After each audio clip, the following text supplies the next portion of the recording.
This? What is this? You started early and also did a short starting soon?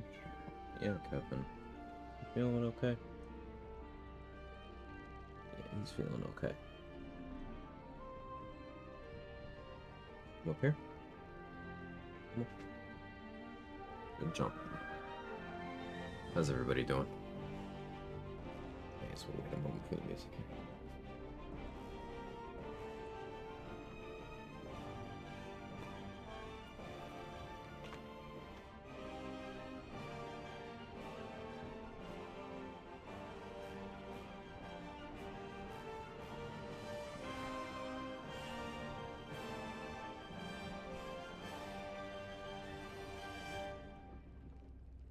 Hey Superman, hey Scott, hey Candy May, hey my own Sling. Hope you're all well. Hope you had a good weekend. Um, Starting bright and early today because we are gonna be in the mines an amount. Probably not immediately, but we're gonna be in the mines. The goal is to hit level 11 from freshly level 10 without hitting any exploration spots. So that we can hit all the spots at level 11 and then coal mine the rest of 11 to 12. Um, yeah, it's gonna be a grind, but all for maximum power shitting on Merkel. So, never understand how a single parent gets anything done. My wife and I running around like a chicken with its head cut off to try to get anything done. Necessity. Necessity's powerful, right? If you don't have anyone else to help, then, like, shit's still gotta happen. Evo Wizard for the Mines beckons. Yeah, I could do an Evo Wizard respec for that. No traps, please. Get my Aikido going. Okay, what determines what goes to this storage chest? Who did I sell these to?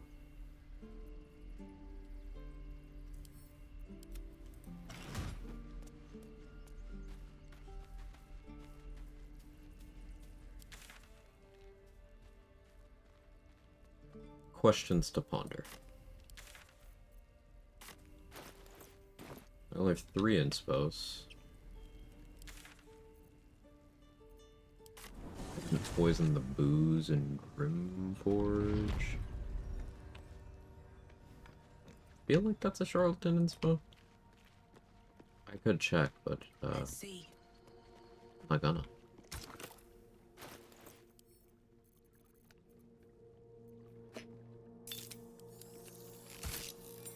No, okay. I need an inspo point because we're gonna go bull wall. I don't want to have 4 inspos for that.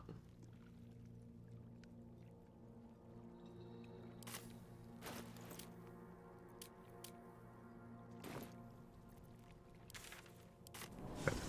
Let's have Karlak do one. To backtrack to a conversation from days ago now, would you mind explaining why evocation was your suggestion for a good way to build around Smite? I like the sound, but really no other reason. Sure.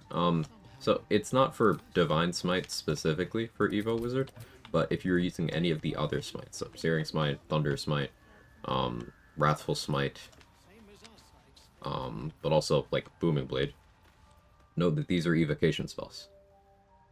So the level 10 feature, Empowered Evocation, boosts the damage of evocation spells by your int modifier.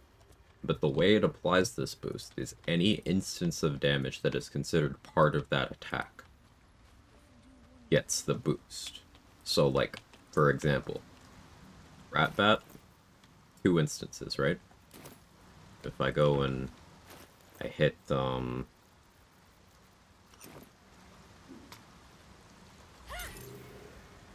it's not even showing. Hang on. Showing the log. There we go. See, 2 instances. If I had done Booming Blade with Evocation Wizard, it would boost this. It would also boost this.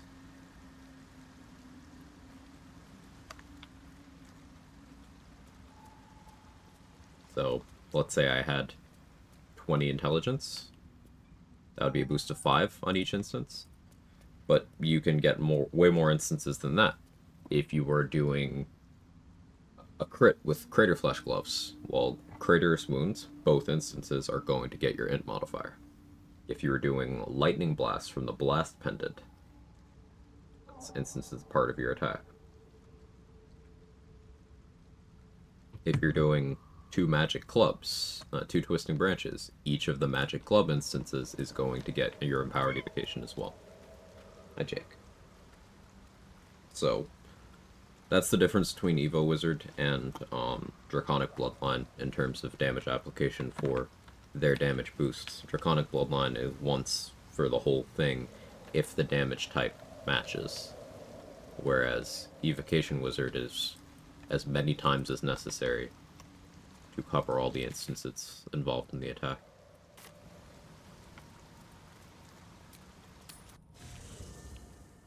Starting with 2 levels of Paladin, taking the rest of my levels in Wizard, change the base casting stat of Smites, where they stay as Paladin casting stats from that spellbook, not the int boost with base damage. So your casting stat doesn't scale the damage of them at all, so it doesn't matter. It's still going to be Charisma, because that's what Paladin stat is, so that'll affect the difficulty class on the secondary effects of these Smites, but the damage doesn't scale with spellcasting modifier at all in any way. That is a urban legend when it comes to Paladin. Charisma doesn't increase your damage unless you are talking Aura of Hate, Inquisitor's Might, or specific gear pieces.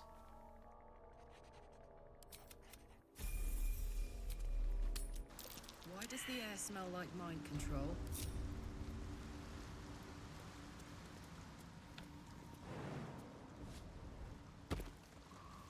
Knowing it affects the secondary effects does matter to me. Well, get difficulty class increasing gear.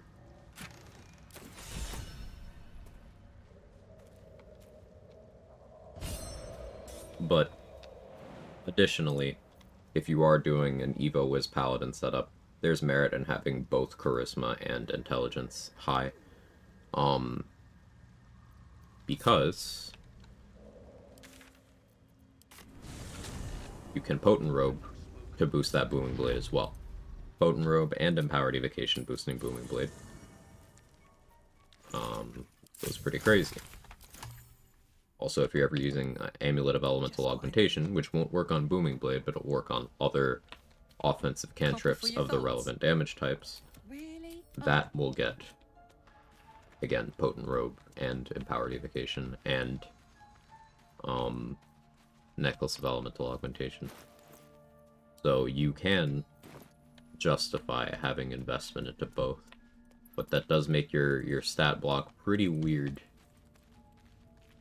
before the late game, where you have stuff to kind of resolve some of the issues there. Another reason to start Paladin in that setup would be for the gear proficiencies. Remember, Wizard doesn't get many of those, whereas Paladin gets everything. But only if you start as it.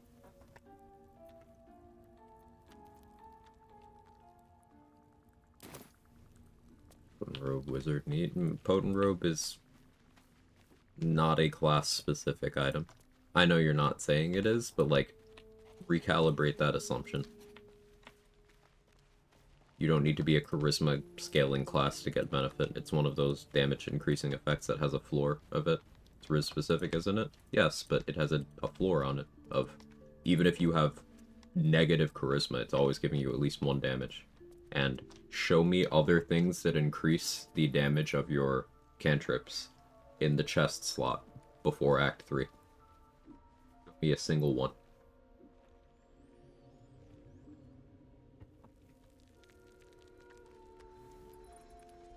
Bided time? A-trade. Bided time, yes. Hey, Jutak, how are you?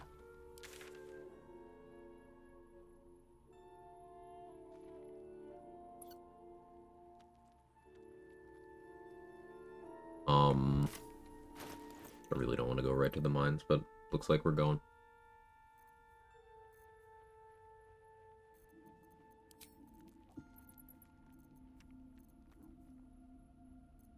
Alright.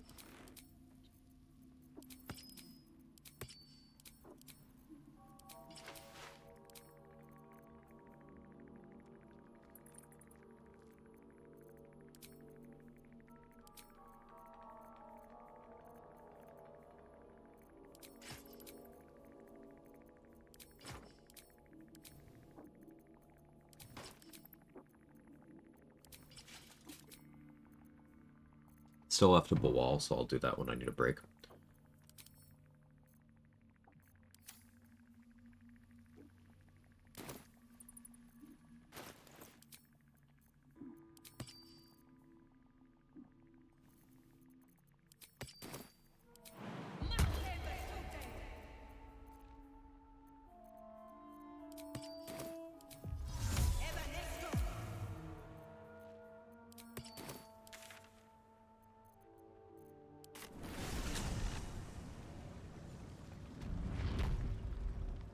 No, this build, you're using elixirs, scale level 4 spell slot, can do the same thing on a level 12 EK build.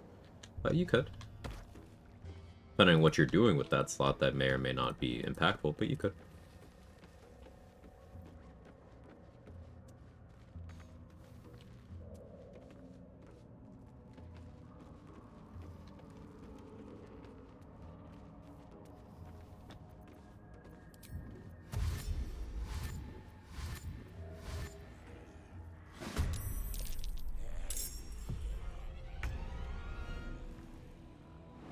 First step is the hardest.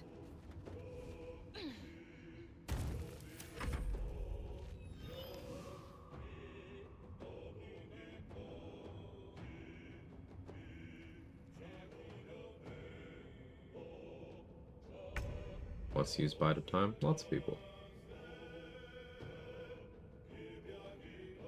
Booming Blade scale differently than other cantrips. Like Jutok mentioned, it gets its upgrade at level 11 rather than 10.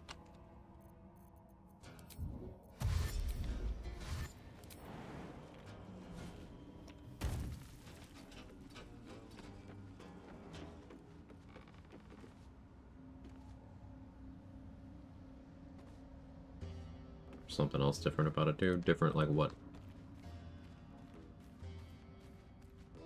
Alright. Time to skulk about. Best be on my way.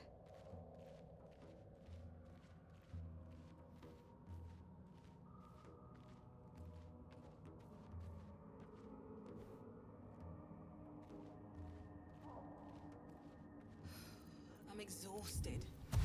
Better find somewhere to camp soon.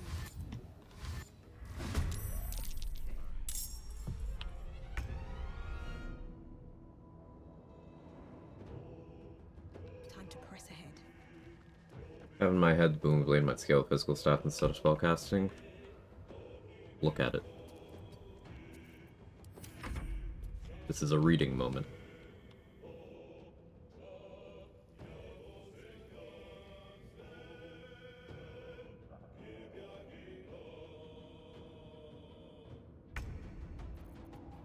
Look at it.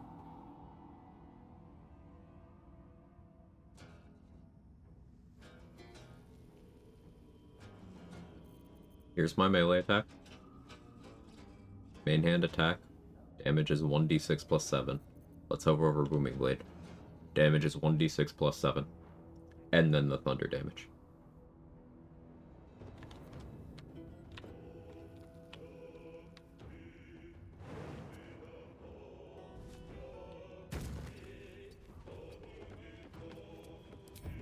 It is simply an attack with an extra function that counts as a spell.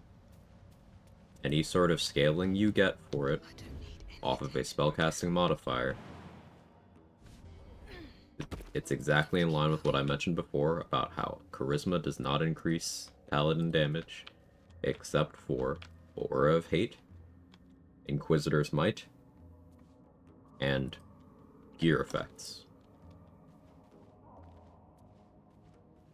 Spellcasting modifier only increases Booming Blade's damage through gear effects or Empowered Evocation. Now, any increase that will go on a basic attack that is happening because of your spellcasting modifier having increased, something like Arcane Synergy or Inquisitor's Might, that would also affect Booming Blade, but not because it's affecting Booming Blade, because it's affecting your attack. Explain what I'm doing? Sure. I'm printing XP.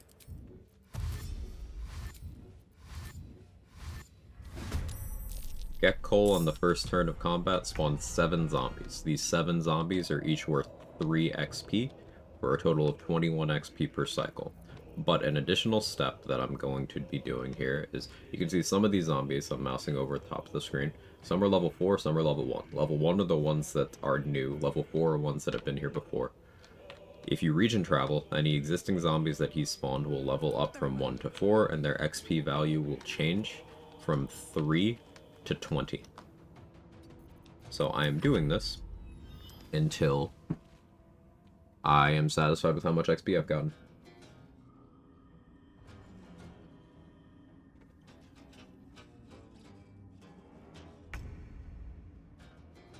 Right? Yeah, that's the right response.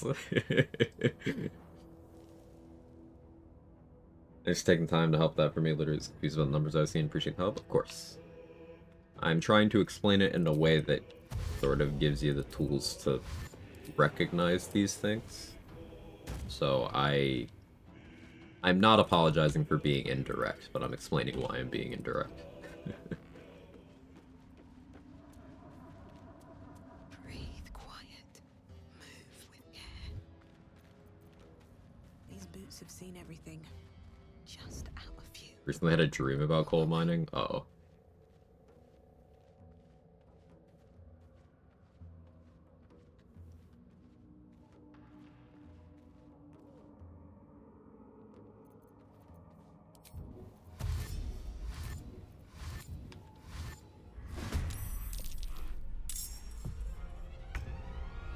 Good morning, squad. Chatter, we cooked. Oh no, the brain rot is starting. How you doing, Danny? Hey, 2D dude. Can't slow down.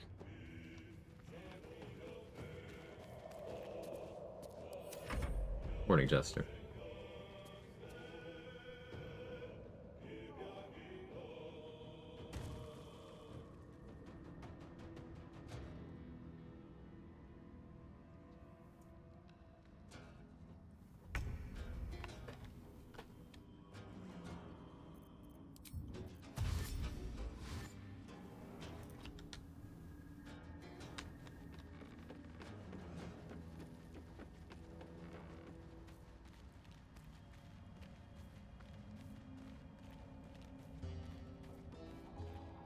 This calls for You don't have anything to apologize about, Candyman. How dare you have a life and other things you do for entertainment? Boo. Oh, you're fine.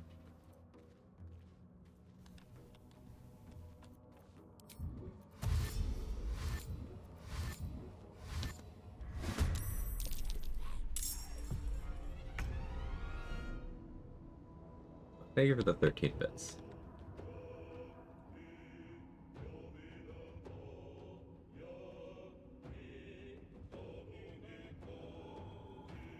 Deleting the brain rot mod. forward. Remember when you said you were going to keep it on for one more stream? 2 streams ago? Is it uninstalled yet?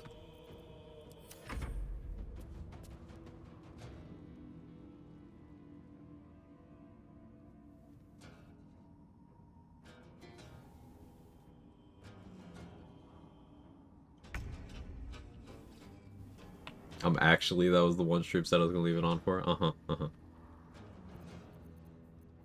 Maybe it just feels like an eternity.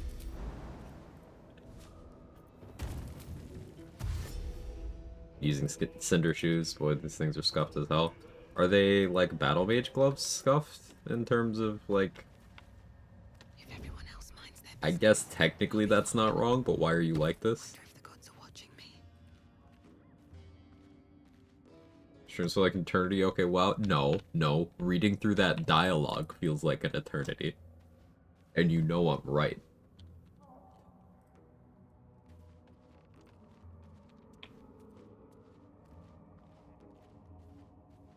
Hey man, Leetear, yeah, call Leon. Leon! Find Help! somewhere to camp soon. Help me, Leon.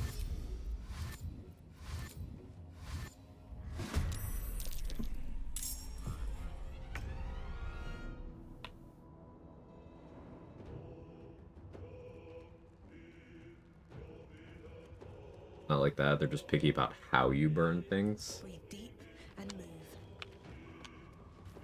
Go on.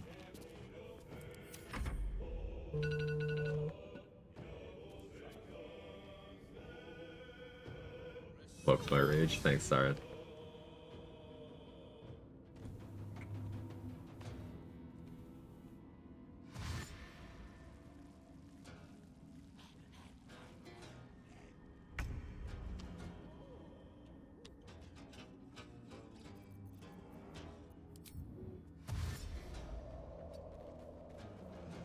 The FPS we got right now. As long as I'm not looking at the mob, I'm still at 60. I play 60 capped. But like, if they're rendered in and I'm looking at them, less. Draw any attention. Less. Softer than a whisper. Should mind my step.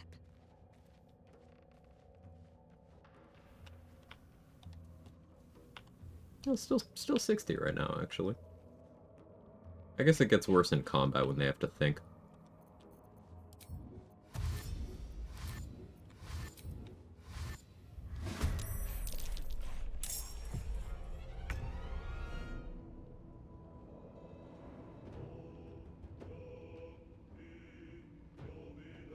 It's a burn from a bonus action. They're like, you actually didn't burn that thing.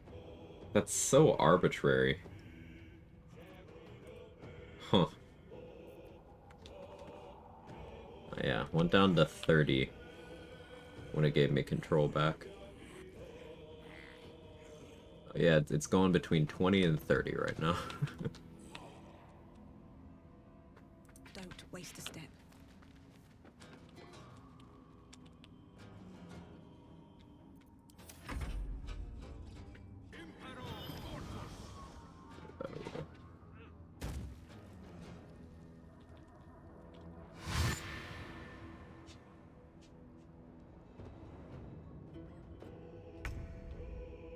Tried playing Bladesinger Wizard and co-op today with friends. Have to say it feels not that great. There's a reason why we kind of call it, well, we just directly do call it the worst class in the game. If you're going worst class, it's Paladin. If you're going worst subclass, it's Bladesinger. It's just bad at everything. Like, it introduces new problems that no other class has, for no reason, even. If you take your level 1 wizard to level 2 Bladesinger, you've gotten weaker.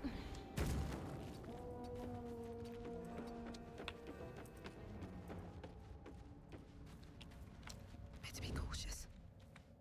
Breathe deep and move. 3 times their numbers and the true challenge run to see if the stream and game won't crash, and you probably inevitably want to nuke them all. I've crashed a couple times while doing this before, yeah. As long as I don't use certain things, it's fine. The game really likes to crash if you are doing, like, a multi-target thing. Where you're targeting individually, and there's a lot happening. So, like, think Scorching Ray, Magic Missile, that kind of thing. The game really likes to crash it when you're doing that in 2 big groups. But if you're doing an AoE that's designed to hit everyone, it doesn't really crash as much, it's just kind of slow.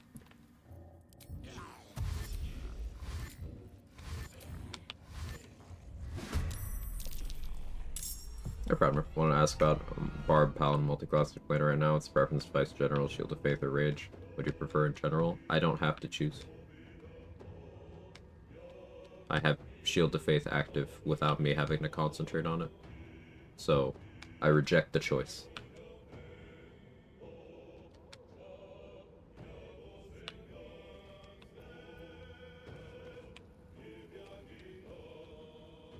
Have to keep going. You can have Priestess Gut taking care of Shield of Faith for you for the first 2 acts of the game. And then in Act 3, there are 2 NPCs that know Shield of Faith, so if you know how to manipulate their AI and their positioning, you can have them take care of it for you in both maps in the playable space of Act 3. So, like, you can have it there, too.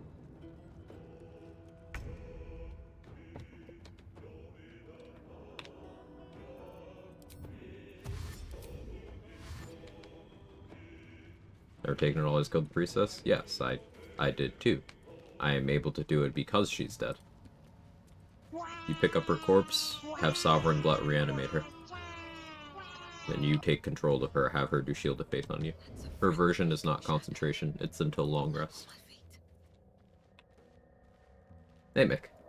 What do I intend to do with so many undead? Kill them for XP. Classic Quag, hey guava chips, hey Irish, hey loading screen.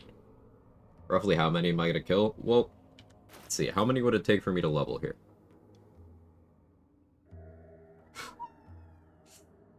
A lot.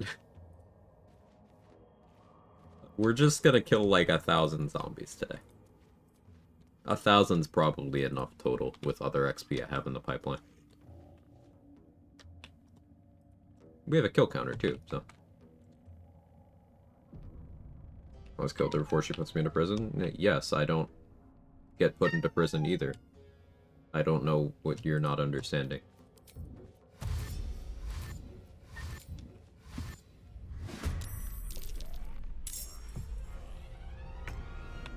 I kill her, I pick up her body, I bring her body to the Underdark, I have Sovereign Glut reanimate her.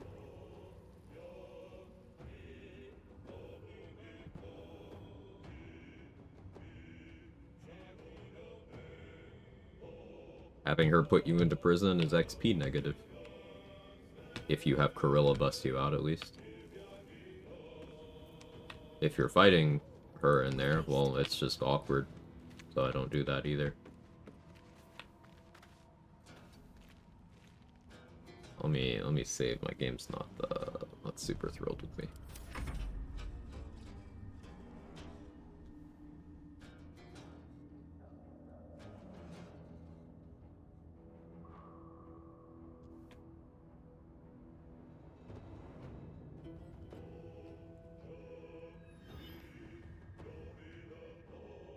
Blade Singer is also a melee character, no real armor class, damage reduction, crit immunity. Nothing about it is necessarily like a melee character. Blade Singer has neither support for range nor support for melee. If you're referring to access to the Booming Blade cantrip as melee, no, because that's in a bunch of spell lists, and that's baseline wizard, not a Blade Singer feature at all. Blade Singer is neither a melee character nor a ranged character, so you could build it as either, and it's less ass when played with bows. But it's ass, so.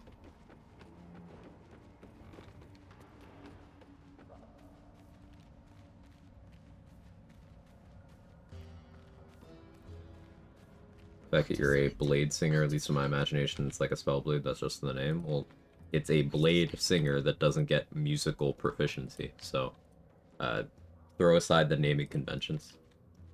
They don't tell you anything useful.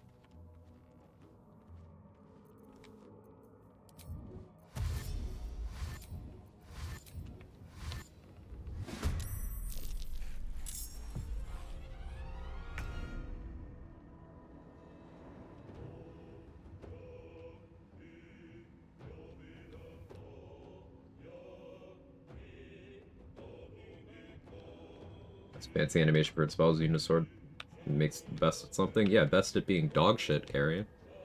Because not only is that animation set infectious like a virus, and other NPCs in the combat will start doing those animations for no reason, even if they are not themselves blade singers. Those animations are slower to the point where it can interfere with your ability to do certain animation-related tricks with spells, things like turn buffering. But also it makes buffing up before combats without running down your buff timers damn near impossible. It makes use of minor illusion to redirect people damn near impossible. It's shit.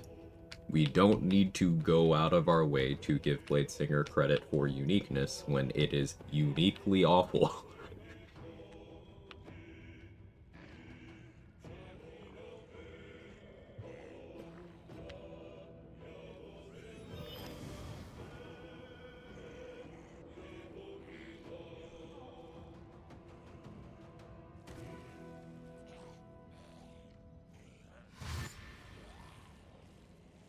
Game's feeling the zombies now? Yeah, it is.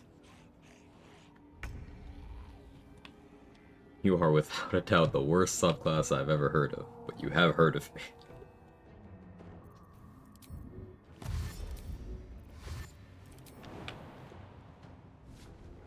A big thing that is the perceived power of Bladesinger. It's a few lanes, but let's talk about it. Let's break that down.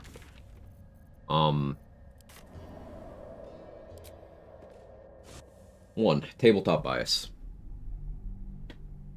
In tabletop, the weaving, booming blade and attacks together functionality, that's not something everyone can do.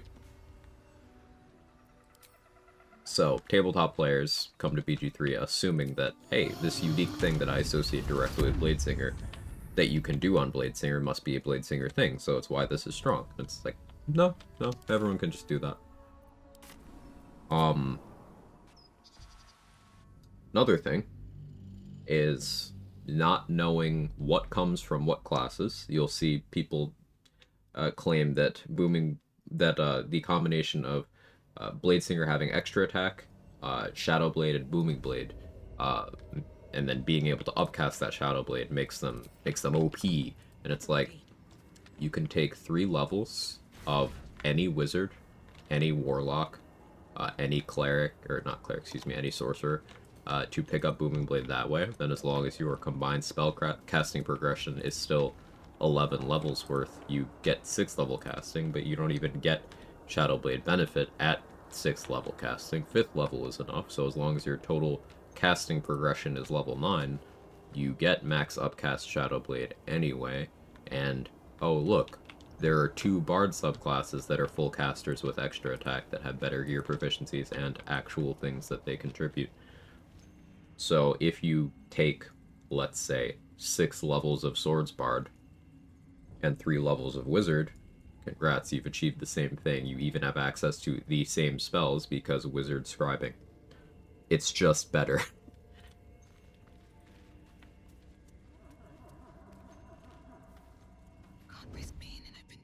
Another thing is not knowing how defenses work.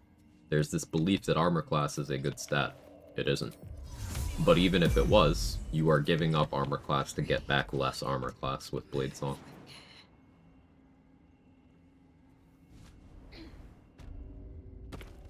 Time to press ahead.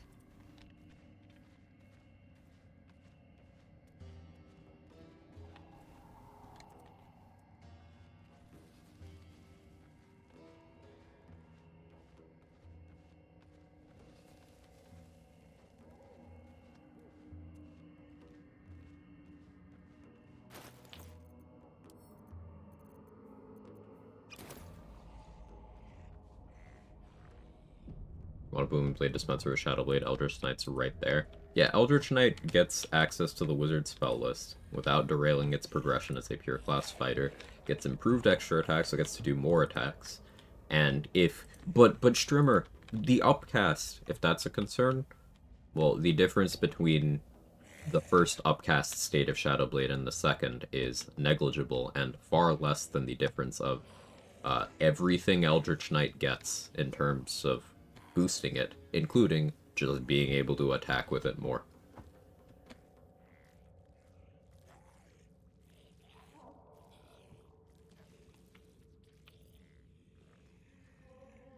Eldritch Inertia, also just more attacks. Can't forget the more attacks.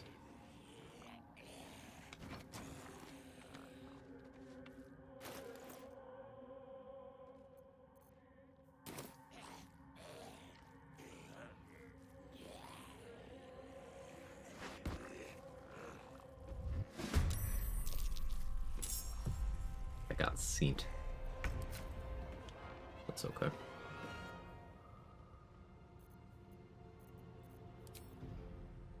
I do have smoke powder arrows.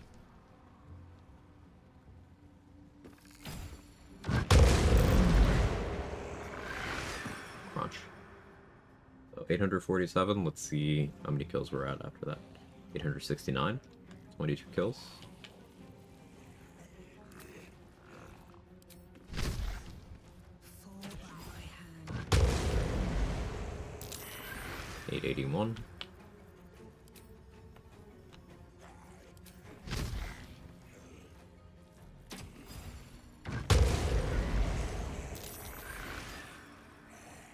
888.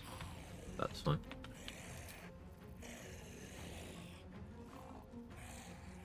Don't have speed pots.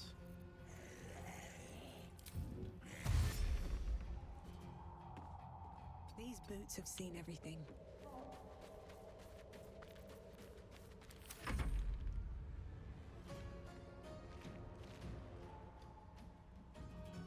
Katsunabe's looking good.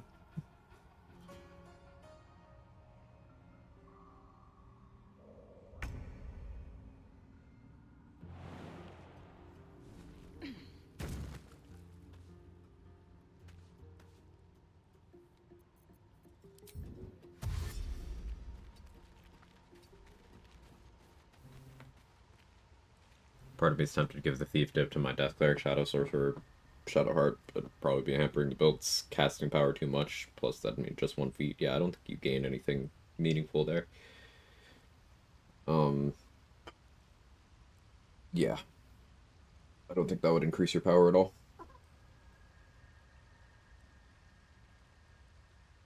Get rid of his guys around him. I threw them all in chasms. Without entering It's been a combat. long day. I need to rest soon.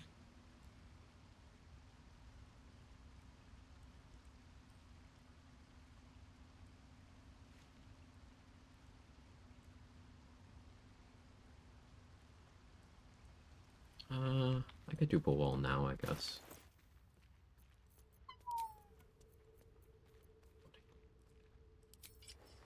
I should go get Graceful Cloth for this, but...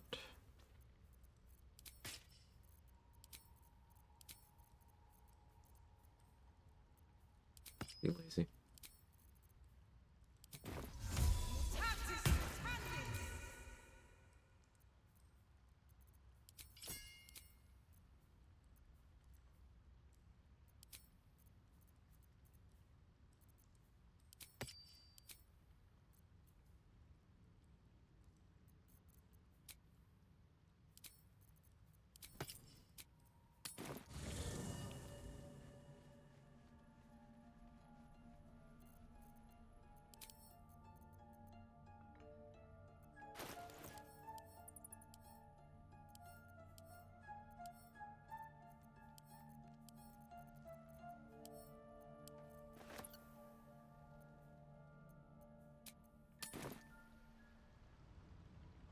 Cat.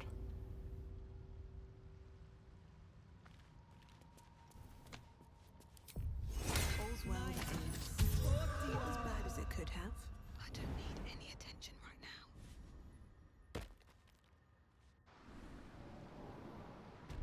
Never wanted the easy path.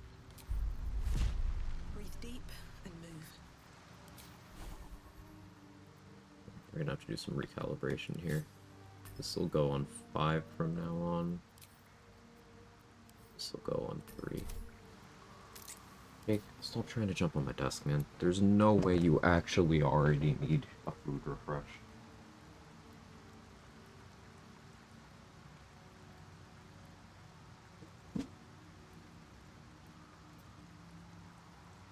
But anyway. Did not move, which means it's about water.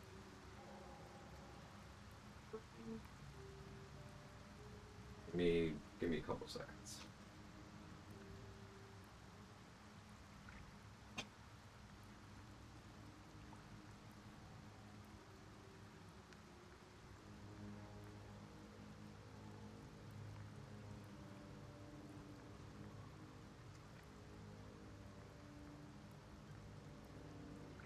Only jumps on my desk when he wants something. Annoying, but it's also good communication, so.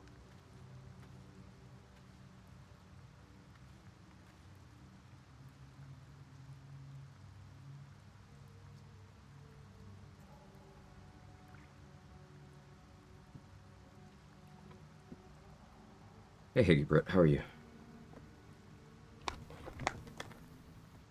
Part of the reason I like Thief Tip of Sorcerer is that using all the cantrip boosts and stuff just didn't need the high-level spells. That's not how any of that works. It's not that you didn't need them, it's that you weren't capable of doing them. And Thief does nothing to boost cantrips. Those two things have nothing to do with each other. Things have stayed interesting.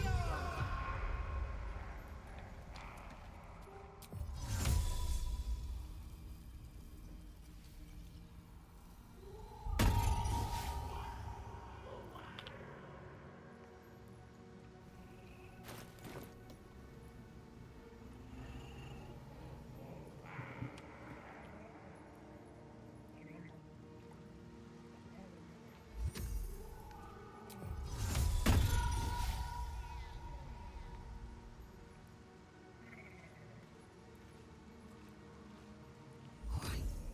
Time to skulk about. Oh, my hand slipped. Well, that's interesting. These boots have seen everything. Wasn't using Thief to boost cantrip, using Thief for movement and options, and sacrifice high-level sorcerer stuff didn't feel that sacrificial. This is gonna go firmly in read your class features territory. Away. High-level sorcerer features are not. You, our Lord of Murder demands. Just read them.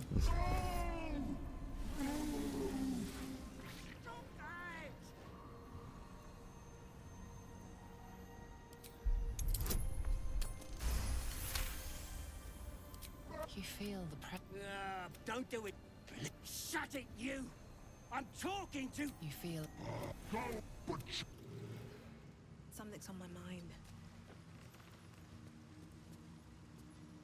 If not over, then through. If everyone else minds their business, I'll be fine.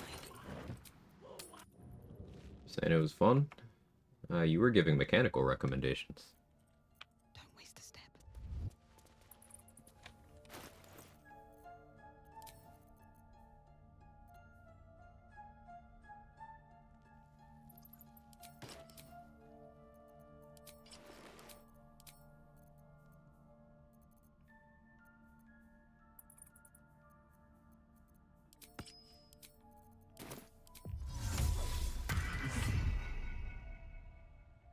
Fire Quickness hat in Act 3.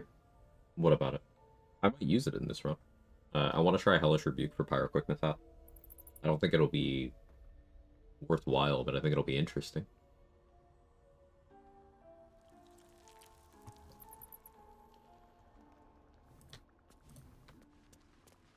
But you can see I got the 830 XP that you get as if you'd sacrifice someone. I got the Bullwall's Benediction buff. Did not sacrifice anyone.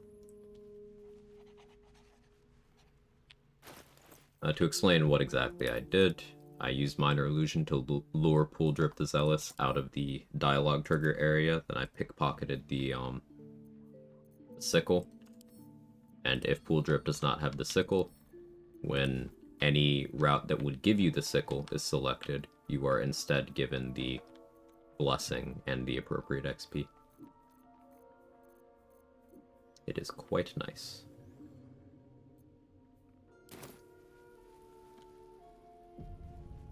I feel that high-level clerics have been more impactful for me than high-level sorcerer has been. I would agree with that, yeah. How farther can I go? Like, high-level sorcerer features on their own just aren't too noteworthy.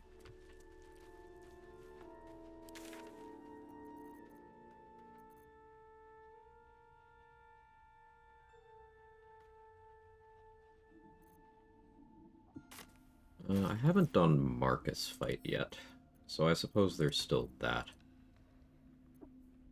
If I want a further break from the mines.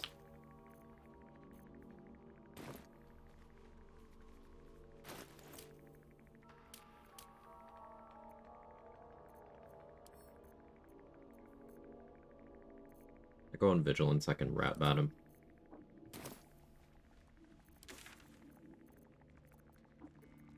Inspect that situation. Engage. Since we're multiclassing, I always think, what do I lose? What do I gain? The cost-benefit ratio is negative. I don't do it. That's a good way of looking at it. I agree. I endorse that. They're also a half health bonus action hat. Helmet of Grit.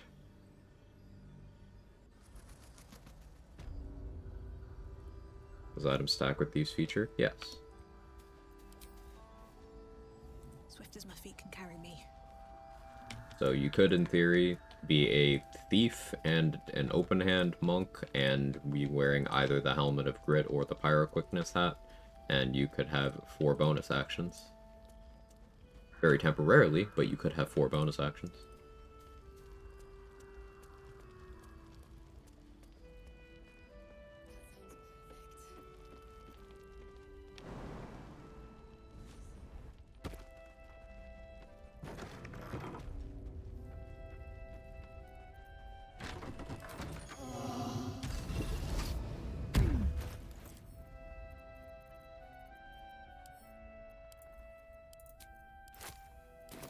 This calls for careful footwork. As I listen.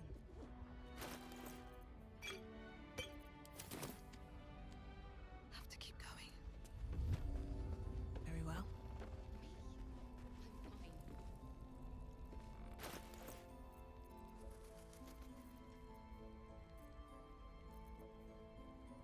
You know if some of the Shard Origin lines with Blacketh, the Provoker, I only serve Lady Shar, not you, something like that.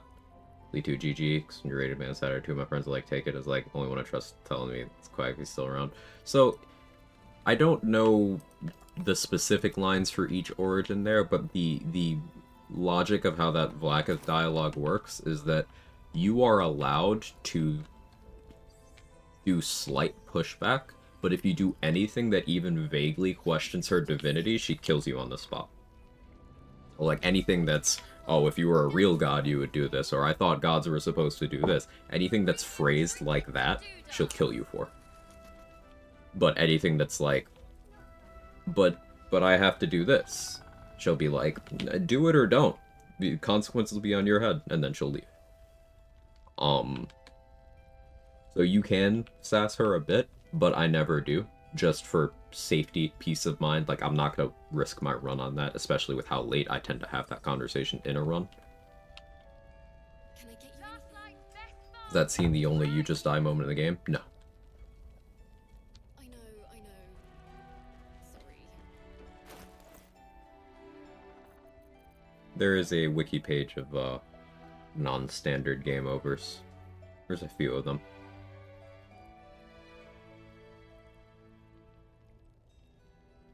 What's up, Kevin?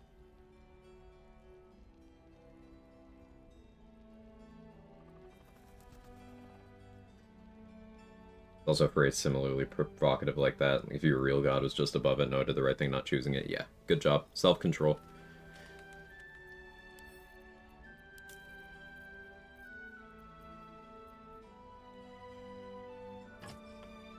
Realistically, I shouldn't be doing this fight right now, but what if I just did it anyway?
Like, hear a pretty funny thing happened at my bingo match yesterday? Absolutely.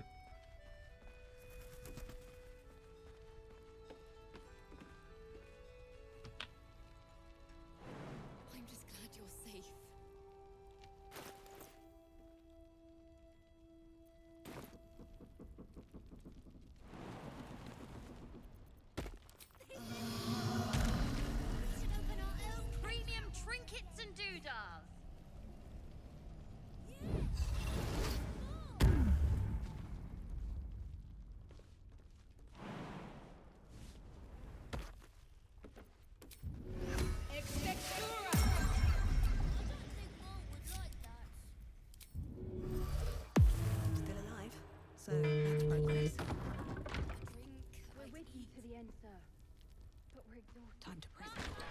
I say. Perhaps share a new fear of unlocked for Moonrise Towers fights. Uh-oh, what happened? They fix War Priest charges, by the way. I feel like there's something about changes being made to that feature. I don't know if it actually happened.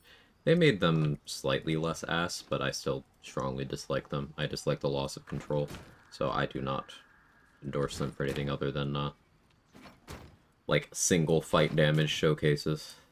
And even then, meh.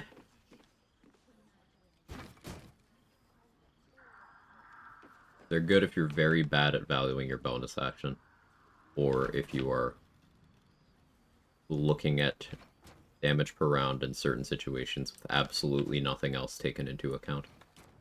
But I do not care for War Priest charges still.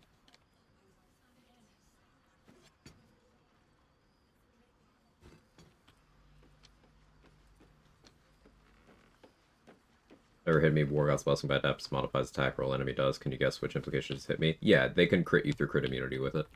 I've had that happen.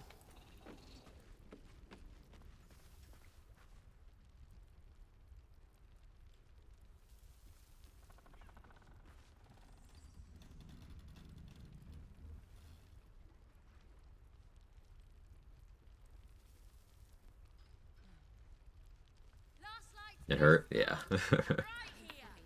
Did this happen on level 1 stuff, say? Or...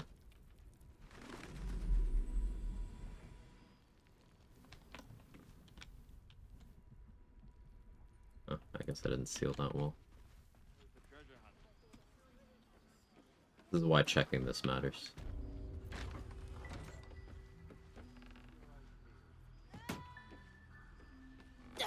Because this hallway is cursed.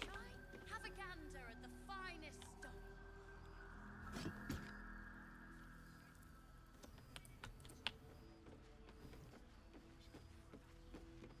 Surely that's how physics should work. Uh-huh.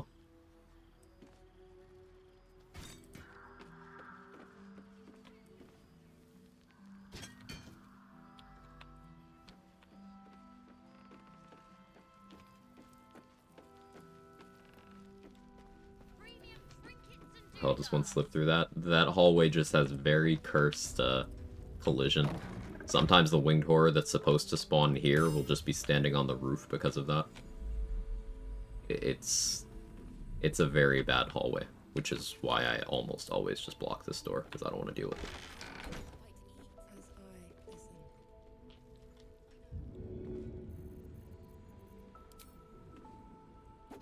Last night's best bargains right here.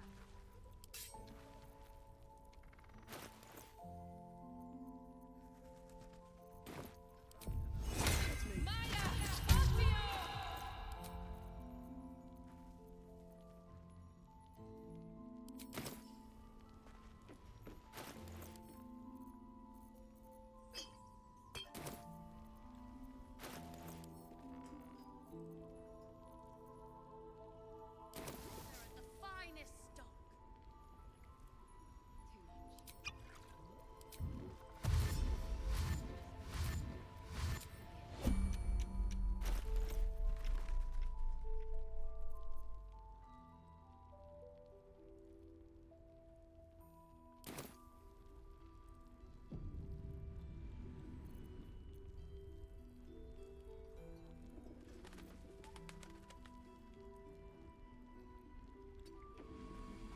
Very well. I didn't. The true soul who's going to. But the cultists are able to traverse. While you're busy. Who's best a multi-class arcane trickster with for fun? Rogue.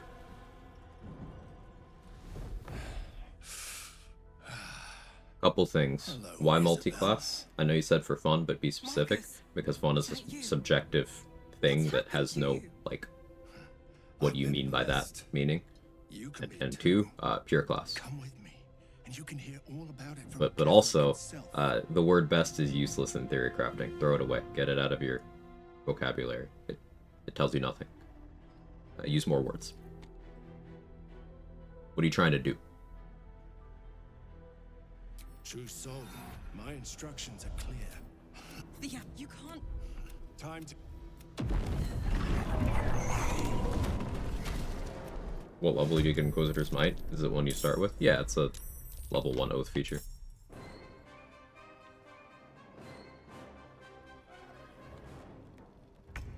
Is a burr flying fist boy. Yeah, the brain rot dialogue is something.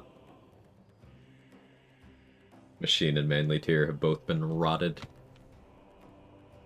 There's an ability Inquisitor's Might, there's an ability Inquisitor's Would. Inquisitor's Will. Inquisitors won't? This could be a whole set.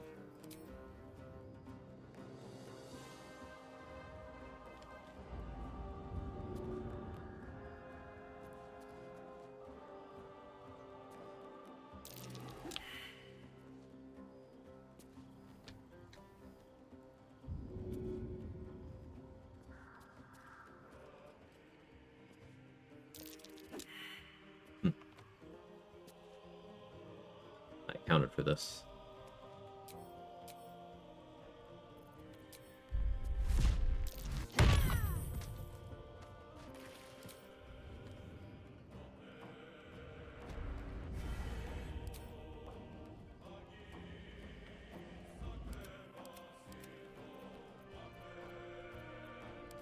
Isabel got good initiative, Time to push my luck but I again. want to make sure she doesn't do anything super dumb, so.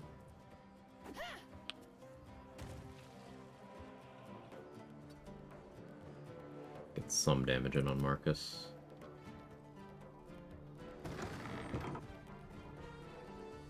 Make sure that's closed.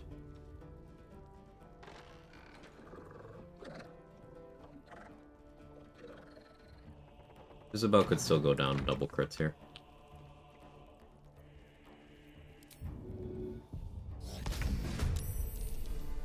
Getting that frighten's big. Come along, Isabel.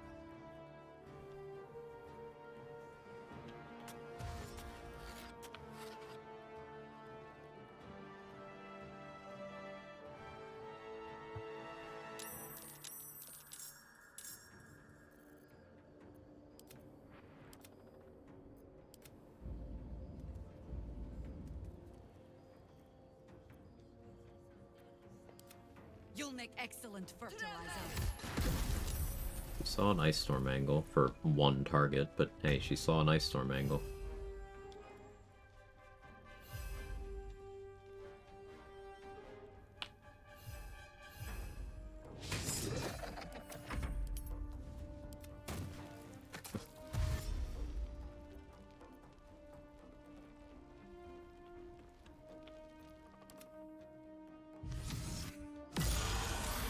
Not the worst click.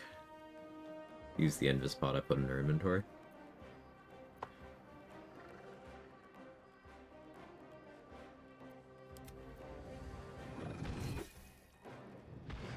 So Murkon's in the turn order, but he can't die.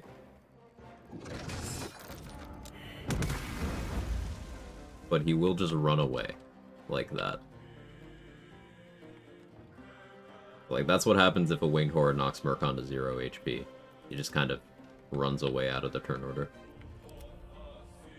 But if they don't hit him, Murkon will just be standing there throwing hands every turn.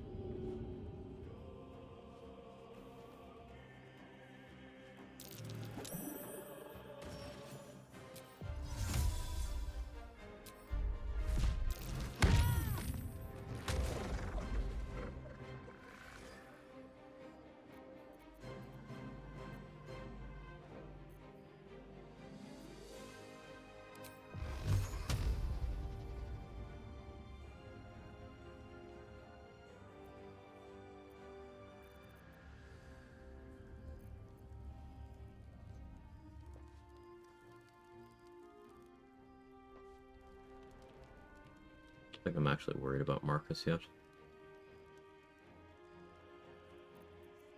Kinda worried about Cal.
buddy.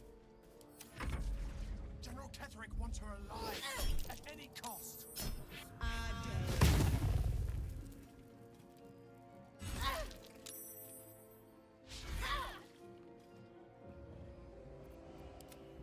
He used up all his actions.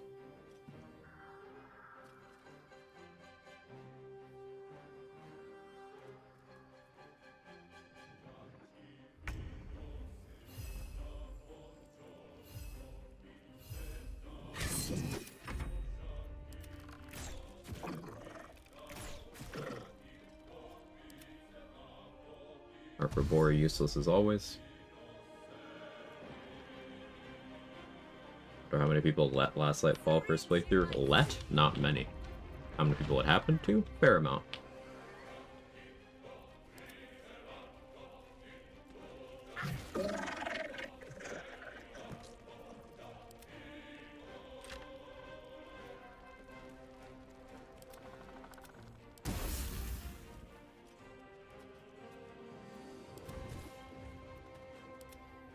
Shovels down, that's okay.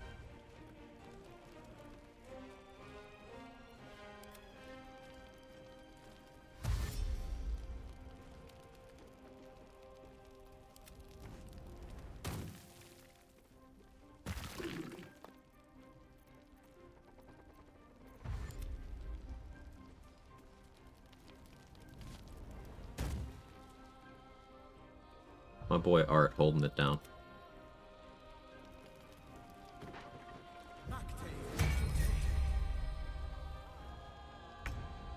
Survival is all that matters.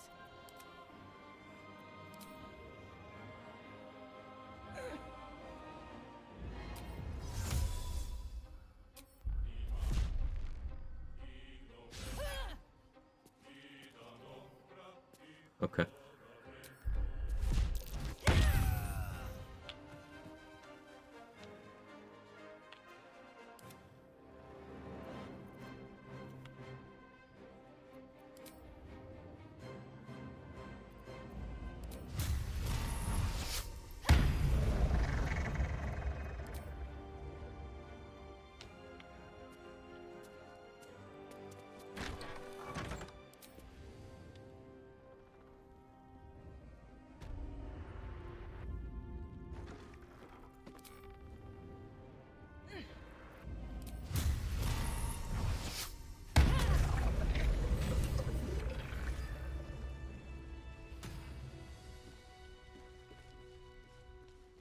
That was weird when I saw Danny throw him. I was like, wait, why throw it? Ignore him. Can't he fly up? She's like, wings for show. Oh. Yeah, like, he can fly. He's just super unwilling to because he also doesn't have good movement.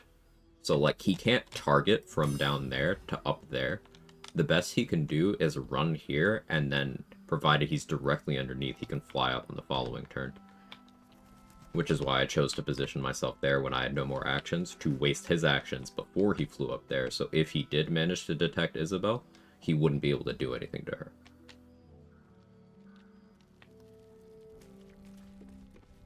One day I'll catch a break. Get it.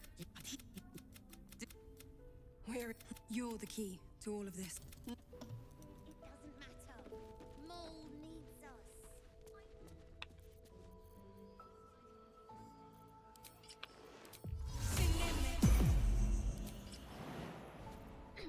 There's a parasite in that corpse, brimming with potent magic.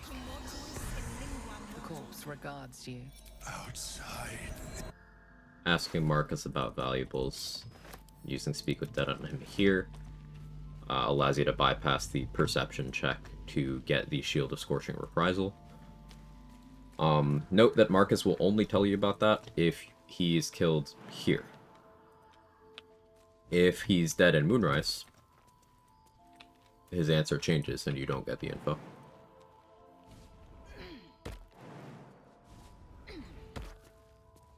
This is what Marcus buried. Dead flaming fist. A non-strength or non-giant elixir using character, I guess it's still better to 100 to 0 and ASAP via other means. Not necessarily. Because if the objective is protecting Isabel and secondary objective protecting everyone else in Last Light, because there's a lot of NPCs you might want to survive, does dumping all of your actions into one of the enemies accomplish that task better than other things? No. Because Marcus can do a lot of damage. He can also heal. He does some AoEs.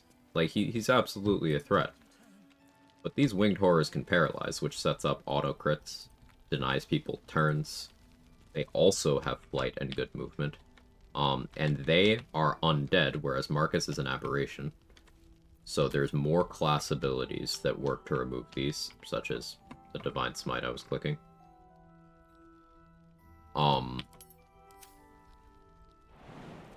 So spending, say, one attack or one action per winged horror to remove as many of those from the board as possible is often more efficient than doing anything about Marcus at all. The thing with Marcus is you need to make sure that he doesn't kill Isabel on the first turn of combat. That is the issue with Marcus. So anything you can do that renders him unable to do that to Isabel makes the fight massively safer. I think using Extended Blade Ward and Isabel. Blade Ward self only. You can't do that, unfortunately. You can cast Stone Skin on her. Coincidence that this is in that bookcase. It's random scroll, it's not always Stone Skin, just very lucky.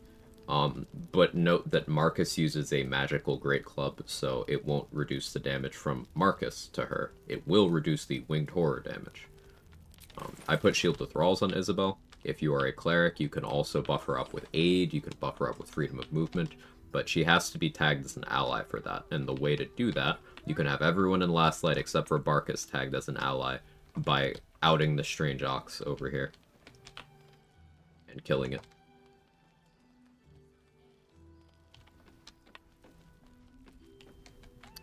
I also reverse pickpocketed and Invispot into Isabel's inventory, so she became Invisibel. That helps too. You used to be able to trade with Jaheira at this point in the game. Patch 8 changed that, but what you can do is you can reverse pickpocket scrolls into Jaheira's inventory. You can also trade scrolls into Alfira, Lacrissa, Cal, Leah, and Roland's inventories, and they will use them.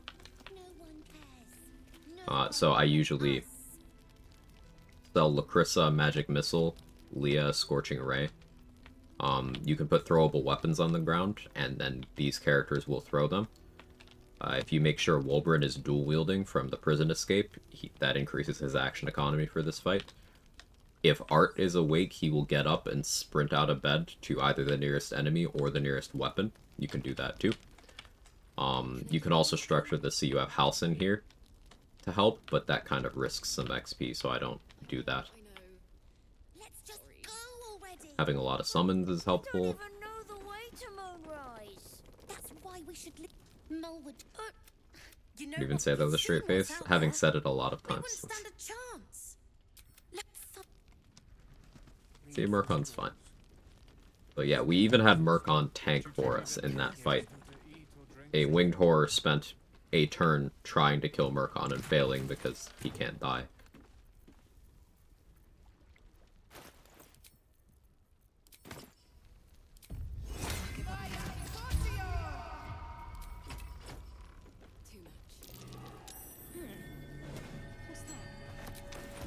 I missed that. Awesome.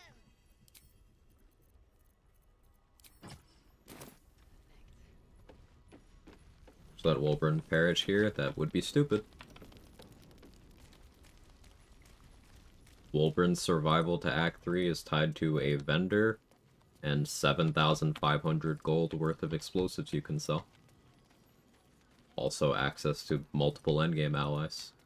You could, and it would be a bad choice.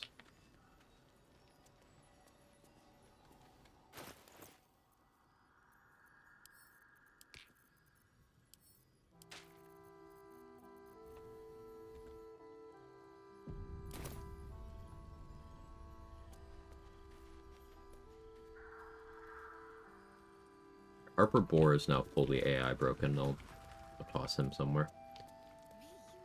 I'm fine. Quag not use children in the game for his own personal gains challenge impossible. Hey, the Murkon thing was an accident. It's a byproduct of me having given him a concussion to save his life in Act 1. So really, I'm the real hero.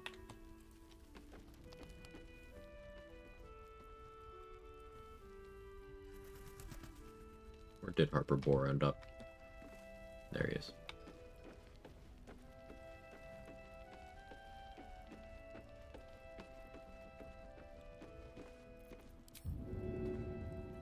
I'm just glad you're safe. Death won't take me yet.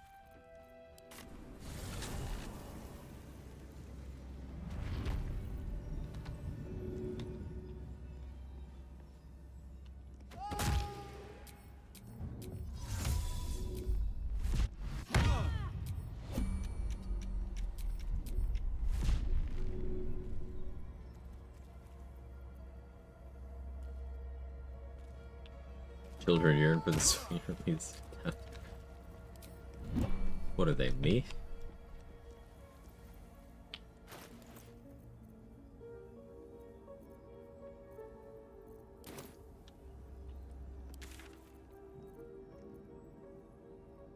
How you doing, Shoop?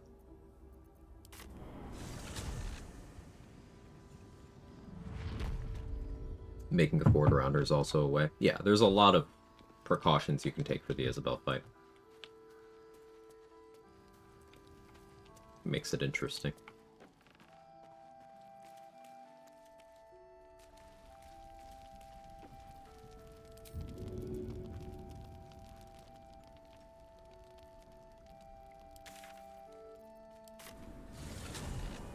We're gonna reach 11 before Merkel. I always do that. Is that even possible without mod? Yeah, I do that every run. We're gonna be 12 before Merkel, which is also possible without mods. And I've done that twice too, but we're doing it again this time.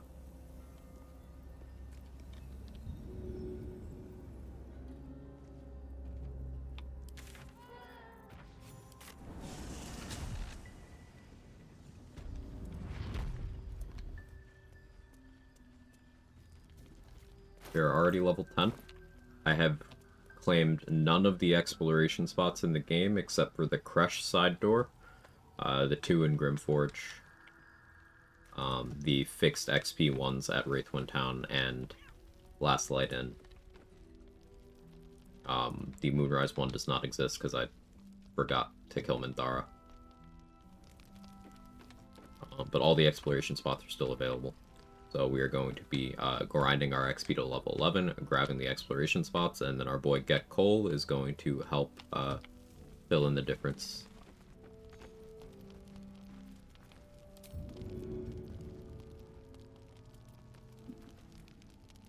Mick, settle down.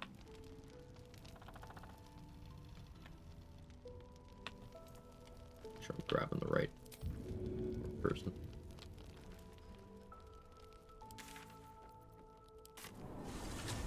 Go live notification say something about Minecraft zombie. Did I imagine that? It did say that.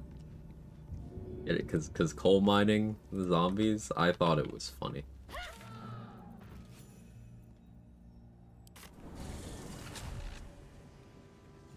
Isabel?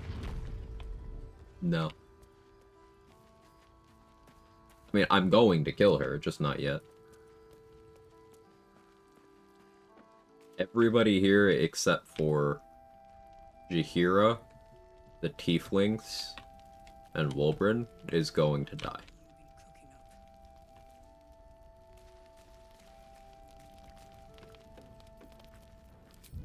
And Barkus. Barkus gets to live too.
Minecraft playthrough with Gage when I'm not going to play Minecraft.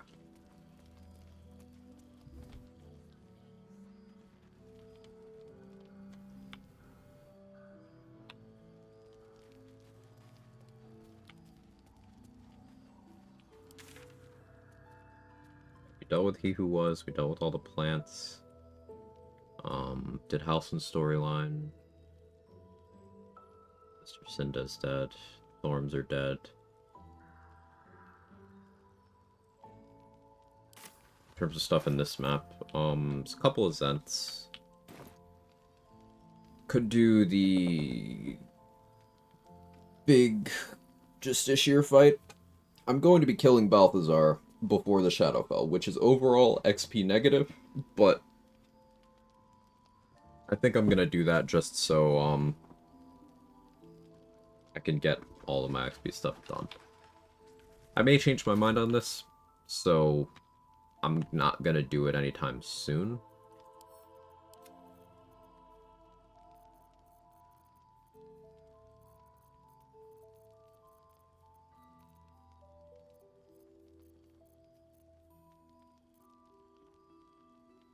Also, we're at exactly 900 kills.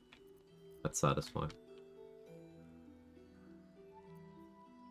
I believe there's still 1 eagle and 3 or 4 kobolds in the mountain pass. Most of the crash still undone because exploration spots. The classroom should be open right now, right?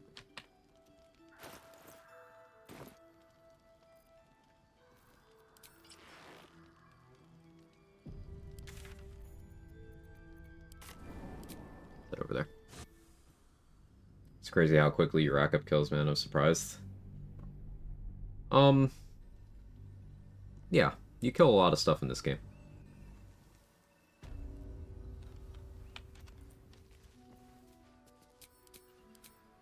Can't slow down.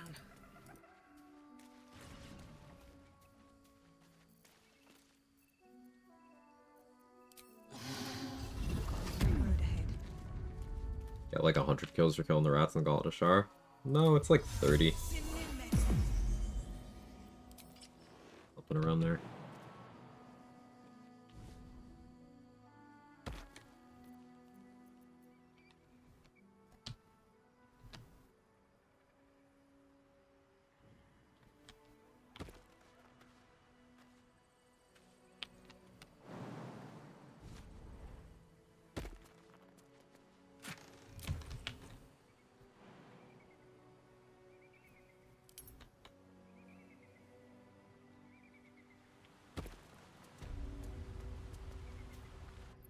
That I've finished Divinity Original Sin 2 before, right?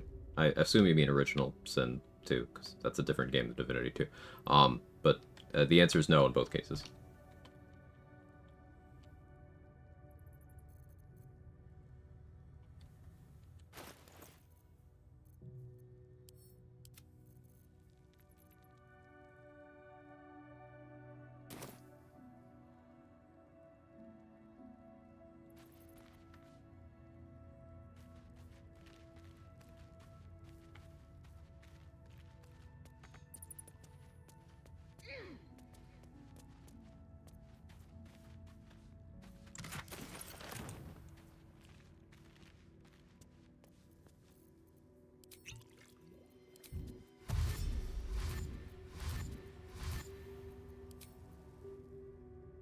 Ding! Anything you want to say? Don't you?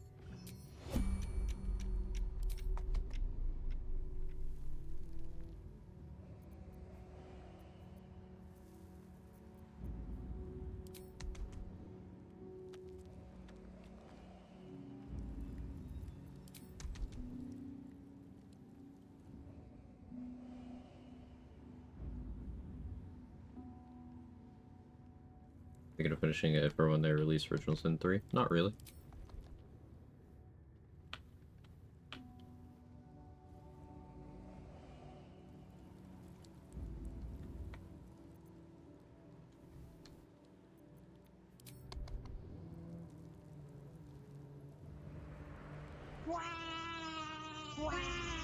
Hey, Mark.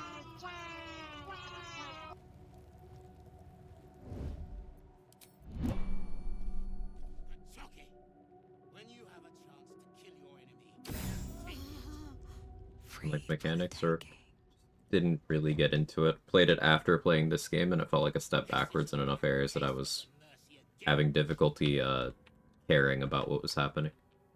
Something I maybe try again at some point, but it's not something I have any amount of active interest in. Perhaps a tadpole has already addled your brain. Is that it? Avril!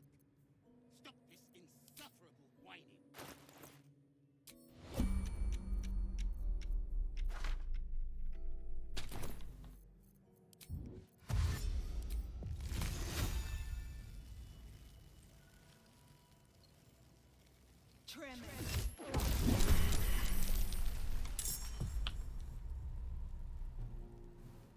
Boy from the airport. Ooh. Ovulating in the airport, Mark? All by yourself? Okay, come over.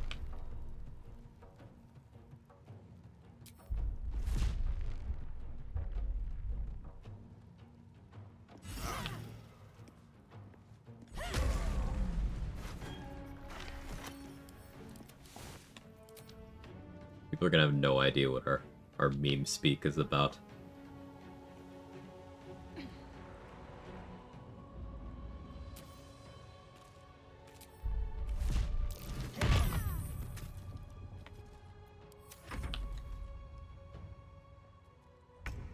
Perish by my hand, Ishak.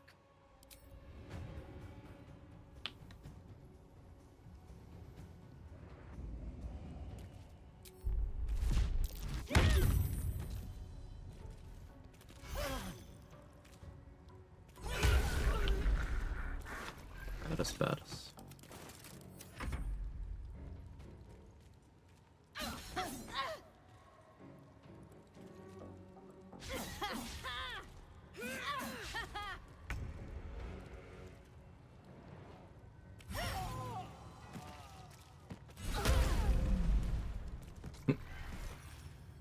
The Call of the Week pops. Got that, my beloved.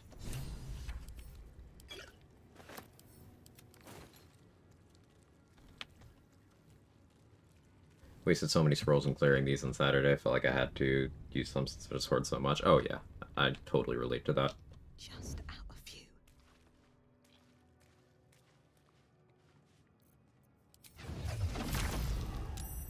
Let's get in and out.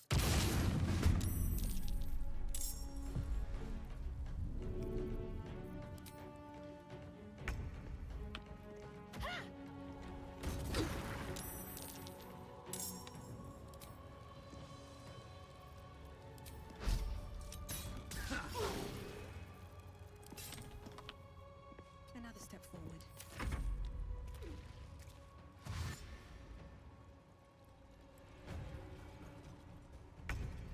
Felt deadlier than clearing out many Shadow Curse lands mobs. Yeah, they are. Well, you know, not the youths, but like the full-fledged warriors are.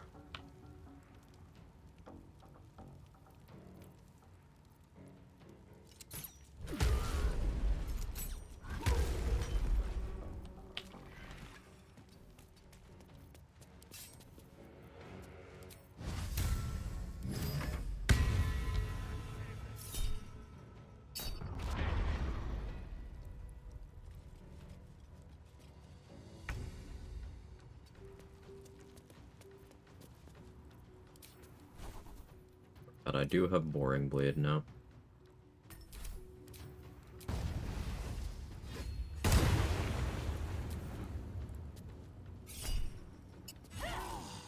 Wizard's Might dazed him, so he couldn't parry the follow-up. Surely the kiss wrap go in the... Yes, did. I'm sure she'll appreciate your input. I wonder.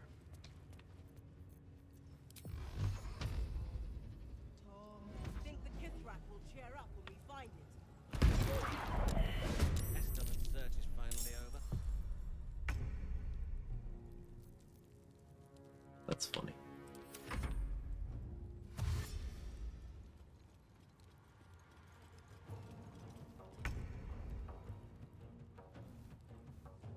Imagine being hit by those missiles as that guy. Yeah, probably quite the shock, huh?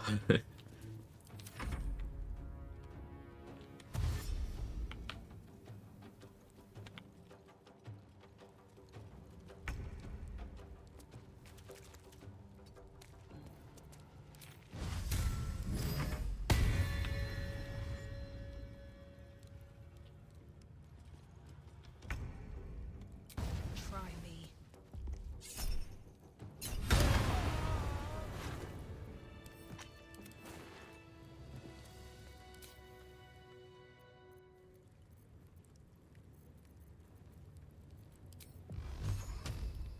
Other one.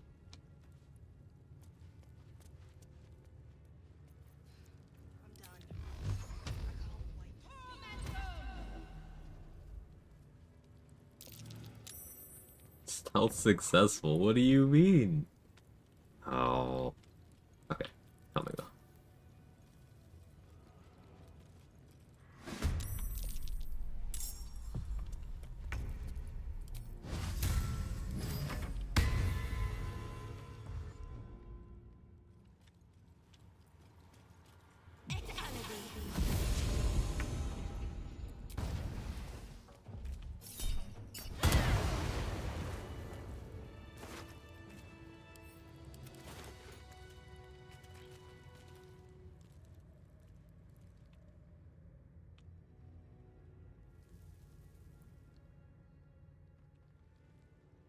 The reason I'm doing this is because I'm avoiding the exploration spot in the hallway. Squeezing out some XP I can still get.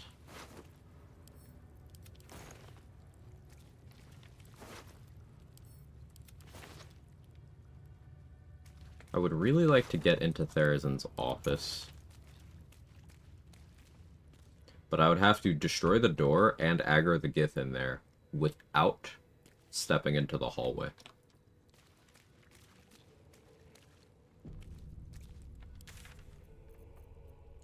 I don't know how to do that off the top of my head, so not gonna bother. I can do that? Ooh. Walk me through it.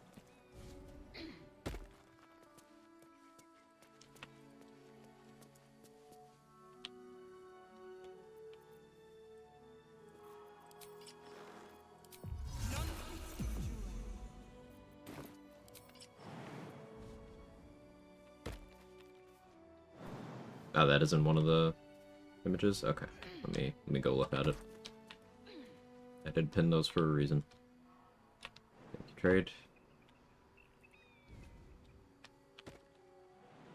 Good idea, I think. Cursed to put my hands on everything.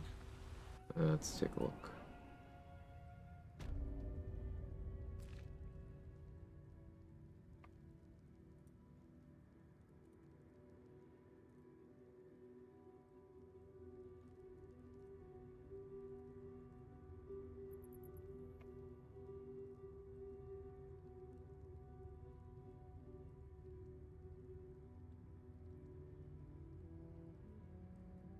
Let's see.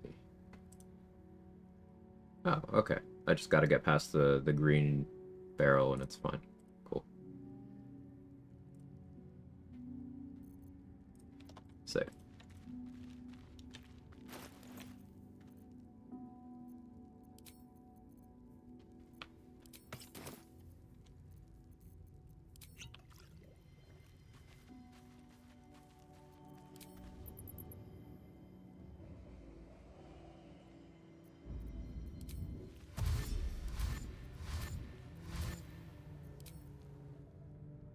Ding, anything you want to say?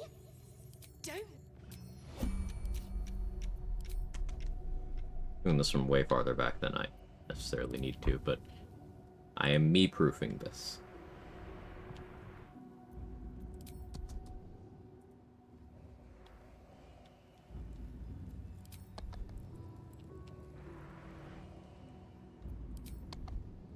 So here should be fine.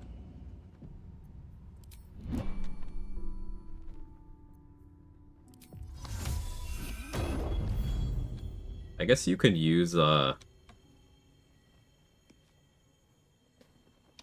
that Rothe to just be concentrating on the dancing lights. It's not really useful, but...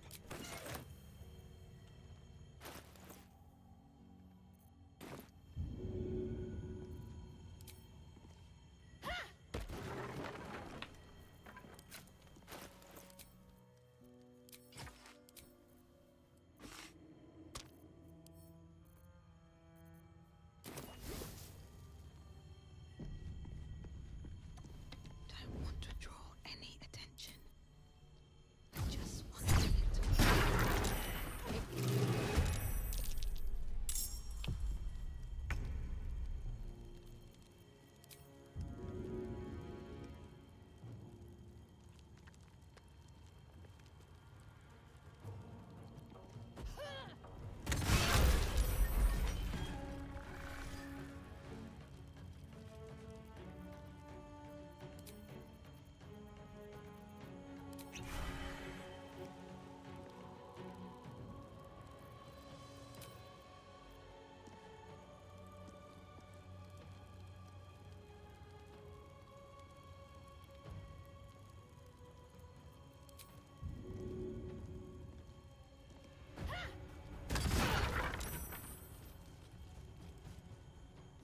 on my way.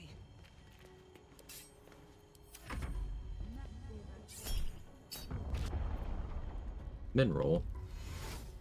Ooh. Watching your first honor run, December 2023, the knowledge difference is brutal, often improvising routing. You had a lot of fun. I did. Intentionally going in, knowing very little, and also having played the game a lot less.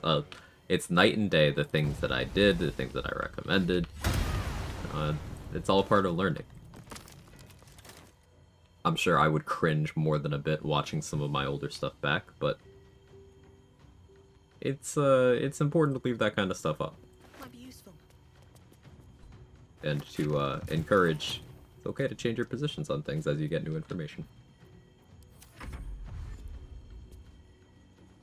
Sharpcaster Backlash is probably a thing. Ooh. That could be good.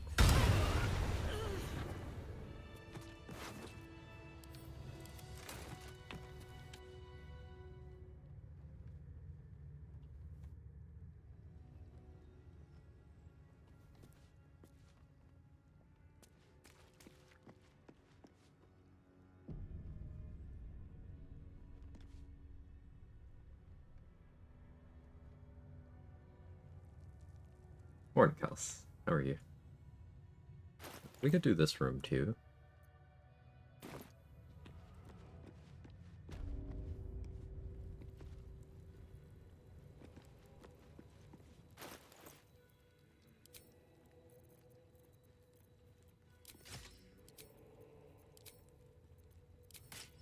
It's more Silver Sword territory though.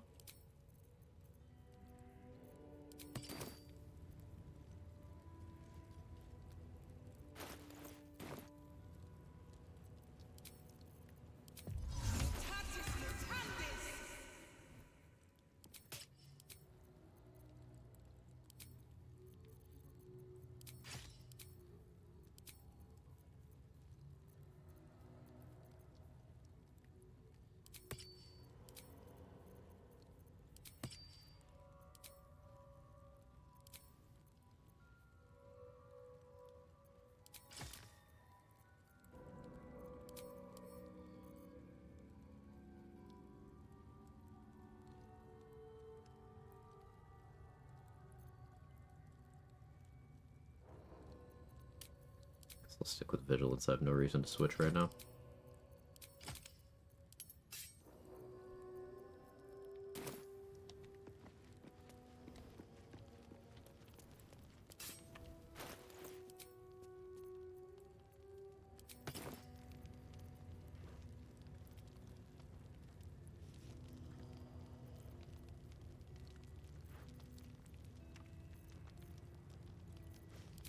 Let's get going.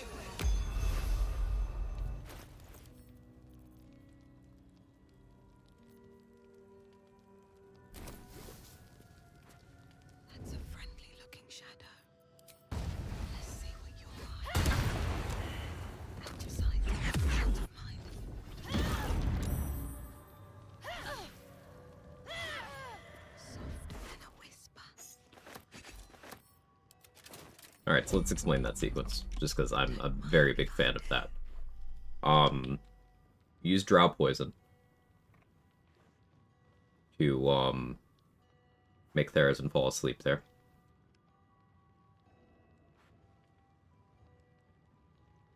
Then we did the forced crit with Soulbreaker. And then she got stunned. And then we kept hitting her while she was stunned. And couldn't enter combat.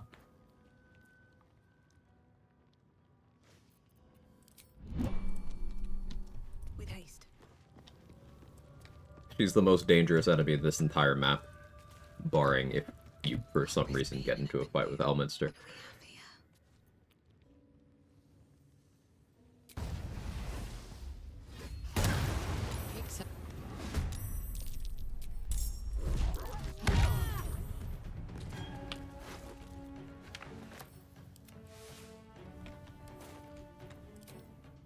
I'll strike you down.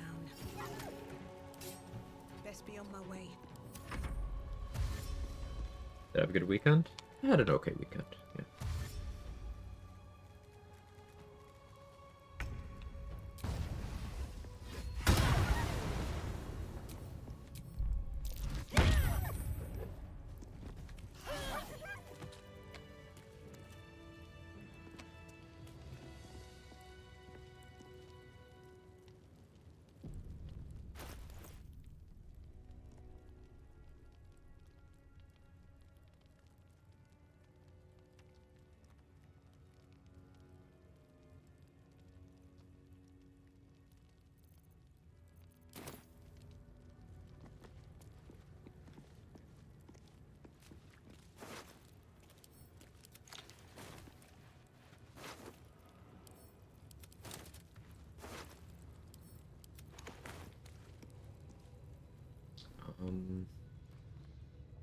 I could do this fight too.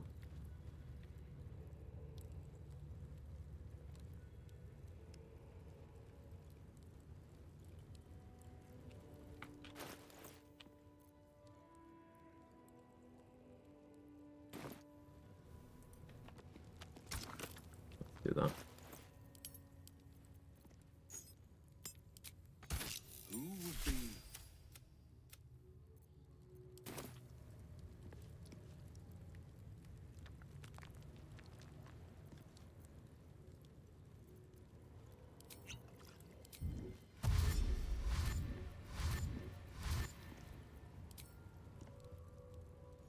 You look like you want to say, don't you?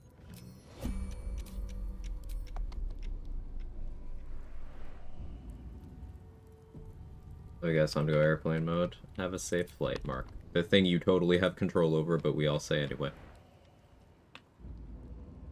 We're politely to mommy for me. Will do.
I wasn't gonna rat that, but now I am.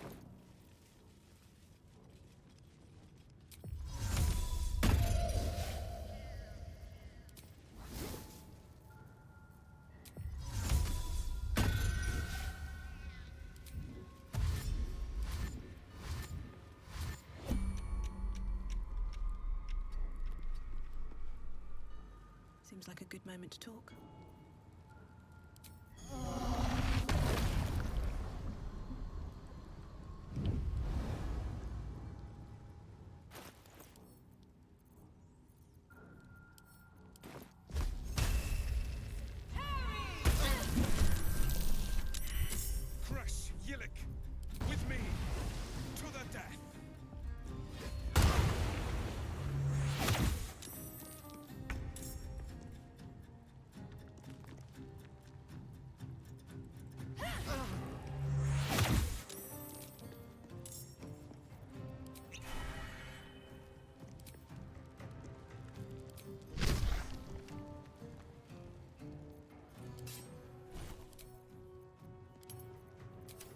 that is available.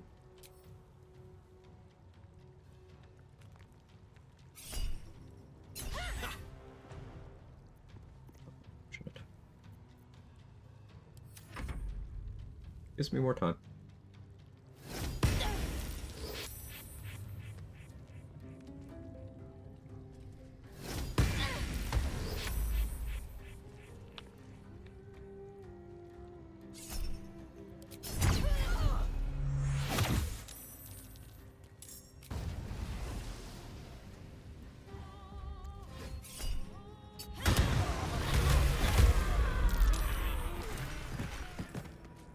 Inquisitor Wargas was potent. We are impressed.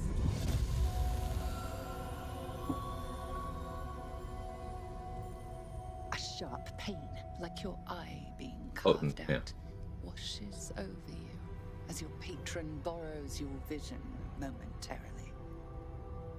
Not exactly a god, but not far off. Your patron recoils, but not before leaving a word of advice. Caution. You are permitted to look upon me. You are invited to kneel. Wait.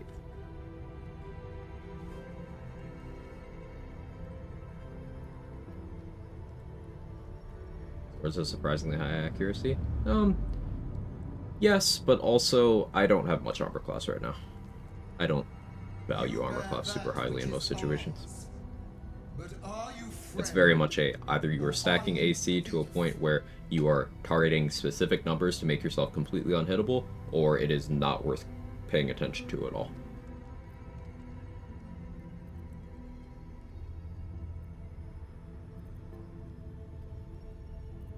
That is no. At least we will. There they are. As long you must accept. Refuse. Use beware.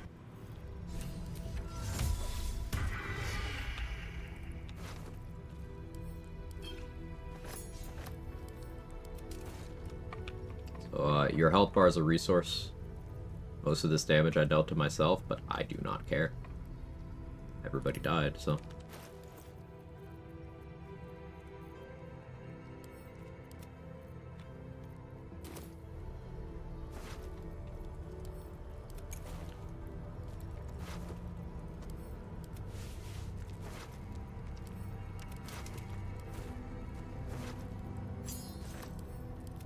Item of Arcane Synergy, I guess that's damage. Pose.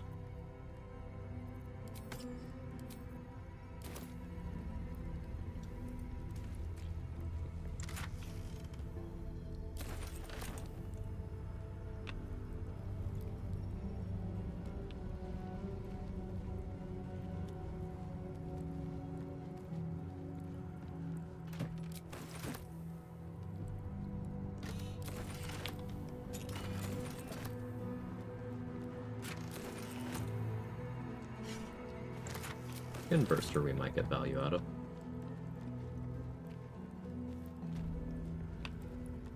Good weapon.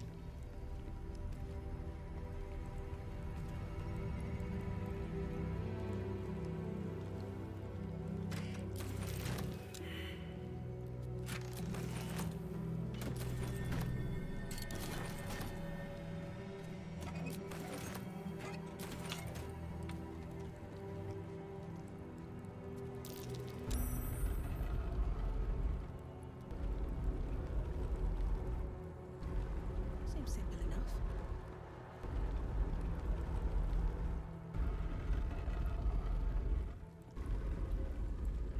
The statues revealed a hidden door. Curious.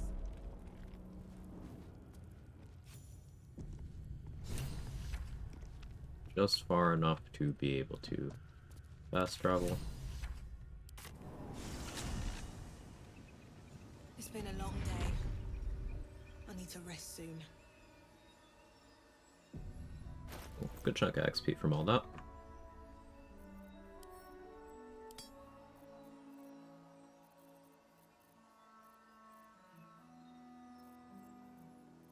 Yeah, thanks again, Trade, for sciencing the boundaries of the exploration spots here. It's actually really cool being able to do Therazid Wargas without burning exploration spots. That's super useful. Like if I wanted Skinburster early in a run, that's feasible now without losing too much.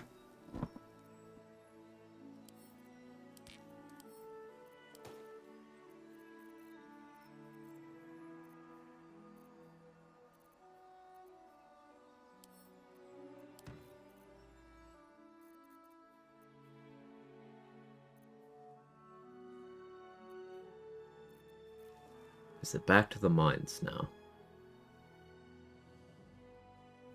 Love the music here. Me too.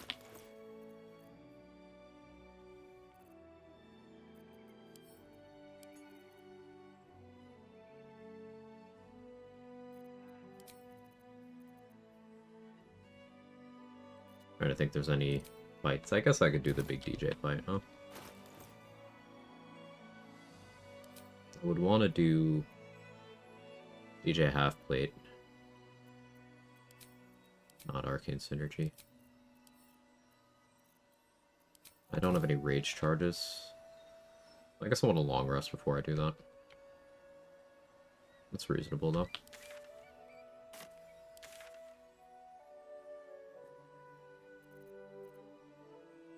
Anything left to fight in Moonrise? Not really. Couple Zents.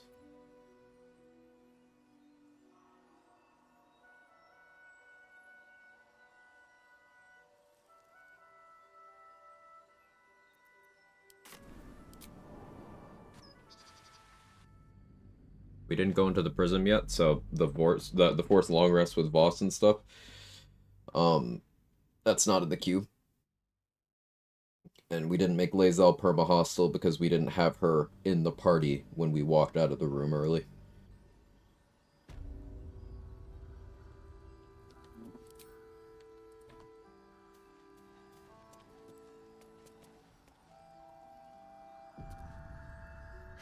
Have to keep going.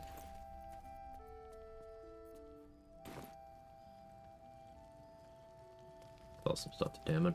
What's up for discussion?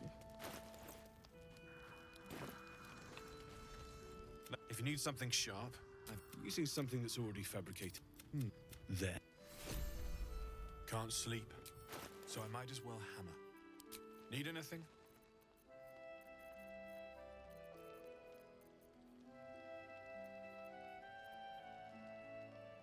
Dynamo Axe could be interesting with the Hellish Rebuke stuff, but meh.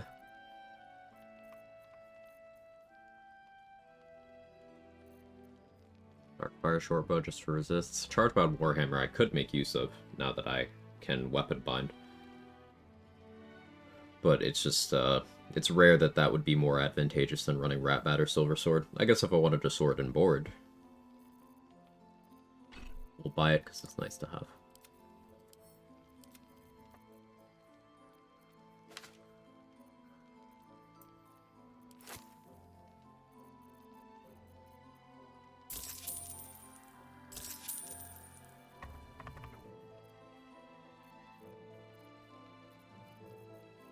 I'll be here if you need anything.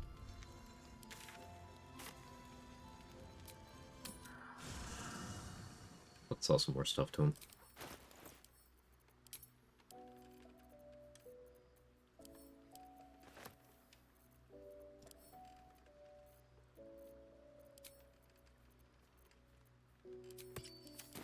If I need to get the Darkfire Shortbow to balance the transaction here, I will. But I would prefer to fill that with special arrows. Can't sleep, so I might as well hammer. Need anything?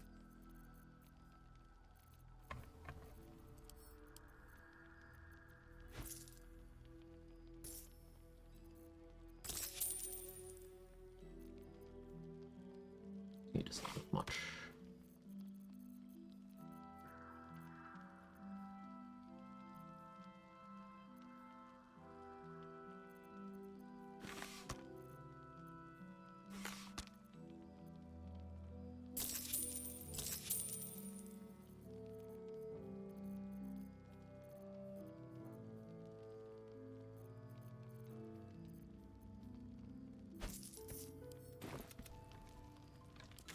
Maybe Lantarv has more.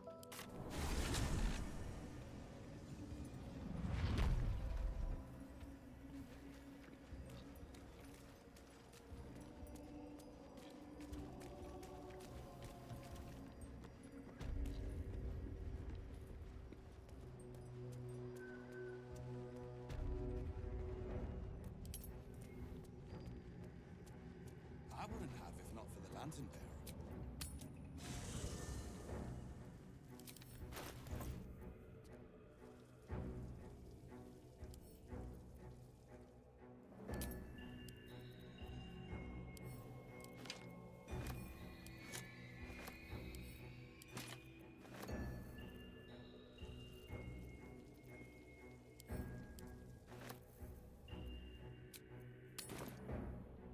Where do you hail from? Good progress for 2 hours into the stream so far. The absolute forge runs Didn't this expect to be loud in fighting your so many chest. Githyanki so How early, but may I serve? it was a good call.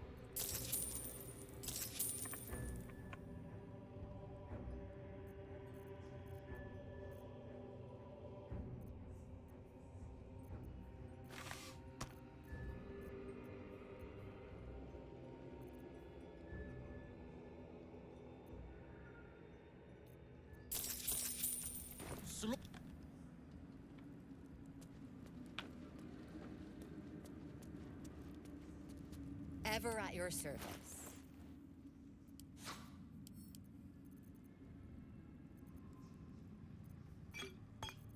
I can afford this.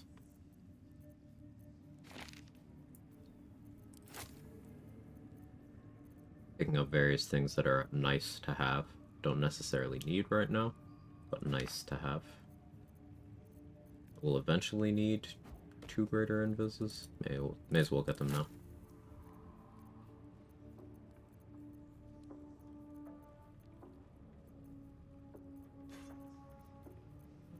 Conjure Elemental. I don't have any of those. Need that.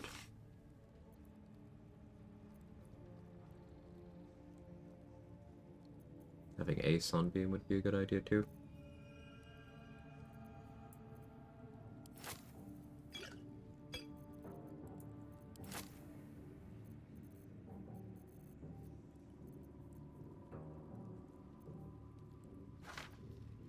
I can make that happen.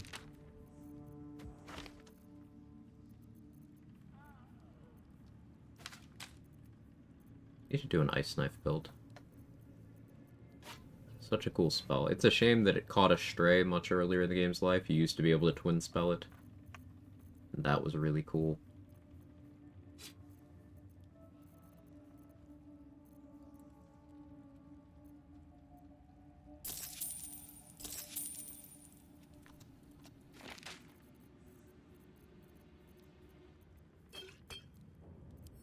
And on.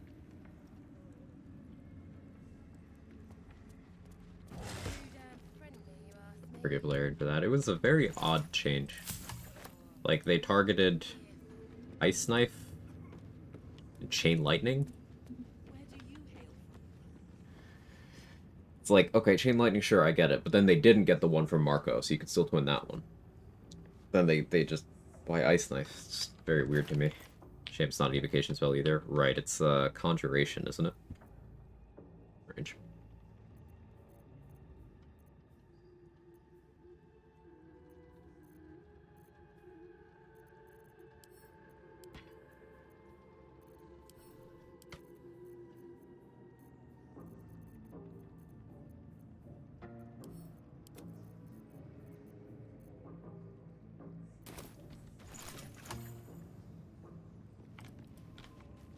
We're gonna bring companions to Araj to get various blood elixirs.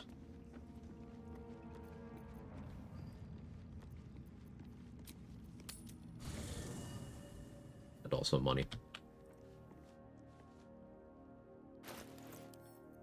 Don't have any of them yet. Yeah, brought Will, Shadowheart, Astarion, and myself.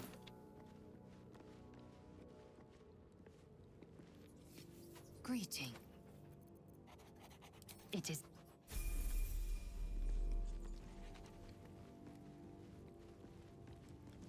The drew for the Hey, soldier. Guess I could recruit Gale at some point.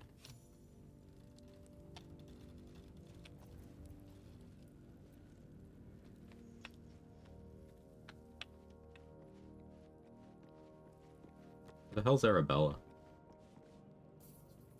Dost thou require a new...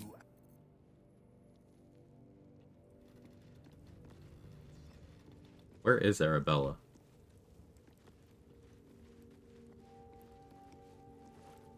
That's weird.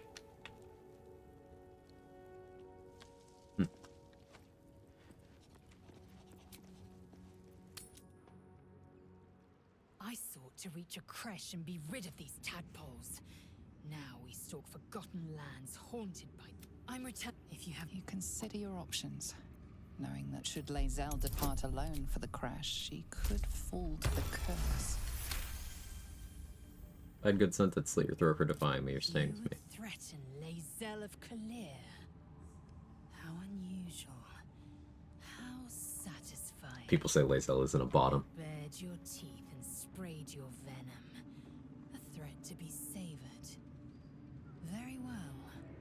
Let's see what this moonrise illuminates. Assume nothing. Saving that. Should you be interested, with one drop, there... Should you be interested, with one drop, there... How large is a fire one barrel explosion? Right.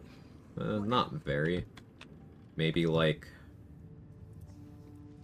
barrage to here. At most. Felt like prey in many moons, Raj. Probably overestimating.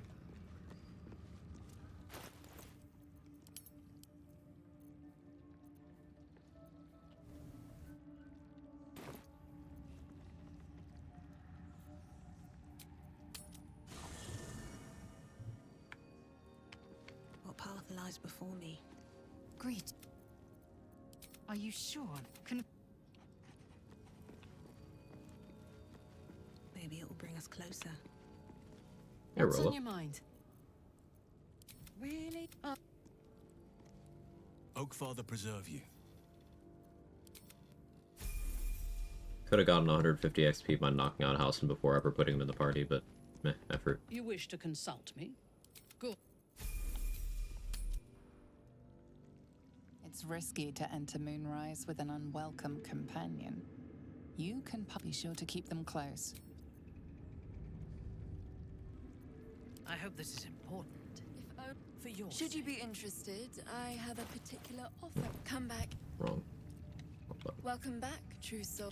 With one drop, there... What is needed? Should you be interested, with one drop, there...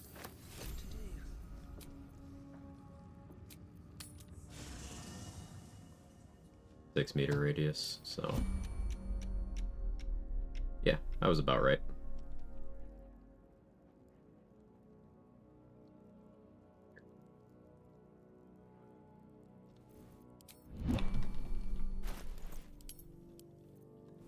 How am I today? I'm doing okay.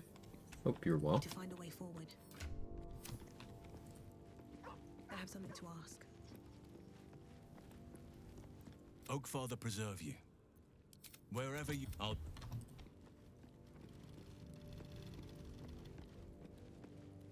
You wish to consult me? I mistake when you... Another XP thing I could do is kill Elminster, but I have Minthara. I may as well also have Gale, right?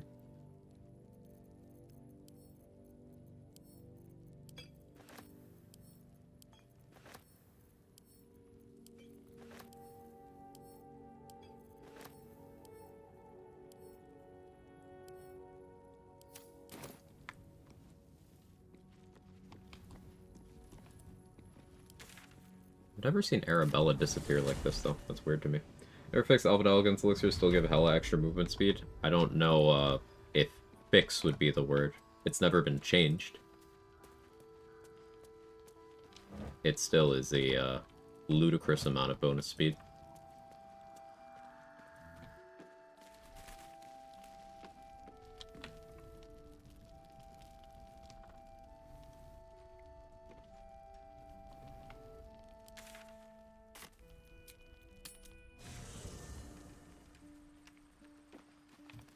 Seeing if Arabella's at this camp.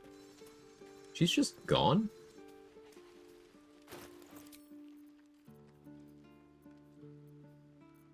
And I did her quest, I just don't know why she's gone.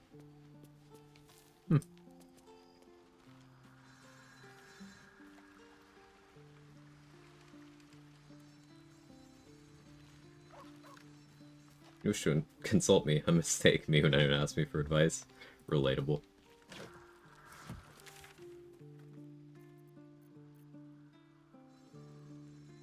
I could go fuck up Gandrel. No reason other than he's worth XP. Oh, I had infusion on instead of geniality there. Whoopsie. Same icon. Not the same. Very similar.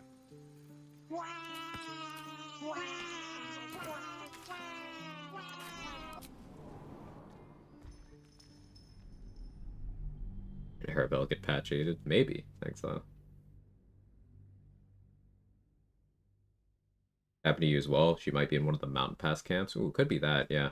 I only noticed she was gone after coming from the mountain pass. I don't need her around for anything, I just find it interesting. Also, my game's doing weird stuff, like, it's not fading in when I region travel, it's just smashed to, like, we're here. Doesn't normally do that.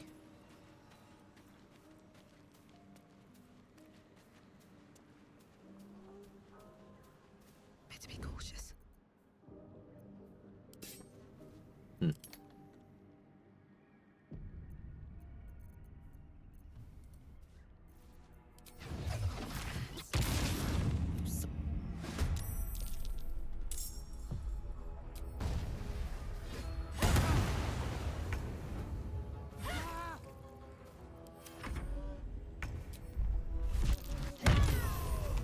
Never wanted the easy path. Thanks, buddy.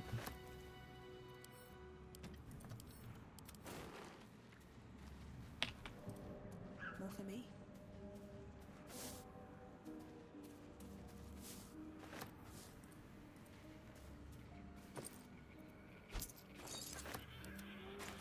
Not an oath break, by the way, even though this is a man seeking vengeance against a vampire for having taken his children. Not an oath break.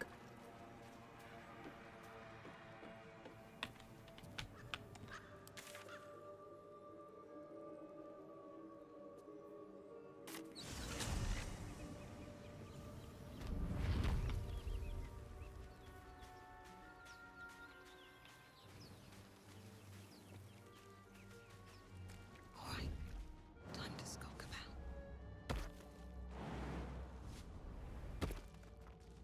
Breathe deep and move.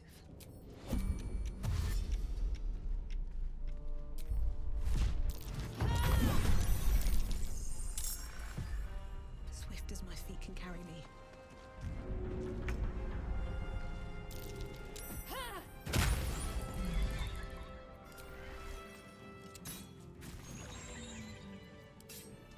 What's inside?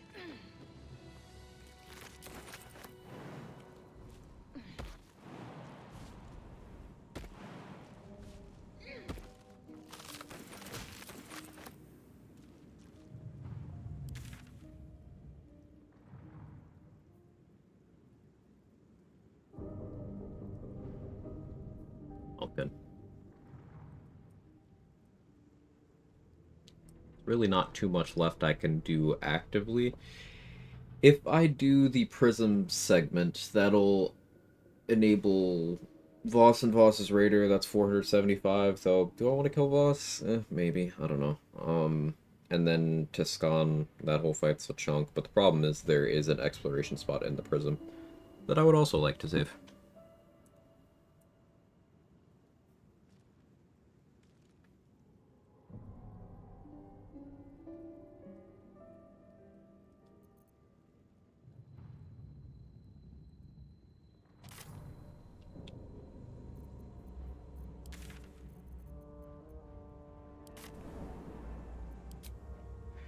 Could make Last Light fall, but I don't know if I want to lose access to Damon and Tally as vendors just yet. they'll still be alive if I retrieve them and put them elsewhere, but their AI doesn't function after Last Light Falls. Mattis will still work. Mattis and Barkus will still be functional. On my way.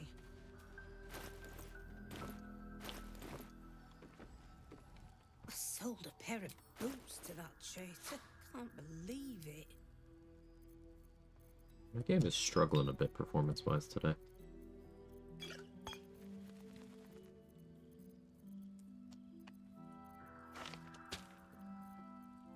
Long-term effect of the coal mining, I suppose. Haven't used Defender Great Axe. There was a concept I was trying to use it for a while ago that it didn't work out the way I hoped. But I'm sure there's some sauce to this. I'm not working intended? I don't believe so.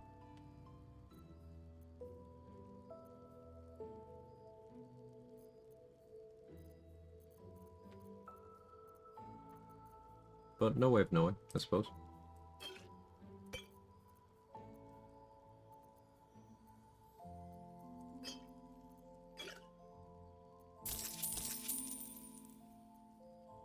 Definitely buy these.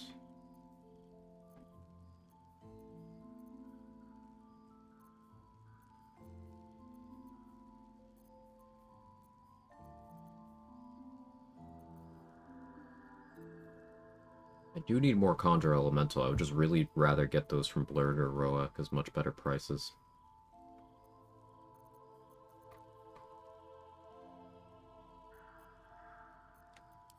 Tick.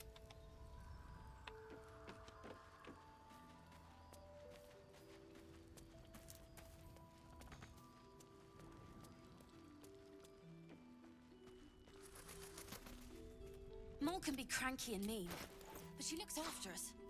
So, stock up, alright? Because you need all the help you can get to bring her home.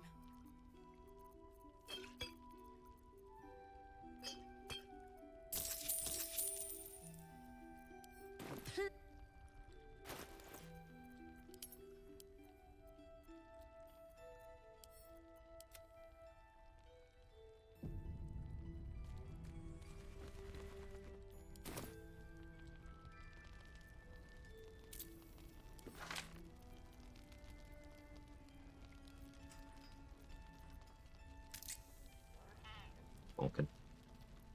I should speak up. Yes? I'm sure you would.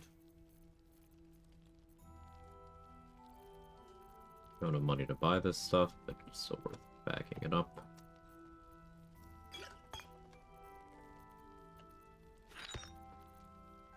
Did sell him a few things I could steal back if I really want them later.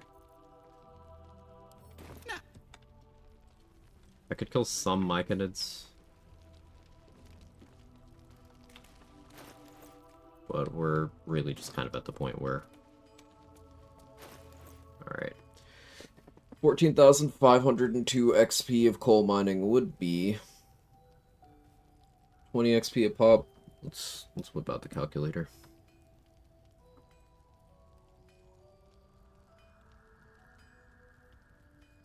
Be 726 zombies. They go from here to 11, coal mining alone. My game likely gives up at some point before then. So yeah, I'm gonna long rest to get rage charges back, and we can do the a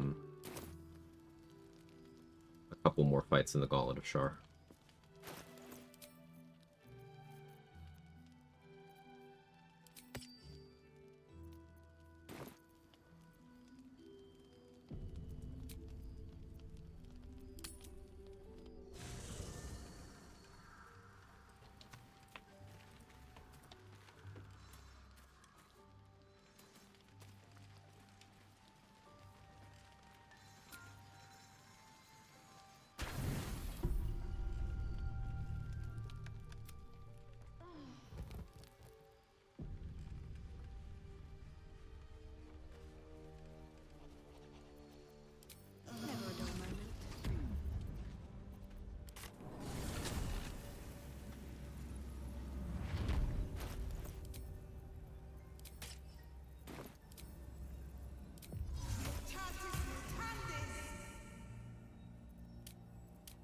I have the Hexblade level now, so I can just go for Deception. Don't need to do,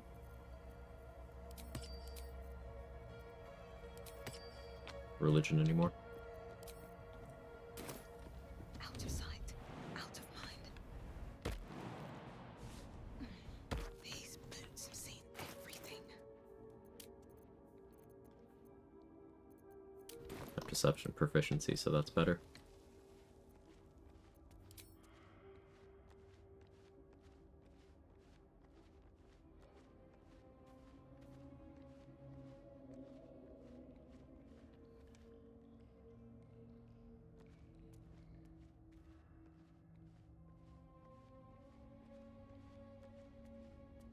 Light on my feet.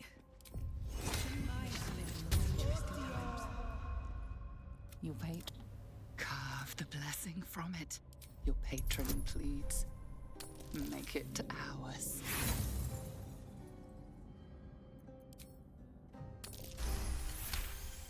Sure.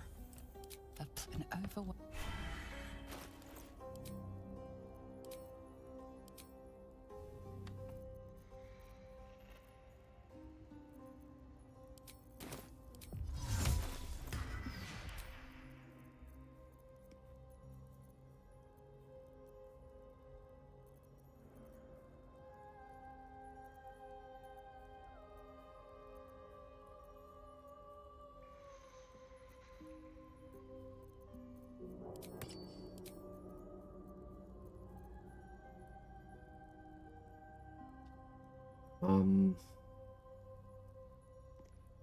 I think I'll go in without light on my weapon.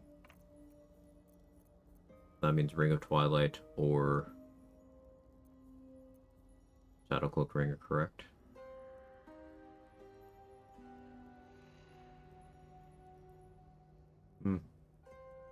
I do want light on my weapon to turn off Living Shadow, though, if I'm doing Rat Bat. Could do Skin Burster.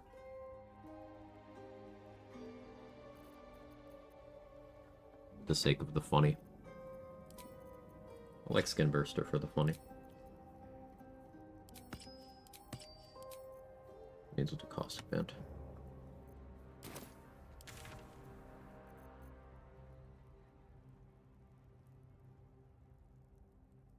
Let's go get Shield of Faith.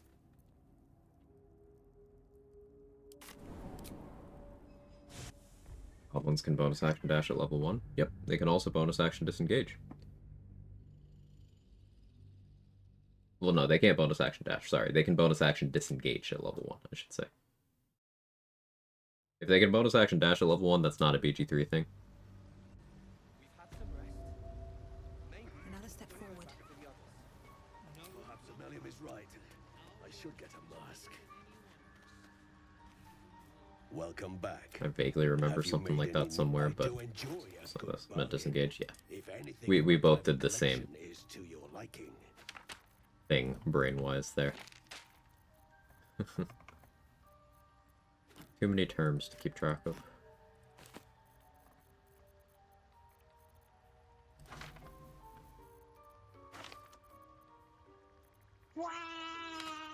Yes, I know. So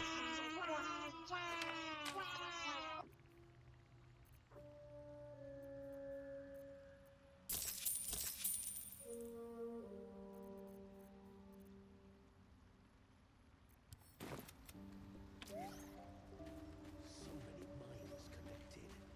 What could they accomplish?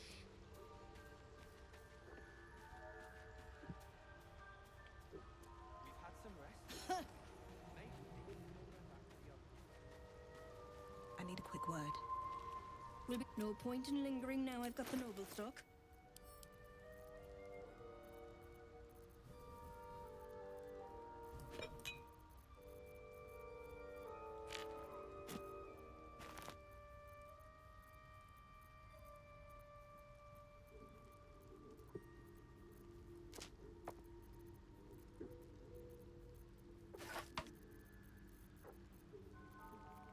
Are there any more scrying eyes? No, so I don't need shatter.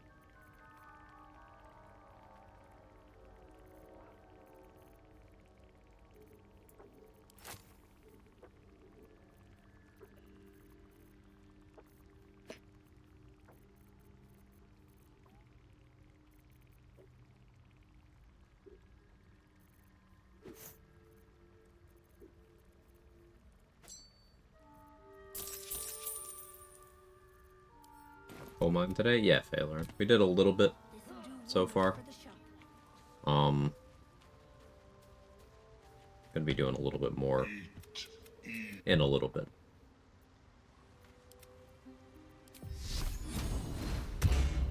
Still a couple fights I can knock out independent of that.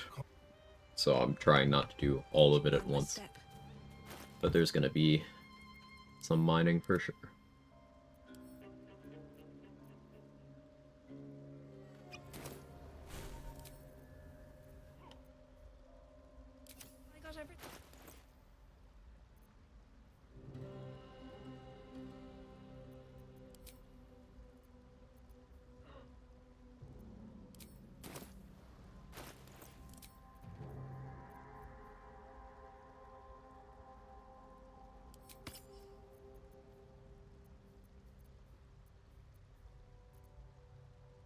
Makes sense.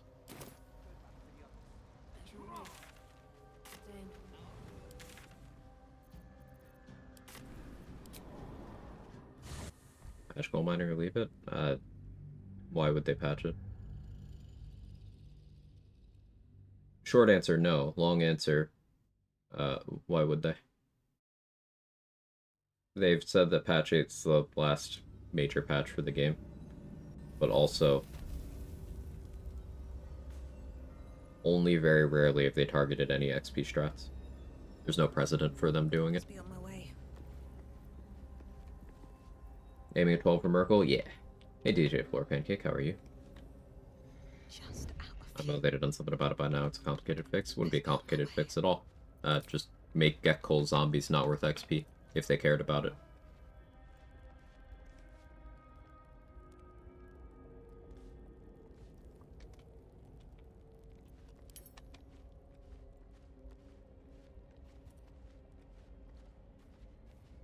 But that leads me to believe they don't care about it.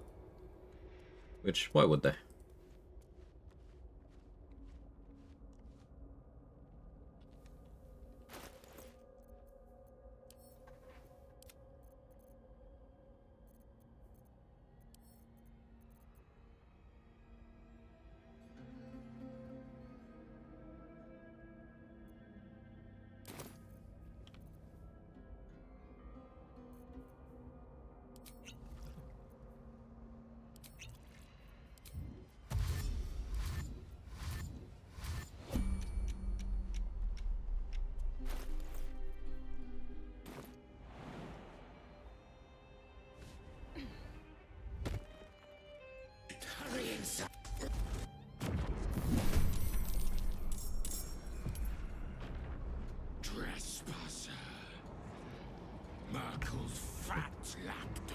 I feel like it's a bit of an exploit.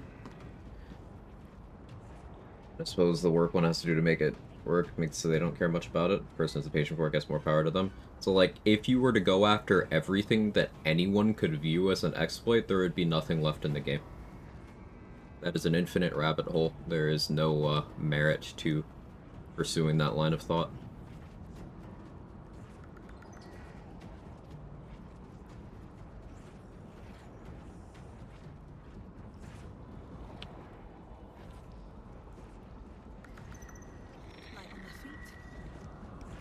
And to be perfectly clear about my position there, this isn't me saying that everything is an exploit. This is me saying that you could make an argument that many, many things are exploits. So what do you gain in terms of improving the game by changing certain things?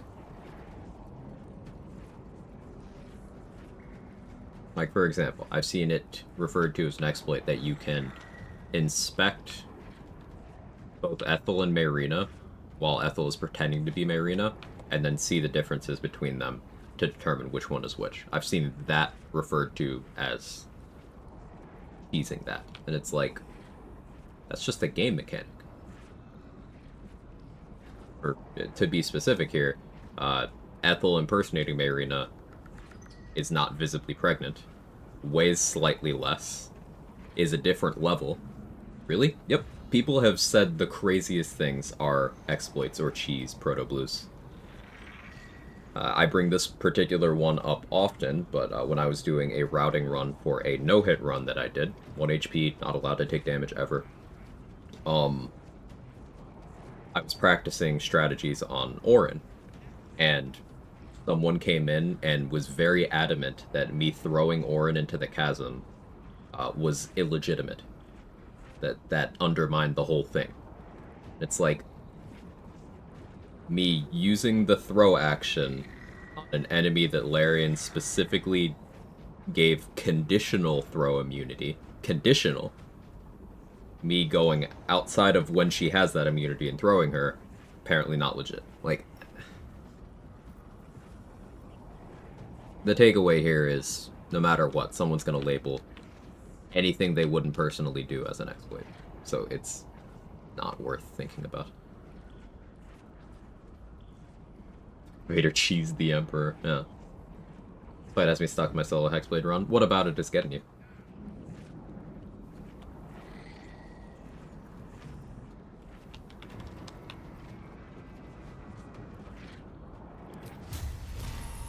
I want to save my spell slots for Hellish Rebuke here, I think.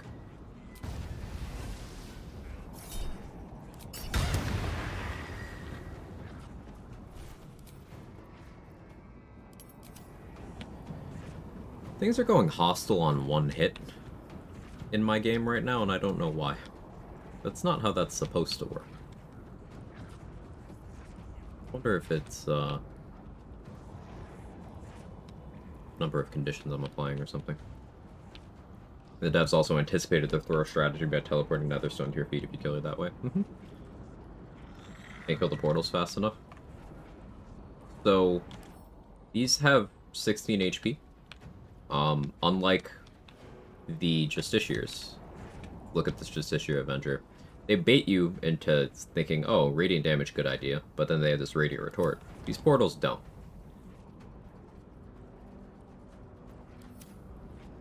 So if you are trying to do this in a way where you are killing the portals, it is okay to go all in on your action economy, deleting the portals before they become an issue. So if you said you're a Hexblade, you have extra attack. So you can, for example, throw smoke powder bombs at each of them. You could do arrows of many targets off of them. You could just have a big bonk stick of something that is not psychic or non-magical physical damage. So any magical weapon that isn't the Shadow Blade will work fine here. And just go ahead and poke once or twice. You could bring in summons to attack the portals for you. I let the spawns happen for the XP, personally. That's my approach.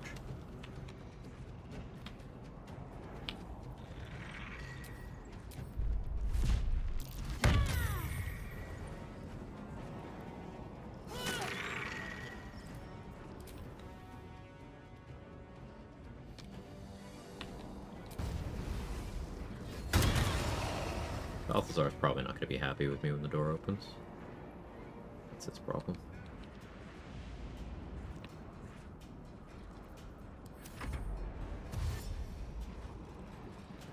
Foul assemblage. You should never come in.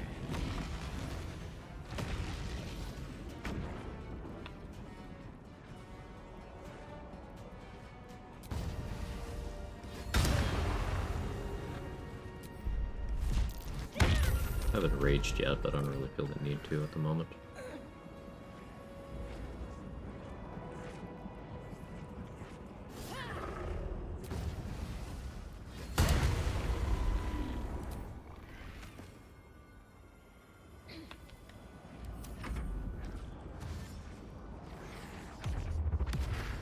Didn't think about bombs are terrible this game? No, you're not.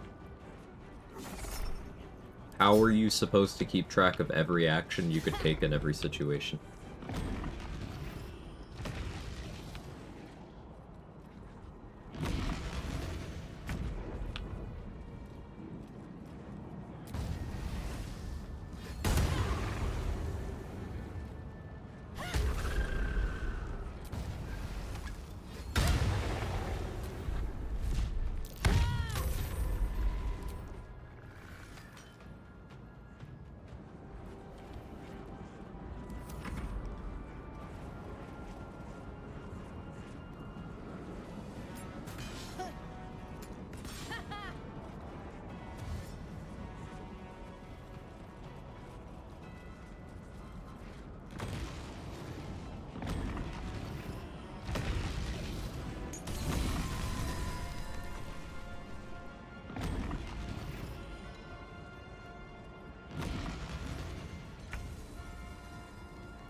I forgot to light on my weapon. Crusader spawn yet? No. Probably worth considering raging now, though.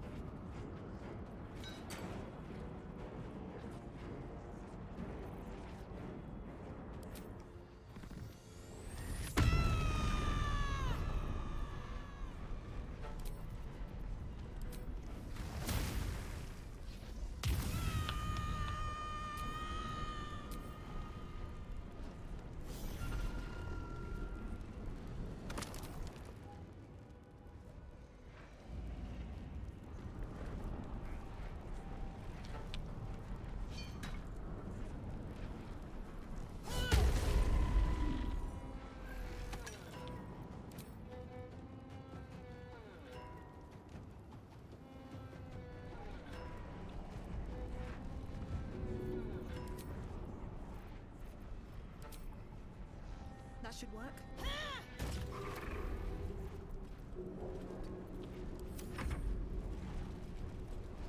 Like how the weapons grow in size too. Me too.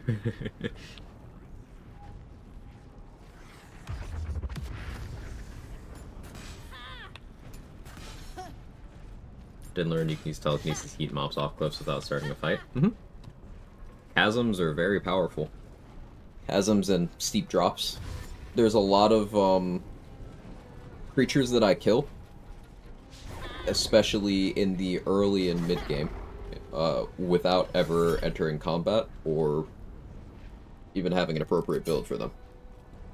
Like running around with enough strength to throw people in Act 1 allows you to throw a bunch of Dwergar and Grimforge into chasms without having to be prepped for the fight, because like that can be a very big fight. Lets you throw a bunch of goblins. Telekinesis lets you do that from range, though you do need good spell save DC to do that consistently in most situations, but it's still a good tool. And you can bring their corpse back for loot, yeah. Telekinesis is awesome.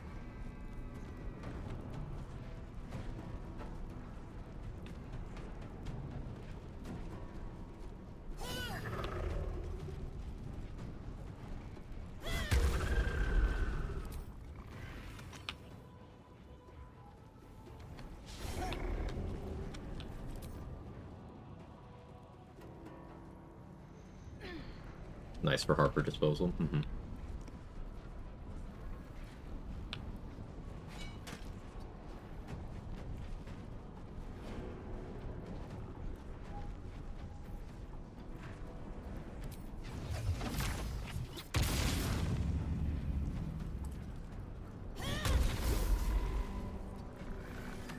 It worked out perfectly, actually.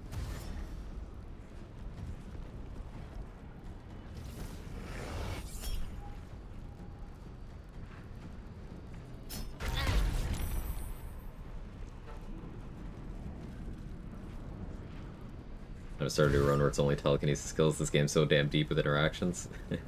It'd be tough to do telekinesis only. It's possible, but it'd be tough. Like, you would have a really rough time in the early game because telekinesis is a 5th level spell, and the earliest access you get is 1 use per long rest if you play as Gale and Tara has an accident. But Tara even having that accident, you're going to have to make an exception because you need access to telekinesis if everything is going to be telekinesis.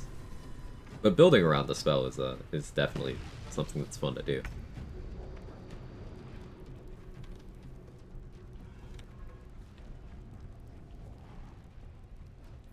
I'm gonna do this.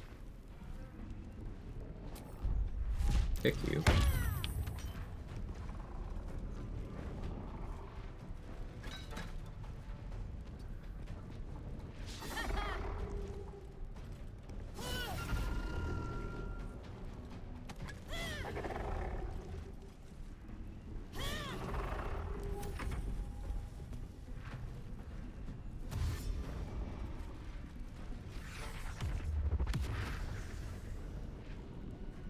Currently doing a knowledge cleric. That's my plan to use telekinesis. Let's go, RJ.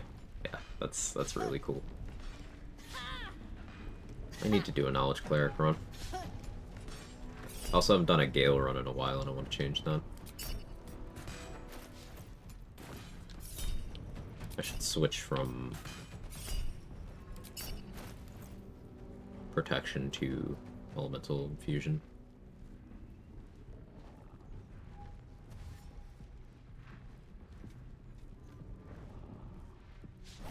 You ever need to apply some disadvantages for telekinesis to land? It can help sometimes.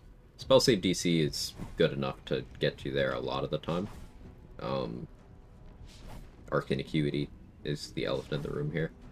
If a creature is allied to you, no rolls are made. It just works. So trade reference using it to dispose of Harpers. If you get all of Last Light allied to you, all the Harpers are green. They're allied to you, so you can just telekinesis them into the water from the roof in comfort and style. Another good use of telekinesis is if you do get Tara's Amulet at the start of the game as Origin Gale, you can use it to move the allies in the first Grove fight up to the top. You can just TK them up one by one, so they have the high ground. It'll hurt them, so you gotta be aware of that. And you have limited action economy, but putting Will on the high ground for his Eldritch Blast is theoretically useful. The problem is he starts with Featherfall active, so he's likely to jump back down. It's an option.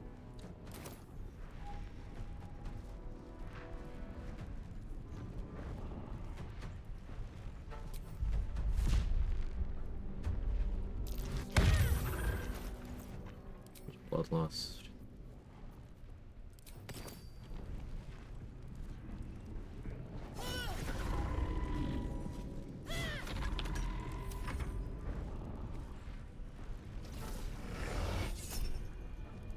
Just did the mustard pixel for the first time. It's hard to find. You'll get used to it. The thing I try to make sure I do when I do it is go as far to the right as I can on it. I don't know the cardinal direction off the top of my head for that map. That helps prevent the corpse getting stuck in the wall.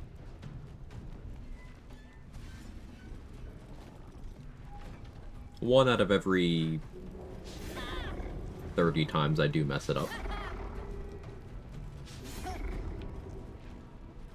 But I have gotten better at it. As you can see, these guys can't hurt me. I have 7 physical damage reduction from Force Conduit. I have 1 physical damage reduction from my armor, or 1 global damage reduction, I should say. And I have resistance to physical damage from Raging.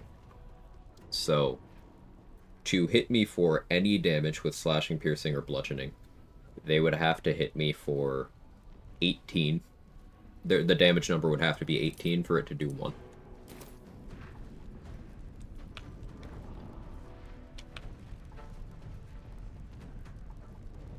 So they just kind of can't.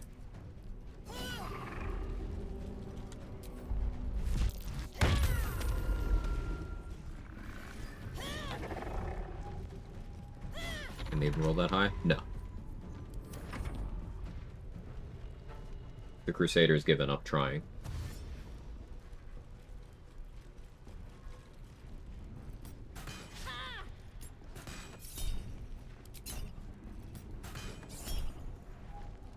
The max damage an archer can do is 12.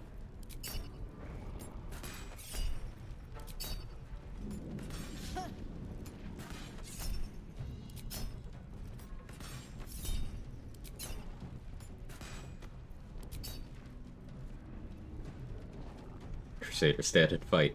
Pilf. Yeah, that's what I'm doing. So strategies like this are one of the primary things I'm talking about when I talk about armor class being a bad stat. I don't care if they hit me, they can't hurt me. And they have to damage me to reduce my Force Conduit. Exactly, Jazer. Love the Skin Burster for this fight, works so well. Yeah, Niloka. It's obviously not as fast as something like a Rat Bat, but like, when you have enough damage to where it's at least similar in terms of number of attacks you'll be making, it's just immortality as long as you have the action economy to keep the Force Conduit up. The only way this would start to fail is if I missed all of my attacks in a round for like 3 rounds. That's not happening. And even then, that would be, oh no, I start taking 1 to 2 damage at a time. Ooh. I have 90 effective HP right now. Or 89.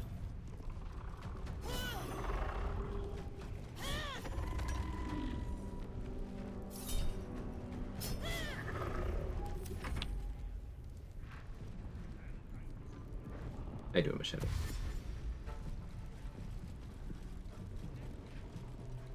Nice bonus. Here again with never ending questions about Cleric. Always happy to talk Cleric. For group run, which strategy you think works better? Going orb builds or going heavy armor flat DR to apply warding bond through other people? Maybe both at the same time, though I think it's diminishing returns. So I really wouldn't do either, personally, but I am more likely to click the warding bond button while being tanky myself than I am to do radiating orbs. As I've mentioned before, I don't think radiating orbs are particularly noteworthy. For the same reason armor class isn't a good stat.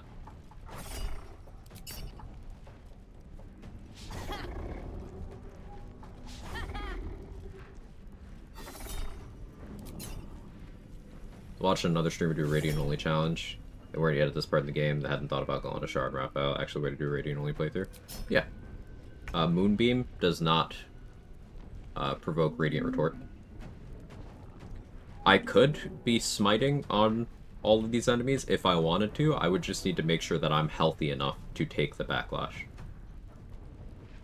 So having force resistance helps because it gets returned to you as force damage. Also making sure to limit the number that I do. I wouldn't want to be doing a 4th level smite and critting one of these guys because then I would be taking a lot. But I could do radiant damage as long as I mitigate the incoming damage.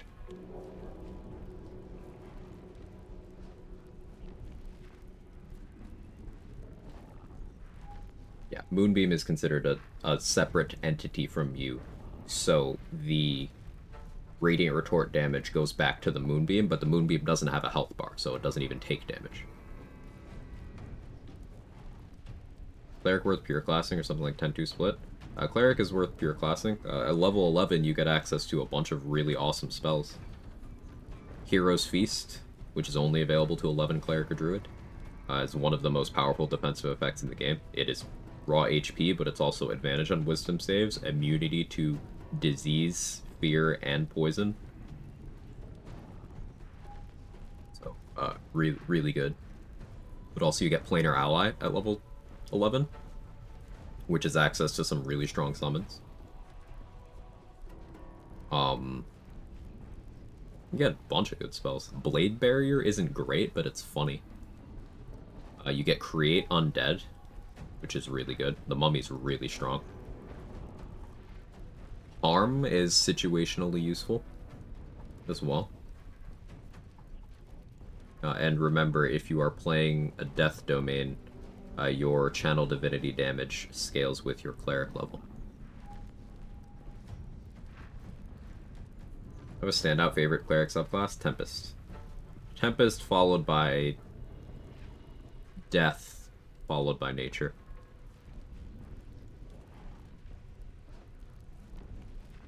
Look the rest of the day. Gonna go play some disc golf. Sounds fun, Proto Blues. Have a good one. Thanks for stopping by.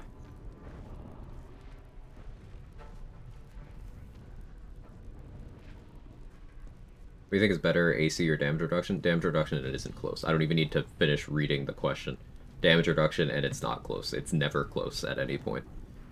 At what point of AC would you prioritize DR, since you just kind of got AC while getting DR effects? You don't necessarily have to do that. You can have both, but keep in mind, with game knowledge, like, you can tell exactly how much AC you need for any encounter. Like, I know that with 27 AC, the Crusader's the only person in the room who could hit me here. But getting 27 AC is harder than getting enough DR that nobody in the room can hurt me, even if they hit me with every attack. So why would I not just go with the DR? And I didn't really give anything up here. I'm wearing the armor I would have worn anyway. I'm raging, which is damage for me anyway. And I'm just using a different weapon that is still good damage. The less trade-off, more power. Better offensively, better defensively, easier to achieve. Damage reduction is better. I think it's a really good topic as well. Oh, yeah, for sure. Surprised I didn't say light. Typically light would be most people's favorite cleric. I think that's due to lack of experience with cleric, because light has good stuff. It's got good, always prepared spells. It's got a good channel divinity. But here's the things light doesn't have. Light doesn't have a divine strike. Light doesn't have heavy armor proficiency. Warding flare is also not a good defensive feature because it can re-roll things into crits that bypass your critical hit immunity. It just does less stuff. Like, if you're going for a domain that has offensive value, Tempest is simply better. If you're going for utility, multiple domains provide more. Like, the light versus death debate is also not really in light's favor because death gets good cantrip support, gets martial weapon proficiency, and can ignore a mildly annoying resistance. It's not that light isn't good, it's that it's just fine compared to very good. But it's certainly not one of the weaker ones. They're a bad cleric domain. Life. But even life is fine because it gets heavy armor proficiency and a divine strike.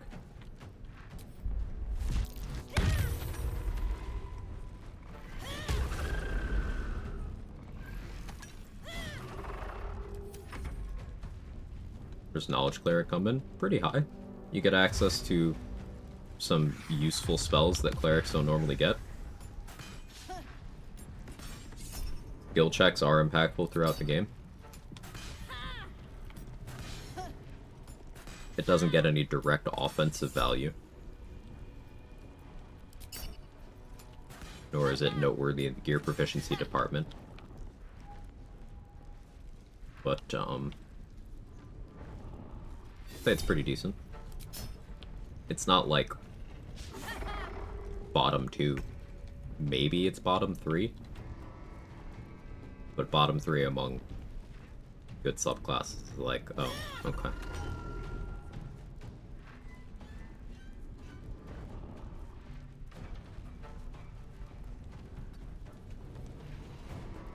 Or nature's main strengths. Heavy armor proficiency. Divine strike in 3 flavors. Access to druid spells and cantrips. The ability to cut elemental damage in half for yourself or an ally on a reaction and no other resource. Doesn't cost a channel divinity. What about War Cleric? War Cleric's decent. Isaiah. In a vacuum, War Priest charges are good for some theoretical damage per round calcs. I don't like them from a practical standpoint because the cost conversion of your attacks to bonus action is something you don't have as much control over as I would prefer. Like, if it was a toggle you could choose, I'd rate that feature a lot more highly. But looking outside of that, War Domain gets... It's another Divine Strike one, and it's Divine Strike weapon damage, so you can capitalize on vulnerability really easily with it. Like, doing War Cleric's Divine Strike with a Shadow Blade makes it psychic damage. So if you're doing psychic vuln, that can get big number, and that's cool. You get good always prepared spells. You get heavy armor and martial proficiency. I know I said that, but I'm saying it again because it's very good. It's good. It's one of the better ones. Why did I choose Giant in this run? Damage and value outside of my range.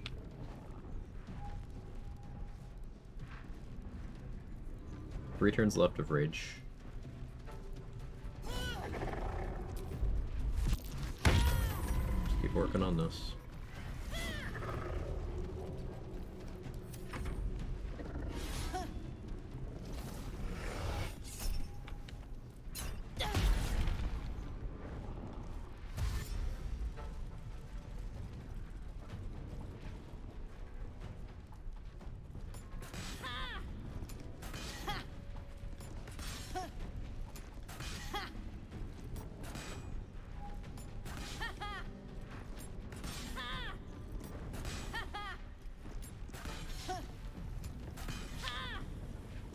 Ideally, I'll have all the archers dead by the time I'm out of rage. May have to start AoEing for that, but we'll see.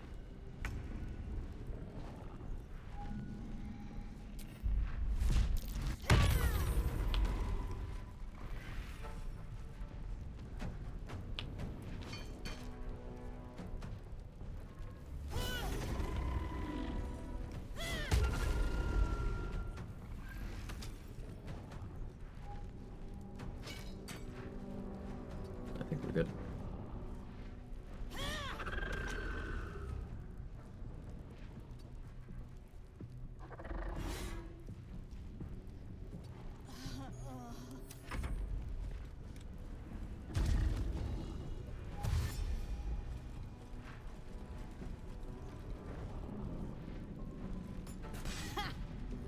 So I don't think I'll need to rage again.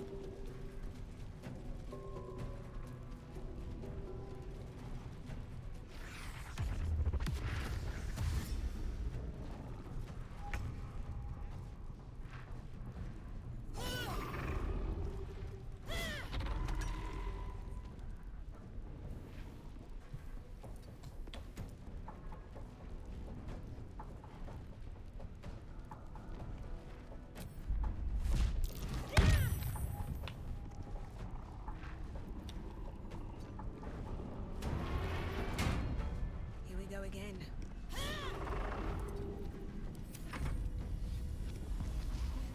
Else, thank you for the $30. What's the occasion? What is he doing? Thank you very, very much.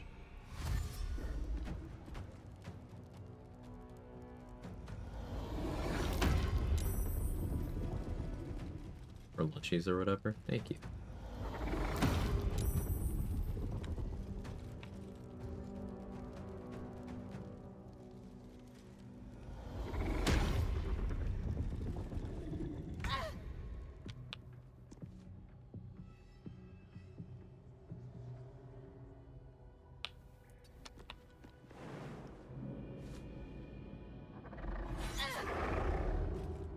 Finally able to damage me because no rage, but okay, I can restack that pretty easily.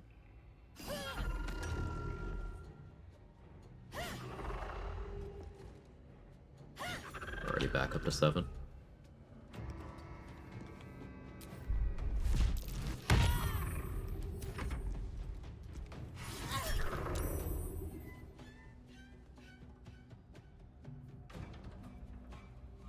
Save the spell slot. Nothing really, just like find my buds, watch the parasocial foods. Thank you, I appreciate that.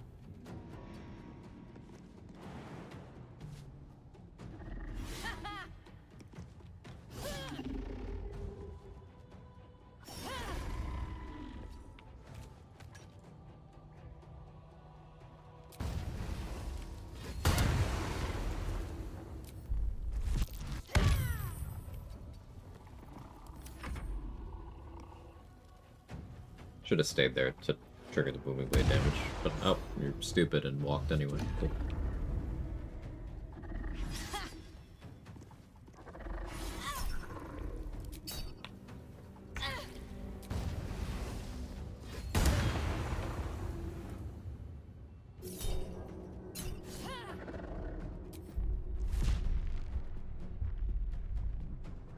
I don't think this even hurts you, because yeah, you're immune to non-magical damage now. But I got the 1 necrotic from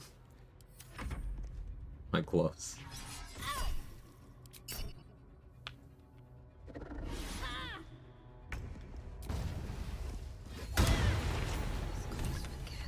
Balthazar, are you gonna be chill or are you gonna be mad at me? Actually not certain. Put that on until we find out.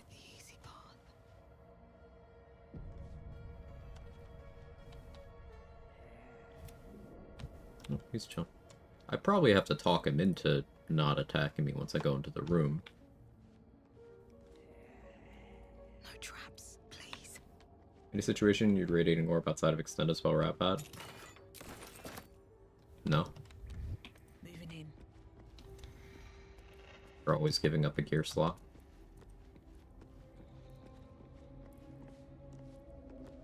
There's like maybe a case where Coruscation Ring is more effective AC than an AC ring if you need AC, but like, no.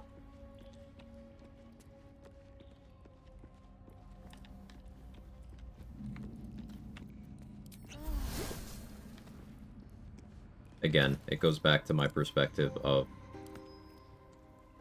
why increase the chance of a hit missing when you could just render a hit meaningless at lower cost.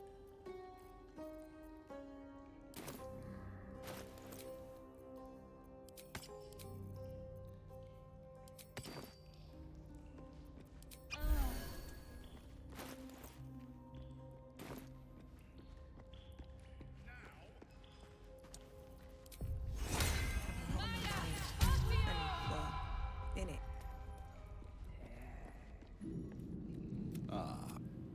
Not just any true soul would have succeeded in following my path He's chill. through Okay. this place. You should be pleased.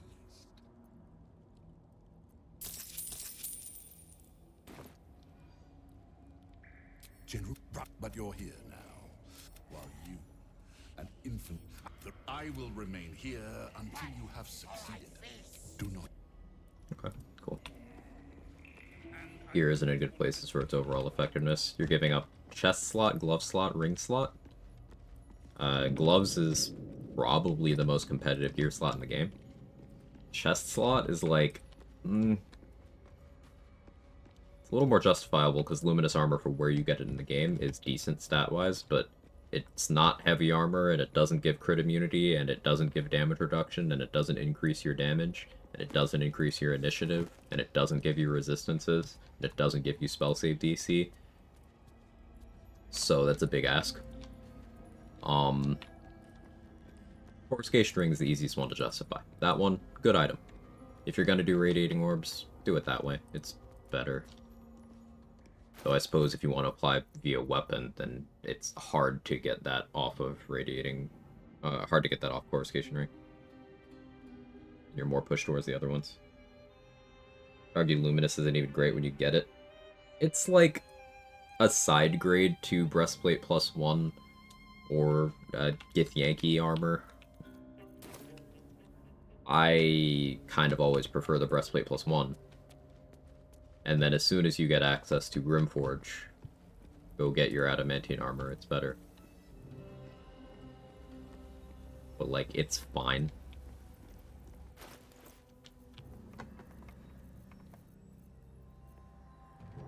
Problem is, access to radiant damage is a little limited at that point in the game. So you're looking at either expensive things, weak things, or super niche things that require you to be very specific subclasses. Like, Stars Druid, easy access to radiant damage to use the armor. Cool. If you get Shining Staver of Skulls early, cool. Outside of that, you're looking at either Sacred Flame or using spell slots, or Holy Water against relevant enemy types. Full Party Luminous good for the extra AC at least till you get better. It isn't though, because again, AC is like,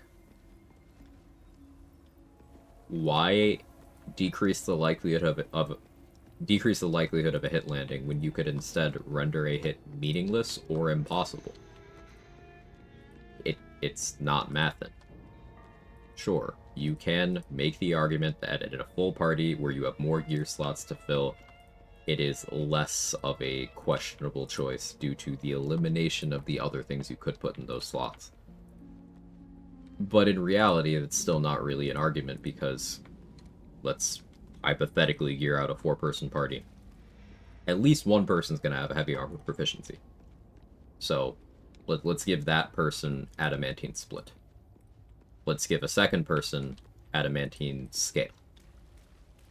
Let's give a third person Breastplate +1. Now, if your fourth person has the proficiency, then they could consider Luminous Armor. But it's still getting replaced very quickly. Like, Jolty Vest from Brem is better. provides more mechanical utility, has the same or better armor class.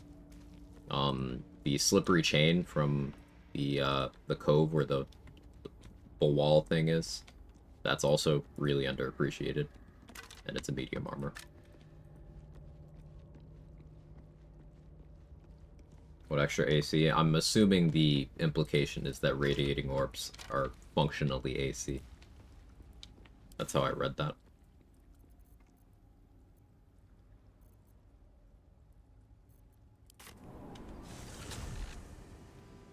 Easier to get luminous before adamantine? Yes, but you can get to adamantine without doing any combats. So, like, what do you need the armor for?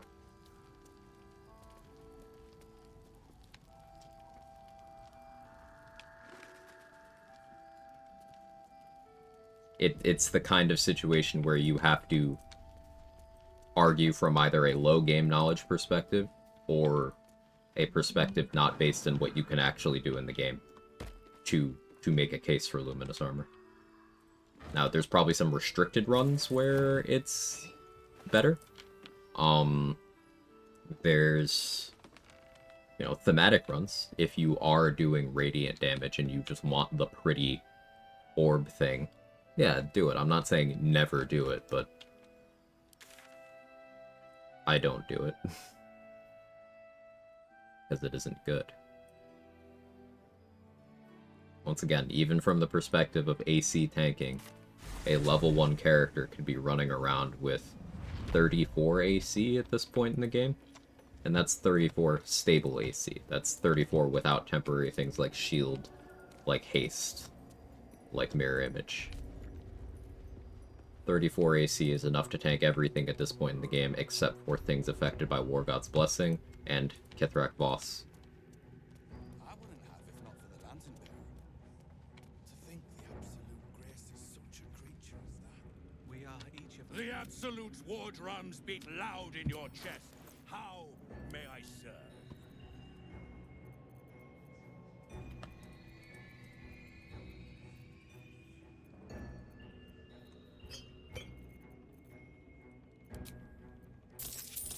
It's like the thematic flare of a light cleric running luminous and other orb gear.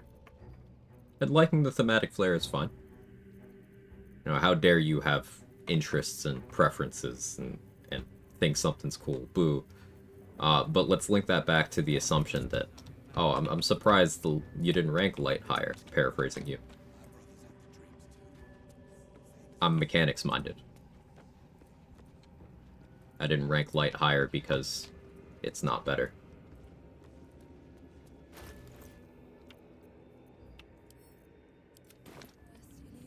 So careful to maintain that divide between I like this and this is good.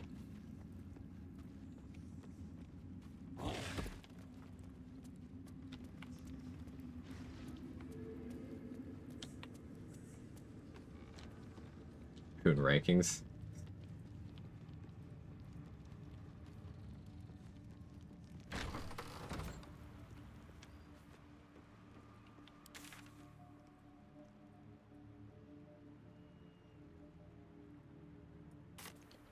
It's back to the mines, isn't it?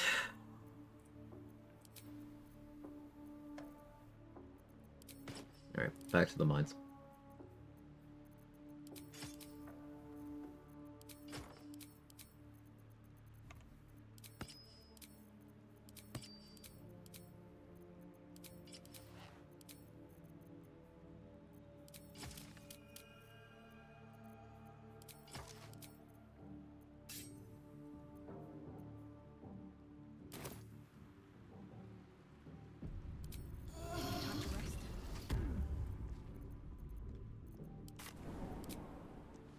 Their mod for kill count? Yep.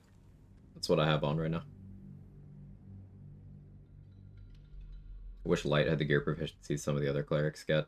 I think it's good that there's only some that get certain proficiencies. It helps differentiate them, helps create use cases. And I think, again, Light has a really good spell list. If you want to do Scorching Ray spam, but in cleric flavor, Light allows you to do that without having to do weird multi-classes. And that's cool. You know, you get always prepared Flame Strike later on, and that's pretty neat. Flame Strike is a spell that I think quite highly of.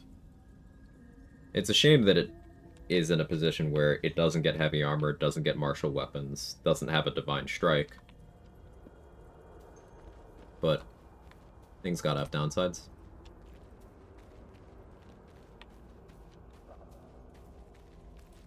Also gets Destructive Wave. Yeah, Destructive Wave's badass. System Fireball. But we're talking about good spells.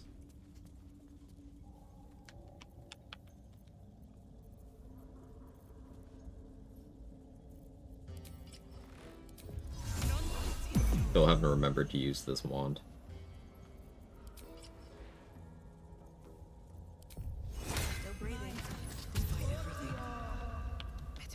I actually do like Warding Flare. It's not like the best thing, use it a lot. The thing about Warding Flare is there's a chance, because of how the game handles attack rolls, to make your problem worse. You can re-roll them into more damage. As a challenge runner, I don't like that level of randomness, so that's why I don't like Warding Flare.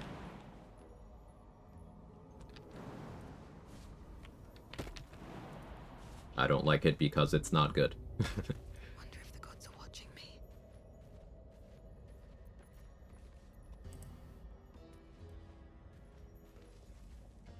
Same with Lorebard, cutting words someone and they crit me. Yeah, cutting words on attack rolls is sketchy. I tend to reserve it for the saving throws for that reason.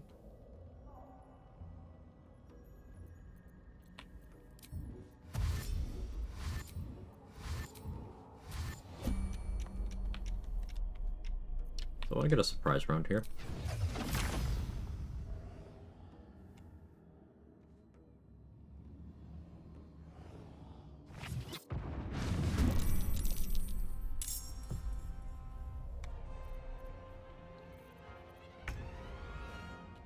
This allows me to cast spells.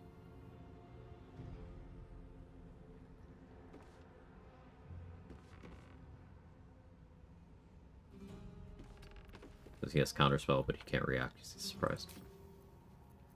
What am I going to cast? Great question. No fucking idea. Didn't think that far ahead. Wall of Fire?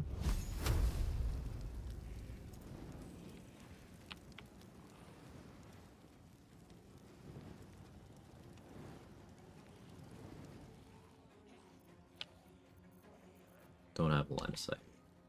I have movement. Go here.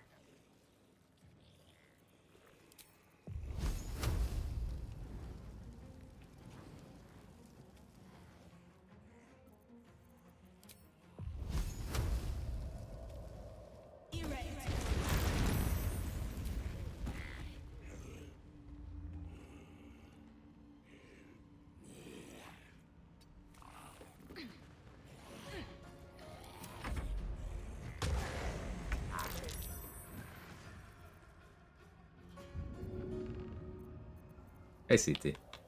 How there's so many here? This is coal mining. Long story short, this is the XP farm.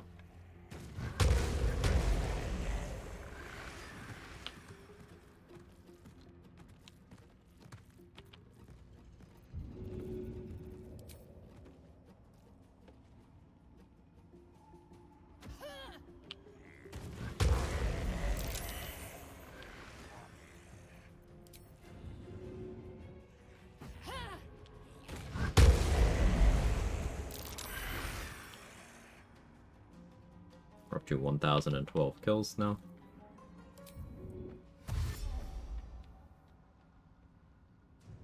Wonder if the gods are watching me.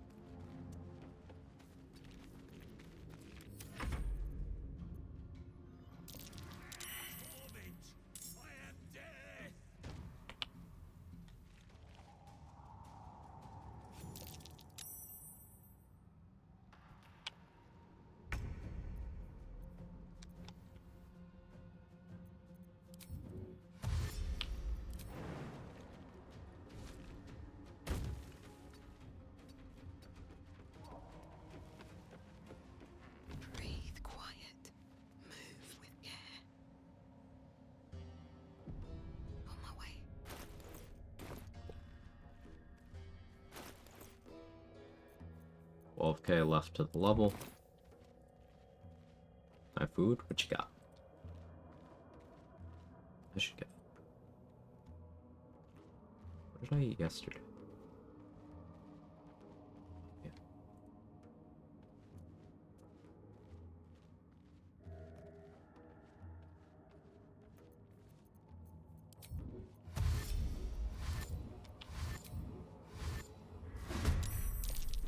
I have shovel, so I could a faster setup here.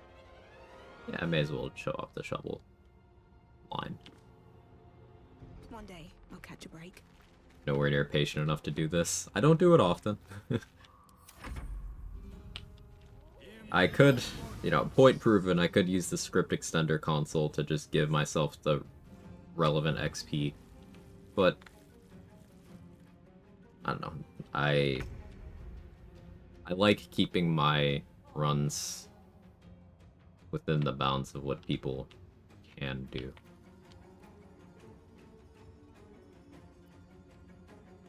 This is funnier than that. It is.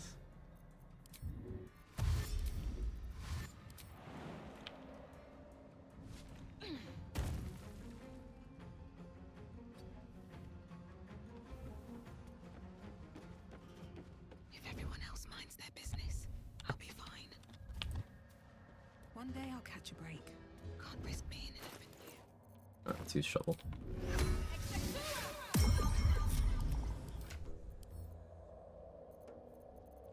Spawn shovel. Give her an elixir of vigilance.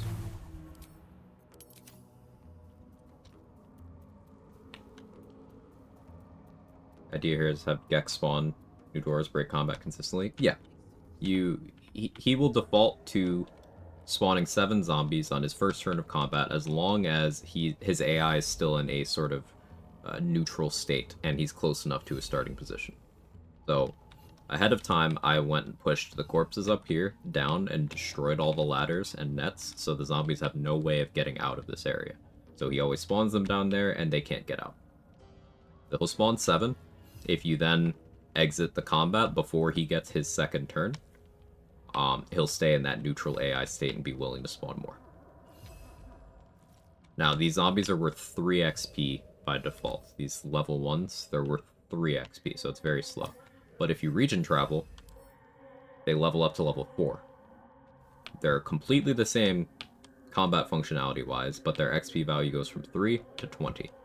So I'm going to be spawning a couple hundred zombies, region traveling to level them all up, coming back, killing them all, rinse and repeat. You have to get rid of bodies, and the game handle the hundreds of bodies. The game can handle it, but not if I do this.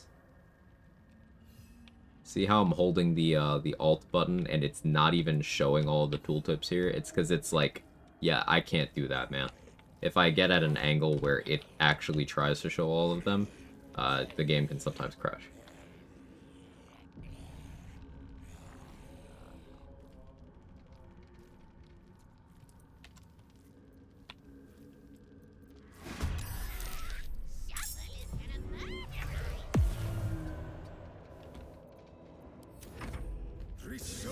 So the faster way of doing this is an innovation on it by Mustard Plant. Any method of making Gek permanently hostile allows you to set this up. You just have Shovel go in with a Vigilance, so she always wins initiative. Reveal herself. To start the combat. Re-invis.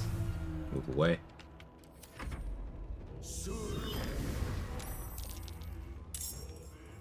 A lot less running back and forth.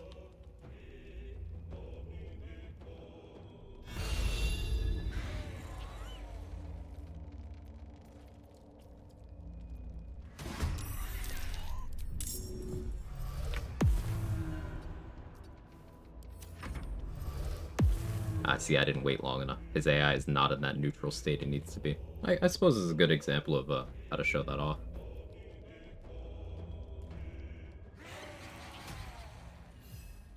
Now I might need to involve my character.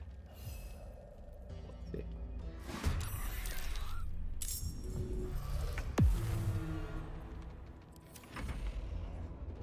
Okay, no, it's good now. basically he has to end his turn while not busy and while not invisible. That's how the combat has to end to keep him in that neutral state. And I have to do this in my next play. Well, the thing is, this is very, very tedious, very, very slow. The region travel edition makes it actually feasible, but I wouldn't really recommend doing this. Again, you can already hit 11 and even 12 before access to Act 3 without having to do this. I'm just doing this to hit level 12 in a way that allows me to showcase some stupid build shit.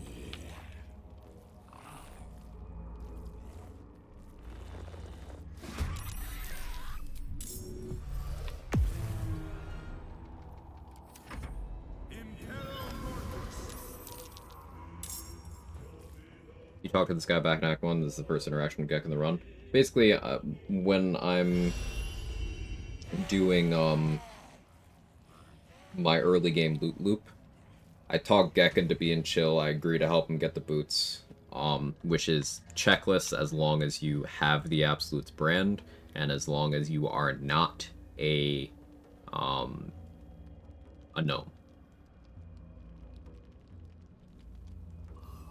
So he'll just be chill here, and I throw his buddies into chasms outside of turn-based mode so a fight doesn't start.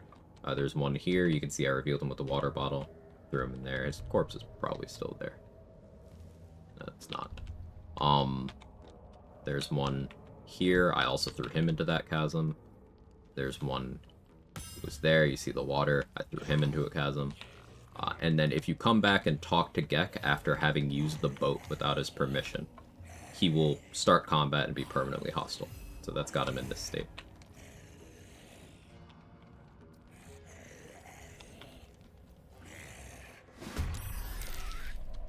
Also not a drop. Yes, not a gnome and not a drop. Thank you, Nico.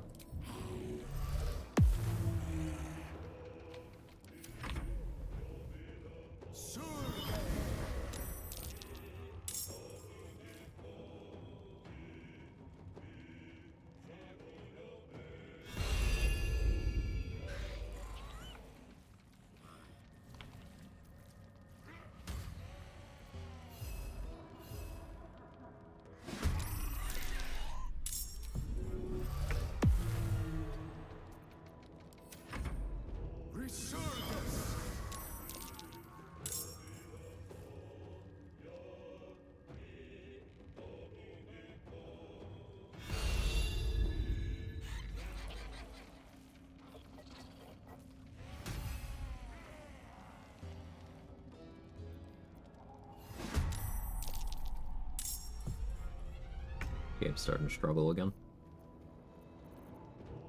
This is something like 50.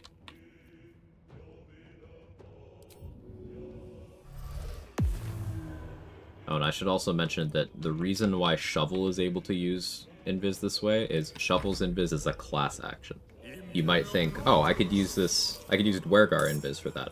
Dwergar Invis is a cantrip. It's a spell. Yeah, Cold does have counterspell. So Shovel's kind of uniquely in a position to do this.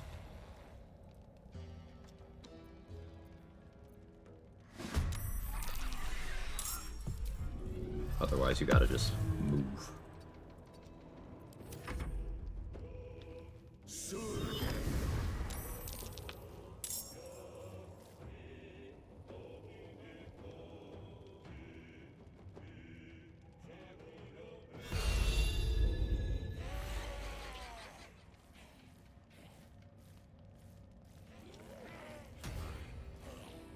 Darkness from Shadow Arts might work here. It's technically not a spell.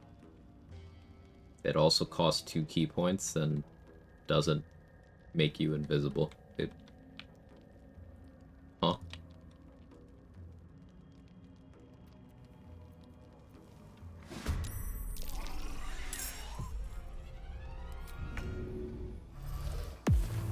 That would do exactly nothing for this. It would be unsustainable.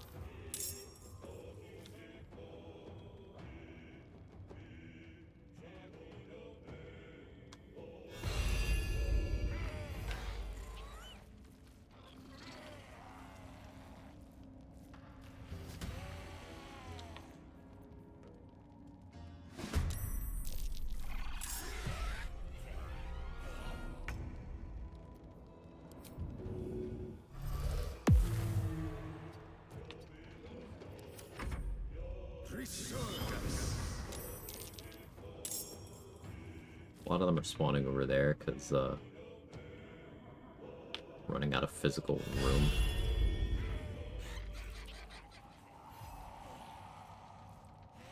I get so many down there in the first place. I don't understand the question, I just explained it. He spawned 7 at the start every time. So, like, by doing what you were watching.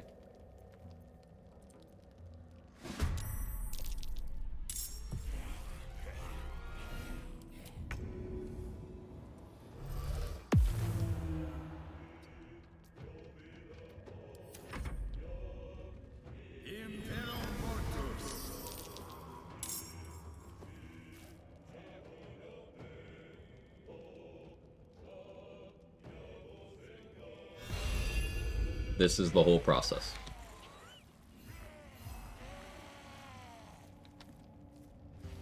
Body revived a few. 7.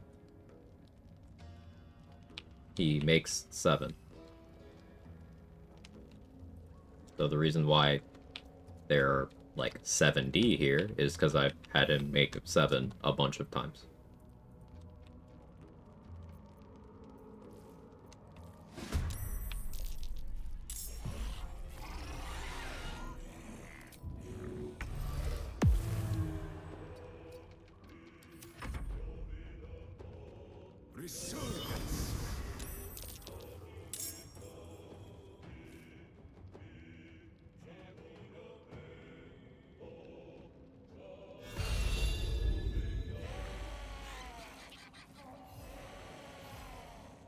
Do like 5 more.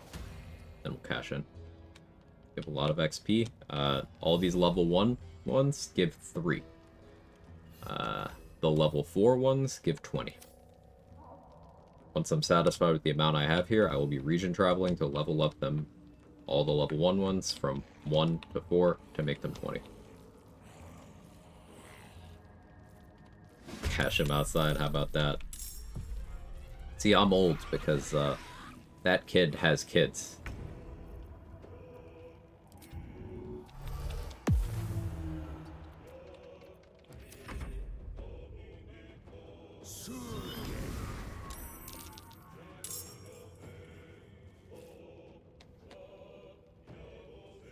Get rid of the initial corpses that still work, or the moth summons. He targets corpses and spawns them from them. He does not consume the corpses. This is why that step I mentioned earlier of shoving the corpses that are here when you first show up down, that's why that's necessary, because he's spawning these from the locations of existing corpses.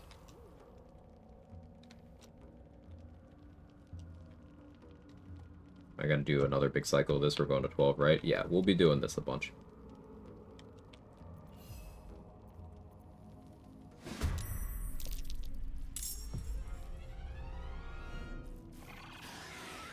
I didn't love that, so we save.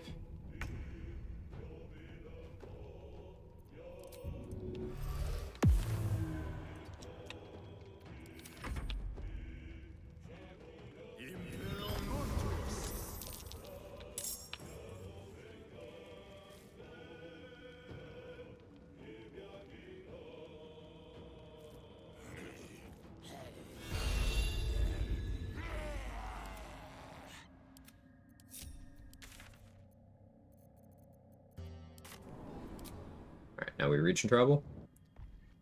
And all of those zombies should be somewhere around 80 or 90. They're all going to level up.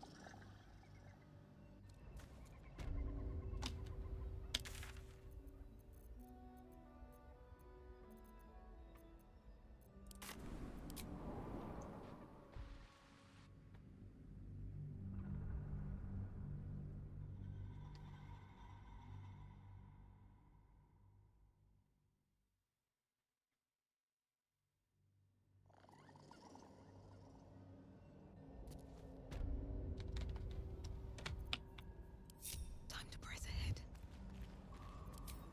With haste.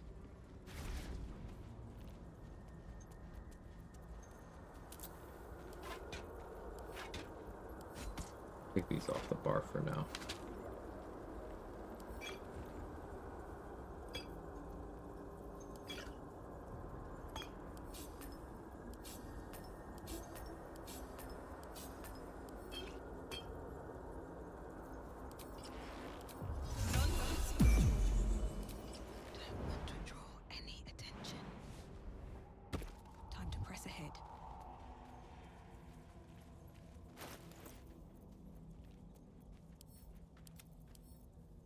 don't think I use a spell this time.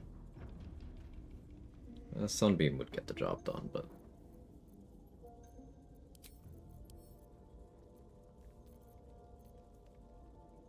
I have arrows and bombs.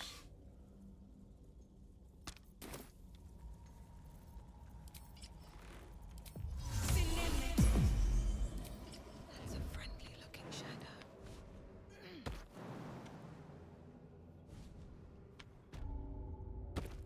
What path lies before me?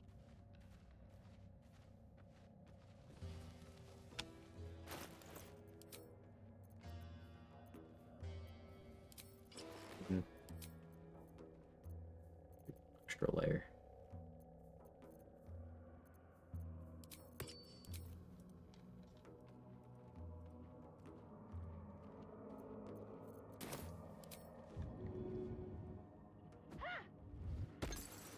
Softer than a whisper.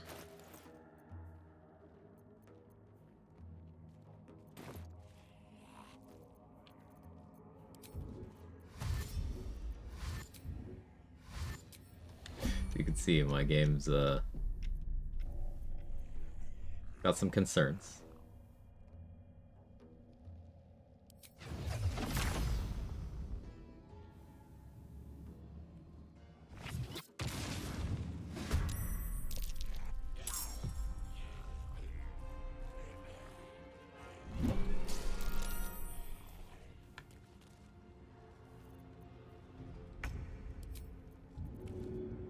Poor laptop would burn twice already. Yeah. So we're going from 1013.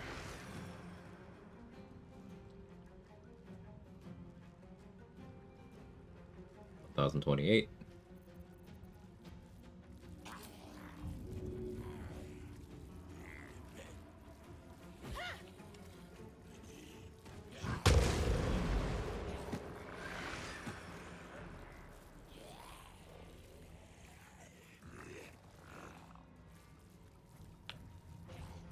Wait a minute.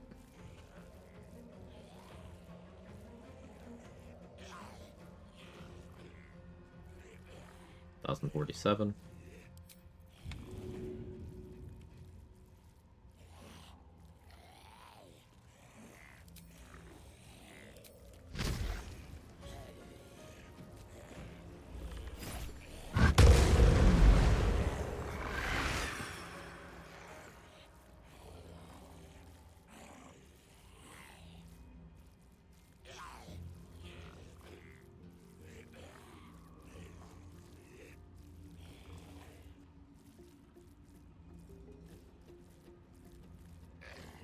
It's trying.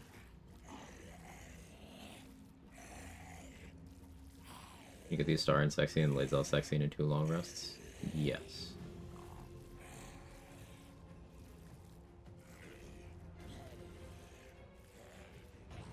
A little stuck right now.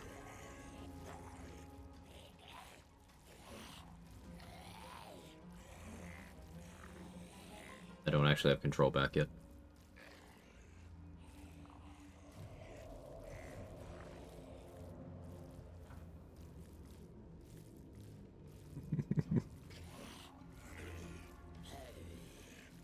Longest I've seen it get stuck in a while. There we go. Okay. That was only calculating 10 kills.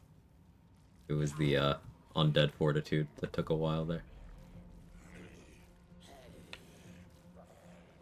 At the ready.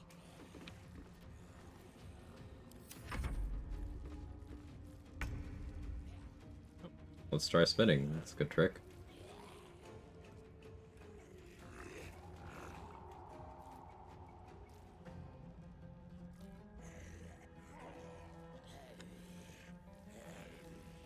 Undead Fortnite dude? Yeah.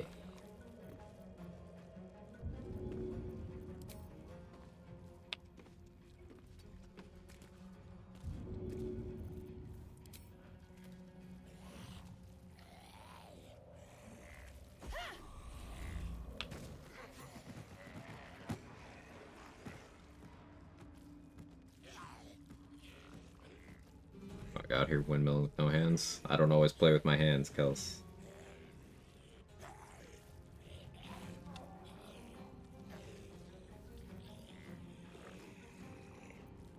hands, windmill's my favorite position. Don't ask. But I really want to ask.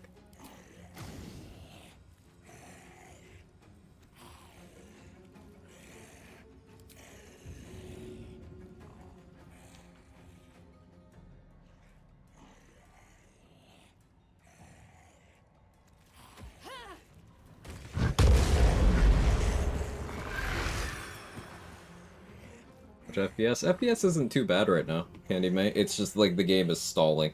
It's taking a while to like think through everything that's happening.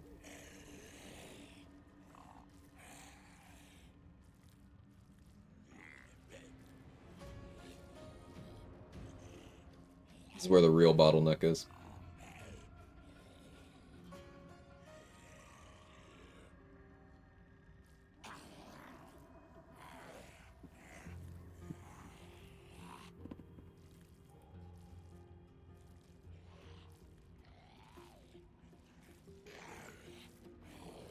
Need more RAM? Eh. Not even using all of my memory right now. I'm checking the usage right now. Still have a whole 10% available. Just like me, it's mad it has to work this hard on a Monday.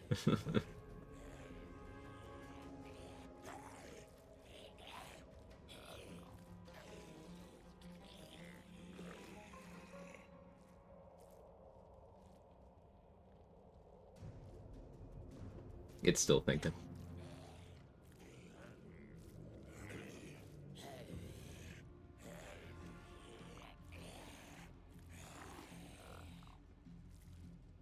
We'll be able to tell when it catches up here.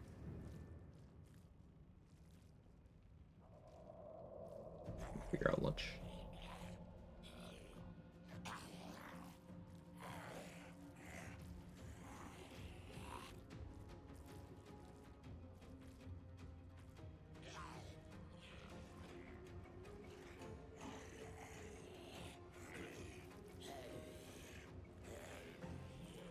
Yeah, there we go. It was handling, what, like 24 kills or something there? 25?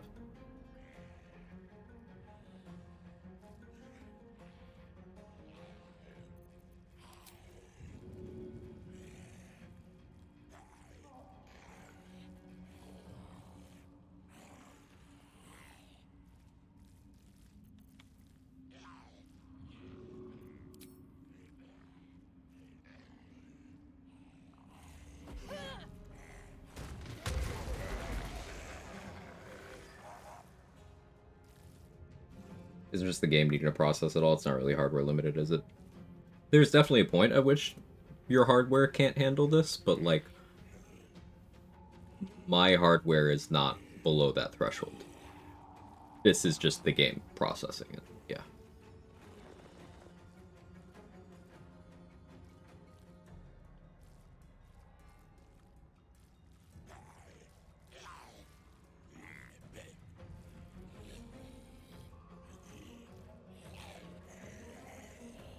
I just joined. Hey Hootie, this is coal mining.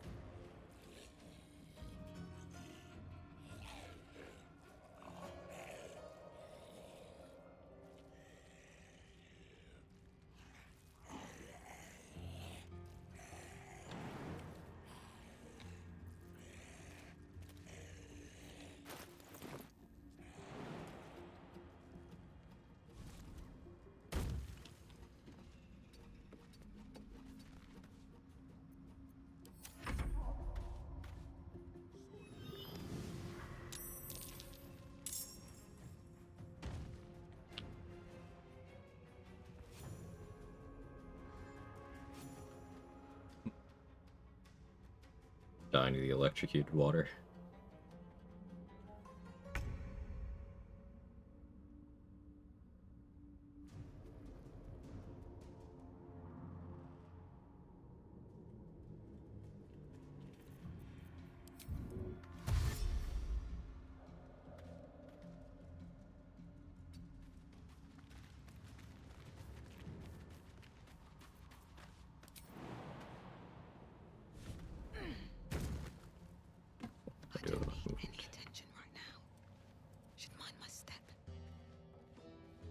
How do you think you'll get on the kill count?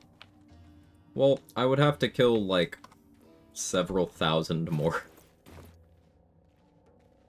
to hit 12, so I don't know, maybe we hit like 5,000 by the end of this run. Depends on how much longer I actually want to do this coal mining, because it's, you know, it's taxing on the sanity. We got about 2,000 XP off of that harvest, so we need to do that 5 more times to hit 11.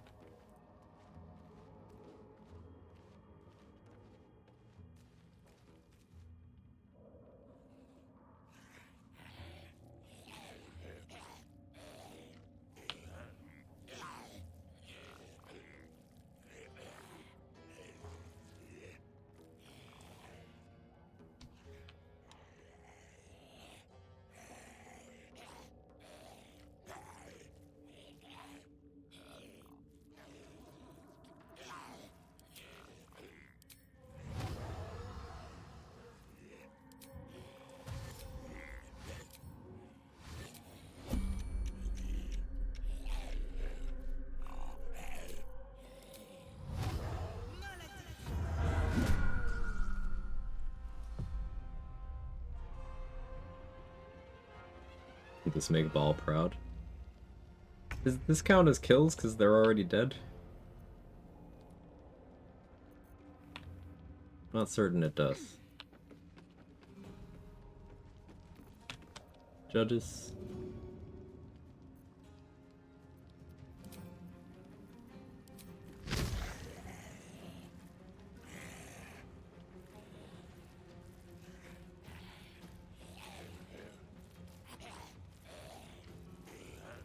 Shouldn't have made me live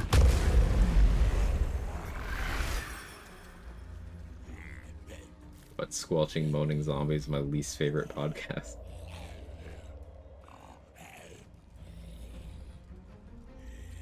The XP doesn't lie. I'll allow it. Undead ain't dead. Fair enough.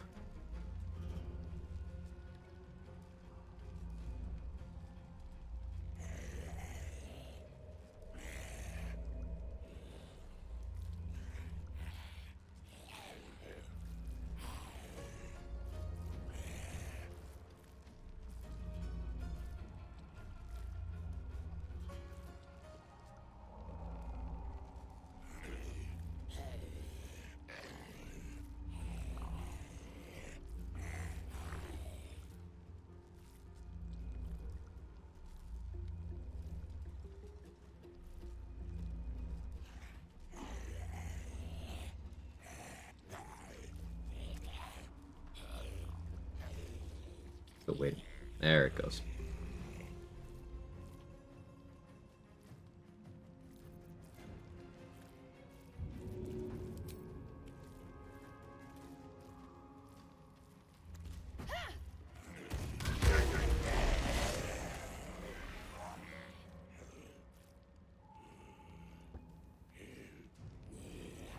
The game was not designed to handle hundreds of corpses in an area.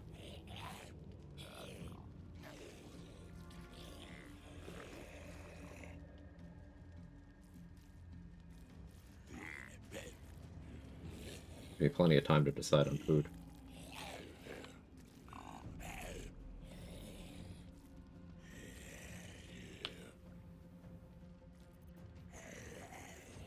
Turn orders down to a manageable count, though. I like that.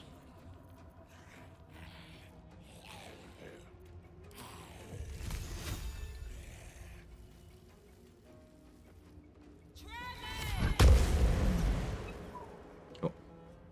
We zoom in.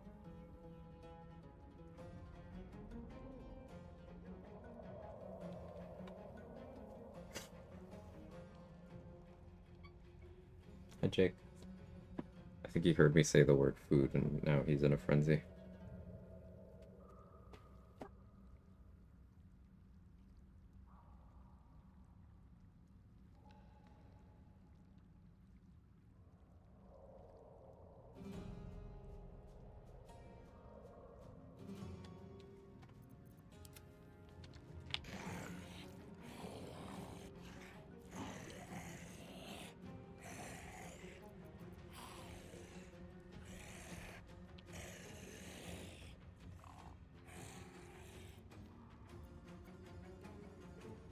Very well.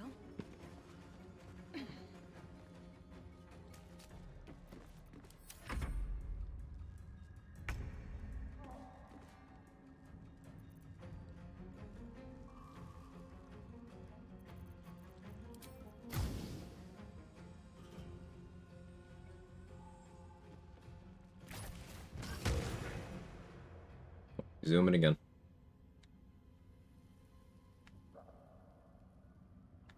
I think the game actually intended you to pave your path with corpses.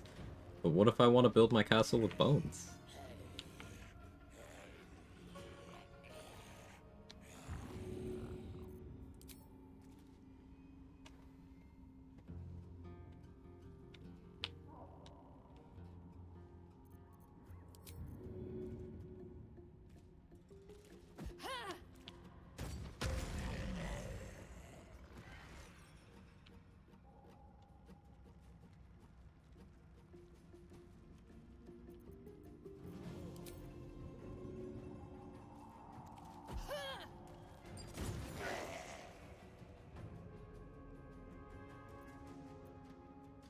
Now it's just Gek and one level 1 zombie.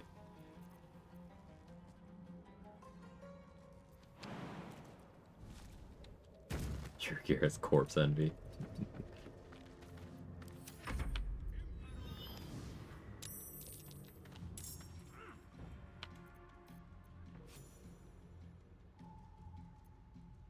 One's dead. Right now we're at only new zombies.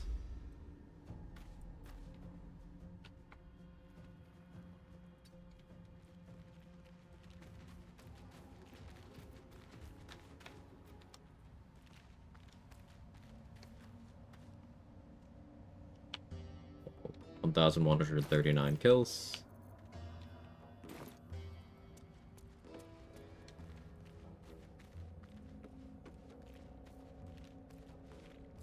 Softer than a whisper.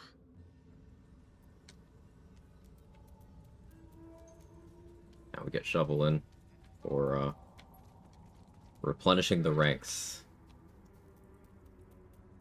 Now I could make Last Light fall, and with who's still there that I plan on killing that I haven't, plus what I get from the plants and stuff, that'd be like maybe like 2,000-ish XP. I can still thin out Balthazar's support even without killing him. That'll be a chunk too. Still got a couple people in Moonrise I can kill. We'll get to about, I don't know, 2,000 XP remaining, and then decide how much more I want to mine before 11. Hey, Jesse, thank you so much for the 1 year. That's... time's weird. You're being nice to me. I don't know how to receive this. I'm gonna hit you with a big fat no you and hope the text-to-speech scams you out of reading that. Cause that's nice. You're too nice to me. I love nerd. I've been nice to you too long. It's true. You have had good self-control there. Oh hey, Oh, a there it whole goes. year of knowing an amazing human who has unknowingly kept me company on quite a few bad days. You never fail to get a laugh out of me and are depth the reason I can beat challenge runs. Don't you dare deflect that one, ISTG. Thank you for sharing your intelligent, passionate, kind self with us. Less than 3K. Love you, bye. Okay, love you, bye. Thank you so much, Jesse. I will accept it. I will accept it. Hope you're having an excellent day today. And if not, as usual, I will fight everyone involved, etc., etc.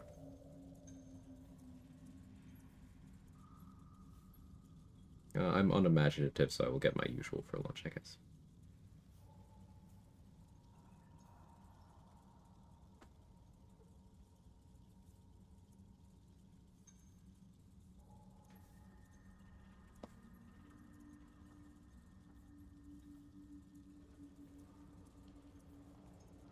Thank you, has been a good day.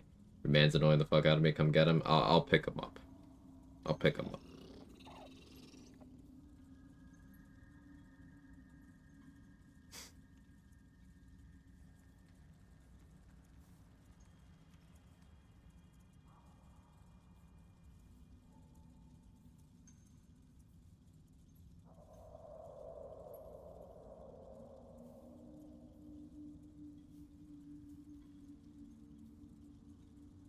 placing this order.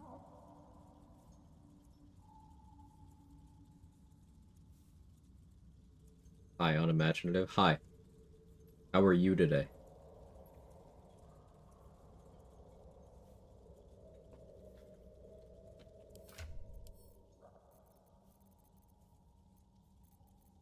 Why not a Featherfall? Why do I not have Featherfall potions? Am I stupid? Yes, apparently.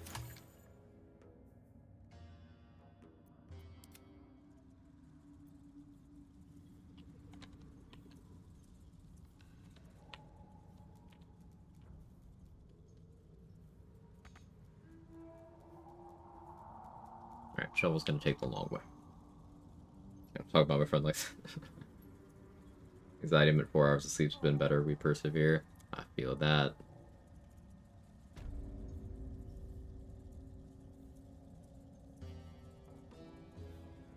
Anyone know if there's a way to trigger the force long rest from attempting to enter the mountain pass without actually entering the mountain pass? Yes. You need to have Arlak there, and you need to not progressed her storyline like at all.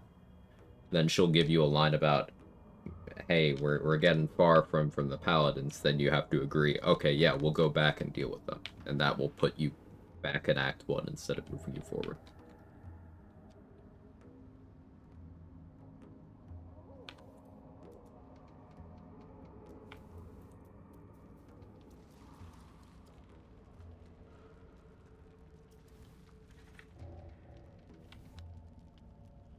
That's the missing ingredient. Thank you so much. You're welcome.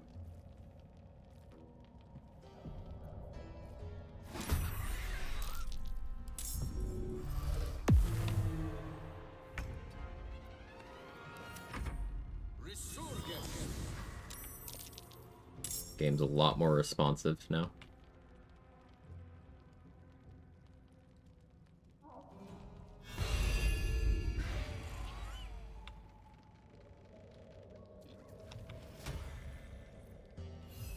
Wait for him to do that. It's still struggling because of the corpses, but it's trying.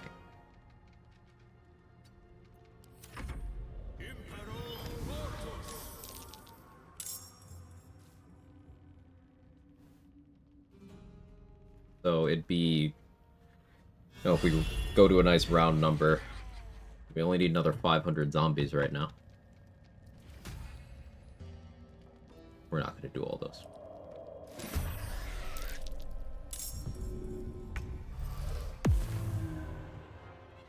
I am having shovels set up for the next time we will be cashing in. But instead of capitalizing right away, we're going to go do other stuff for a bit. Corpses be destroyed with acid or caustic bulbs? I wish, no.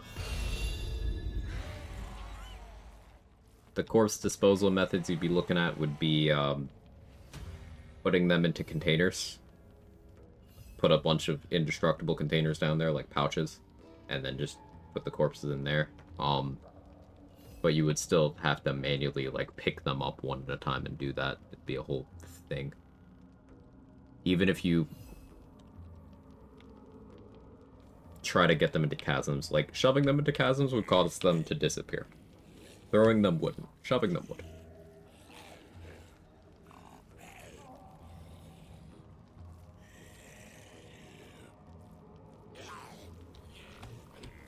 But it just... disposal methods would not be efficient.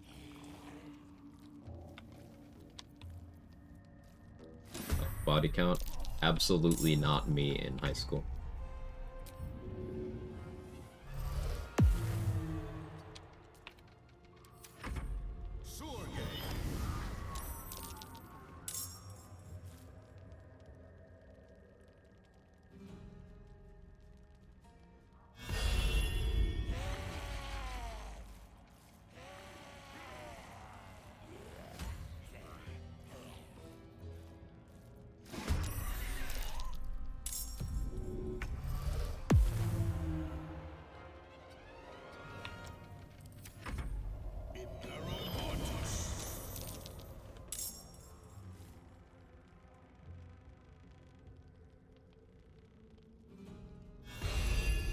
percentage of humans alive today with the body count of 1K?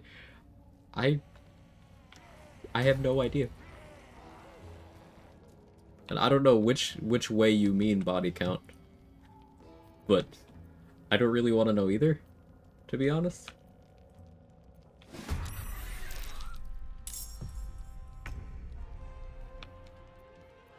Yeah, I agree with you. I agree with you there, Danny. That's yeah. Definitely handshake on that one.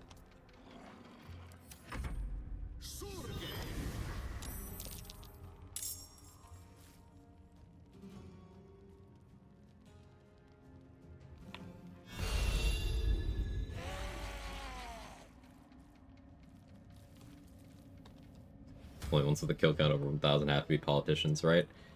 I feel like most billionaires would go in that category too.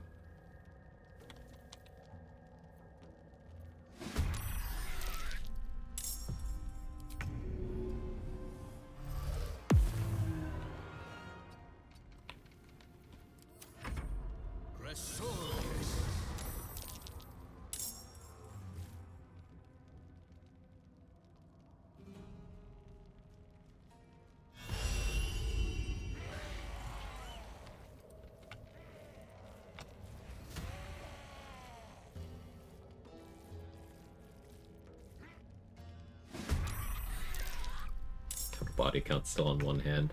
Will not clarify which. Not clarify which hand? I know what you actually meant, but being stupid is funny. Yeah, okay. Chat's there with me.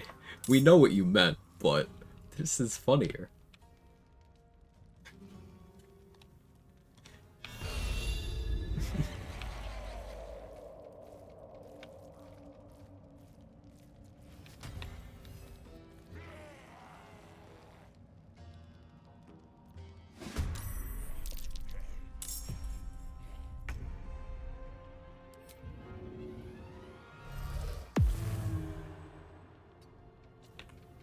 Left hand is an idiot, so I guess right.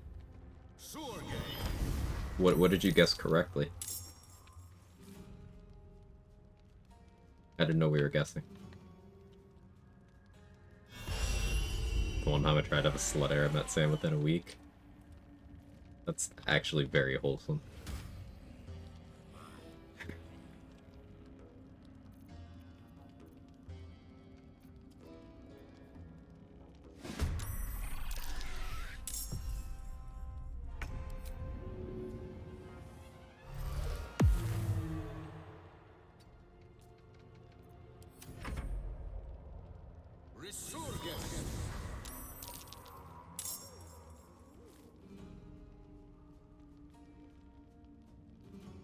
I did.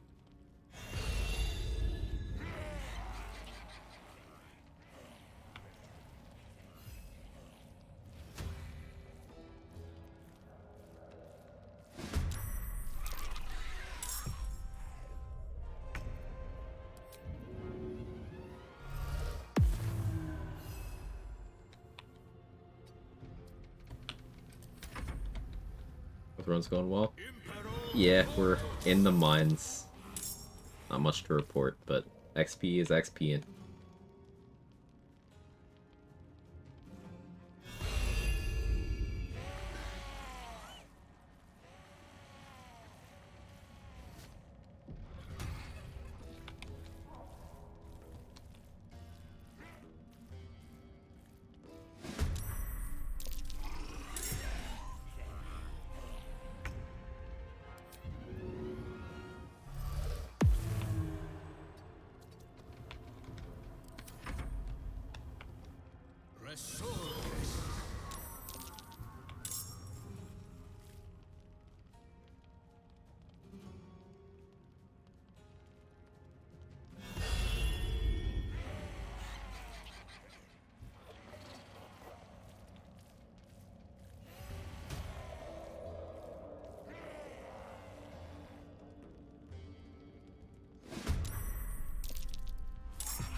The game protests a little bit on that one, so That'll be enough for now.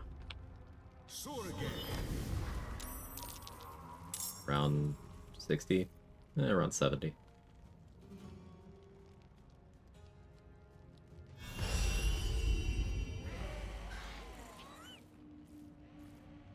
Wait for him to heal. Waiting with bated breath. Okay.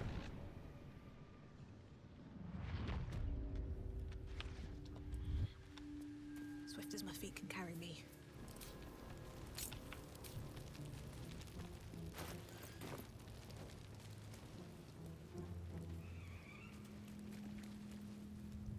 Didn't expect to see you grubbing around here in the muck and the leftovers.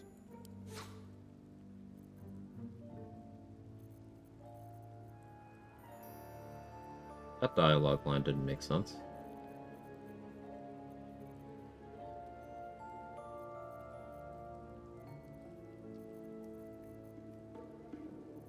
Oh, no, I get it.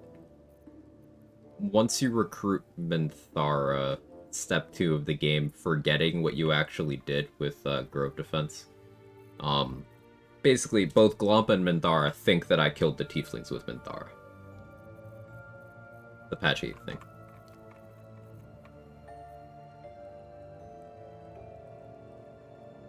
Pricey,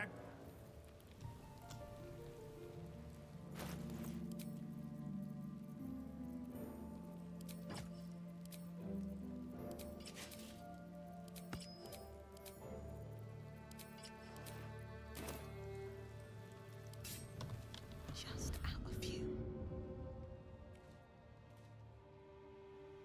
A good opportunity. Don't mind if I do.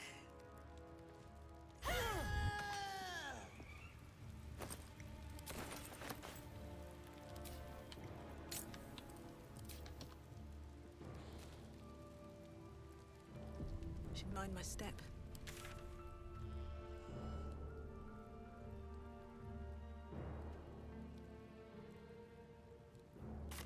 Kill the sleeping guy here? I think I did.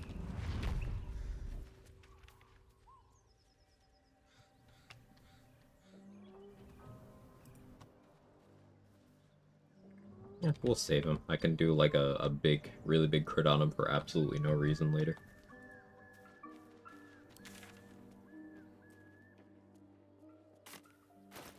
That's how we looking. 9.7k. What is available that doesn't require me to hit exploration spots? If I'm cheeky, I could manage to get the barrel kobolds, but that's pretty low yield. I could get the remaining eagle, but that's also kind of low yield. Found a magic item, never knew existed, not especially useful to me with the way I play the game. Still a new thing? New thing. Yeah, there's always more in this game. It's great. Looks like I've killed all these goblins.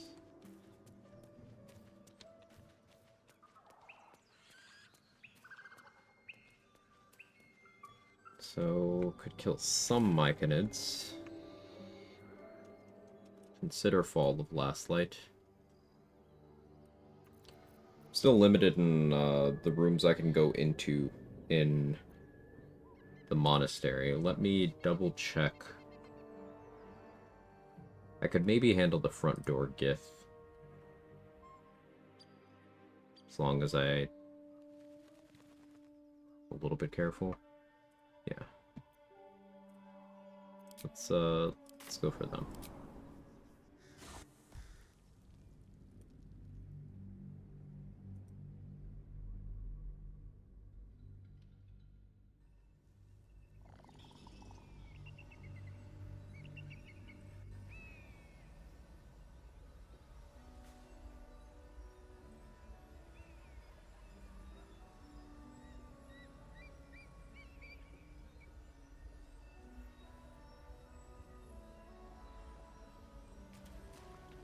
Game is having trouble loading on area transitions, I'm noticing.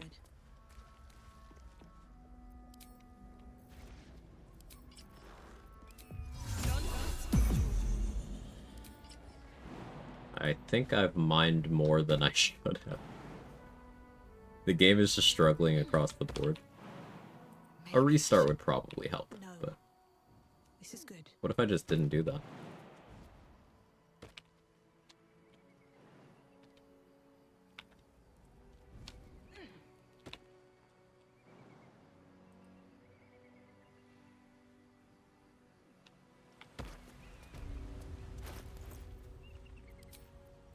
Can't help yearning for the mines. Exactly. What else am I supposed to do?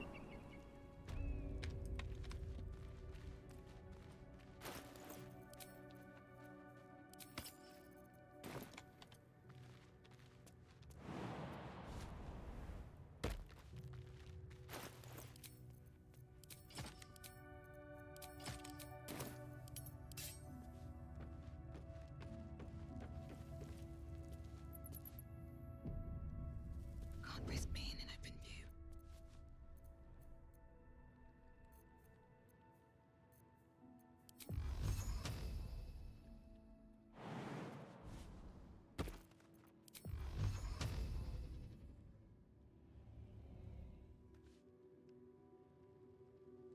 Boundary again.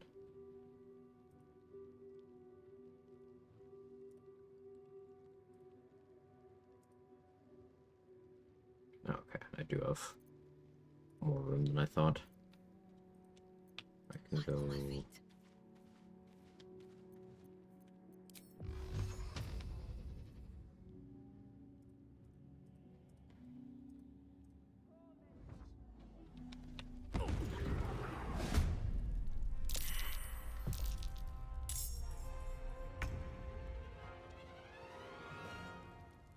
Yeah, I should restart my camp.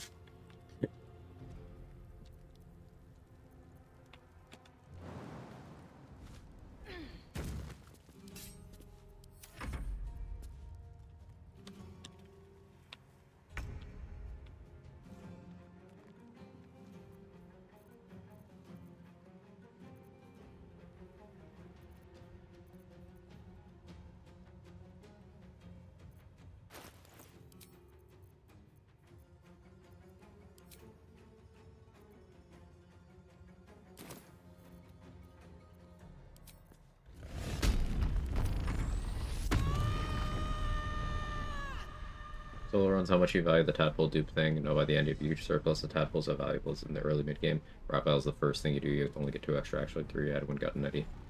Those are the only ones available without real combat, if I recall correctly. Yeah, if I'm just prioritizing like speed and efficiency, I usually just go with those 3. Occasionally, I'll also throw in the Flint if you route in some consumable use, like smoke powder bombs, sometimes lightning bolt scrolls or something alternative, but usually smoke powder bombs. Then you can somewhat reasonably get the Flint's tadpole too. If you go real all in, you could get 1 or 2 from near. And then if you go absolutely unreasonable, you could get either Mintharas or Droraxlins, but doing either of those would be XP negative most of the time.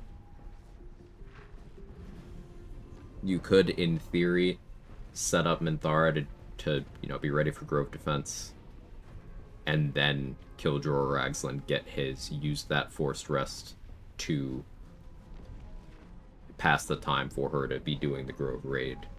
This is what I did on the for the Wicked run, the one where I did no long rest, no short rest, no fake rests.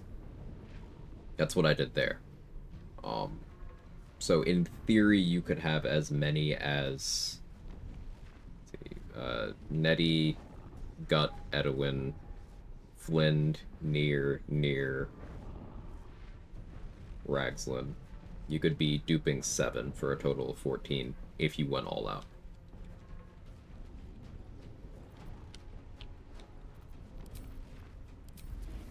No real reason to do so, though.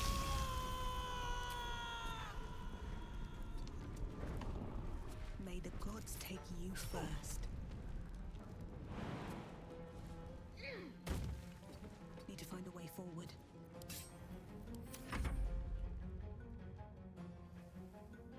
There's someone leaf blowing, they're really fucking bad at it. Just hear it in the distant background, it's annoying the shit out of me.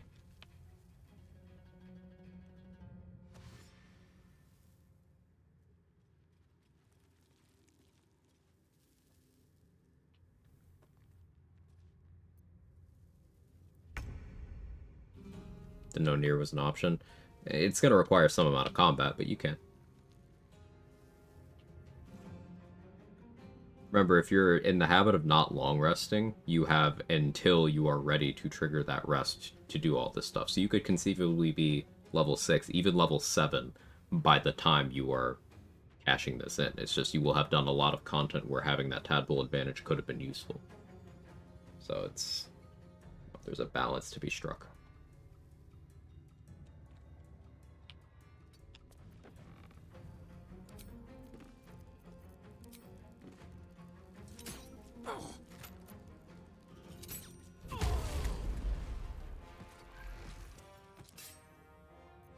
Hey, Megahedra.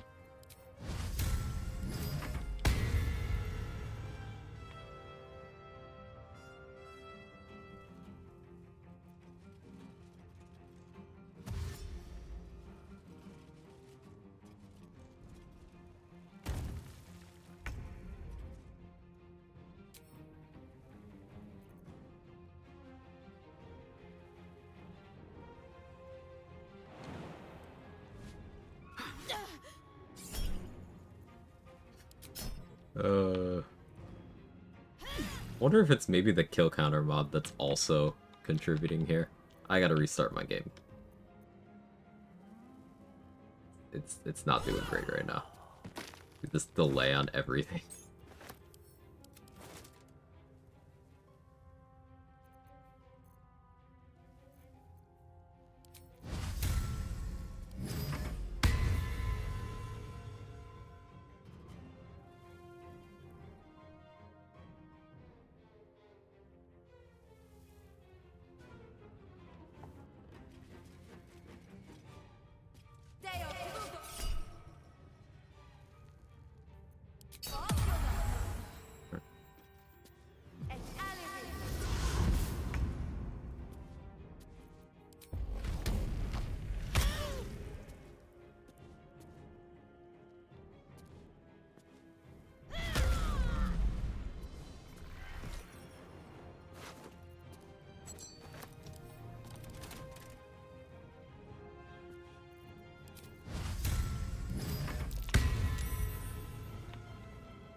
Ape.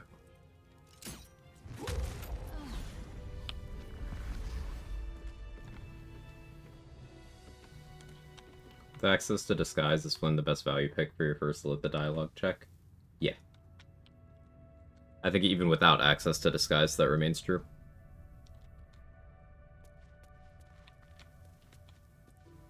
Don't mind if I do.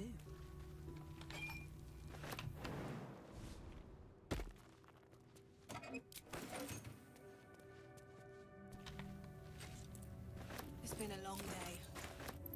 I need to rest soon. What's in here?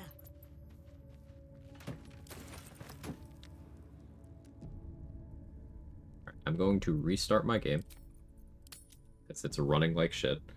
I don't necessarily know that it'll help, because it might be A, keeping track of all the bodies we left behind, B, keeping track of all the kills, and the kill counter might need to go. But a game restart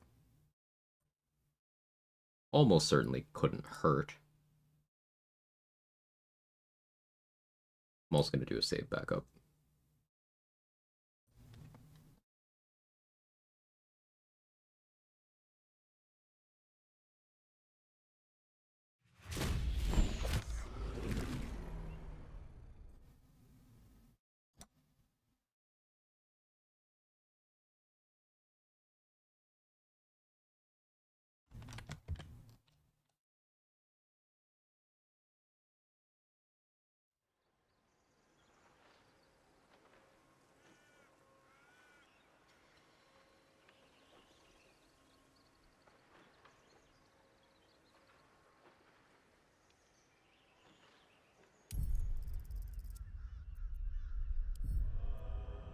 hopefully things run a little more smoothly now.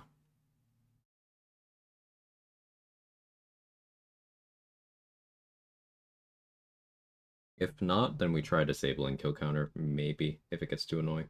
We'll see.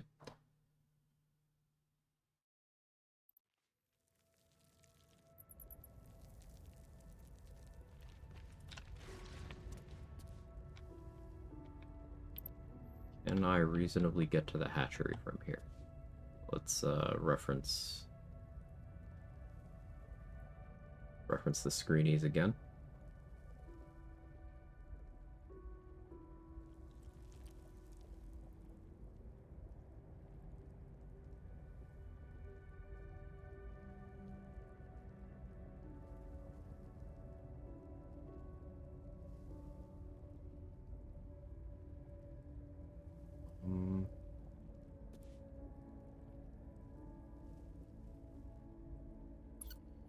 Looks like the hatchery should be fine there, but the hatchery has a spot itself, so I don't want to deal with that right now. Probably all the XP we can get in the map for now.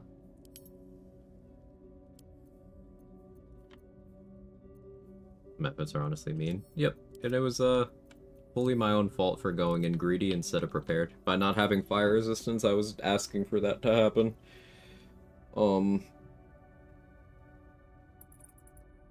The second I did something outside of the strat, and that was gambling on whether or not End Rage would maintain my hiding or not. And it didn't. So my rage ended, which revealed me, and they all used heat metal on me, and I had no fire resistance. So punished for poor decision making. My own fault. And I'm okay with those deaths. Always a good learning experience, you know?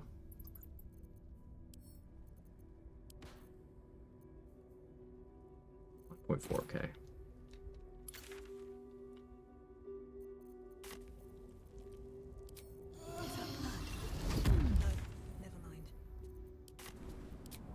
Start working on Balthazar's boys. It'll be killing everyone but Balthazar. Probably go back and kill him later, just not gonna make the decision on that just yet.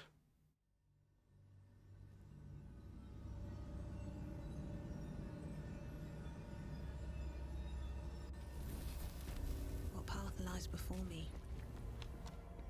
Let's stay there.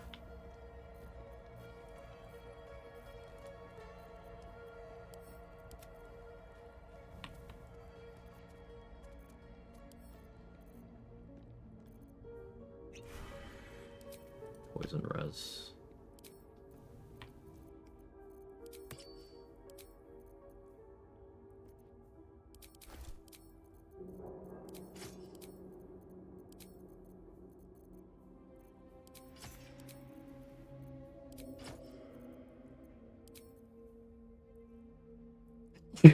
Excuse me. Apologies.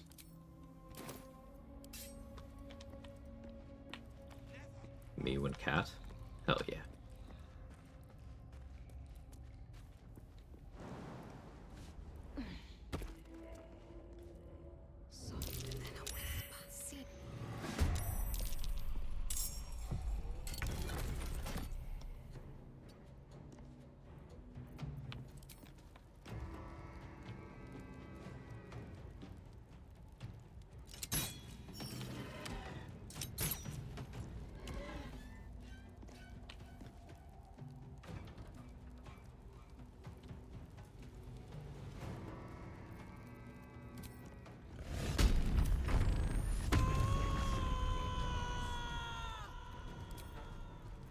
Being big might be to my detriment here, but we'll see.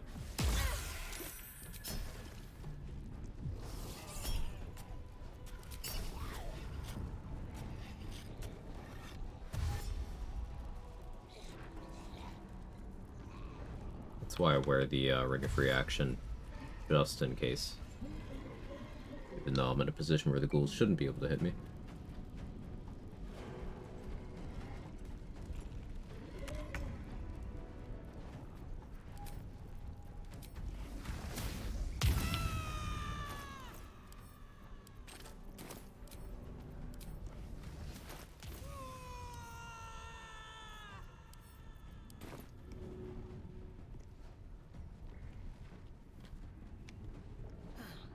Seems like the best way.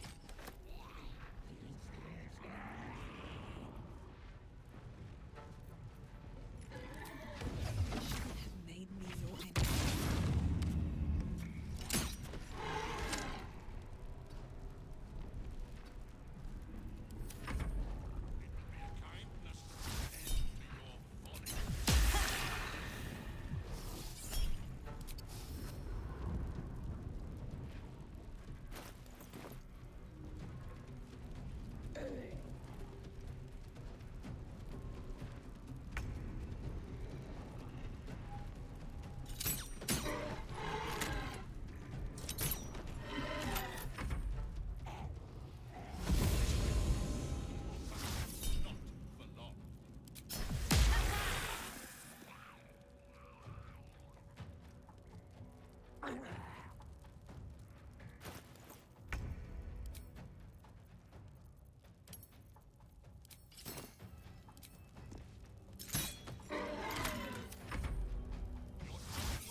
All those armor benefit from Heavy Armor Master? Yes.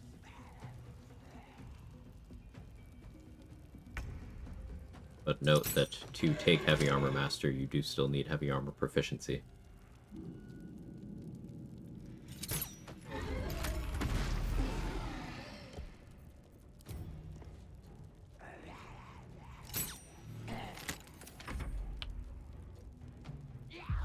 Make sure I got it right. Joaquin's Rescue Patrol, there's 4 flaming pistols, only 3 can be killed. Shovel made to sacrifice Dragon Bombs, and got 120 XP, so they're worth 40 per kill. Correct. One of them can't be killed that way.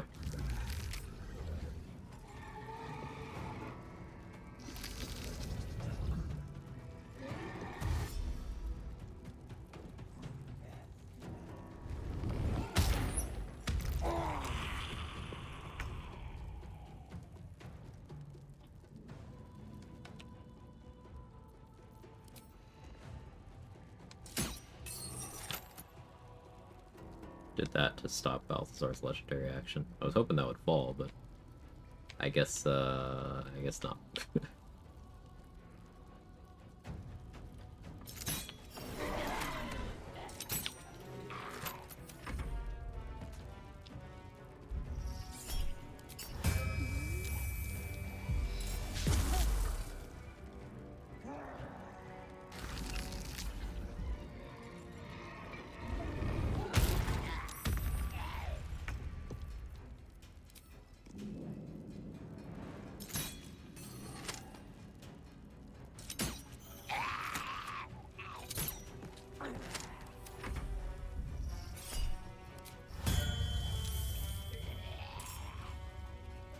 For negative consequences, let's move XP wise. No. The Flaming Fists there for the purpose of being killed in the cutscene. They serve no other purpose. And you don't compromise on any of the Gith XP or anything. It's just pure positive. Great as TDs of Shovel instead of Mage Hand. Yeah, Mage Hand definitely does it a lot easier. Hey, Hollow.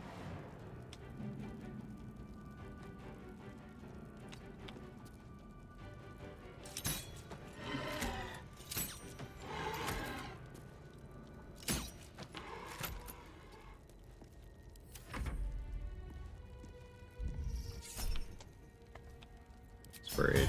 Maybe messed on Geth will behave differently. Nope.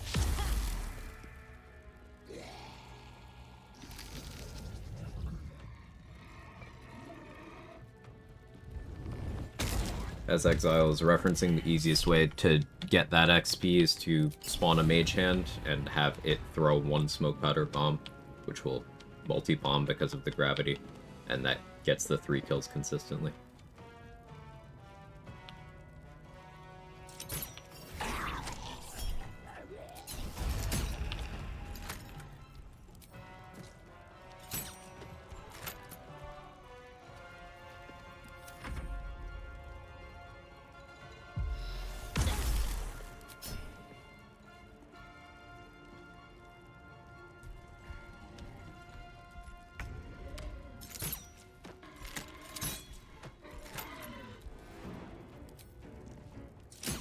think 16 bonus fire damage there is awesome. Elemental Cleaver, Helldust Gloves. That's without Elemental Infusion or Draythrow Blade. Giant Barbarian makes a good archer.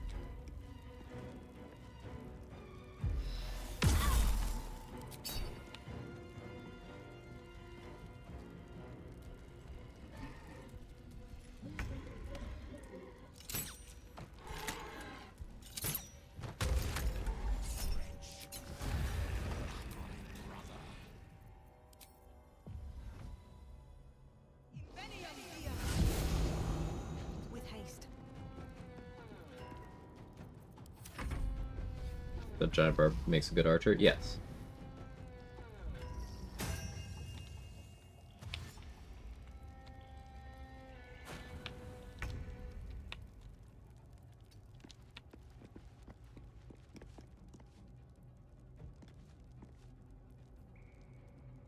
Wait, hang on. Order of operations didn't make sense there. Did I just Misty Step while I was raging? I wasn't thinking.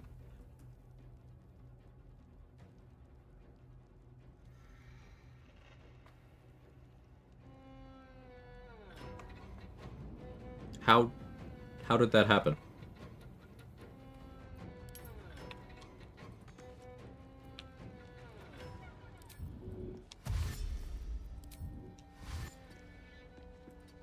I don't know why it allowed that, but okay.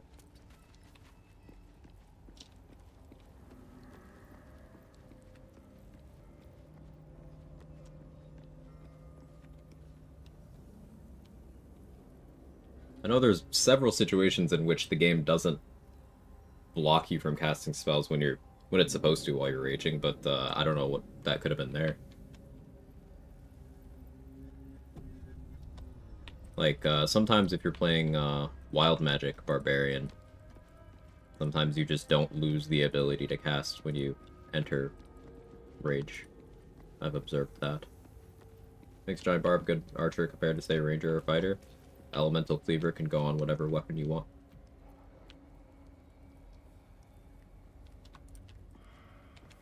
Doesn't have to be melee weapon, doesn't have to be for throwing, it just makes the weapon do more damage.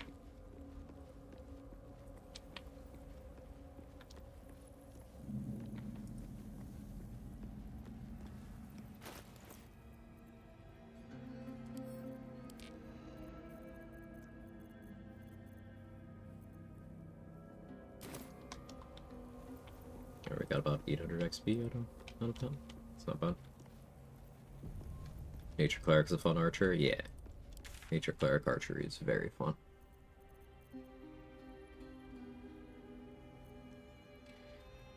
I'm tired, boss. I don't want to mine more. If I went and grabbed the T1 exploration spots that are still available, we'd be in spitting distance of 11 already.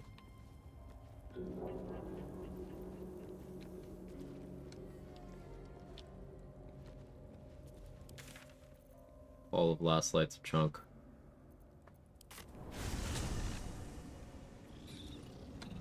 Just feeling absolutely miserable today. I just made myself some exquisite baked potatoes with spicy mayo and I'm better, so shout out to potatoes.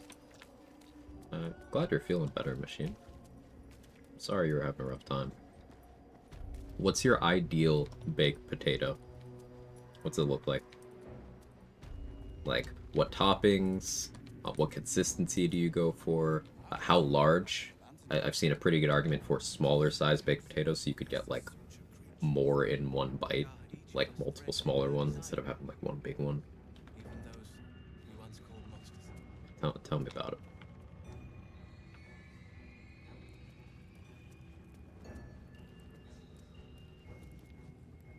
Oh, this must have gone on many times. Why is Divine Strike good? Damage. Divine Strike, when used off the bar, is also 2 instances of damage. So, multiple on-hit events, but also, damage.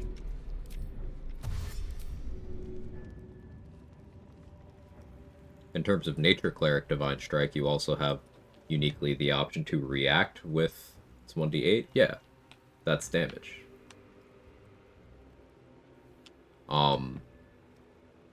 You also have the option to react with Divine Strike Fire. and that allows you to apply and detonate oil of combustion in a single attack. That's something I found to be pretty cool.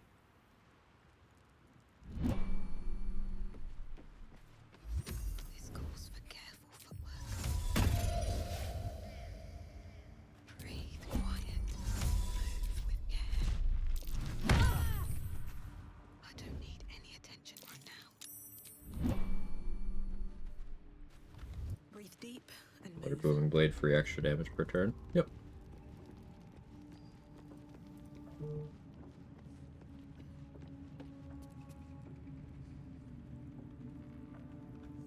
Brothers. Sister. You can do it melee, you can do it ranged, you can do it off the bar to be an extra instance of damage, you can do it as a reaction. The off the bar and the reaction one also have separate cooldowns, so if you're, let's say you're doing hand crossbows, you could main action Divine Strike, bonus action, offhand shot, and then react Divine Strike on that. One mind. Damage. Got the Act 3 honor mode, definitely never been this far before. Hey, congrats. I believe my food's here, so I'll be right back.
I'm back. Hello.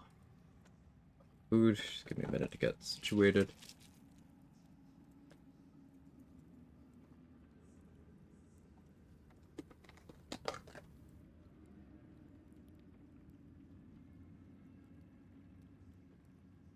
a Gale special the brain. Does it work to give you the achievement? I want the achievement in the dice.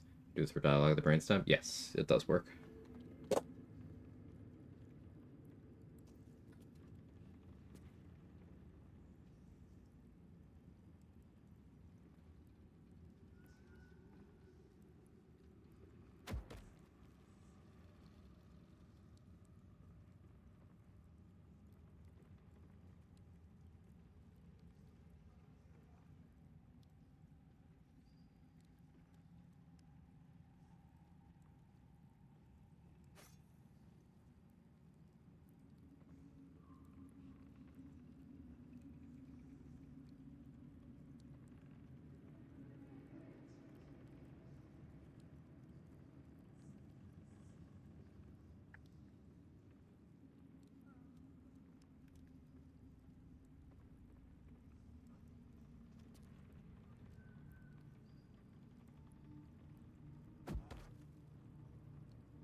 Gale must hate reunion parties if he's gonna orb to avoid one.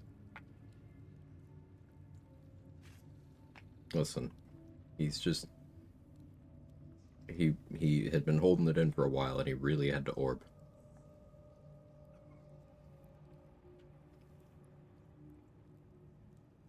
It's natural, okay?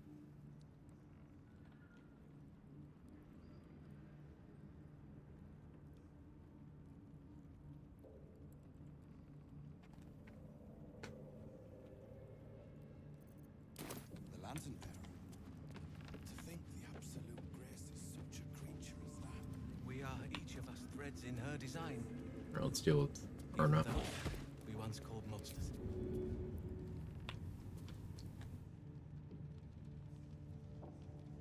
I'll strike you down.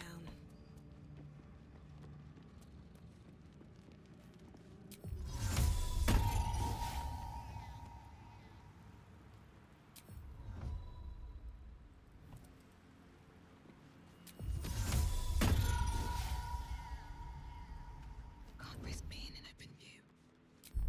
Let's see what you can. That's a friendly looking shadow. How much farther can I go? The Absolute calls us all to her design. Your family will answer. These 4 and the guy in Arata's room, collectively 5 XP. Not anything I need to go out of my way for right now.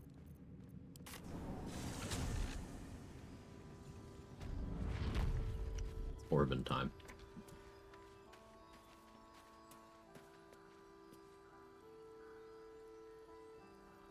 Cat, what are you doing?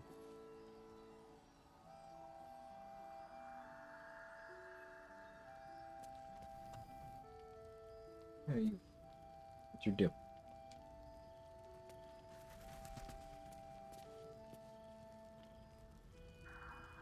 Catting.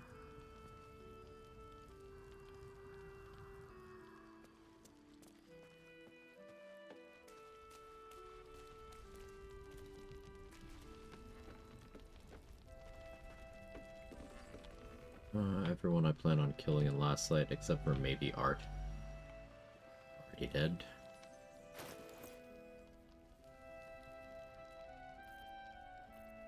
Here, take a few minutes to eat.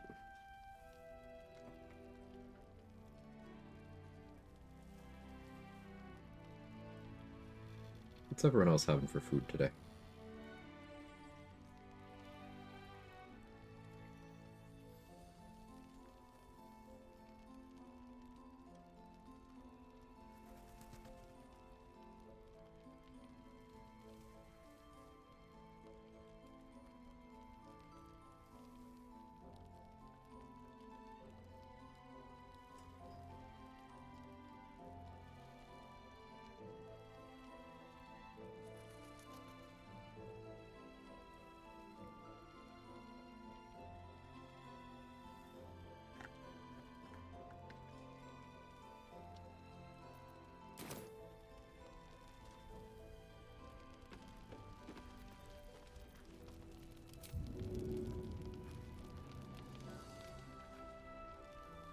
Try me.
essential personnel first.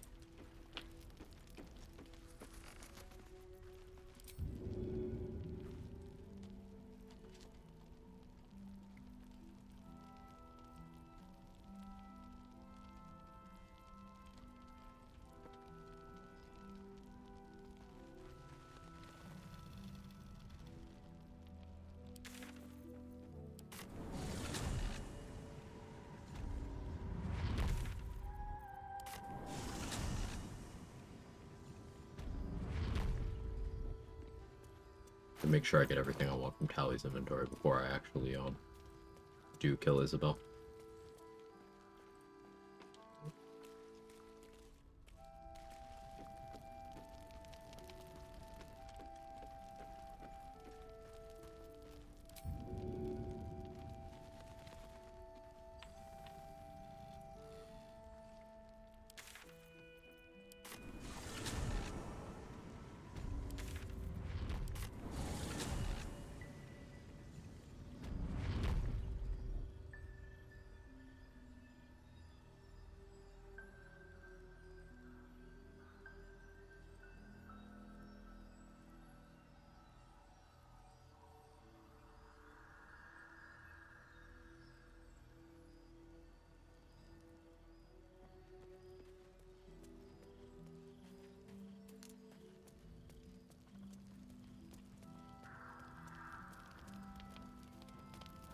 Already got Damon.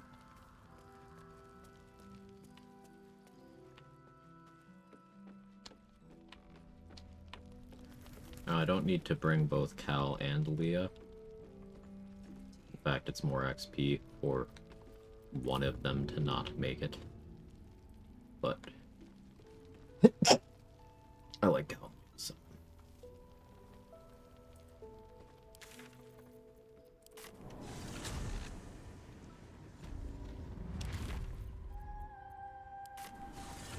Before, thank you. Have I done portal defense? Yep.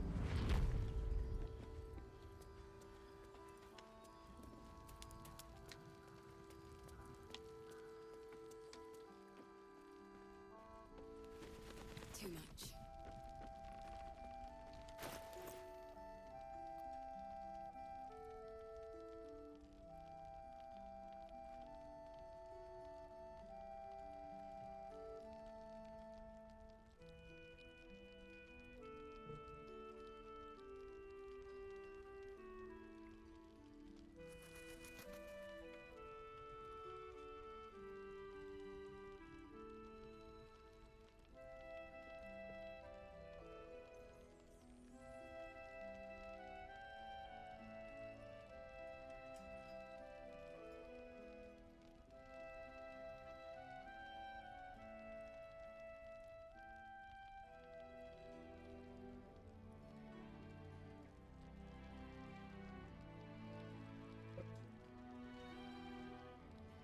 Managing stuff.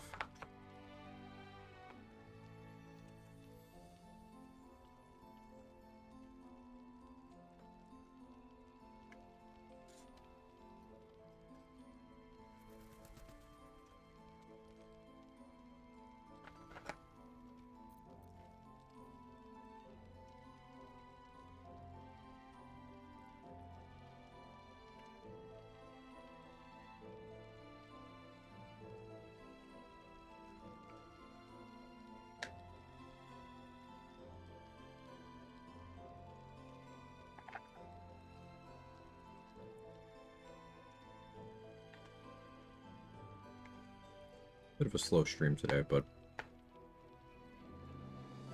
that's okay. I think it's useful to show the amount of prep that goes into big damage showcases and theoretical numbers when achieving them through actual legitimate gameplay instead of bypassing the setup.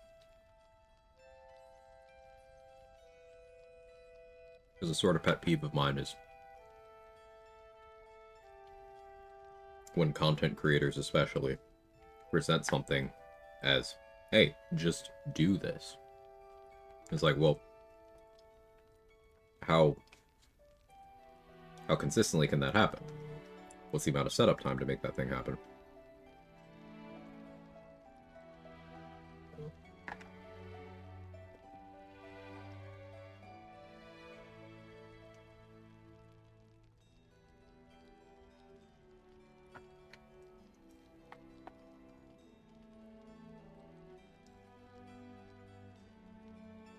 So for the big damage we're going to be attempting on Merkel.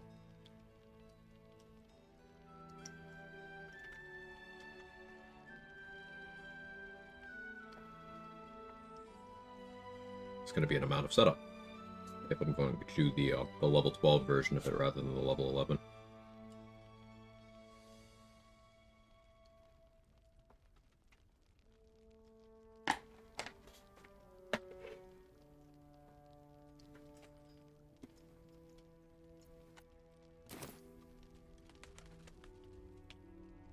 Like cooking shows without steps. Well, huh. A quiche. Mm-hmm.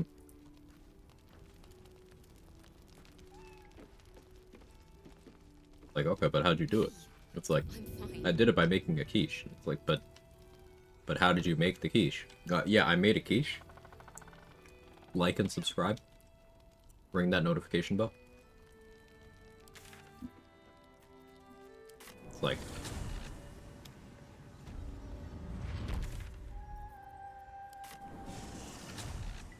Thanks, Halfway. Thank you for the prime.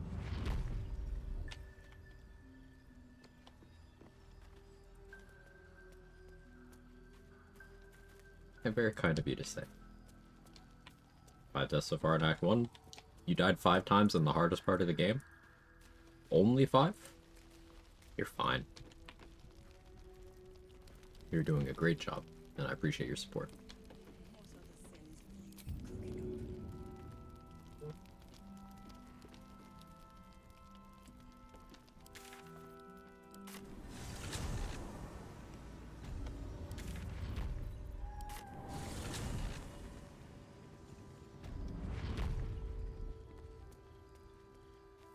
Save, great idea, Nightbot. She's just a girl and she's on fire. There you go, Quag. Hey Quag smiley face. Don't like to cut the stream with my sub, but for once. Thanks for the content and inspiration on my current attempt at solo hum. 5 deaths so far in Act 1 XD. Solo hum. I gotta start using that. Fast travel while holding someone to go with you? Yes, there are some NPCs that will not successfully move. But yes. What I'm setting up for here, Seedsy, is some loophole abuse of, yeah, if Isabel dies, Last Light falls, and anyone who's here will also die. But if they're not here, it's not like the game goes, okay, this is the list of people I need to kill. It's, nope. So if they're not physically present, then they're fine.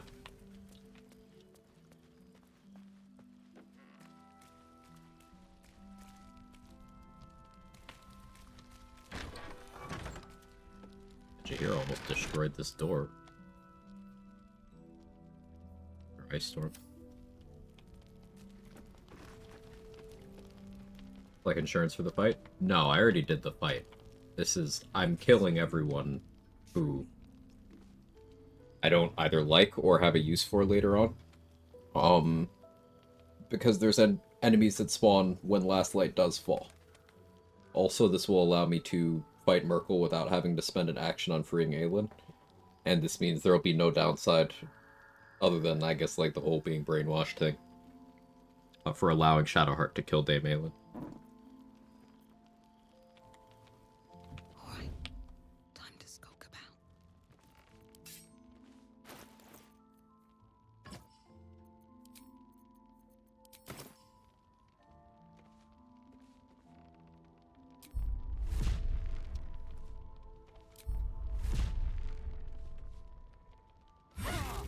You were witnessed assaulting.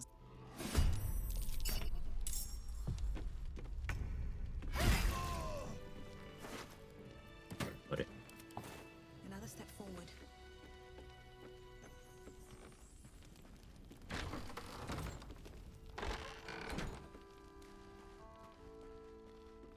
Your kids will be fine. We moved Mattis so he doesn't despawn. I still get access to him as a vendor.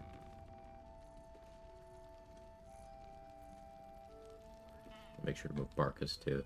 You've made a grave mistake.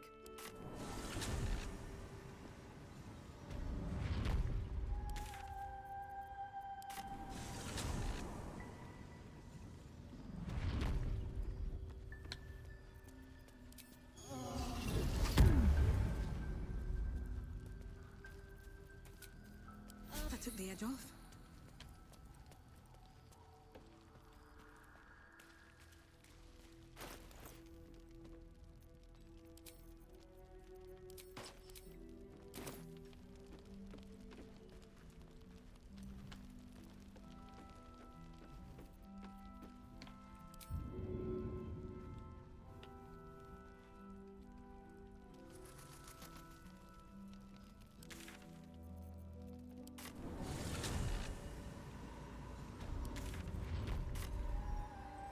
Yes? I'm sure you would.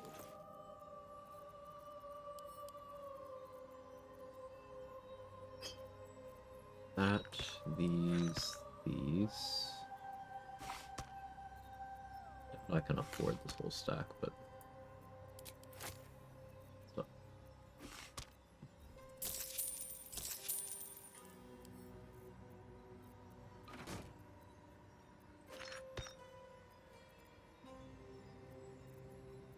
We're gonna have to sell some stuff to some people, but... it's okay. Can't sleep, so I might as well hammer. Need anything?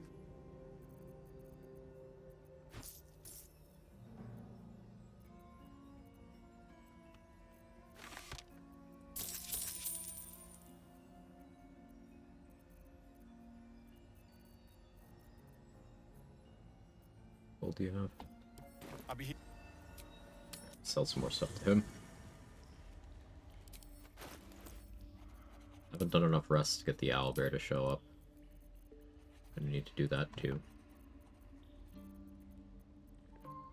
Not just because, you know, owlbear's a good boy. Also is 5 XP to recruit the owlbear.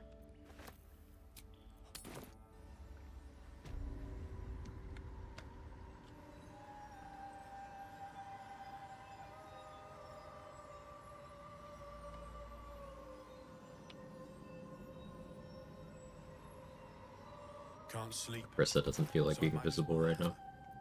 Need anything?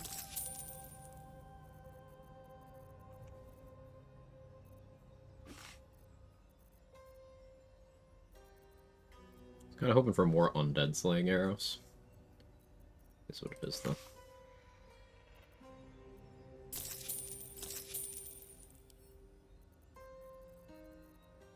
I'll be here if you need. Yes? I'm sure you would.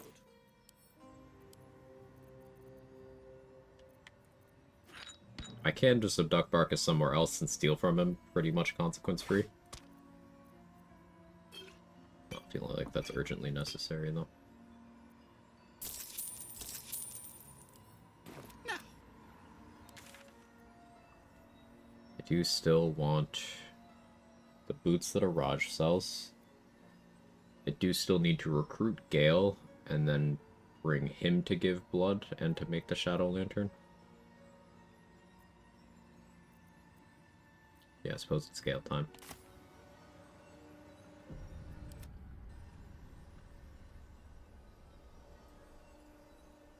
I don't even know where Shovel is right now. Moonrise.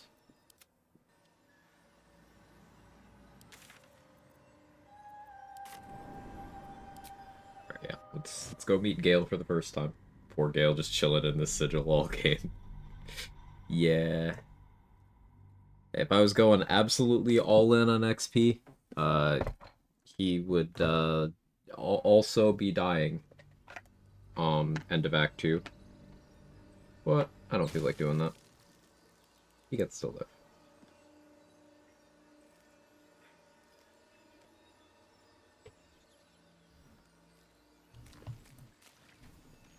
Don't waste a step.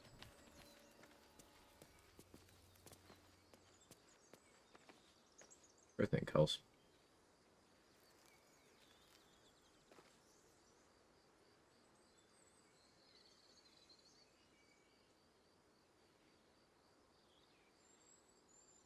Then we enjoy, courtesy of Kels. She's just a girl and she's on fire. There you go, Quag. Was I absolutely sure Gale will die if you don't recruit him before exiting Act 1? Because someone probably said it on YouTube or Reddit confidently.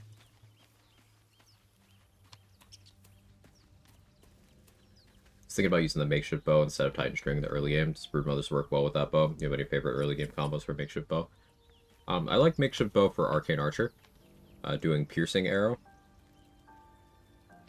because it's not an attack roll, so the lack of accuracy doesn't matter, and the very high damage from makeshift bow applies, whereas the damage bonus from Titan String does not apply at all, so it's massively stronger than Titan String for that specific purpose.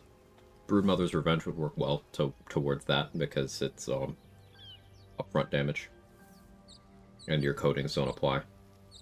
The only coatings that are going to be relevant to that directly, at least, are Diluted Oil Sharpness and Broodmother's Revenge, or a Fire Dip, any of those.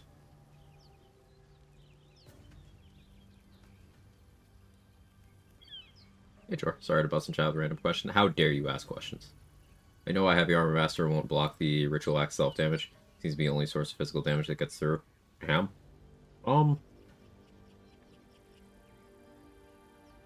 have very little experience with the Ritual Axe, honestly. I have used it for like a single-digit number of minutes in my approaching 6,000 hours of the game, so I have no idea. That's certainly odd.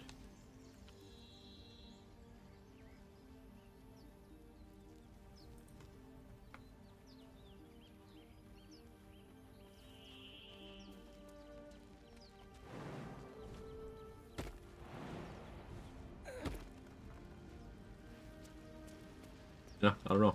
I'll have to look into it.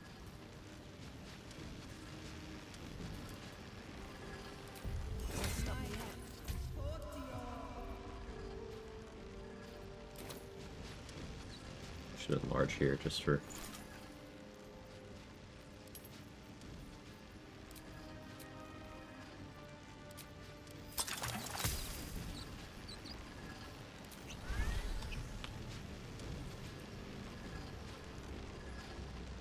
Approach the sigil on this.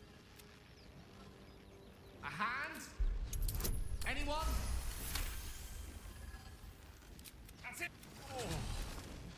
Say, but I know you, and I can only assume you don't happen to be a cleric by any chance, do you?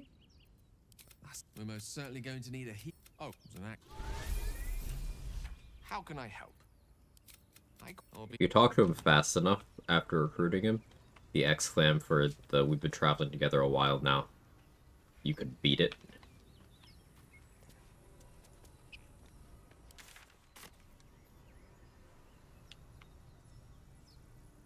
Yeah, it's 5 XP for pulling Gale out, 30 for having recruited him for the first time.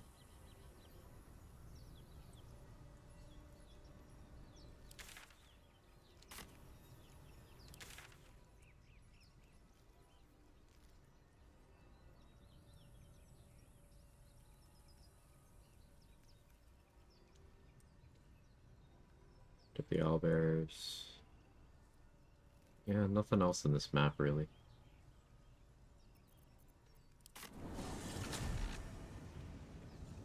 What about that, say you're not versed in magic, are you dialogue? That's sometimes not happen. We've been traveling together for a while now overrides that in priority.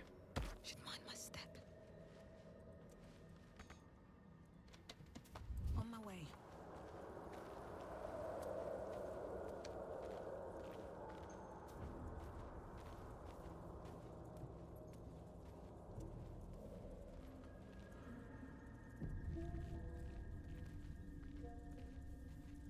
Don't want to draw any attention.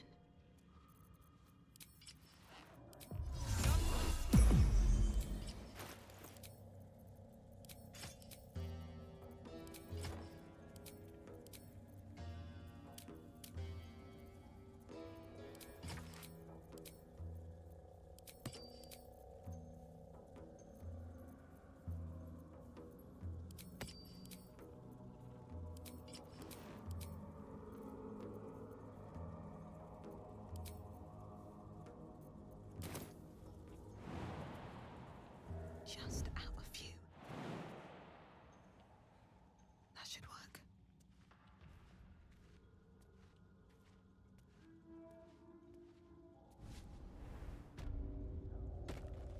Too many spawns down there right now.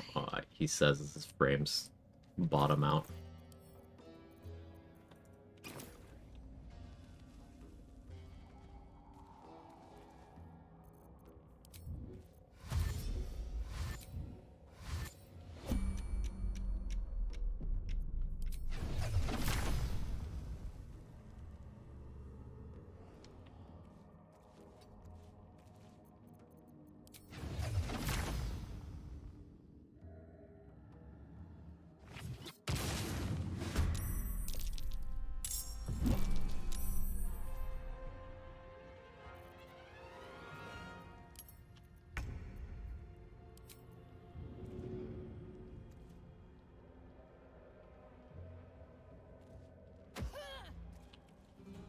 Burning out 1,152 kills, 1,174.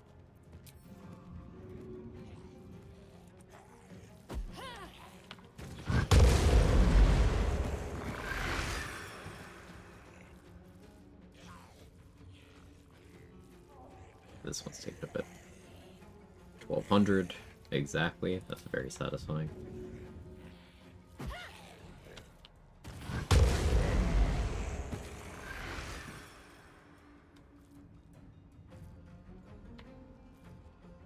Well, 13.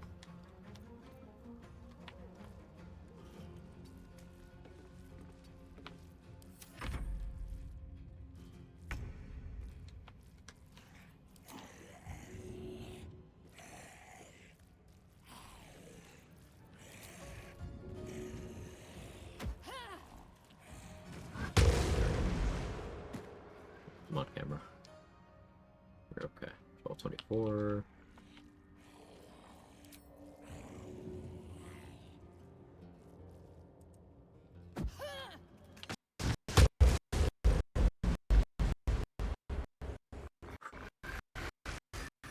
That one crashed my game.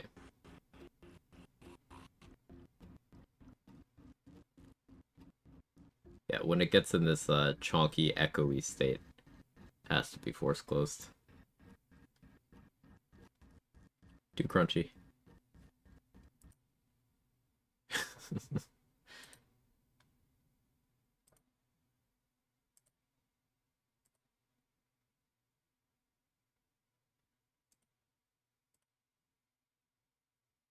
Couple of zombies. There's just a couple. Too crunchy is the name of my sex tape. Oh.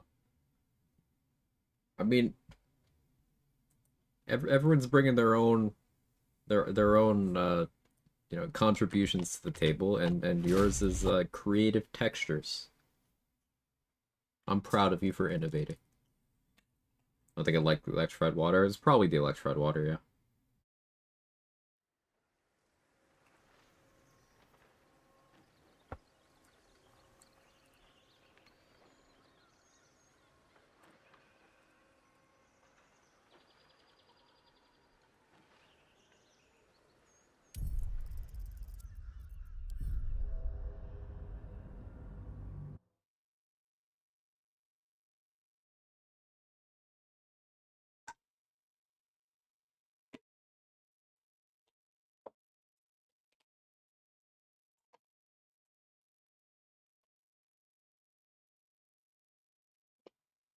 I've done this a million times. Finished my first solo run thanks to the lessons. Hey, congrats for your rhythmic.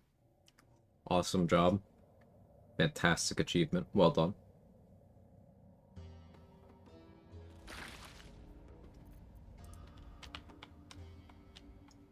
I bring autism and cookies to the table. Ooh, what kind of cookies? I bet at least one person thought I was going to say what kind of autism. Feel free to answer that one too, but what kind of cookies?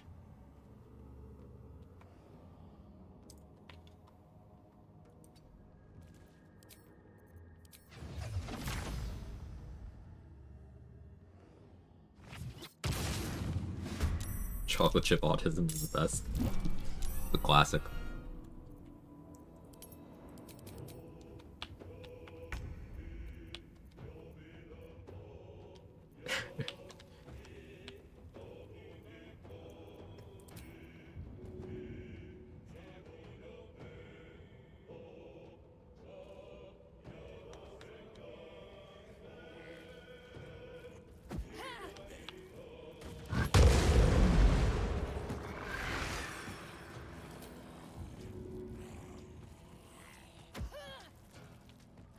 the crunchy sugar kind with chocolate chips and absent mother.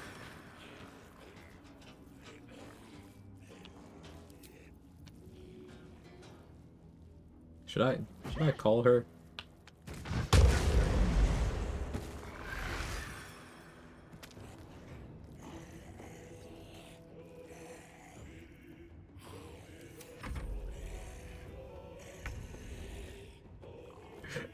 Can't shoot your voice.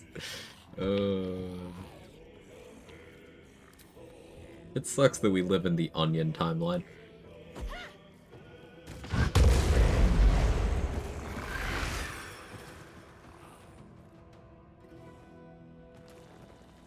There are never any oatmeal raisin autism cookies because you know we all.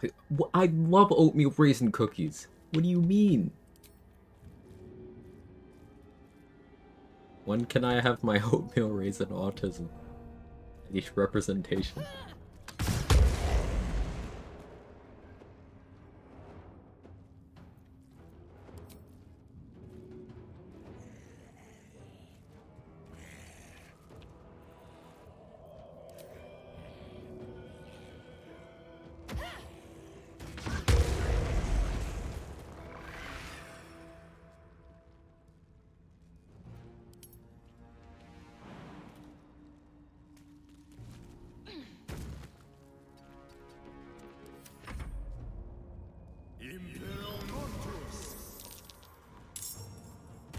Like raisins, are you even really? Oh, wow. Wow, wow, wow. Chat's gonna start gatekeeping on this. At the ready.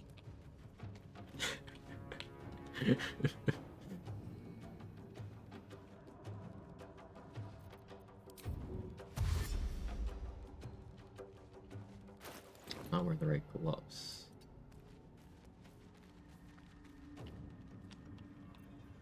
That's okay. I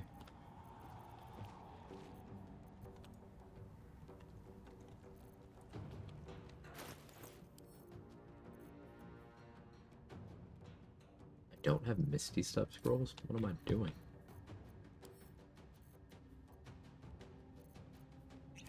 Fine.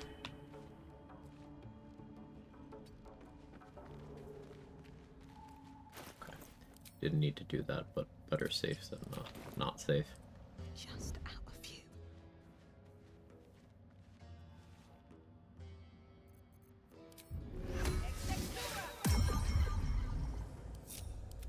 Kicked out of the club?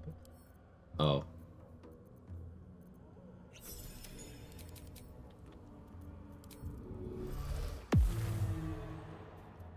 Textures turn me off to certain foods way more than the actual taste does. See, I am that way, it's just I'm not very picky when it comes to food.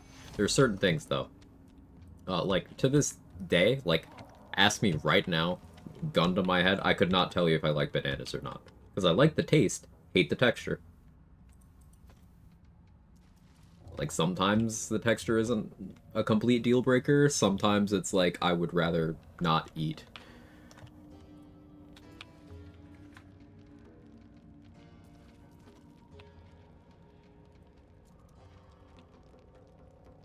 Plantains? The way I tend to eat those prepared, the texture changes. Like, they tend to be, like, fried or in some way firmed up. So, less of an issue then.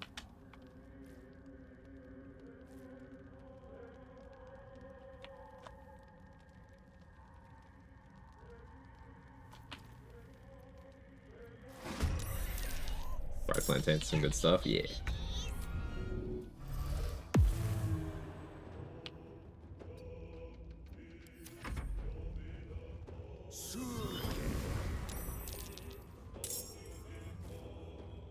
Apparently they reformulated Cap'n Crunch so it doesn't tear up the roof of your mouth as much. Back in my day, before we had to go 5 miles uphill in the snow both ways to school, where we were also our own teachers, and we all worked jobs. Back in my day, we ate our Cap'n Crunch and were bleeding from the mouth, and we were happy about it.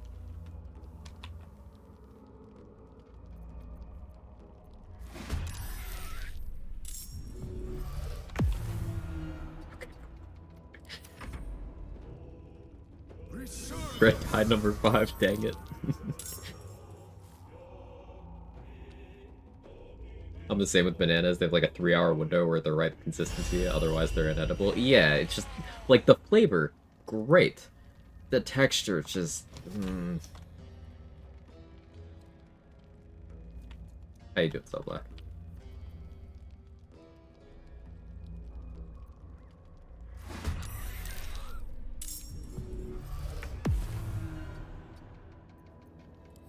Back in my day, we were happy with one single pack of zombies on the beach.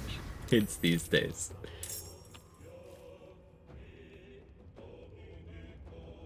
If they go over the hill, they're good for banana bread. That is true.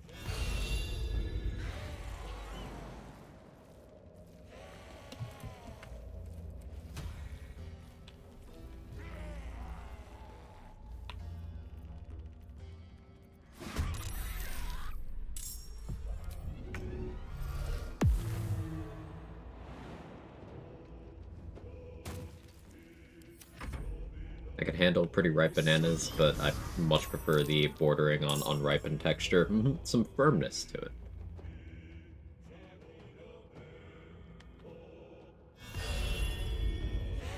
Like, an overripe banana is like a Go-Gurt. And like I don't know. I'm not trying to do that. Like, I don't want a tube of mush when I'm trying to eat a fruit.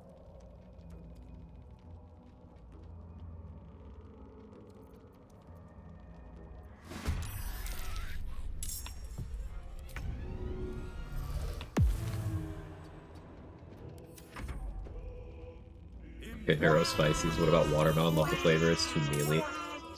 Still it's easy when it's seedless. Yeah, I'm very neutral on it. Take it or leave it. Hey Andy, how you doing?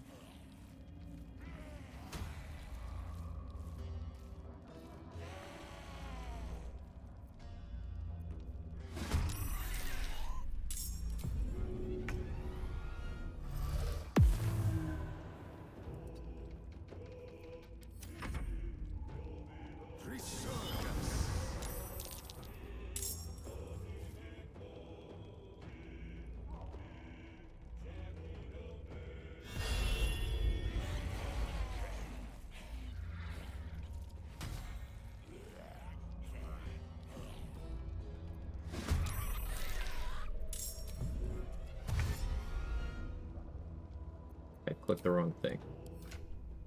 Means...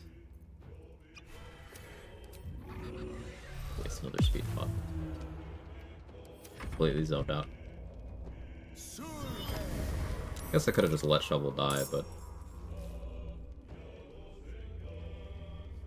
Good, exhausted, but good. I hear things are going well. I gotta wait for that speed pot to expire. Check my XP while we're... 6.7. Once we get to around 3k, I can start considering certain things. Like, I didn't kill the animated armors in Bernard's Tower. I can do that without triggering the exploration spot if I'm sufficiently careful. And we could start considering taking T1s to get to 11. It'll give me things to do other than mine for a bit. Now, I don't need to mine that much once we are level 11, because if I want 12 for Merkel, is the day Malin dies run, so that's about 3,000 XP behind.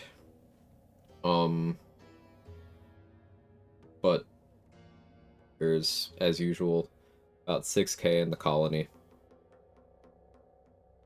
There's 1,000 if I fight Balthazar the Shadowfell. Like 500 between dialogue stuff and then beating Ketherick. So, like 7,500 in the finale. Plus exploration, Toscan and stuff. We'll go to 11 and then we can start picking up actual fights again.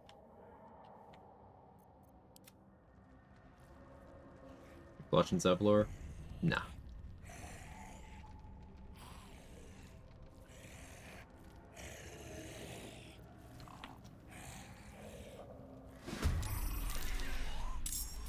Saving Zevlor and then knocking out or killing him yourself afterwards is the most XP there. Ideally, I'll be 12 by that point, but we'll see.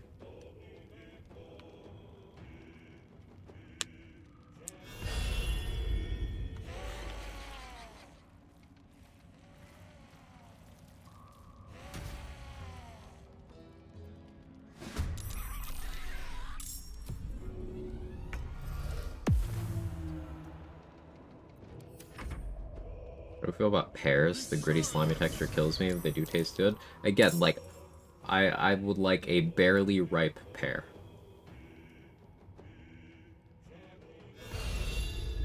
You don't want to go too firm, because then it can start to cut up your mouth a little bit, but like a firm pear, yeah.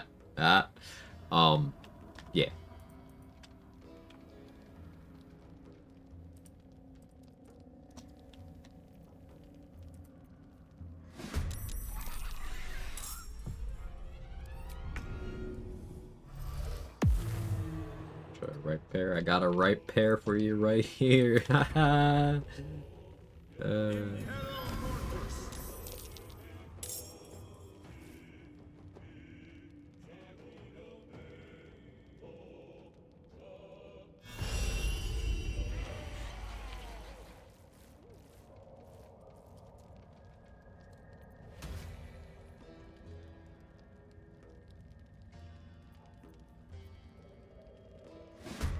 Nice ripe peach, the best fruit out there. A mealy peach, my desire to exist, completely gone.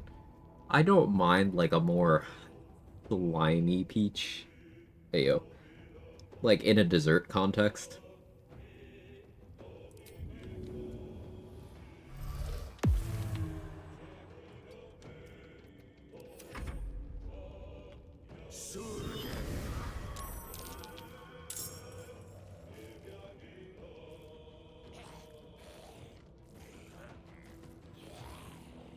Yeah, peach cobbler.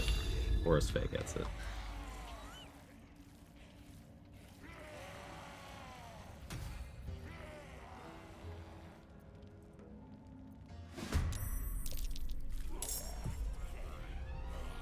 What's the count looking like? This is only like 60.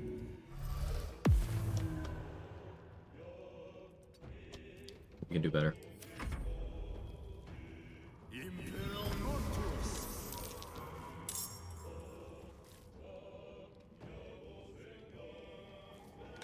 Want to go to about 100 here.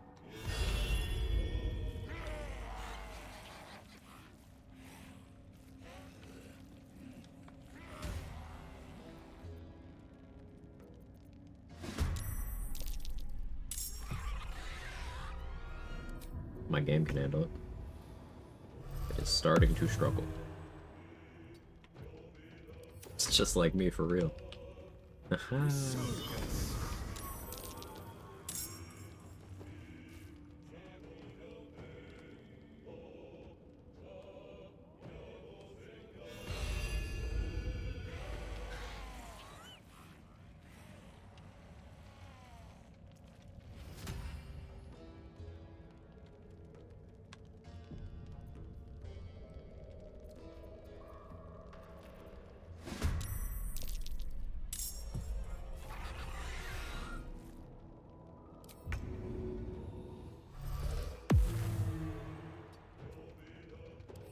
Just now starting to struggle? No. No. But that ruins the joke.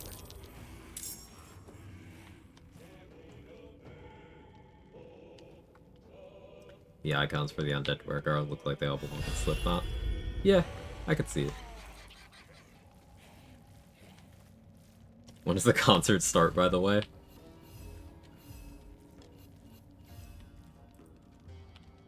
Given the amount of bodies here. Travis Scott's performing, right? And that reference is old now.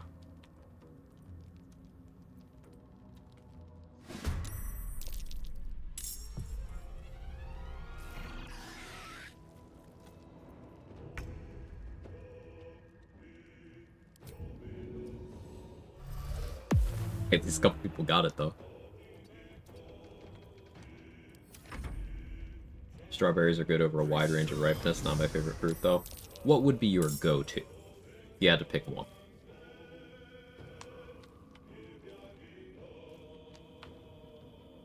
This goes for anyone. If you had to pick one fruit, and that'd be the one you're locked into for an indeterminate period of time. Apples are my ride or die. Yeah, might have to be with you on that one. Pineapple makes sense.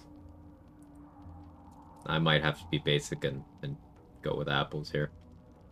Strawberries. Strawberries.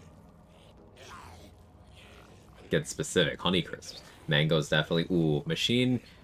You might have hit on the one thing that could compete with apples for me, because dried mango is my favorite snack, period. So if I had like an infinite supply of dried mango, I'd be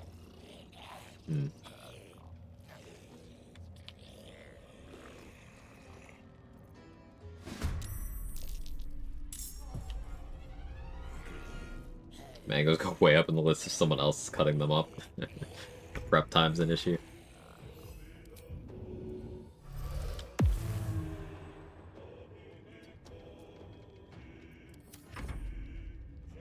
Doesn't take too long to cut a mango up. It's just like if you're trying to cut a mango up where you get like every little bit of the meat, you know?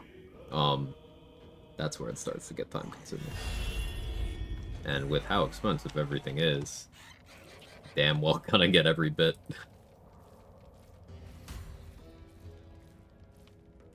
Eat it whole over a sink. Valid.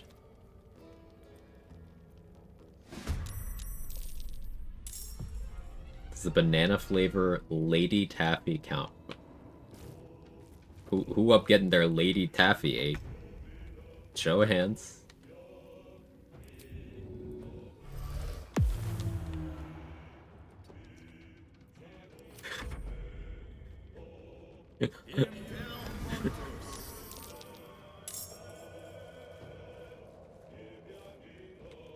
Driving. Hey, focus on the road.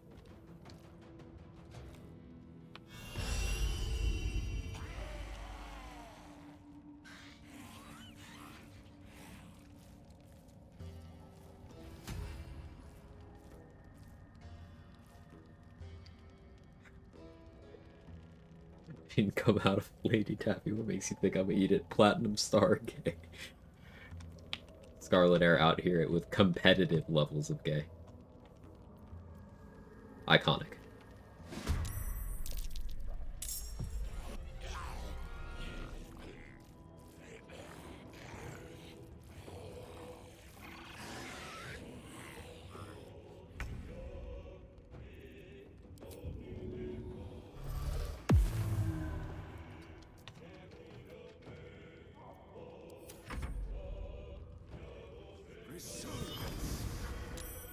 Like Mango Pit Slurper confirmed?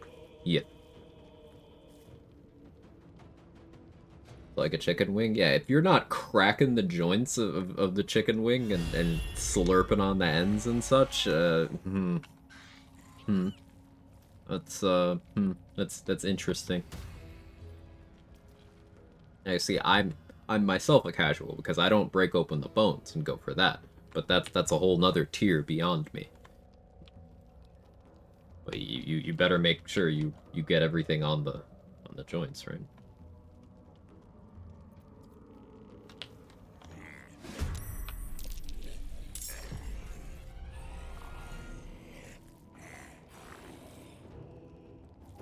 Cracking a drumstick like a glow stick? Yeah.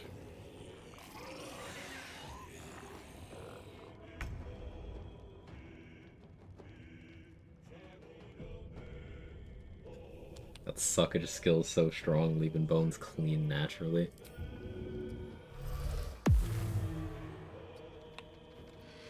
Grew up cleaning bone. I don't. I got nothing. That obvious jokes. Literally just unmuted to cracking open bones. Who we splitting open?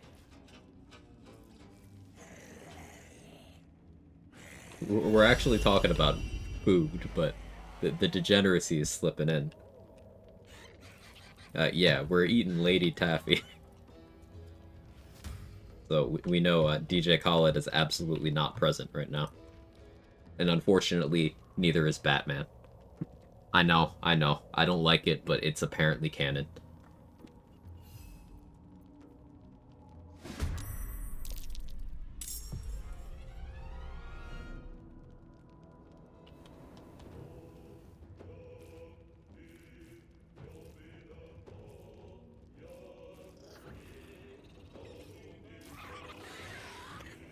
Khaled calls out his own name during that. Bold to assume he's having any.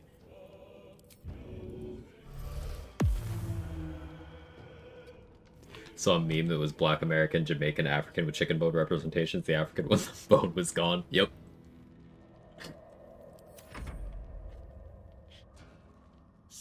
Accurate.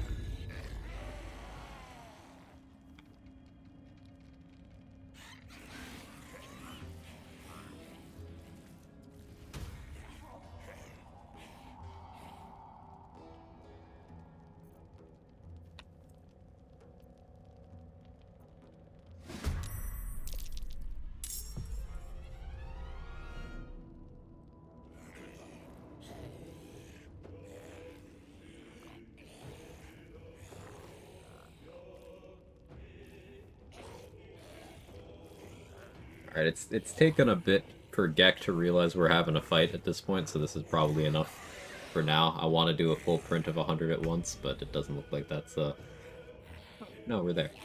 Sorry, I zoned out for long enough while we were talking about Lady Taffy. Fine, disregard everything I just said. I haven't eaten since 8 AM yesterday, yelled at me to go make food. Now, listen, this is gonna be hypocritical of me because I also forget to eat for extended periods of time, Scarlet Air. I get it, I do. We are the same. You gotta eat something.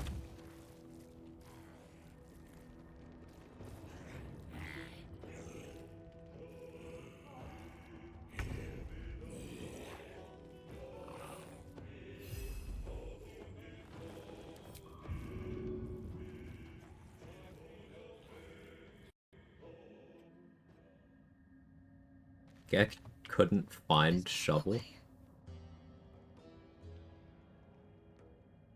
That was weird.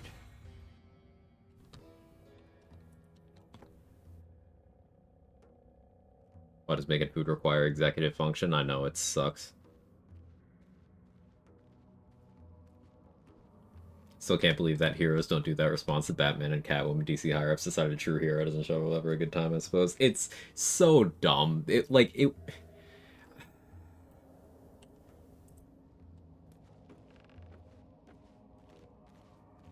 fucking fragile, weird men. Ruining everything for everyone. I don't care what DC Comics says. Batman is the Michael Douglas of superheroes. And that's the end of the conversation.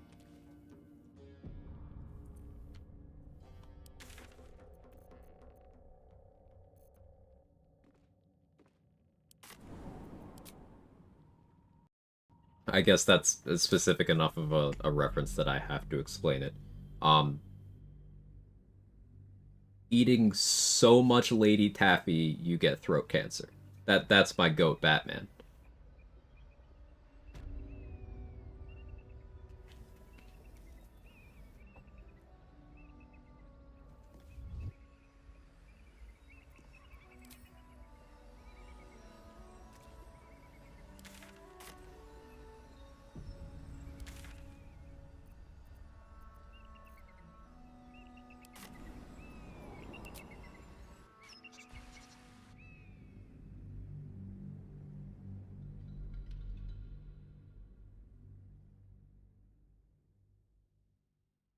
Third Dwergar actually is busted race so many tier lists make them out to be. Eh. If I had to give a short answer, yes.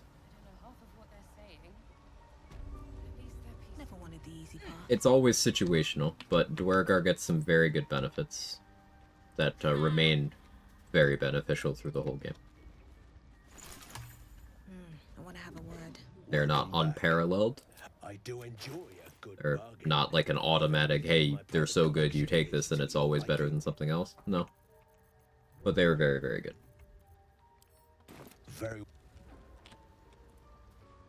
I greet you, son child.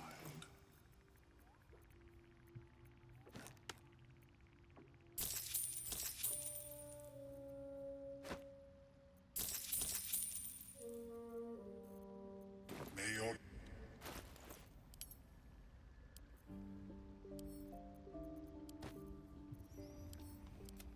I should get a mask.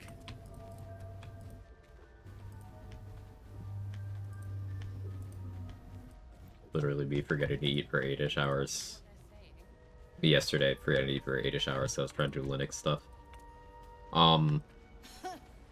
Yeah, I have gone as long as, like, 40-ish hours without eating just from being forgetful.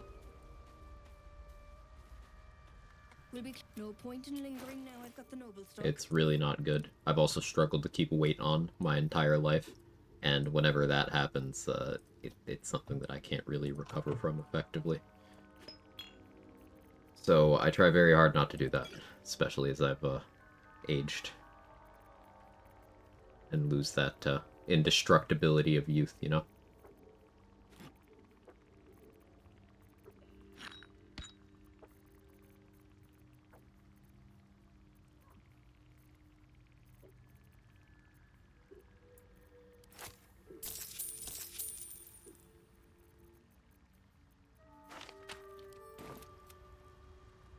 I hate tier lists, but subjectively other races always have things that value a bit more. Also, man, BG3 combos sound fucked out of context. They do.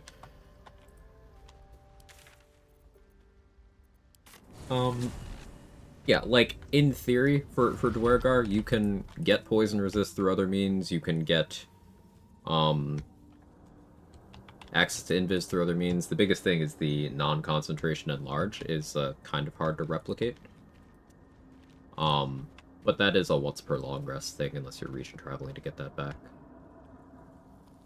But you are also giving up other things like even more impactful or more uncommon resist. You're giving up gear proficiencies, you're giving up movement speed, you're giving up spell access. Like, as always, it is a question of opportunity cost. But it's a good generalist. And having that very spammable invis is quite nice. I knew that Michael Douglas reference is going to go over a few heads. I was proud of you for the effort. Thank you, Sam. This calls for careful footwork.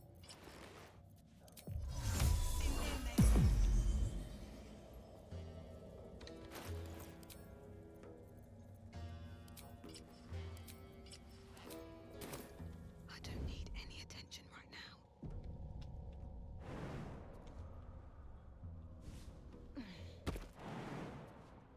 I should probably restart my game again, huh? Time to press ahead. Yeah, we're gonna go right here, save, and just reboot the game real quick.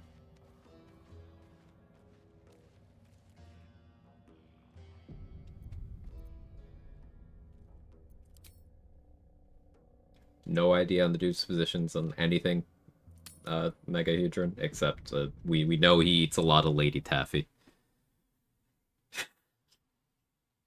That's all I know.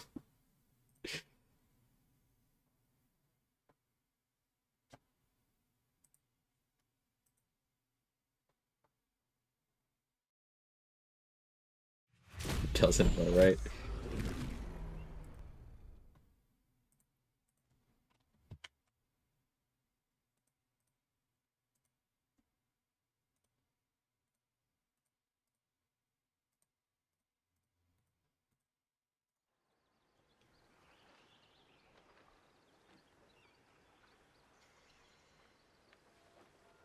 I mean, for me, one of the most intuitive things to be doing as a Dwargar is stealth archery, so I used to get my preconceived notions reverted in this channel, so Dwargar are actually good stealth archery race. So the thing about doing the stealth archery loop is it can work, but it's more of a way you can, like, disengage or move around without resource consumption. So, like, if you're trying to get in a position where you could get a surprise round effectively to actually start the combat, having access to invis can be good for that. But you need to keep in mind that it's at the cost of your concentration. So you can't be doing things like carrying a hunter's mark or a hex between combats. You can't be doing things like concentrating on pass without trace to pass your stealth checks if you're trying to stop yourself from getting into combat. So that's a conflict. You can't do things like concentrate on greater invis if you are doing stealth checks that way to not get into combat. I find for the better uses for Dwargar invis are when you're trying to open a combat or when you're trying to leave one.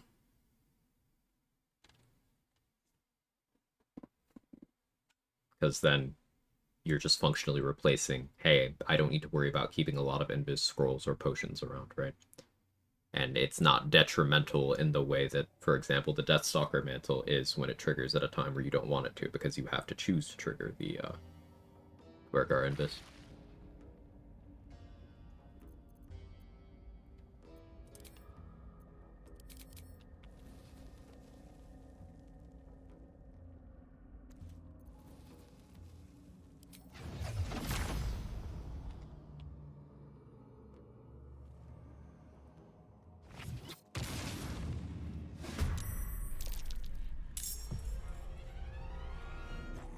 That wasn't a turn-based. Might not actually get a surprise round here.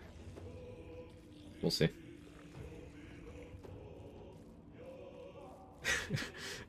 All these famous people talking about cancel culture, and all you have to do is eat the box and not be an asshole, and history will remember you as a hero. It's that easy.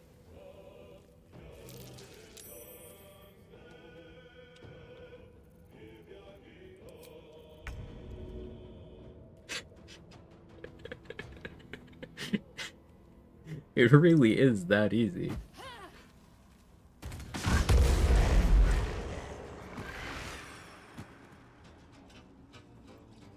You're answering this already, and I guess another way to phrase my question was, what builds are Dwargar actually good for?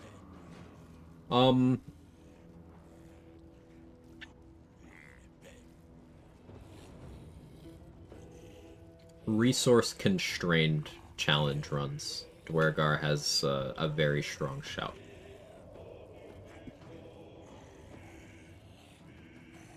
I know that's not a build, but I think that's a relevant answer.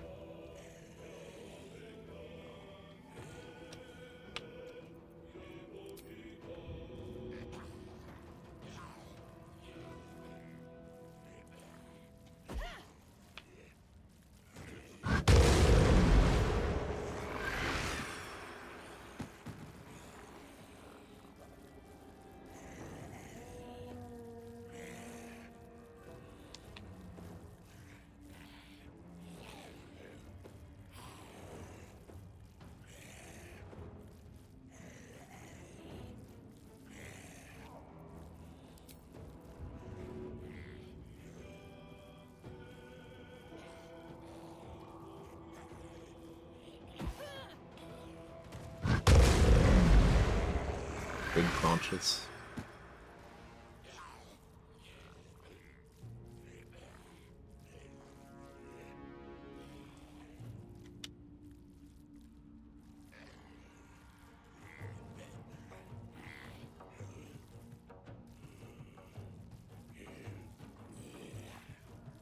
$13.08 kills. Isn't that a movie? 1340 now. Got 32 kills with that one bomb.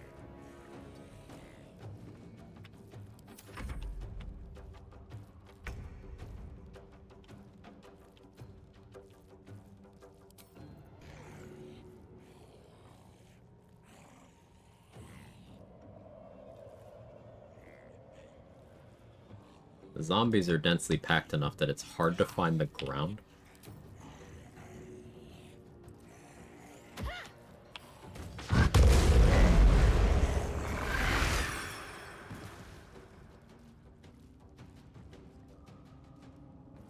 Very first honor mode run I beat was a Dwargar Tempest Cleric. Didn't need to be Dwargar for it. Having Invis and Sanctuary made life easier, that's for sure, for escape purposes. Yeah, definitely. It's good comfort. And having poison resistance on just passively, you don't have to think about it, is quite nice, especially for the early game.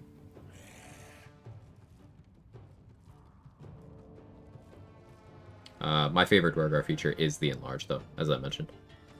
It's a non-concentration 10-turn Enlarge. And that's uncommon.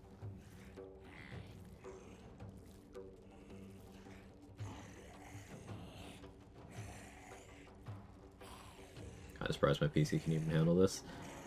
So, it's not the hardware that's the problem. It's the software at a certain point. I don't have a fantastic PC or anything, but like we're waiting for the game itself to keep up with what is happening instead of it causing any particular strain on my machine.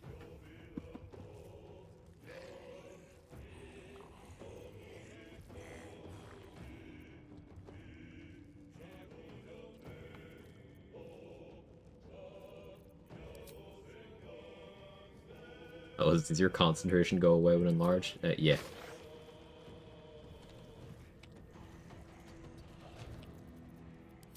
I already have ADHD, and it,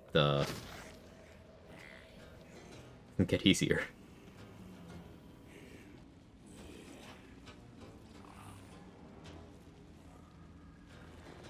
Let's get this over with. I think having higher stealth attack die is more useful for an extra attack. Context matters there. Like, are you trying to do big fuck you damage in one attack? Or are you trying to increase your damage per round, your per encounter flexibility, and what other features do you want from what classes you are taking? So, like, stronger sneak attack isn't the only thing you get at higher rogue levels. You get things like reliable talent, which is really good for skill checks. And some skill checks are combat relevant. You get extra feet for being high level pure class rogue, and specifically. There's always more info. But if your goal is more damage and more flexibility, in general, extra attack serves that goal, but that is not always true.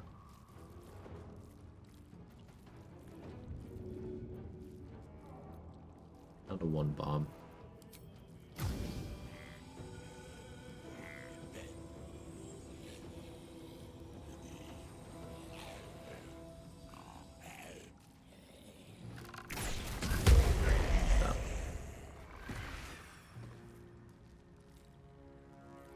I don't think there are many builds that need you to be certain races to work.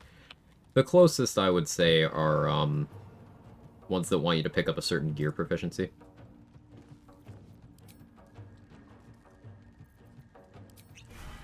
Swift as my feet can carry. Like, if you're playing a pure class wizard, for example, that's certainly a lot easier to pull off when,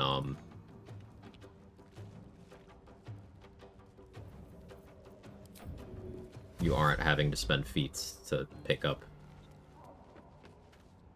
medium and shield proficiencies, you know?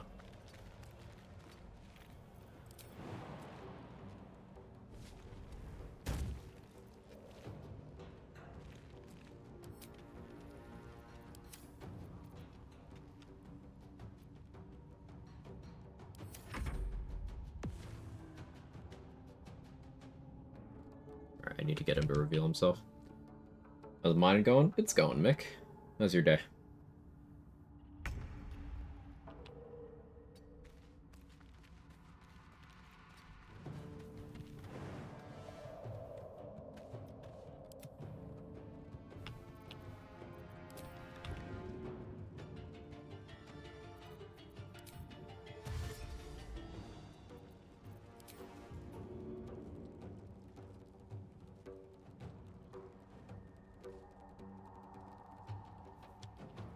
Thread the needle on that one. I gotta let him hit me.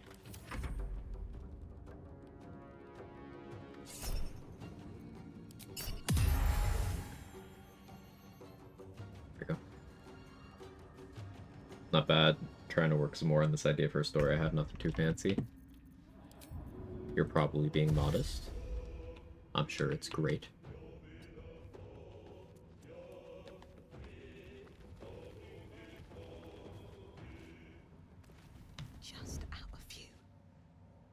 get what you're saying. This is why I find it funny that being a Gith actually pushes you away from martial builds, which are typically perceived as the Gith thing. Exactly. That's my favorite example of like perception versus functionality. Like Githyanki are awesome for the purpose of picking up gear proficiencies in this game. If you are playing Githyanki as a fighter, you have contributed absolutely fucking nothing. Except maybe you can get some astral knowledge value from time to time. But Gith Wizard, very good. Gith Sorcerer, Gith Warlock, assuming you're not playing Hexblade. Great value. Gith Bard, if you're not playing Valor, very good.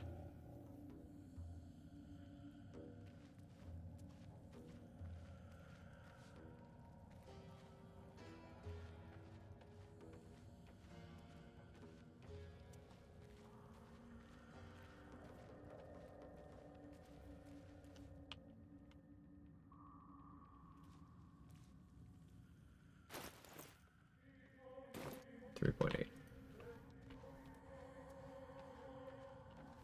Oh, and I hate how often I use my typo during 30 minutes. I would pretend to be sorry, but I don't feel like it. It was funny.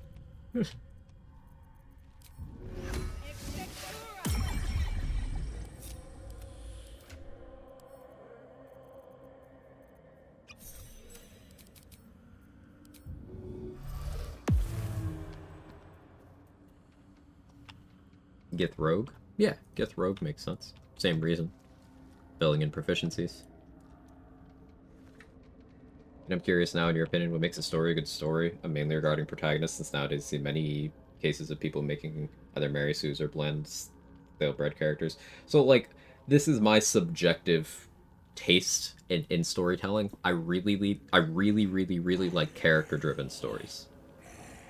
Like, you can tell well-received and compelling stories without having your protagonist even be a character, necessarily. Like, good example of that. How much people latched onto the world building and storytelling for the early Halo games, where the protagonist wasn't a character, he didn't have a personality until the 4th game, and that's after like the 10th book. is a lot, but people still latched on, right? You can still have a good story without it being character driven. However, I really do personally like the character driven stories. I like seeing a character be established, we get a good sense of who they are, what drives them, and then we get that challenged. I like seeing how that kind of person would interact with characters that are either similar or completely opposite to them in worldviews, in value systems, in experiences. I like playing around with character dynamics. That's what I want to see in stories, personally.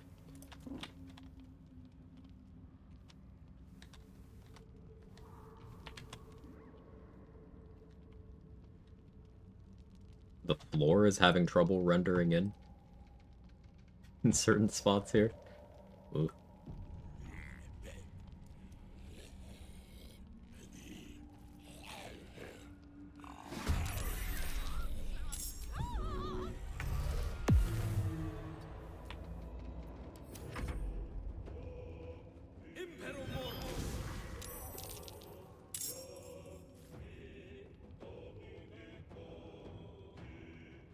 Lady Chaffee, the long-lost guard of 9 fingers.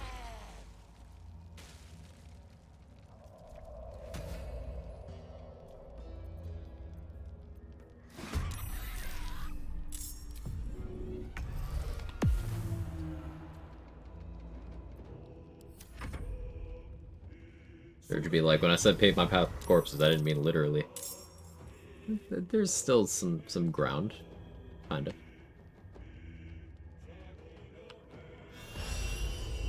And I'm still holding a nice 30 FPS. Oh, I lied. That's 20.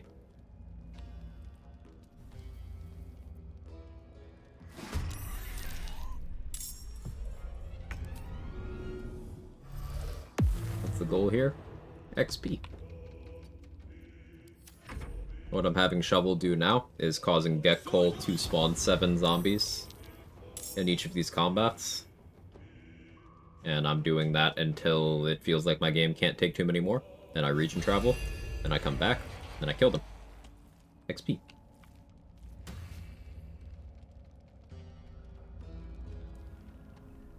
Zombies turn into pouches? No.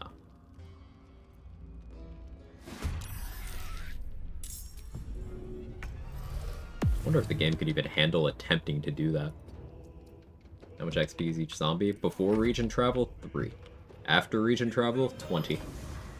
That's why I region travel.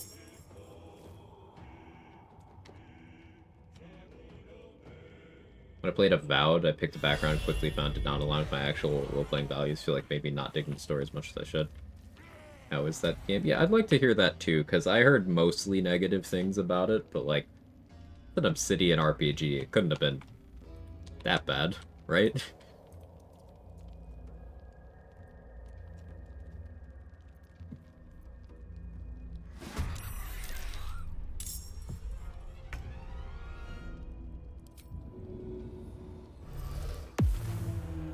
Apparently corpses turning into pouches isn't universal. Thought's a clever thing to do in order to prevent GPU incinerations. It happens mostly in, like, civilized areas, is the best way I can describe it, Sanguine. Like, in Act 3, if there's a corpse out in the city streets, it'll change.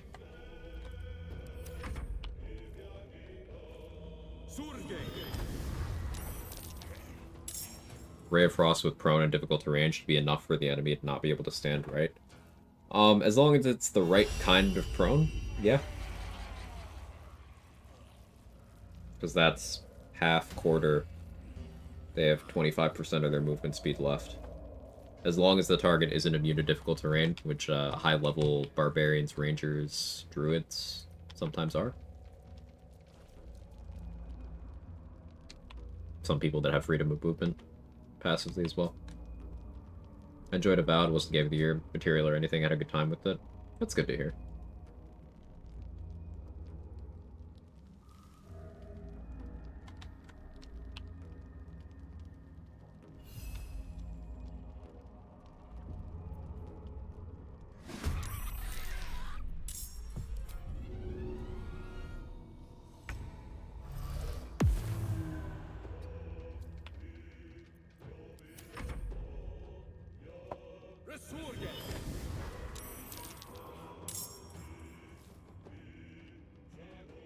Then you try to touch one of those pouches, suddenly no one's civilized. Also real.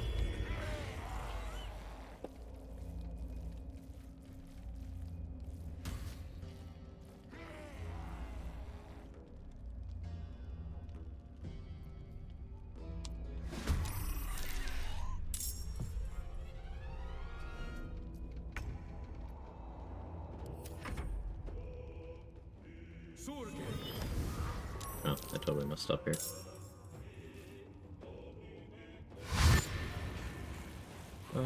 That kind of works out, though. Get to reposition some of these corpses.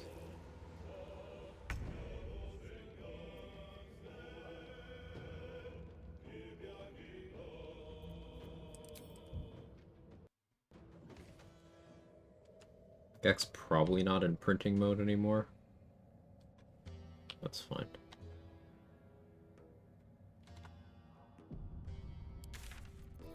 Sometimes you get tired and you fuck up your mining.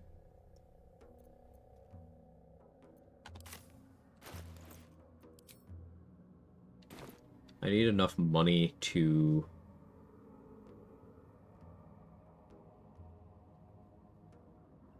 buy what I want from Tally.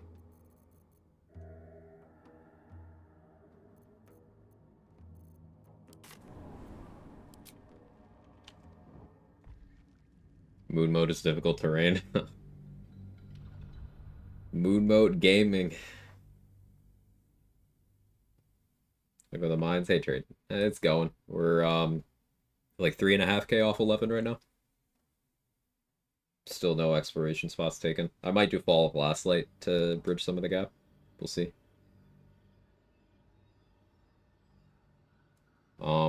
the idea I had, roughly speaking, as characters had it very easy their whole life, especially regarding academics. Now it's learned a whole new set of skills that don't come easy to them, much of their frustrations, and now they have to learn to grow beyond their comfort zone. I want to explore that idea, and the growth pains come with having your preconceived ideas challenged. I like that. That's the kind of story I would enjoy.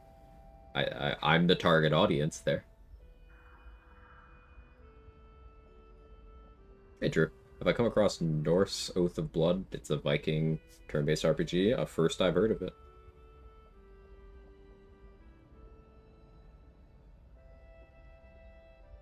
What do we have for Game of the Year for 2025? I haven't really played new games this year. Still haven't played Expedition 33 yet. Soon, TM. But I haven't really played any... I played Doom the Dark Ages. I thought that was fun. I don't know if I'd call that Game of the Year or anything.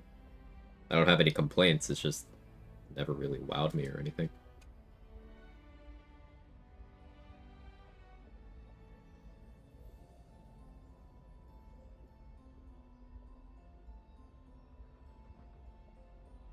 Just sworn there's a spell that quartered movement speed in its area of effect rather than half. Now I can't find it. That's plant growth.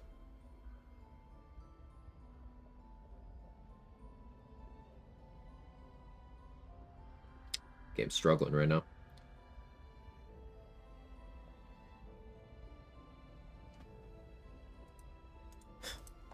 There it goes.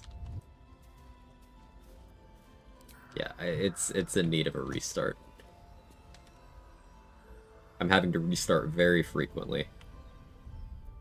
What was the kill count before today? Anyone remember? I'm gonna save again. Time to restart again. Yeah.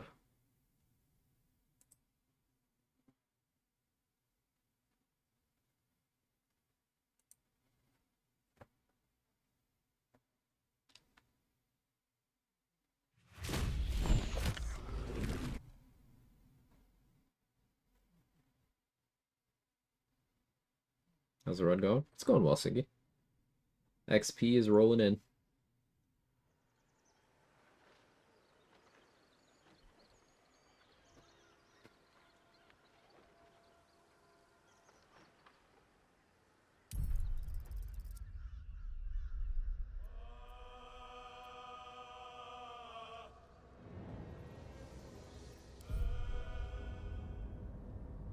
It's like 8:47 at the start of stream. Okay, so we've gotten 500 kills so far today.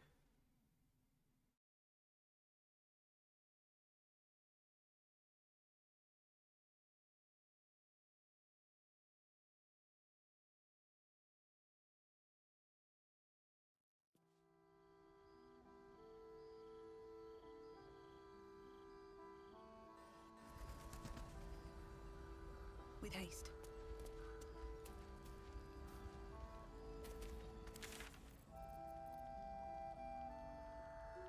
Killing Roa is some XP too.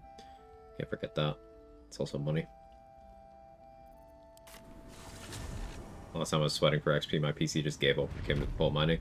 Something that I've found, Trade, is that it's not like it's not even necessarily how many things are there at once. It's the game keeping track of what you have done. So like restarting the game frequently seems to help.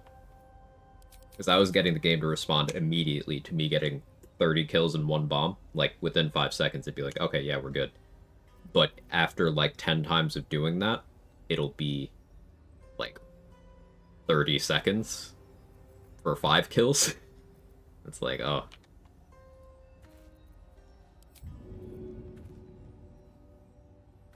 Restarting a lot in the account of associated crashing. Fair enough. May the gods take you first. Telekinesis have a weight limit. I was wondering about nesting doll across and these TK has in them.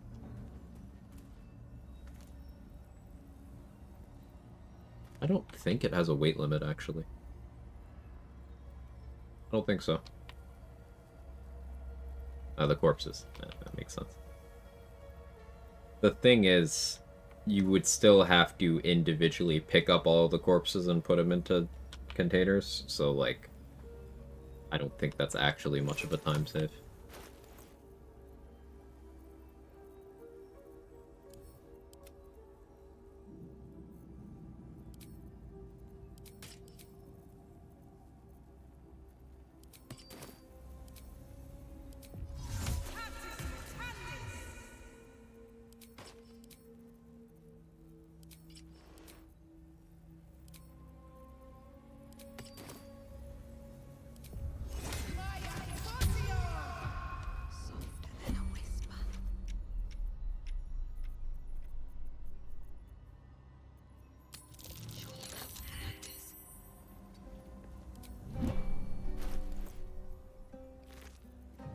Takes care of my consumable problems.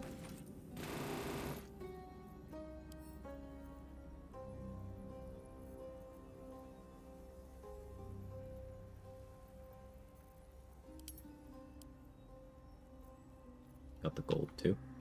I haven't done my second adamantine craft yet. Forgot to be thinking about that.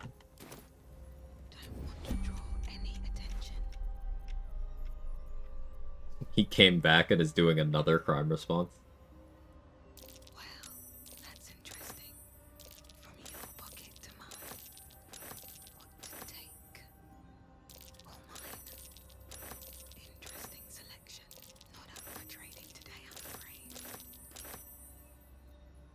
What to choose? Get around this XP, just took tier 1s. Makes sense.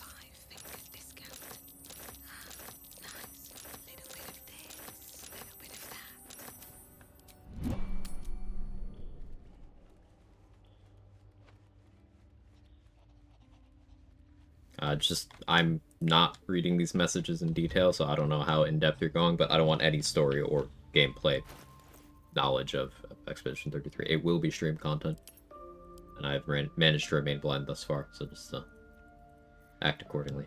Thank you in advance.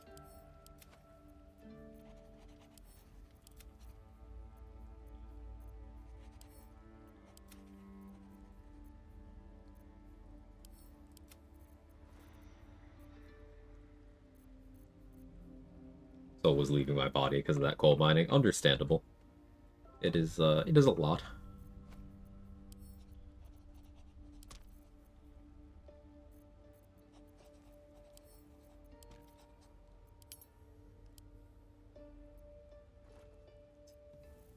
It's okay. I legalized orgasmancy.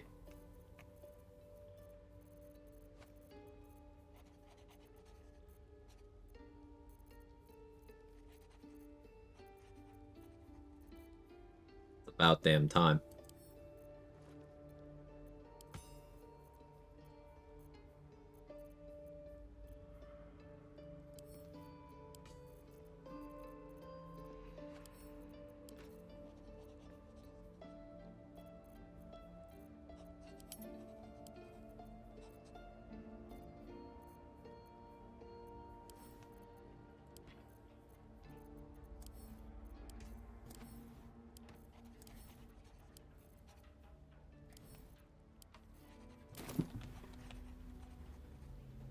This is the wizard subclass can most easily find the crit.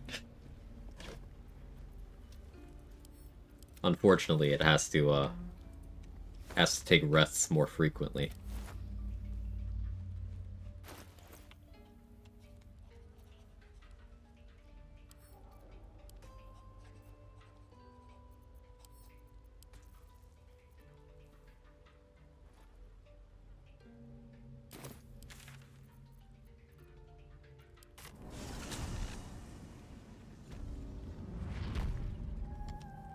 Hated typing that. I'm proud of you. Can't sleep, so I might as well hammer. Need anything? I'll be... Mol can be cranky and mean, but she looks after us. So stock up, all right? Because you need all the help you can get to bring her home.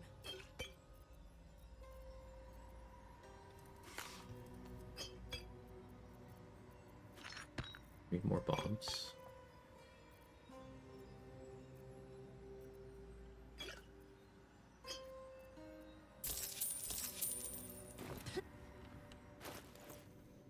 Shopping with Smuggler's Ring on. I was wondering why my prices were shit.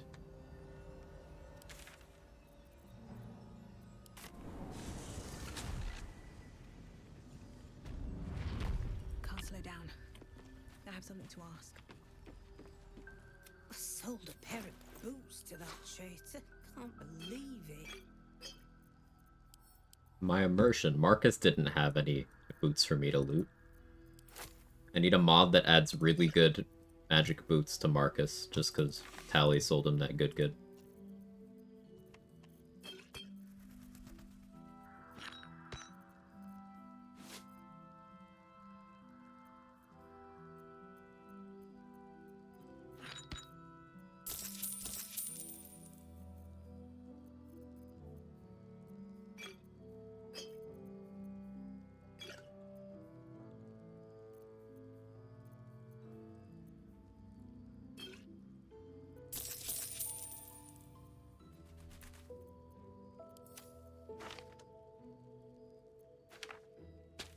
Tick.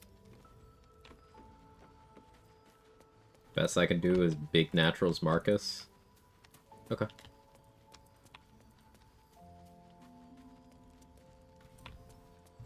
I accept.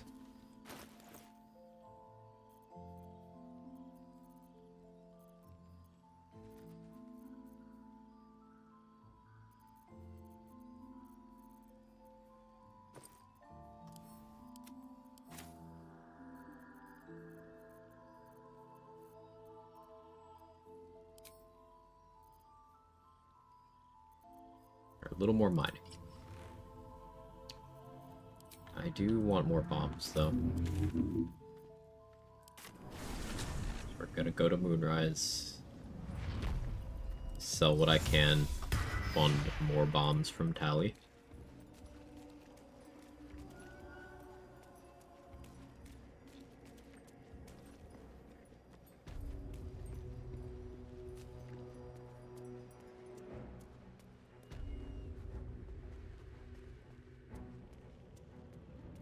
I wouldn't have if not for the lantern bearer.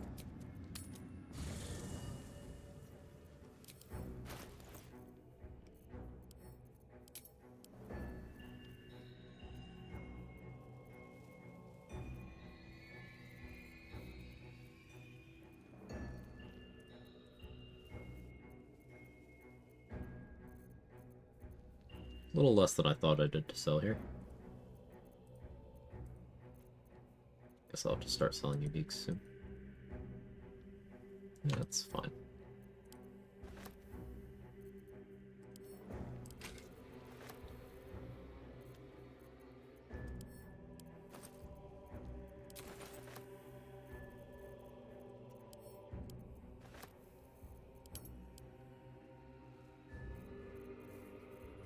Still carrying around that adamantine mold because I haven't decided what my second craft will be. Like, defensively, the splint is so hard to justify not making. But like, I plan on raging on this run. Except, once I start wanting to do Hex, I won't care about raging anymore. So I'm thinking the splint makes sense for that point.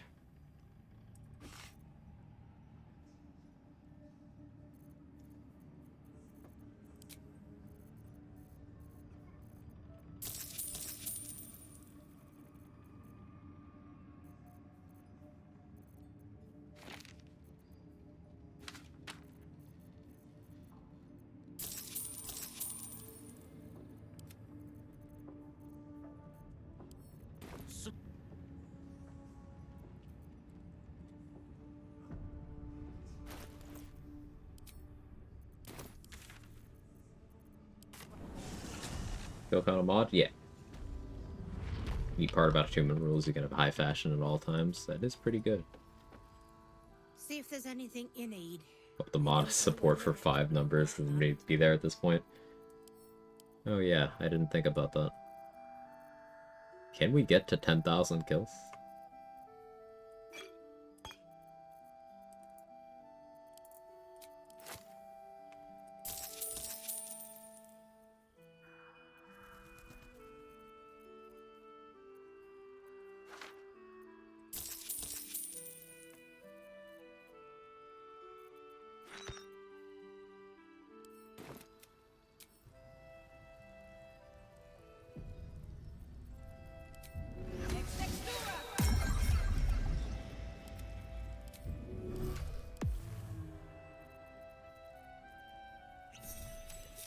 Looking ahead.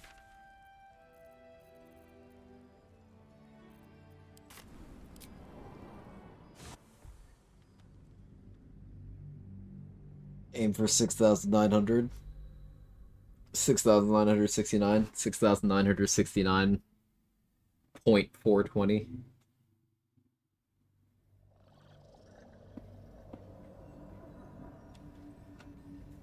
Need to kill shy of half a person then. On my way.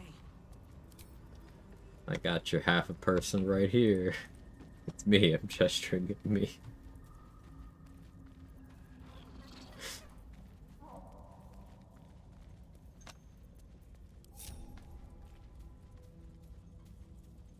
This calls for careful footwork.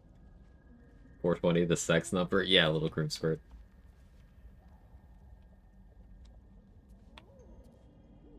That is finding the level 11 exploration, dump all the big numbers. Yeah, that'll be fun.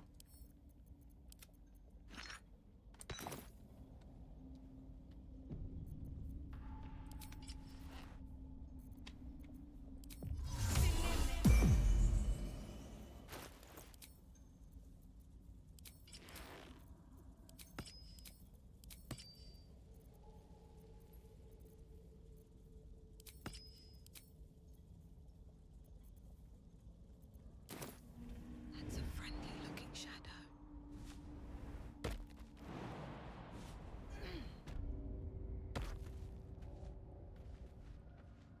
Light on my feet.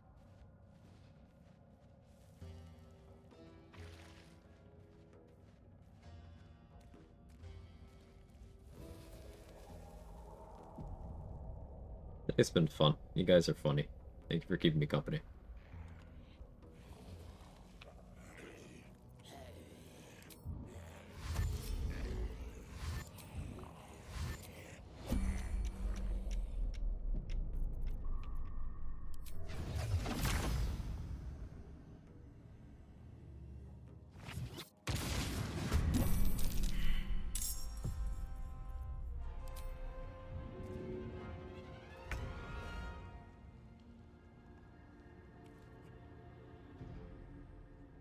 Just shout out Michael Douglas.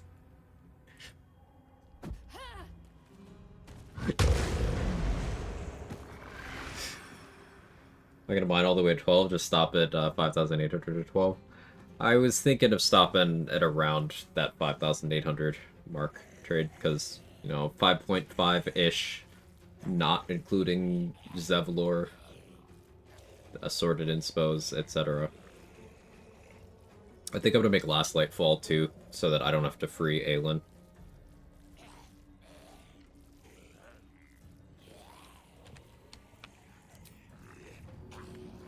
Headphones died, now I'm gonna have to explain coal mining to coworkers. Oh no.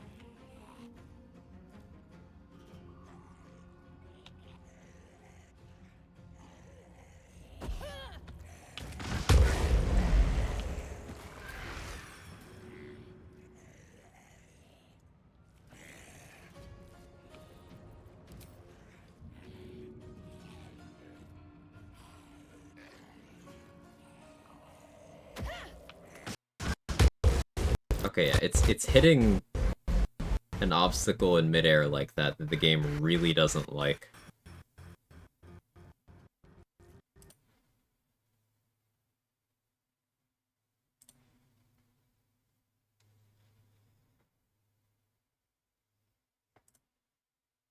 It really doesn't like when I try to throw a bomb through that net. Solid beat there.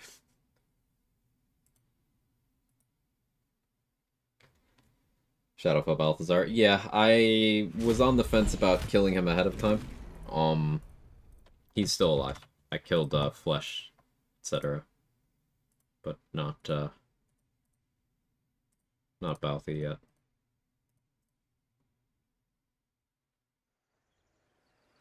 Still get scared when throwing stuff after Lost Nana run to sudden one-shot upon throwing my weapon and it hitting me. That happened to me when I was doing a no-hit run. No Corey. So yeah, I've been bitter about that ever since. So I get you. I have to get going. Thanks for the stream. Thanks for checking out Faye, Lauren. Hope you have a good one. Oh my god, yeah, I was in the Ancient Forge, throwing a hammer down at one of the ogres who I'd spawned to fight the lava elemental, because I wanted the warped headband. So, like, I spawned him there. And I threw a hammer, and it hit me.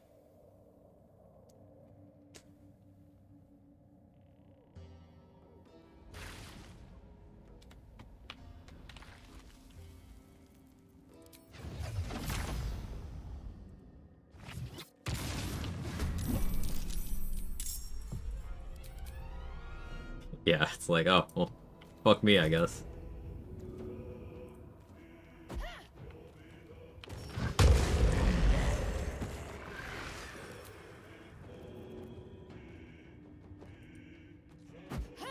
Okay, Mick, thanks for gifting us up to Candy May. Much appreciated.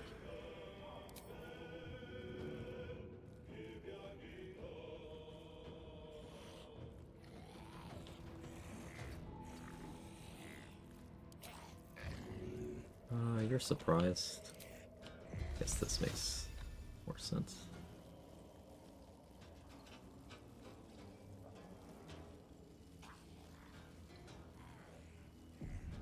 I'll strike you down.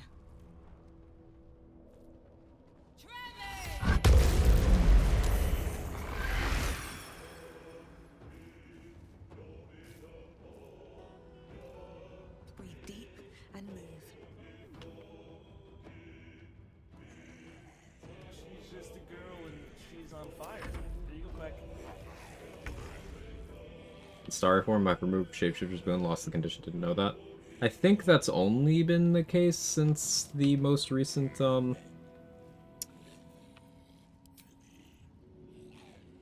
hotfix. But I could be mistaken.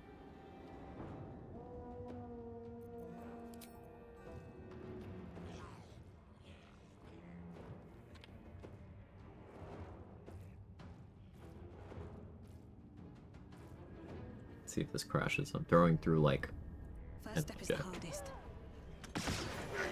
It's fine there. But it definitely airburst. I guess it just increases the likelihood of the game being like, nah.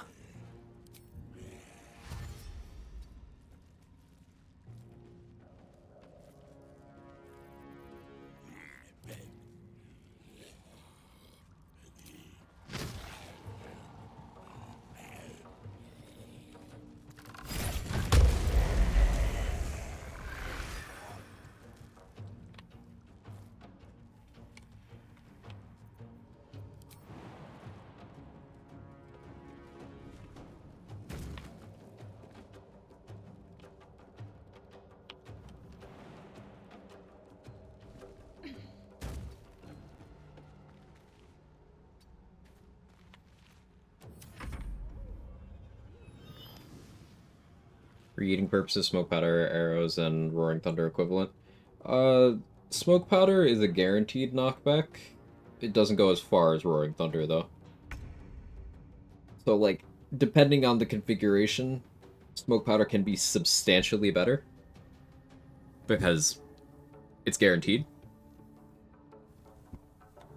But it doesn't get the same arc. And available much later in the game, much more expensive, does damage, etc., etc., etc. Good question, though.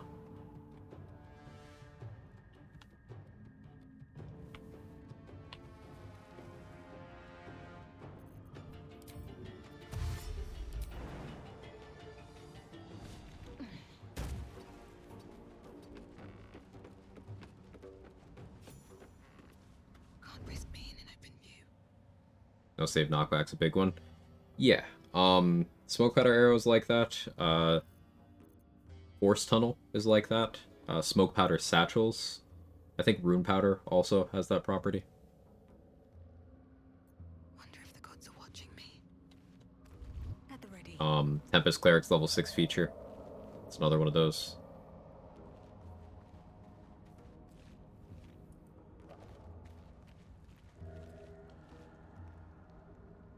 Roaring Thunder arrows aren't great without disadvantage. DC 12 strength.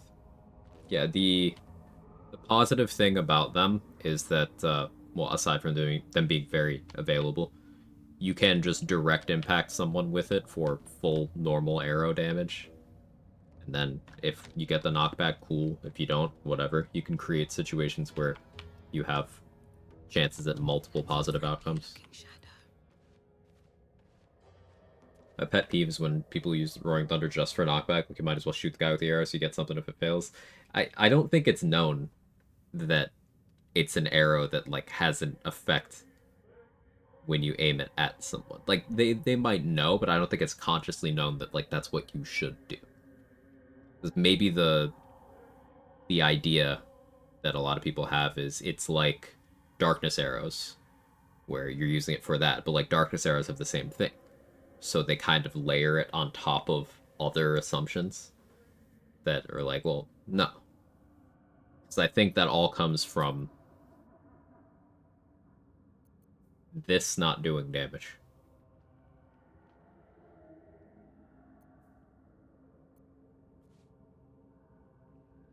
In the Orin fight, the cheating guys have Sanctuary. In the Orin fight, if you're going for Roaring Thunder arrows to deal with those guys, it's already a very inconsistent and very bad solution. And, like, smoke powder arrows are better for that, because not only is it damage that their evasion doesn't work on, so it can kill them outright, but it's also knockback guaranteed. And if you're at that point, you have those available, because that's level 9 loot, and you are at least level 9 unless you're doing a heavily restricted run. Don't waste a step.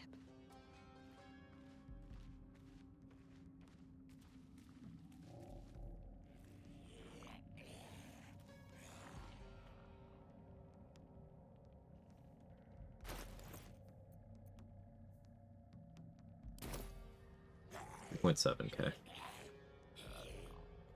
Do we mine all the way there?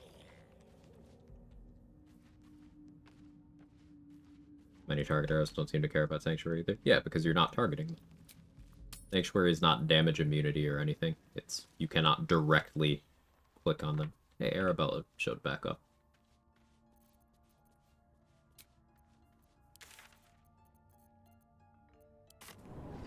That's the optimal way to approach that fight. Just what I did my very first run. Felt like a genius for beating the fight that way. It's cool when you're in a situation where the game is telling you, hey, find a solution other than kill thing here. Other than kill thing conventionally. And solving that feels really good. For sure. I like that.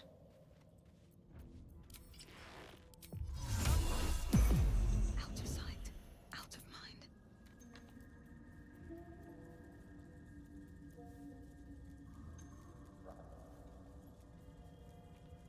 It's a big part of what I like about the Arn fight. It's a puzzle. Yeah, it's fascinating to me how many fights, especially in Act 3, become issues of, okay, the boss is not the most dangerous thing in the room. Sometimes it's other enemies, sometimes it is the room itself is the most dangerous thing. Like with Raphael, the pillars are bait. Don't destroy those. But also, if you don't destroy them, there are things you're going to have to be aware of as you do the fight. With Ethel, the mushrooms. It's not the noble stalk. With Cazador, Chatterteeth is the most dangerous thing.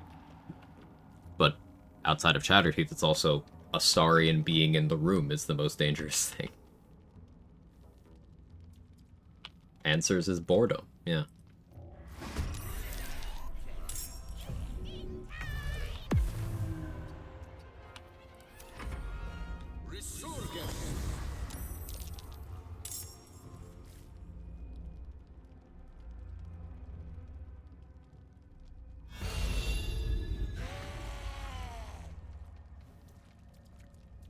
Watch Foundry, the problem's the Gondians. Yeah.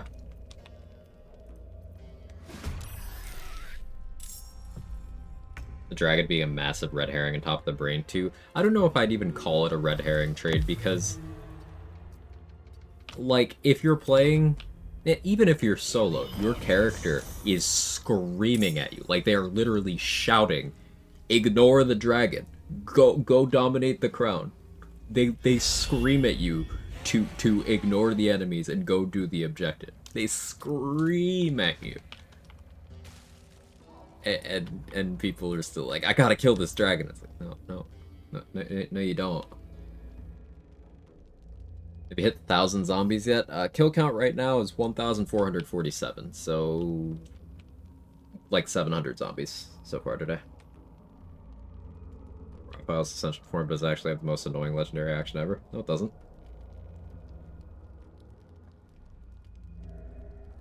But what do you think it does that's annoying? I'm curious.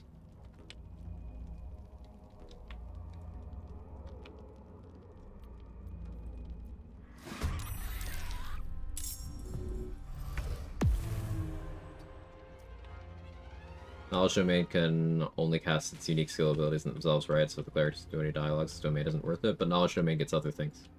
Knowledge Domain gets access to spells that clerics don't normally get. A lot of domains have this, like how Trickery gets Mirror Image, Disguise Self. Clerics don't normally get those. Knowledge gets Resilient Sphere and Telekinesis.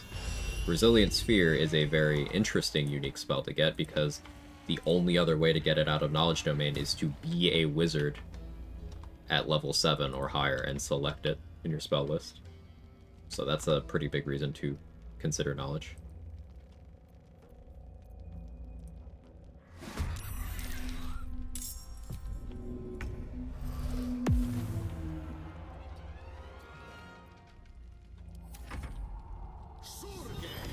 Seen the Duelist Prerogative hit refresh thing with dual wield? I have, yeah.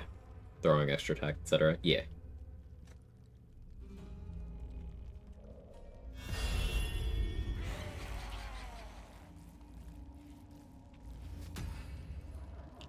Isabel and Roland, how not to be alive 101.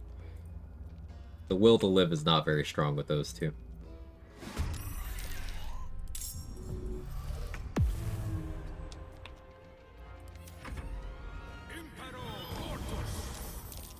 Hey, Rathma.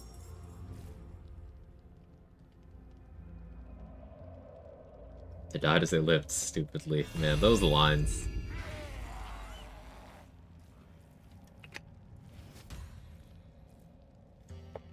Hey, Tinny. Been a while, glad to see stream topics are still why the subclass isn't useless, actually. Turns out it's a huge, workable space to present cases for undervalued class features. I didn't think it would get this much airtime either, but it's a frequent thing. It extends to gear too. Every once in a while, we're finding gear that has uses that we hadn't considered. Like just this week, or I guess this past week, Trade did some science, and we no longer sell Viconia's robes because they're actually good.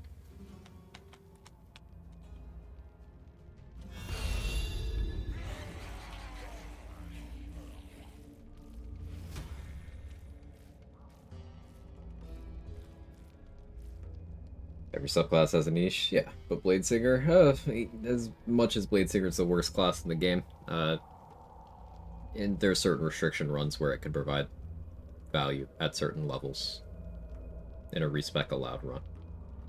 But Glamour isn't bad. Why do you present Glamour as an example here? That's skill issue.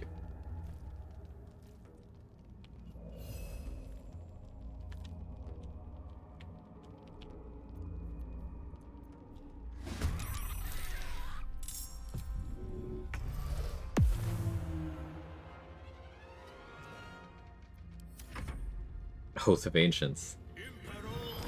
Hang on, let me present a case. Pulling up the wiki page. Hang on. I gotta be contrarian. Oh no, not Oathbreaker Knight wiki. Hang on.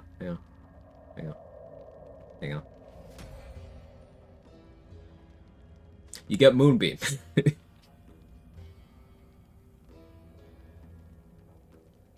Okay, it's pretty shit. Yeah.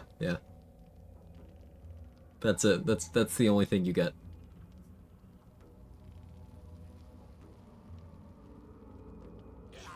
Yeah, that's it.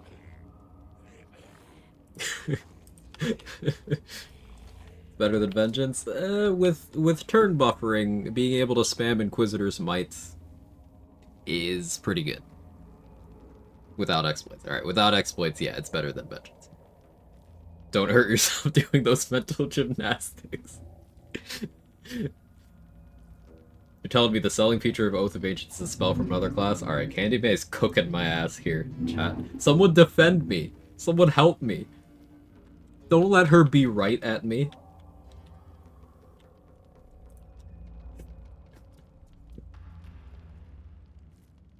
Love the drip of Viconia's robes. What's the tech? If you have Viconia's robes equipped, whenever you have Shield of Faith applied to yourself, you can unequip the robes and keep the bonus, the +2 bonus to saving throws that they give you.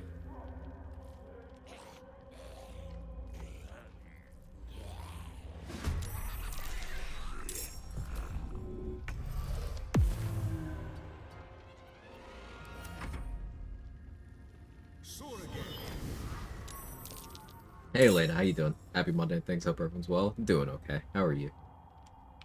Why are you pretending that oaths matter at level 2? For conversation's sake. Their aura isn't completely useless? It kinda is. Aura of warding doesn't stack with resistances, so it's pretty much useless. Like, yeah, Moonbeam, but like, be a druid. I guess YouTube, a main channel that I don't use. I don't do edited content. The VOD's channel is active though.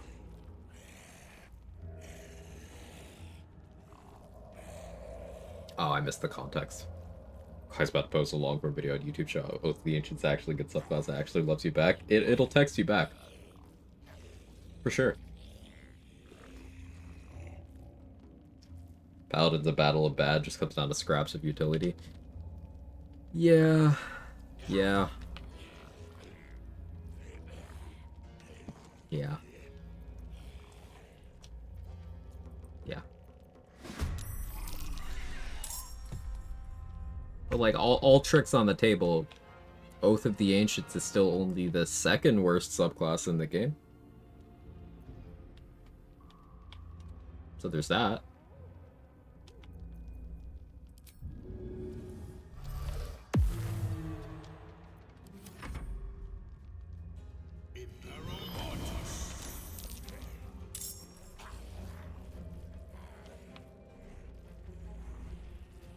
Oath of not calling her.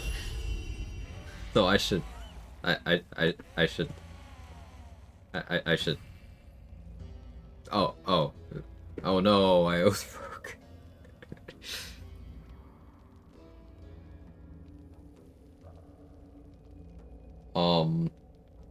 If we're invoking challenge restricted runs though, Moonbeam's still good. If you're restricted to Paladin for whatever reason, yeah. I don't hate Ancients with the heal buff gear. I mean, the heal buff gear, it still works on destroying potions on people, which is better and doesn't require you to give up a subclass for. You know, healing ultimately isn't good in this game. It isn't. You can do it, you can support it, but it isn't good. So if your appeal is healing, then you're already behind. On road playthrough, I haven't done in a while. Forgot about the Gift Captain's legendary action. Whoops. Ooh, which one, Jester? Wargas, the Inquisitor, or one of the other ones?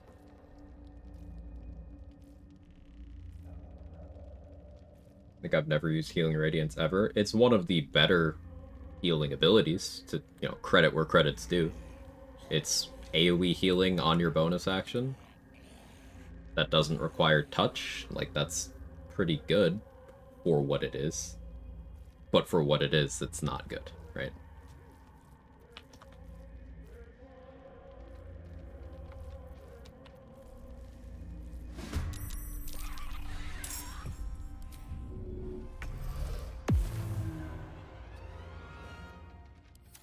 Inquisitor, yeah, it's fine. Got him down. Just forgot he had a legendary. It's like, why am I getting... Oh, right. Doesn't require touch is my current nickname. Proud of you, Kels. That was good.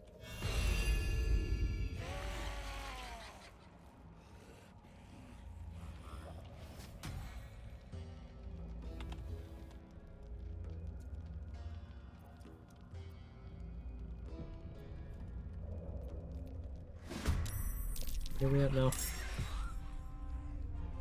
I've not been paying attention. 50?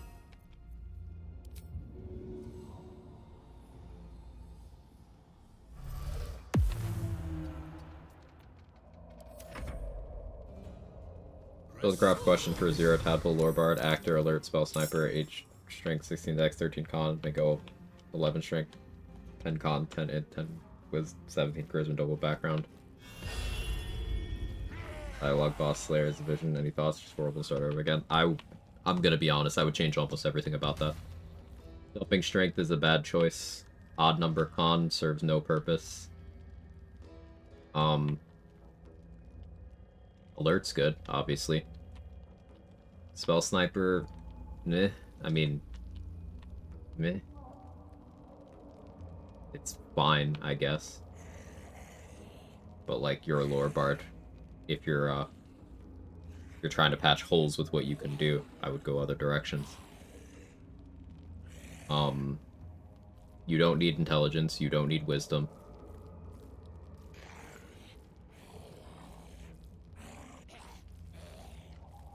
Actor's fine, though. You're going for that 18 charisma. Actor's fine.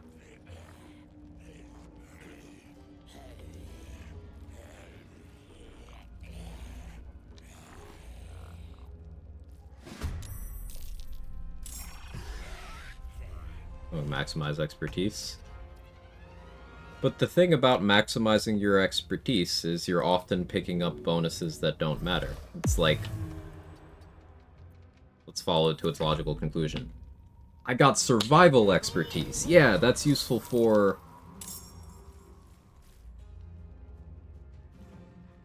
You know?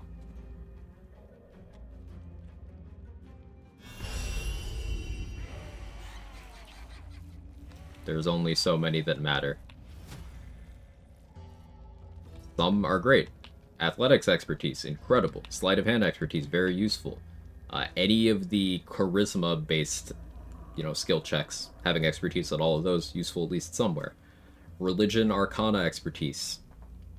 Not super common, but, like, impactful where they apply.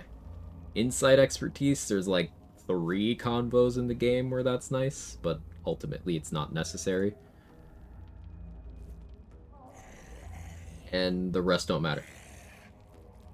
Medicine, if you're doing transmutation wizard stuff for crafts, I suppose. Perception, doesn't matter. It's a trap.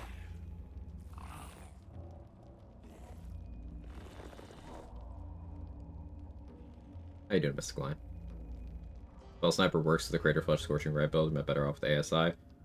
You're better off with taking Alert and Dual Wielder as your feats. If you're doing the 10-2 split, you only get 2 feats. Alert, Dual Wielder.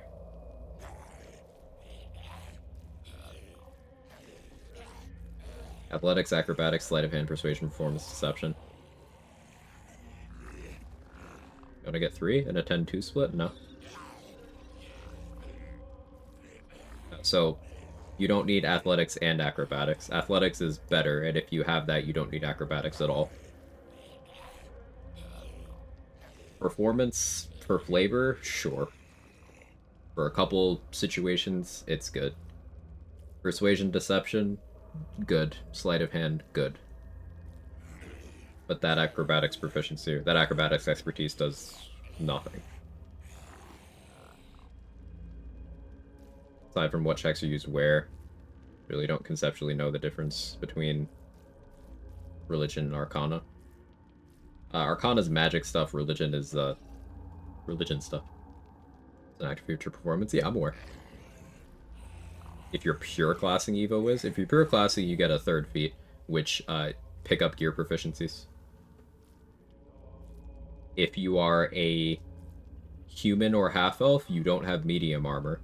If you are a Githyanki or a shield dwarf, you don't have shields. And especially before you get access to your late game loadout, being able to fill in that crit immunity is good.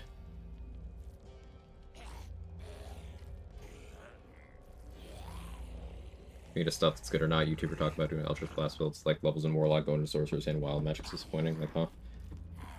Lack of having used things is what that can always be chalked up to. Again, anyone who tells you Sorlock is a good multi-class is either doing Hexblade Shadow Sorcerer stuff, doing extremely weird stuff, or does not value their bonus action appropriately. Sorlock is a bad multi-class, and it only gets propped up because a lot of players don't click their bonus action or don't know what to do with it, so having Quicken Spell meta magic makes them feel like it's useful. When it already is, they're just not using what they have.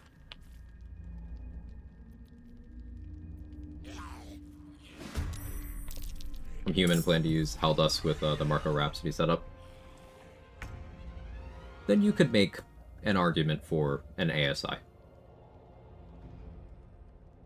Use Adamantine Shield through the early game whenever you need crit immunity. Act 3, you could, if you want crit immunity in something of an offensive setup, you could slot Helldusk Helmet. And then dual wield. Yeah.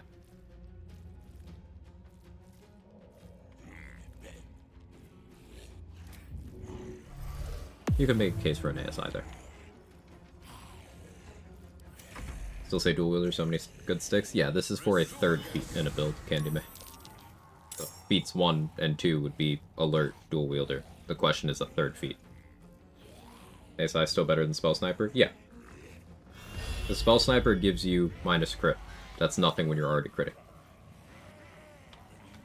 Which you can do. Need a reminder you can't get moderately armored if you don't have light armor proficiency? Correct.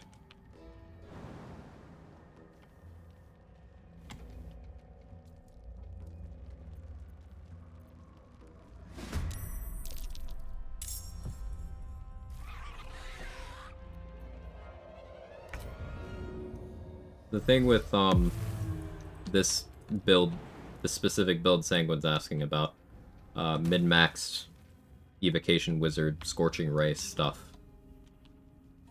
By the time you have this tech online in Act 3, which is the part of the game we're talking about for the third feat,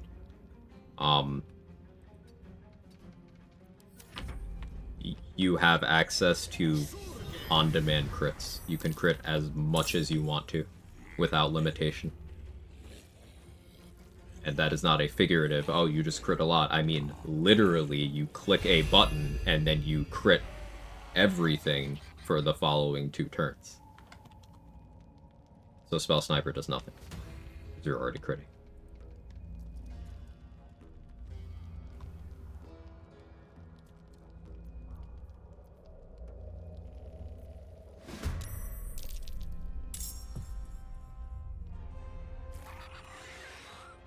How you doing, Shimmer?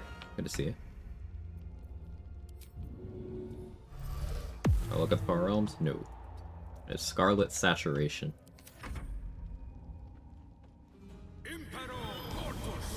Scarlet Saturation is one of the lesser known abilities of Rhapsody. And it is 2 turns of your next attack crits. But the status is not removed by spell attacks, throw attacks, and unarmed attacks. It is only removed by weapon attacks. So, in a spellcasting build, you can just crit on every single beam of every single Scorching Ray you use for the next 2 turns. Work on every single projectile? Yes.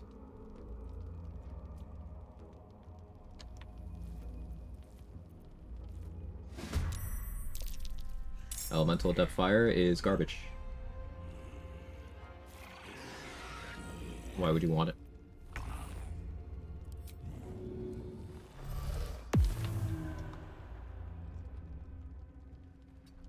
Elemental Adept Fire makes your heat ignore your fire resistance.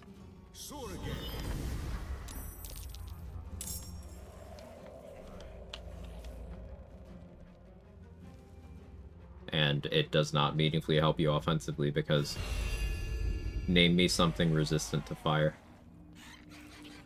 Anything. But elemental depths are worth it? None of them. That's the fun part.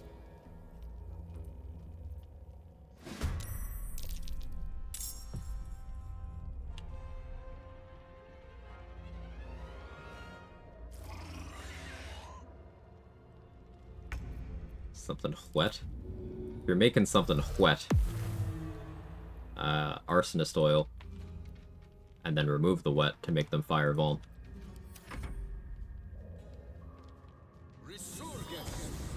Tieflings, you still have arsonist oil for that.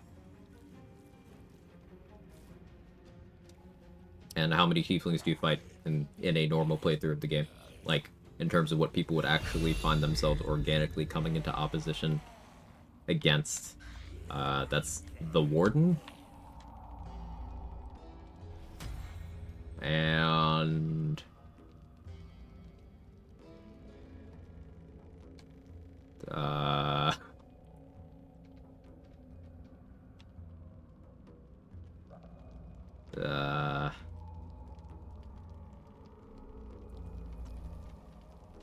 It's Great Water and Action Refresh? Yes.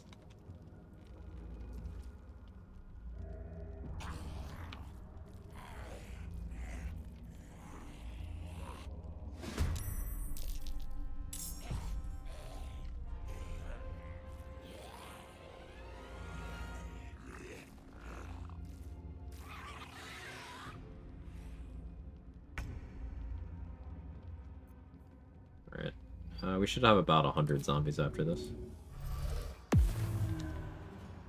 Do I go further? Do we go for 200 on this one? What do we think?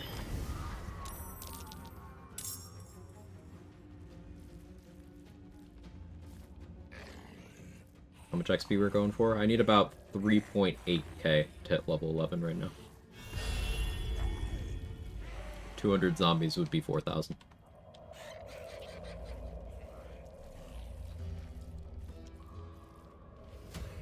Some Flaming Fist Tieflings in Act 3. Are there? Oh yeah, I can think of one in Worms Rock, now that you mention it, yeah. I can think of one.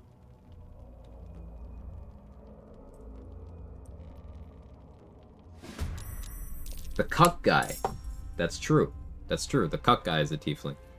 So we've got 3 Tieflings you're organically gonna fight. Americans are resistant to fire. Aren't Americans immune to fire? Resistance and immunity are different things.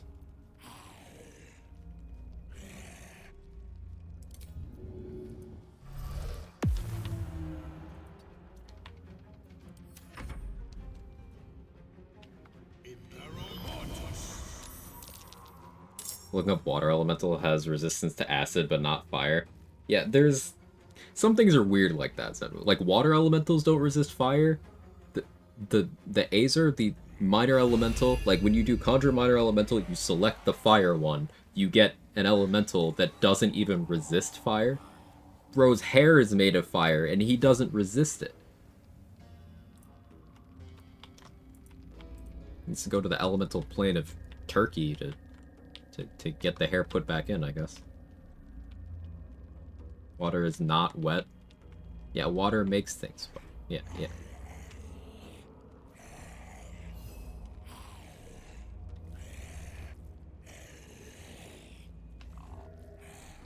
Ironically, every Imp, Merrigan, and Cambion you can encounter in the game are resistant instead of being immune, even the House of Hope. Okay, cool. Arsonist oil.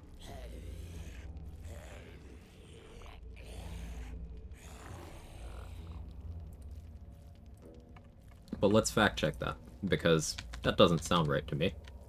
But we're gonna fact check that.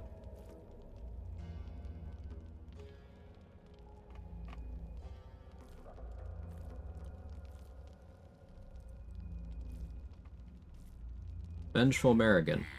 Fire immune.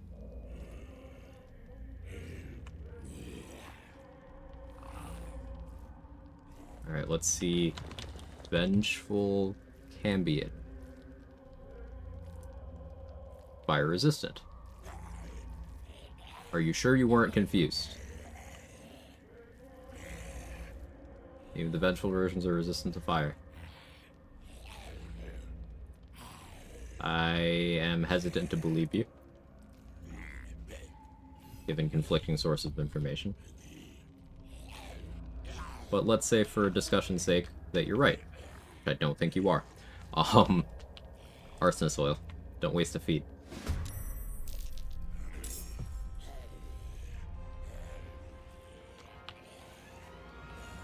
Also, once again in the context of this min-max Evocation Wizard Scorching Ray build, your damage riders will still kill, even if the target is fire immune.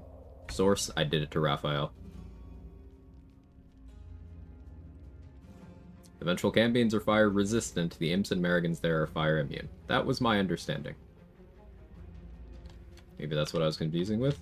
Maybe that's why you shouldn't say things with confidence in direct opposition to what everyone else is saying and providing sources for. Maybe that'd be a good policy that stops misinfo from spreading. Just a thought.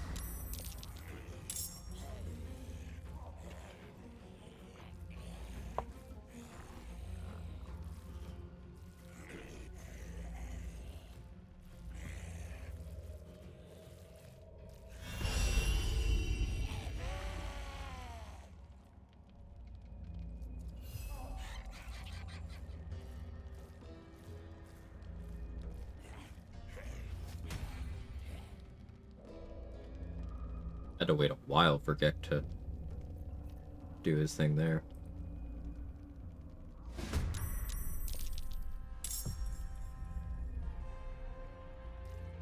Acrobatics affect your ability to move through surface obstacles? No.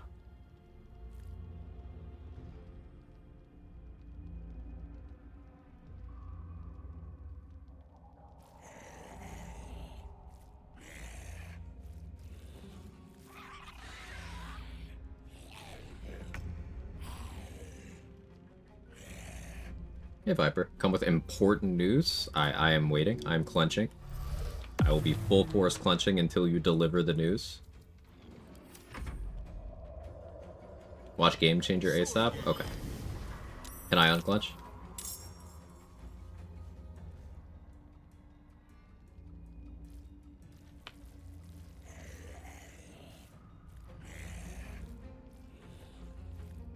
Viper says unclench.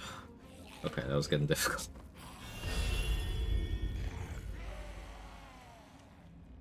I'm out of breath.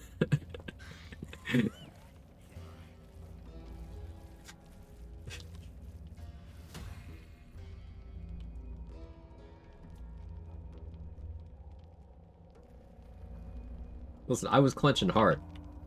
I commit. I'm a man of my word.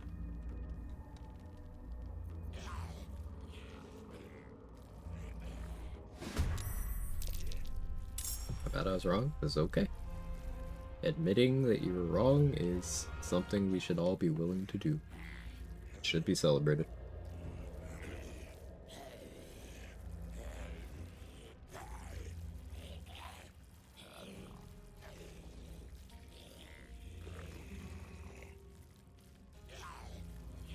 Gabe's not happy with me.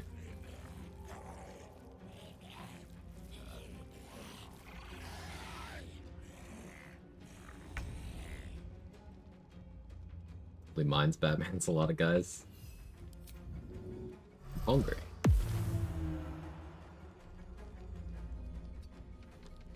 Not gonna lie, I was debating not working out today. They just pushed me into it. Thanks, Viper. So you're not also clenching? What happened to solidarity?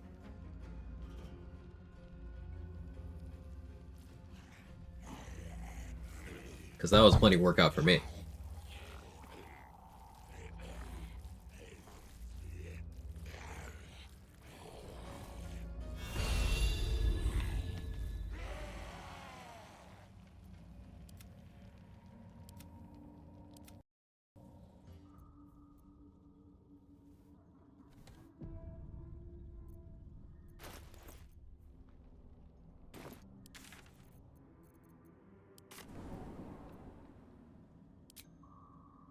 See if my game loads.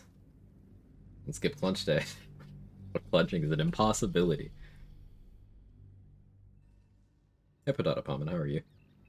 How's this run going? It's going well, Viper. We are 2.7k off the level. 2.7, not 3.7. Okay, so Very close. And once I hit level 11, we will go grab exploration spots. And then see how far off level 12 will end up.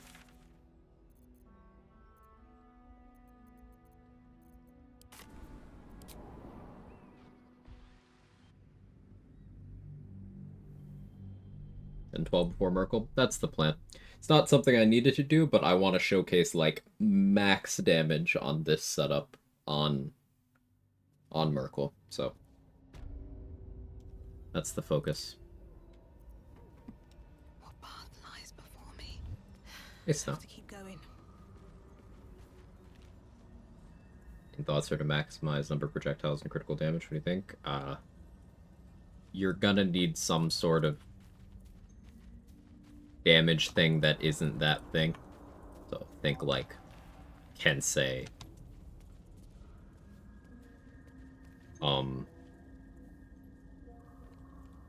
Big dot support something. Because its damage is gonna suck to use it on anything relevant.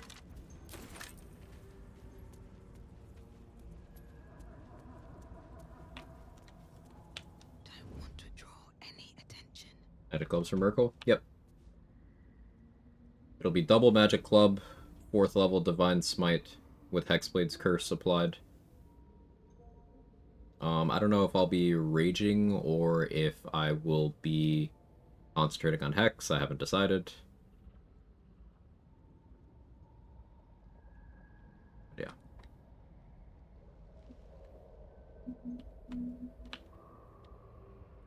Is Bernard's weapon valid for Lae'zel? The issue with it is you get a very bad downside with Bernard's weapon and no real upside. It's not better offensively than a lot of other two-handed weapons. It's not even better offensively than a lot of one-handed weapons, but you have that chance to just lose a turn every once in a while. I wouldn't really recommend using that weapon ever.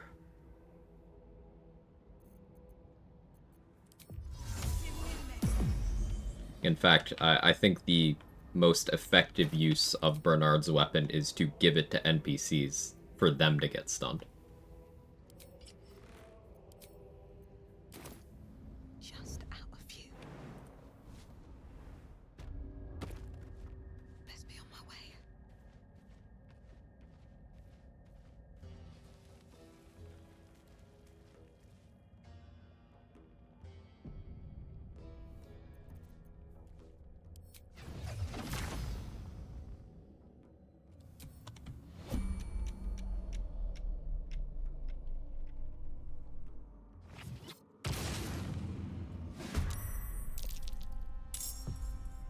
It looks so cool, though. You look cool. I don't know that, but you know what? I know that.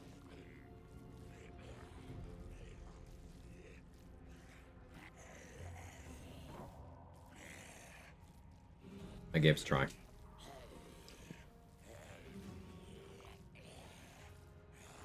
God, it looks like a lamb chop.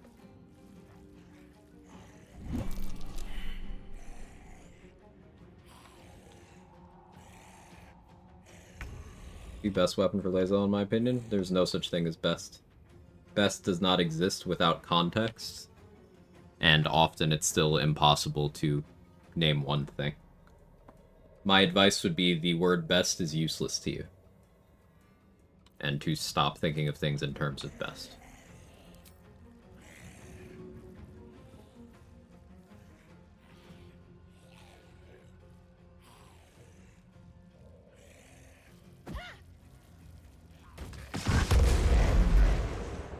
Game's not running well. My game runs amazing at this part. Maybe time to upgrade your PC.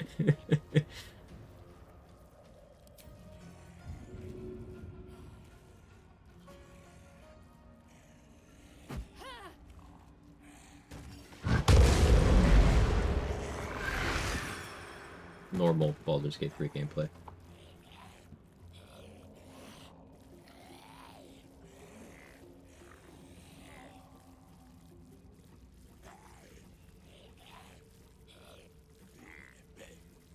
You like her having reach? Okay, so you like reach weapons? That's a good qualifier.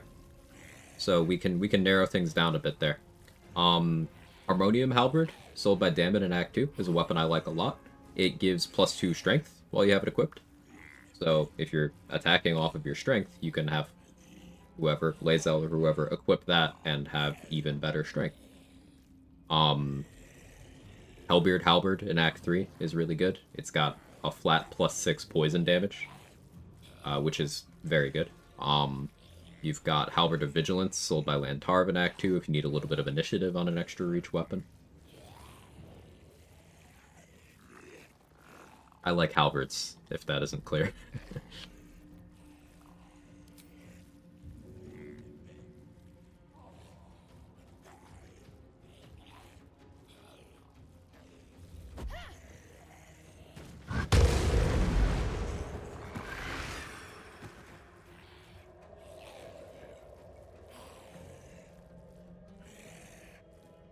Get an angle while zombie frame at once. I'll send screenshots to people. Oh, sorry. I didn't read that just yet, so here, hang on. Some of them are still alive. 1 second.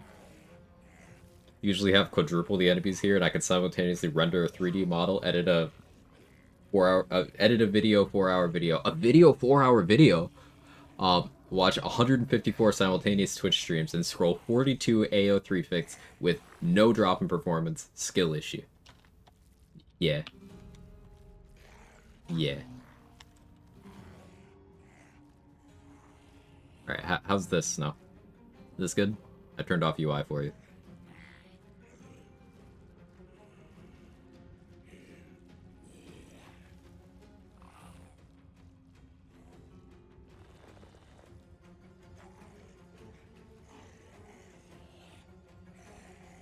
Thank you, you're welcome.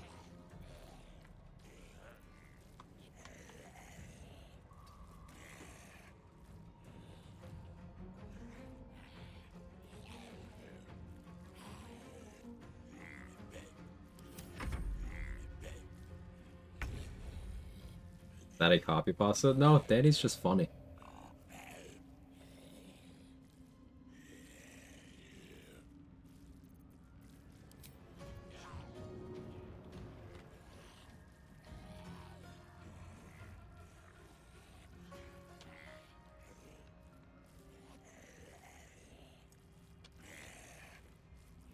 Can't slow down.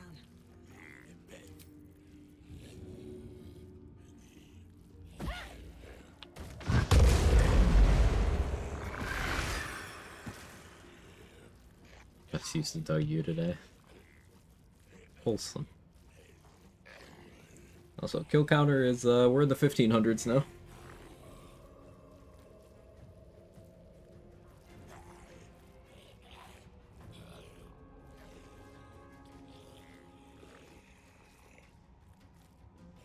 Can you open as many tabs in your browser as Iron Mouse? You know, this is new information to me, but Iron Mouse does strike me as the type to have a lot of tabs open. I say as someone with a lot of tabs open, but I'm sure I'm not on her level.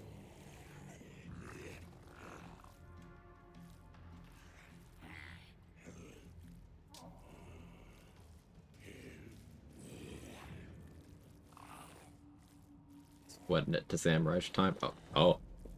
Oh, you mean working out. Oh, okay.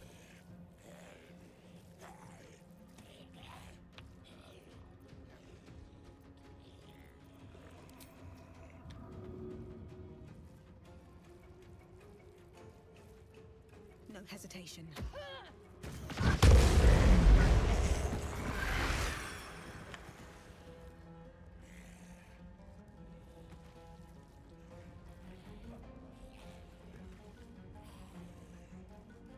I've been calm the whole time. I mean, technically, aren't we all?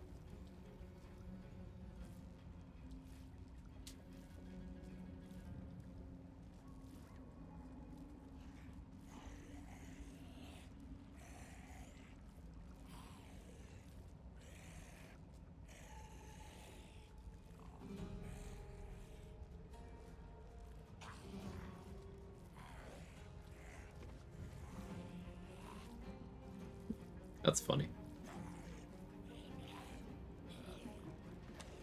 Did it catch up? No, it's still thinking.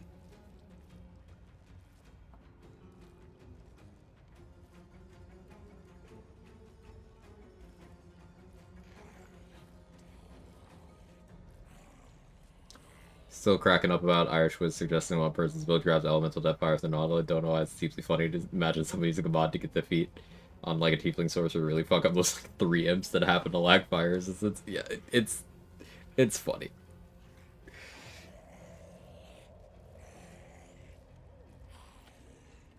As usual, good shit post from Irish. We got a good shit posting core here. How are we doing XP wise? Oh, this will get us the level. Only 5 zombies off. So this bomb is level 11.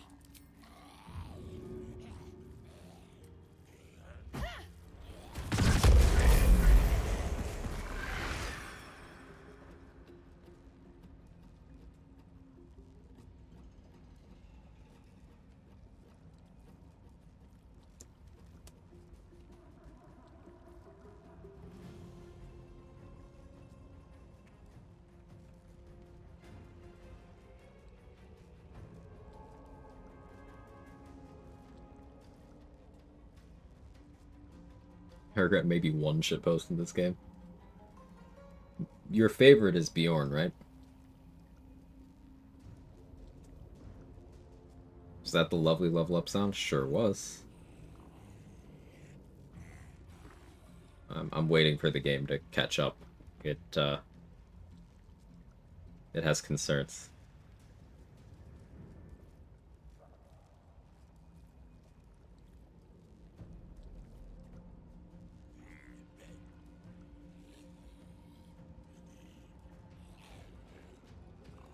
Any day now.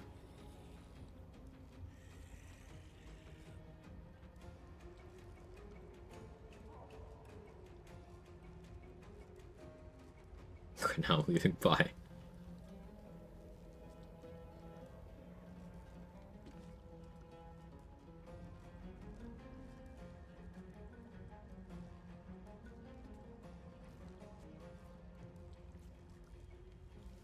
There we go.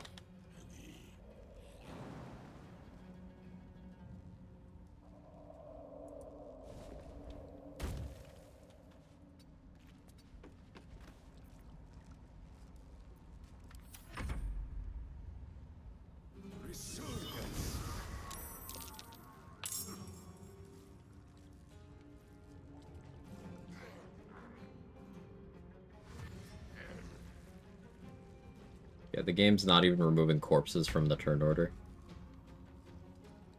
There's like 50 plus corpses in the turn order right now.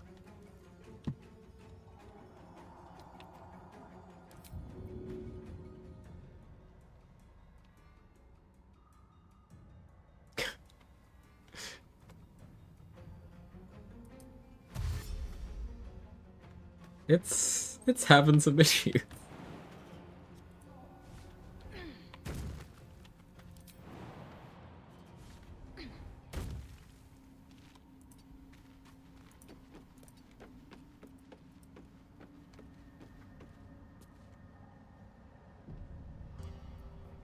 Alright, let's do a quick game restart. Just a quick one. My computer survived 12 before Burkle. Yeah. This was honestly the hard part. Well, hard's not the right word. It's like partial, you know? It's like firm, but not... We can use our exploration spots now, and there's a bunch of fights that, are gated behind exploration spots that we can now take. Like, we haven't, fought the Githyanki ambush in Act 2 yet. We haven't made Last Light fall yet. You know, there's still everything in the Act 2 finale. There's still every exploration spot in the game, barring Moonrise Towers and Crash Side Door.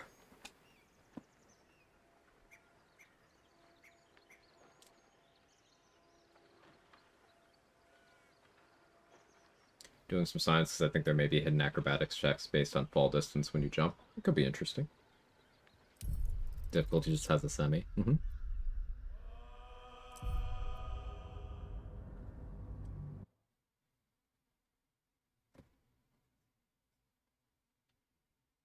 So about how many zombies have we killed? We can roughly determine. Because I killed other things today. If If you add up the Githyanki, Harpers, assorted other stuff I killed, that totals. Let's be super generous. Let's say I killed 50 things that weren't zombies today.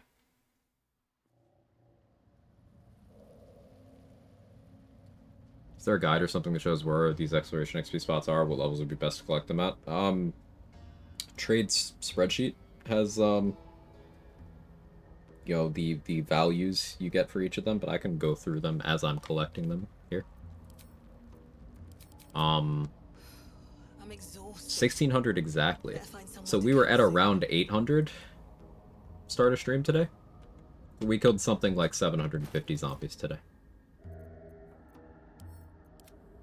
So far.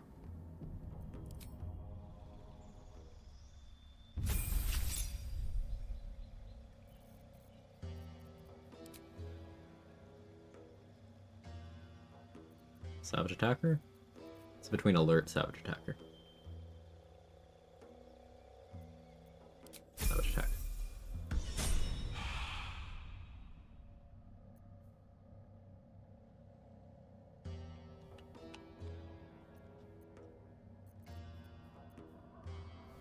One reason I say that because sometimes jumping from the same spot, Lazel plus 1 dex mod takes more damage on my bar plus 3 dex mod. How heavy are each of them? How much is each of their max HP?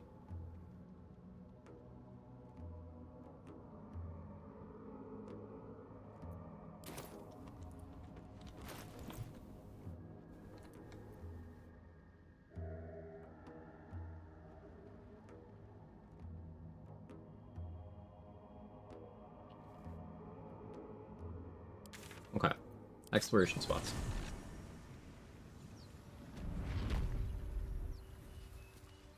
First one.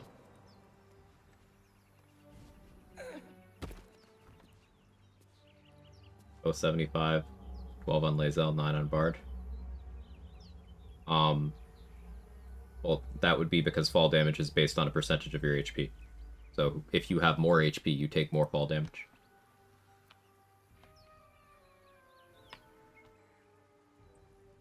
Never wanted the easy path. Alright, this is a tier 1 spot. They are 260 at level 10, they are 330 at level 11.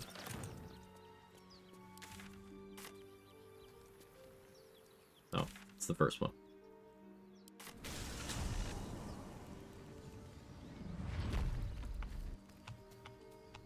It's the chest right at the Overgrown Ruins waypoint. The one that always has a caustic brine and a fire res elixir in it. Second one, which is kind of hard to save.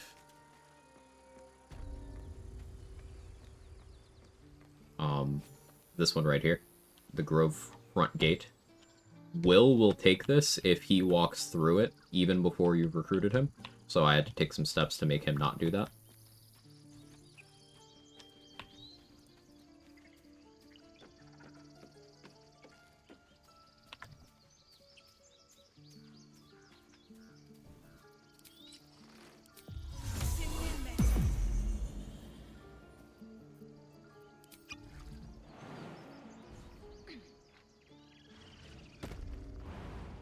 Silver.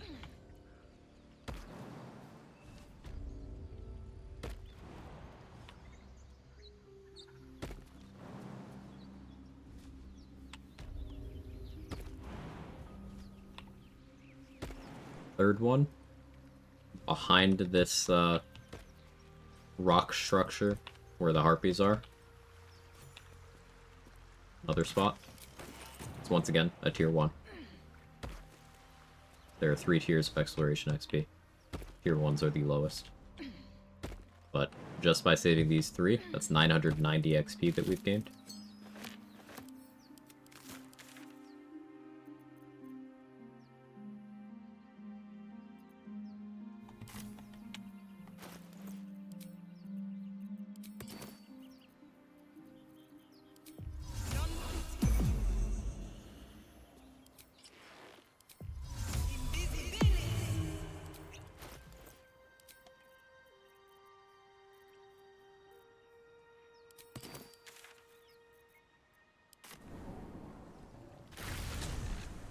After me murders, Will dead currently? He's not dead currently.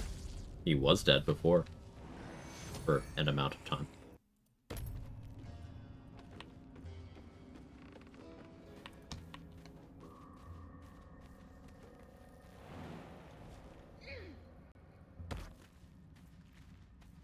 I'm not going in a particular order here. Just kind of convenience. Dead drow and some skeletons. I wonder what happened.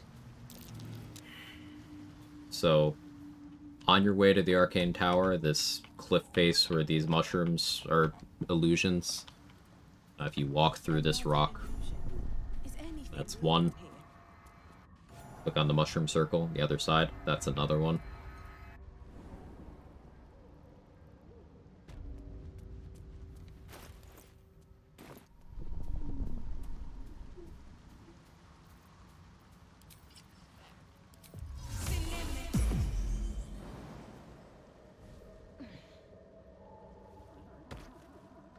Manufacturer damage, place anywhere funny in the formula.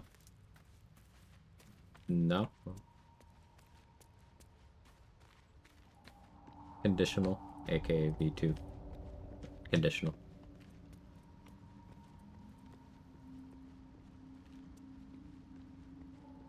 Oh, well, actually, no. Comm manufacturer damage is gun damage. Weapon type is conditional.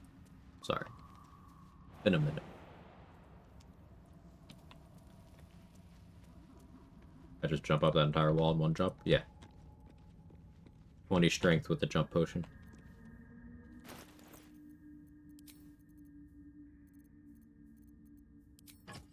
Good night, Sora.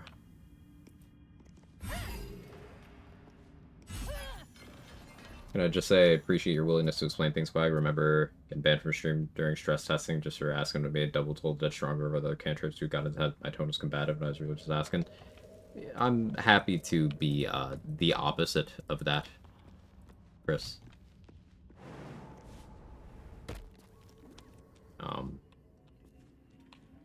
Back to addressing that in a moment.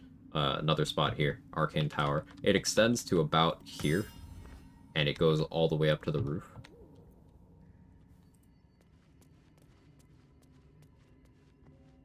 So while we're here, I'm just gonna toss Bernard's buddies. But yeah, like, it's a pet peeve of mine when anyone doing content creation doesn't explain their content. It's like, if you're gonna present yourselves as anything resembling an information source, like, I don't know, have actionable information, or at least explain your work. I try to do that. Also, yeah, Toll the Dead's bad. I know you probably know that now, but yeah, Toll the Dead's bad.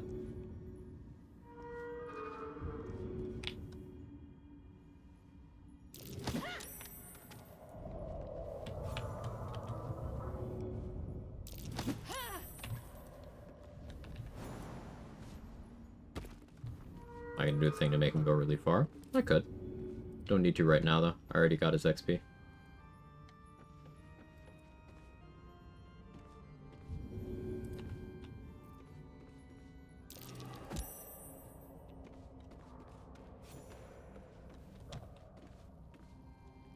I was impressed how much patience you have with all of us whenever we ask you silly questions. I mean, I am human. Sometimes my patience wavers a little bit. Sometimes I get a little snarky. I'm sometimes sorry for that.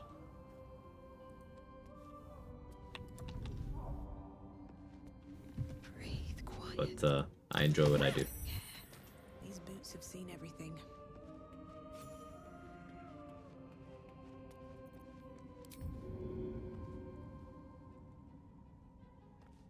Shouldn't have made me your enemy. That phrase is Jacob's weapon damage. That's regular gun damage. Any small percentage. You snarky? Never.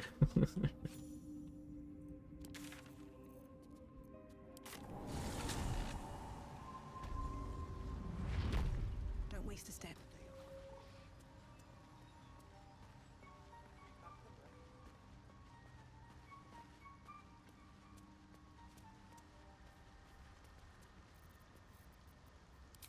next exploration spot.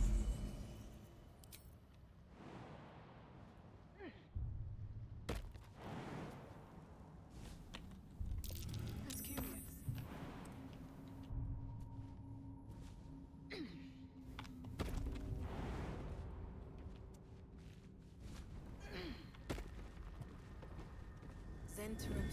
You just push them.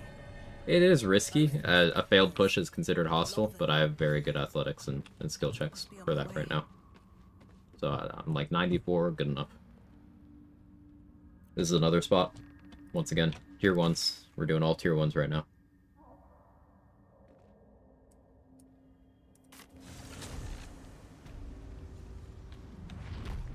Get away to the armors. If you shove them, triggers the exploration, right? Did for me from the top of the tower. Yeah, getting to a couple of them without triggering the exploration is difficult. That's why I waited. It's the highest damage you can get in the game. It's the average damage you take per hit in each act. Highest damage you can get in the game. Kind of unquantifiable, because you can get infinite actions and then use those infinite actions to apply infinite stacks of Fierce Perilous Stakes to yourself. So, like, infinite is the answer. And that's far from the only way. But this build that we're doing in this run is capable of doing over 1,000 damage in a single attack, so there's that. You can make individual smoke powder bombs also hit for 1,000 plus damage with investment. There's a bunch of weapons and spells and actions that you can get in the 500 range. Highest damage you can receive from the enemy. It'd be either Answer or Raphael, or Garangoth Thorm if you have a lot of gold. Guess there's a couple places where you could take a lot of fall damage too. But excluding fall damage or Garangoth Thorm, Answer can hit you for up to 180. And Raphael can hit you for something around there, spread across multiple hits in one action. Is Dollar in the ranks?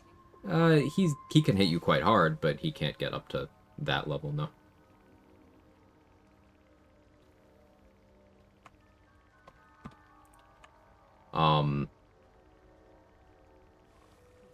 And what's the average damage you take per hit in each act? I don't think there's... Well, you can obviously kind of quantify that, taking the average damage of an average hit of every enemy, and then you can math that out, but I don't think you get actionable information from that.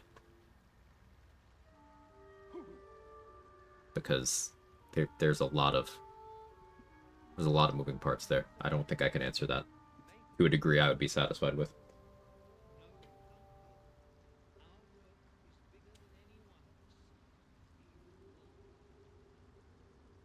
Like dual snark and blunt, this person just fully misreading my tone, accusing me of being snide, ask questions about faith literally for a second time during the stream. Some people have a chip on their shoulder, Chris. The way some people view exchanges of information is that as soon as their viewpoint is questioned, not even necessarily challenged, just questioned, it could be to better understand it, even in support of it, some people just crumple, and then they lash out.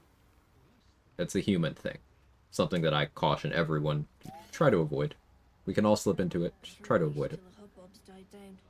Sometimes people just want to know more.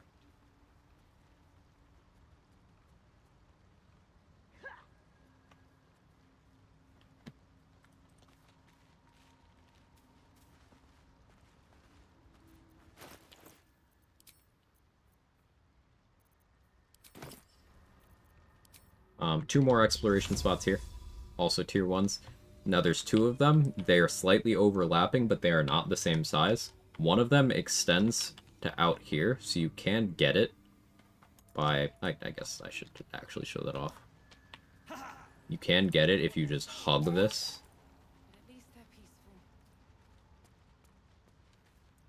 See?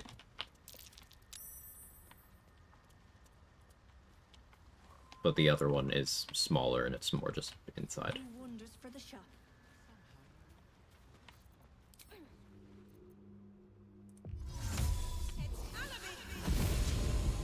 everyone else minds their business, I'll be fine.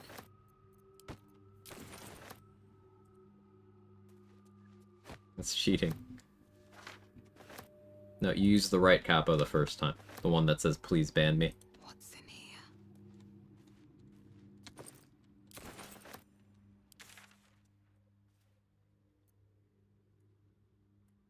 Alright, I believe that's all the exploration spots in this map.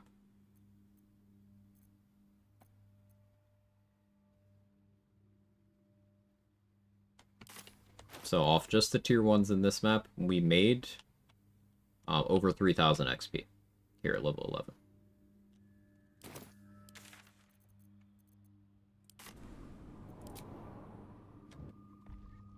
Thinking if I need heavy armor with Ham to not lose concentration with 3 warding bonds active, it's not necessary. Maybe +8 to con saves and advantage is enough. If you're really concerned about it, take 2 levels of Stars Druid. Go Dragon form. It won't break.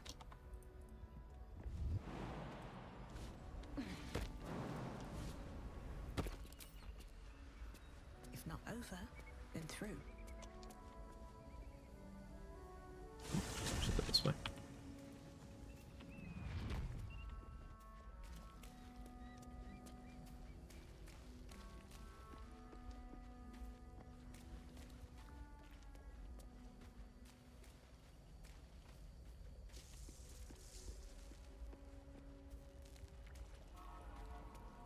So, another tier 1 exploration spot here. 330.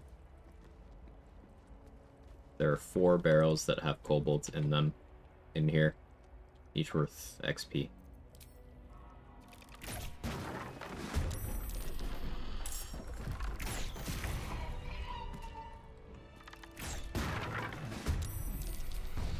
Follows me everywhere.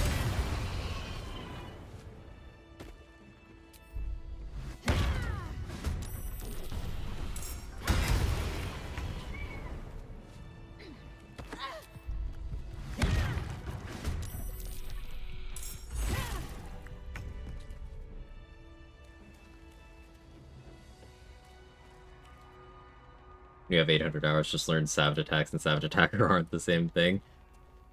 There's a lot of similarly named stuff.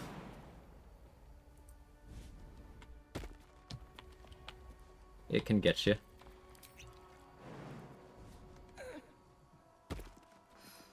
I'm exhausted. Better find somewhere to camp soon.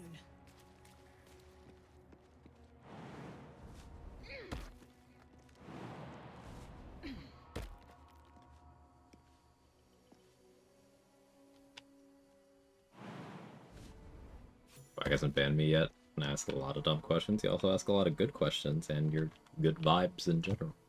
Why'd I ban you? You haven't broken any rules.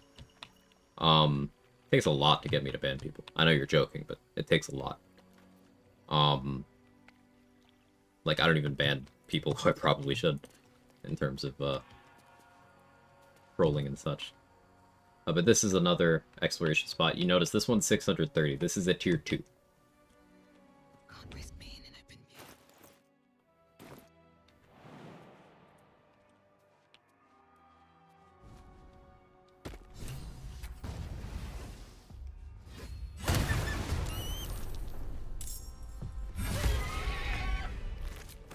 Better be cautious.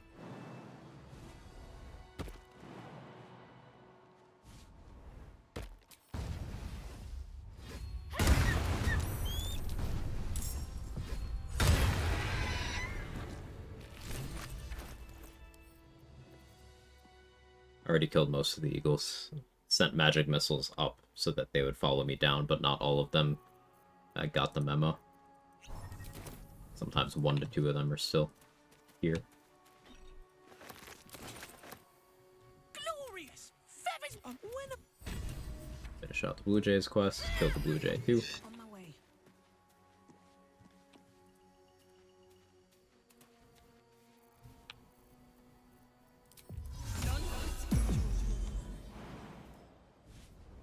What do you think about Booming Blade operating so it doesn't 5e, meaning you get extra attack on it? It'd be better balanced. Be much better balanced.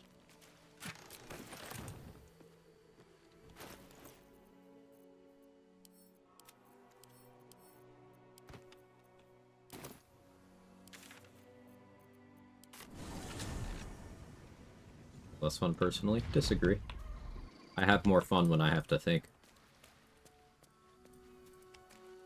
Having to strategically place a powerful ability is a big part of what I enjoy about using powerful abilities.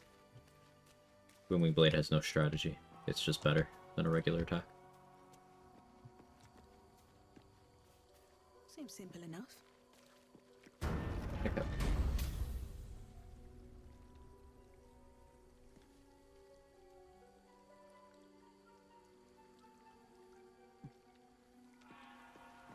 This one's a tier 3 exploration spot. That is 850 from that one. The blood of Lathander. Gonna read that plaque. We have finished the Blood of Lathander quest, so as soon as Amelia is done, we get 30 more XP. Here for all to worship. So they kept the blood of Lathander here. No wonder it was looted.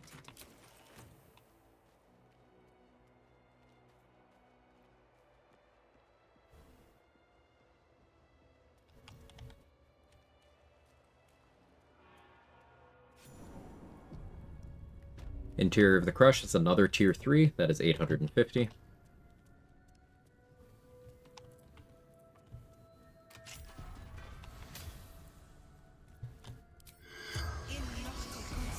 The corpse regards you, lifeless. Decided to powerful relic hidden. Even the spell.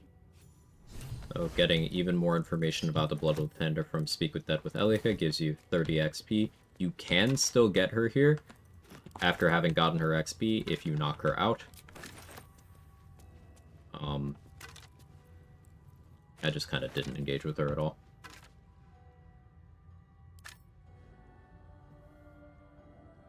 Sorry, what happened? Did I miss something, Rathana?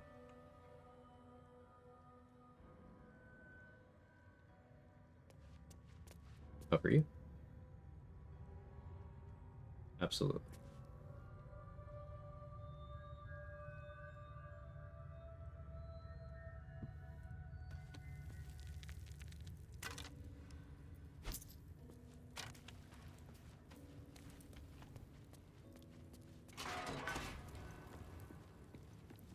You're welcome. What's hiding here?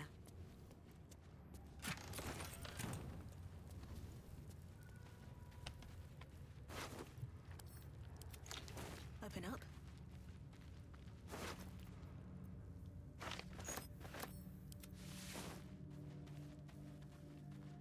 In your pocket. I get a chunk of that back anyway. That's fine.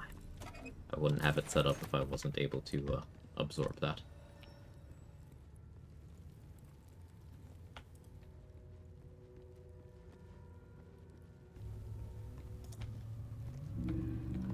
Hey, I left a survivor. Just a girl and she's on fire. There you go, Quag. Oh yeah, it was the guy outside the infirmary, right. I think this is the only Githyanki left alive except for the hatchery group. He's holding it down.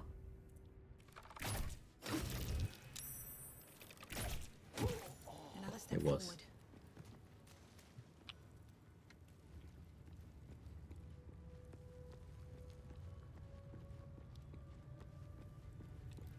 What's inside?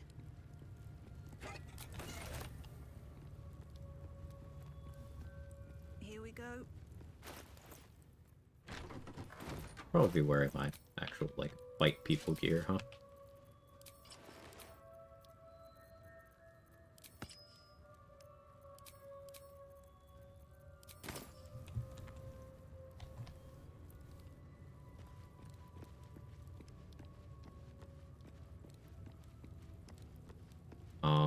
Sorry for the meandering explanation of this, Absana. I'm doing other stuff in the process, but I hope this is informative.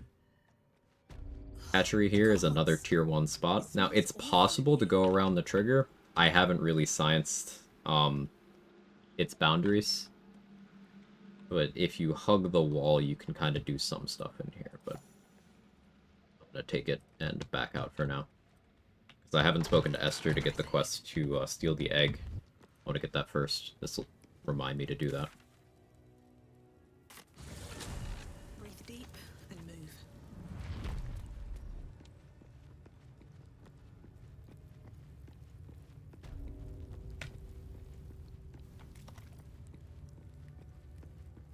Teaching my students about non-textual texts, so films, performances of various varieties, music videos, etc. as evidence for topics of research today. Decided I need to watch the 2025 Super Bowl halftime show. Remind me, Rathanel, of in high school, my English teacher I had in my senior year. He was like, "All right, you guys are gonna learn about like important shit," and we did an entire unit on prison system in the US. How it's in need of reform, what kind of people end up there, the circumstances that lead to them being there. This was an English class. And he's just like, this is important. We're learning about this.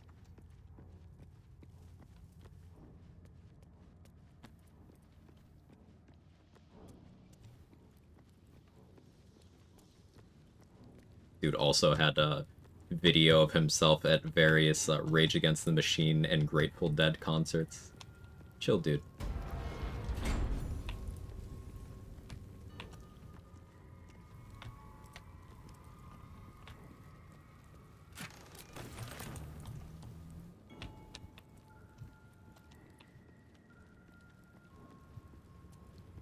Another tier 2 exploration spot here. Inside the prism is a tier 1.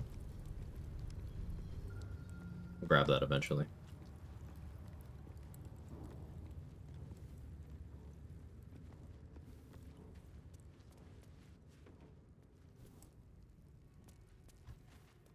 Probably want to fire teachers like that now. Absolutely. Probably wanted to fire teachers like that then.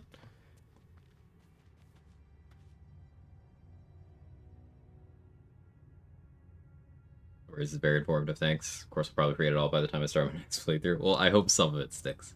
Or at least, it'll look familiar once you get there. Another tier 2 spot in this hallway. Like, it is not a joke when we talk about how impactful exploration spot XP min-maxing is at its top end.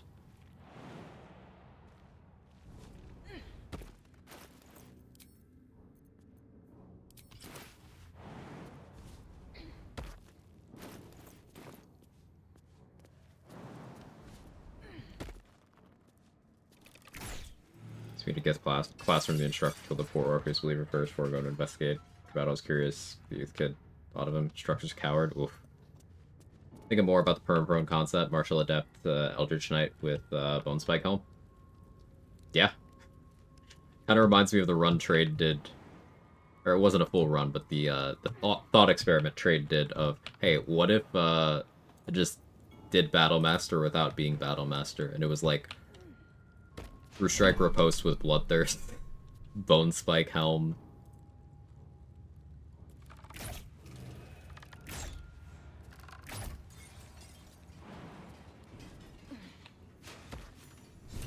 Another 30 XP is part of the Blood of Lathander quest. I have the crest already, so I'm gonna put it in here. Better not be cursed.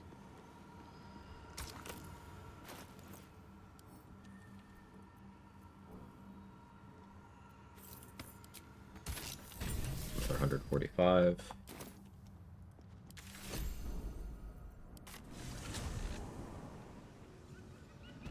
Breaker sneak attack on advantage has been inconsistent for me and not always triggering on advantage is the reason for this common knowledge. So, I believe for the ranged version, if you are threatened, it invalidates the swashbuckler bonus condition that you get. So, like, them not having an adjacent ally. So, you need to also not be surrounded for that one. I don't know if that's true for the melee one off the top of my head.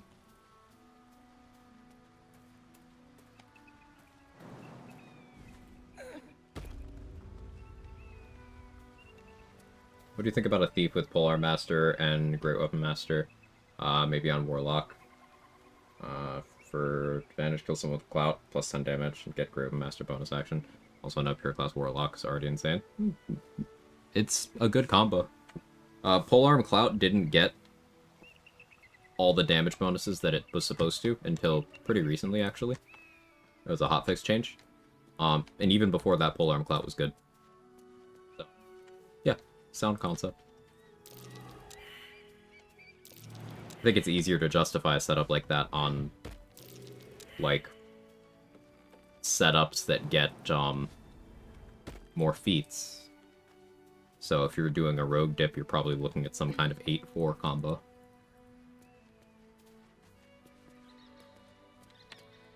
Off the badge. Good night, Viper.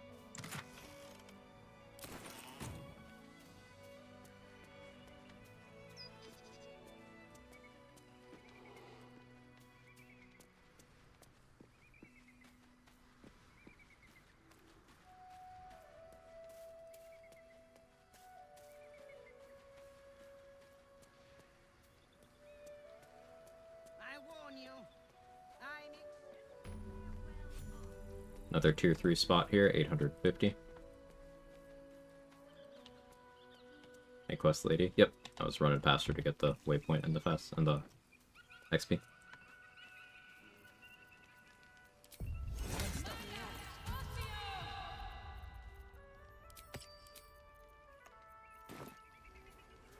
Money, please. You know, look over there. Aye. You'll be well compensated, of course. Just bring me an egg.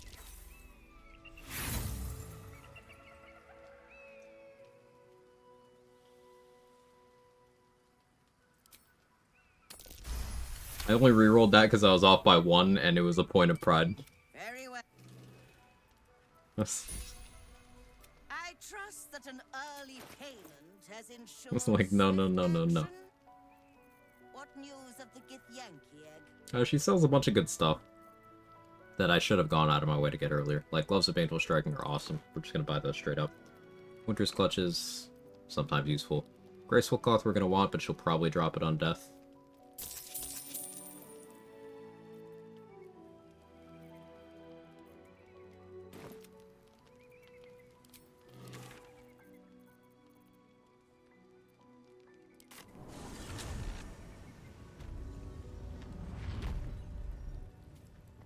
Sure, there are easier ways to get kids.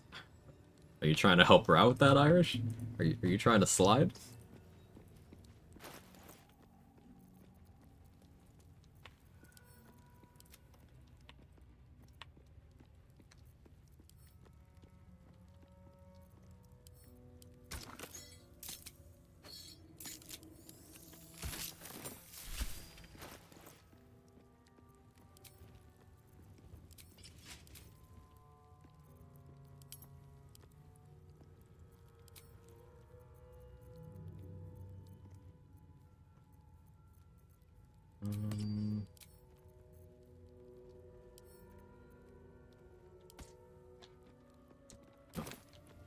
Alright, now we actually go into the hatchery. Out of sight, out of Could help Raj with her story record. Yeah, she's trying to rebuild her house, you know, she's gonna need some assistance.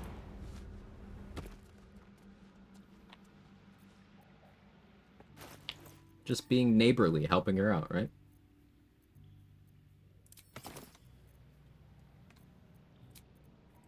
Time to get going.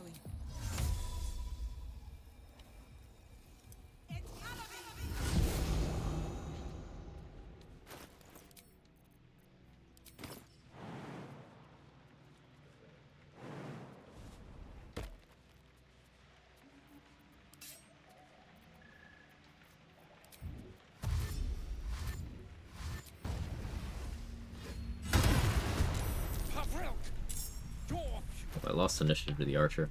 I have the wrong bow on. That's kind of a problem, actually. Time to press ahead.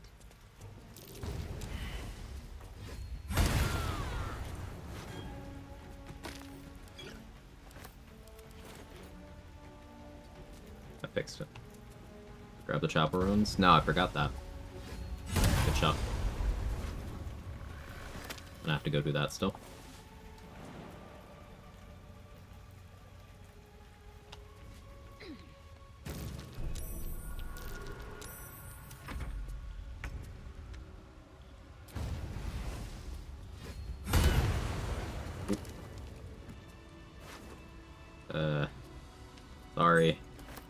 I didn't mean to crit you. My bad.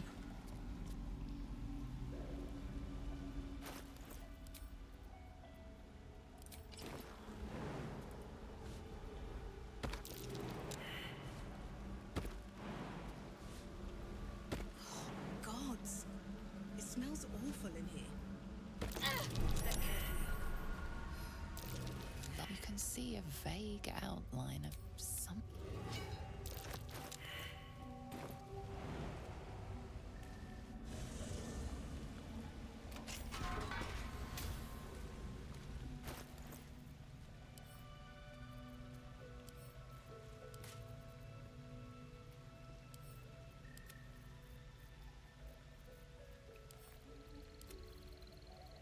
Carrying too much shit.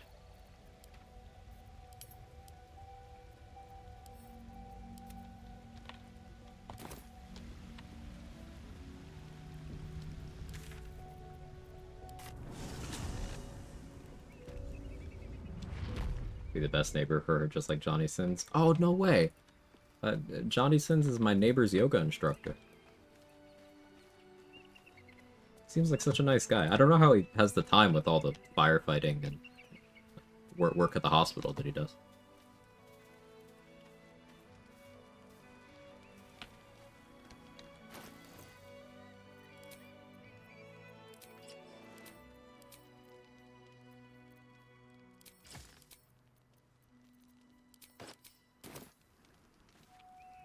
I trust that an It's also your neighbor's stepbrother? Oh! swift action. Alright, giving Esther the egg is 145 XP. So, I should hope so. When adventure calls, I am always thoroughly prepared. Take a look. She'll drop 1, 2, 3.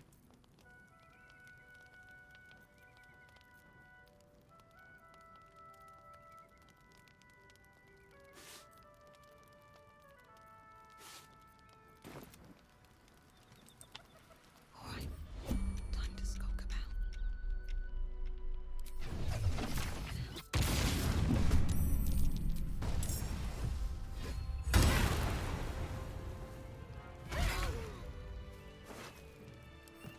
Take back.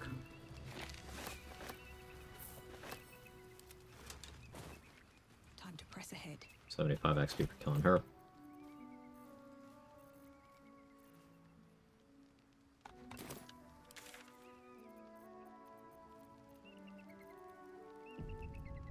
Back to this map. There's still one exploration spot in the Mountain Pass map. The one inside the prison. Not ready to do that yet, though.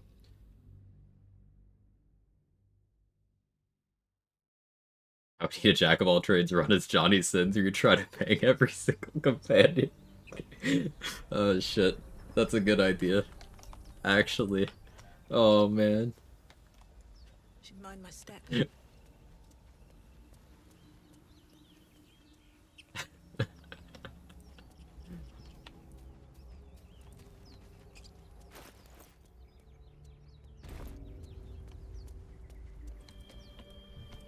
Alright, this is another spot.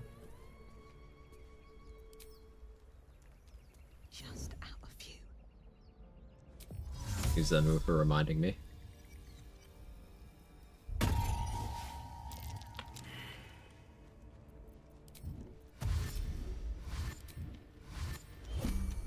What path lies before me? I'm got ourselves competition already. See, we're Talking them into leaving is 50 XP, and this is one of the cases where, you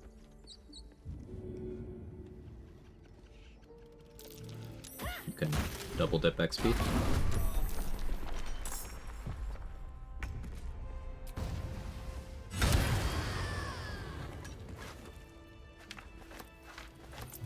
You could still get their kill XP after talking them into leaving.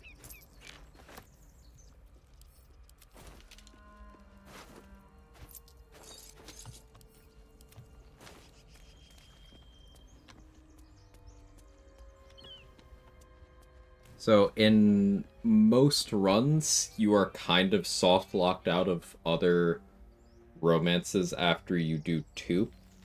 So like you could You could have Lae'zel and Astarion scenes, kind of like no strings in Act 1, but then the other companions won't express interest in you without mods once you've hit that 2 threshold already.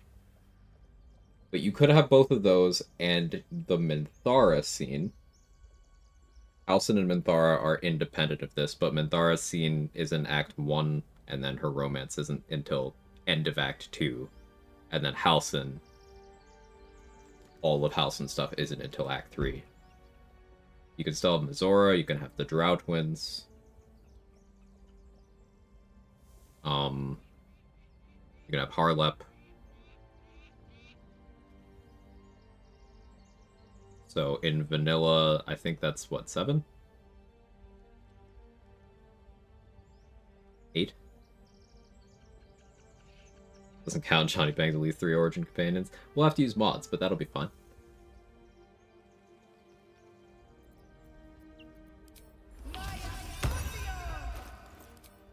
It's very much in the spirit of that run.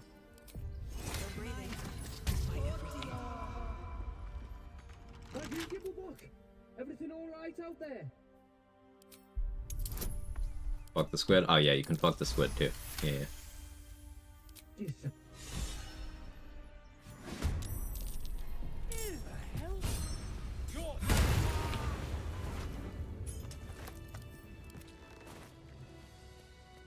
Would Minthara and Halsin be kind of mutually exclusive since you have to raid the Grove? So, kind of. You can get the implication that you spent the night with Minthara. It's about the implication. Even in a non-raid the Grove route. By recruiting her, in a non-raid the Grove route, and then locking into her romance at the end of Act 2. Her dialogue will imply that you guys are gonna bang that night. So, like, you don't see it, but you can count it.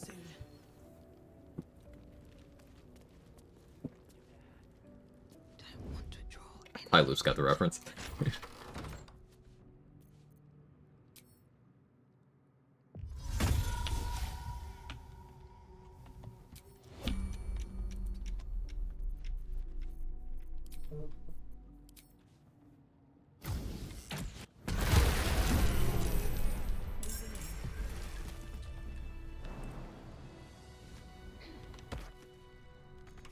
Clicking on that door is 5 XP. I don't actually care about anything they have.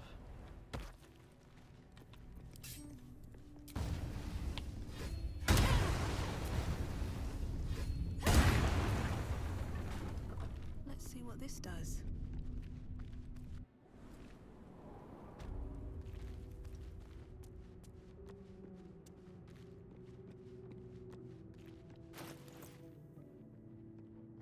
Look how far into 11 we are already. Exploration XP goes fucking crazy, man. Look at this.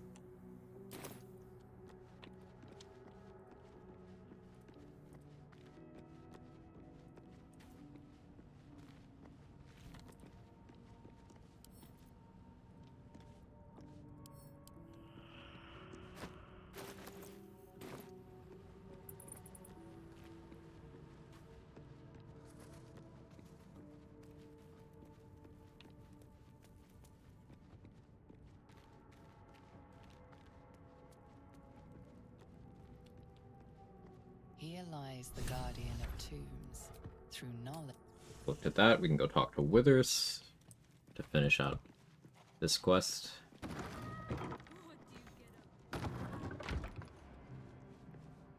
Dost thou require? That is where I. For another 30 XP.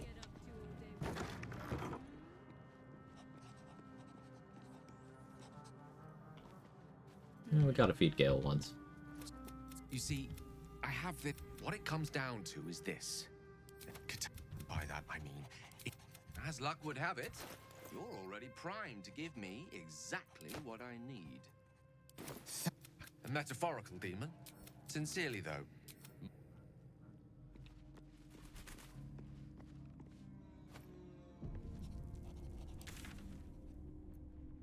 Alright, now I think that's all the exploration in this map.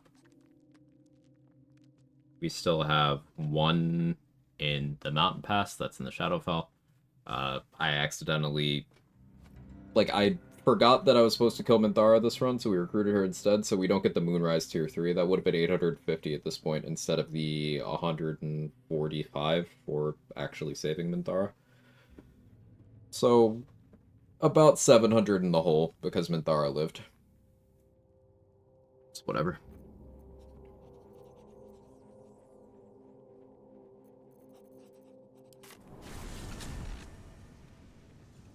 Here's the steps. Black tentacles in a group. Send shovel for attack of opportunity to anyone not effective for shield withdrawals. Come in with Entranskin Warhammer and kill shovel for AoE prone.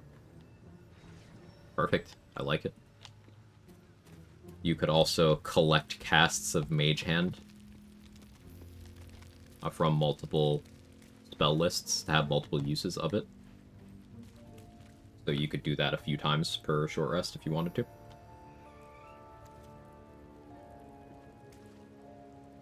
Same with access to Find Familiar, access to Scratch. You could have a lot of disposable summons for that purpose.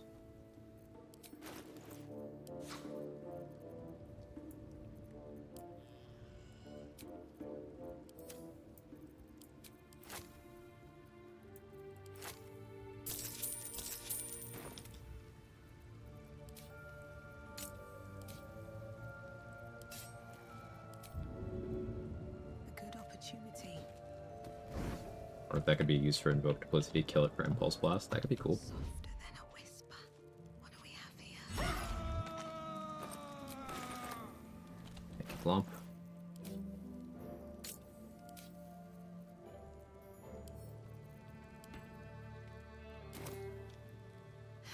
Have to keep going.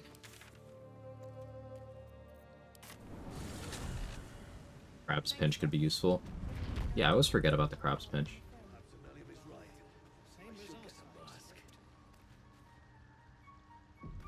I should speak up. Welcome back. I do enjoy a good bargain, if anything in my private collection is to your liking. The XP is flowing. I'm real good about this now.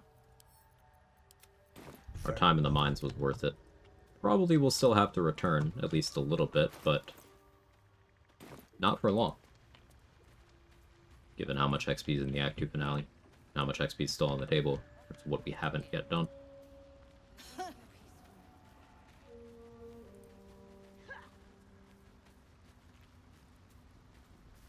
Will be no point in lingering now I've got the noble stock.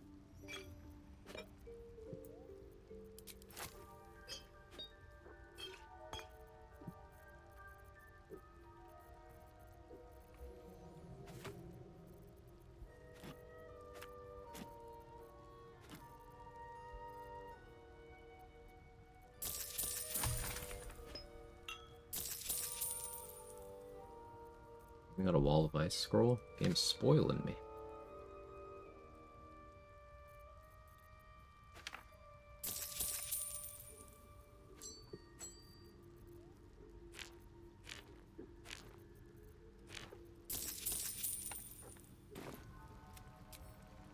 That's 26 and Rat Bat's considered separate damage instance? Yes. For example, Strange Conduit Ring, proc 2 times single hit? No.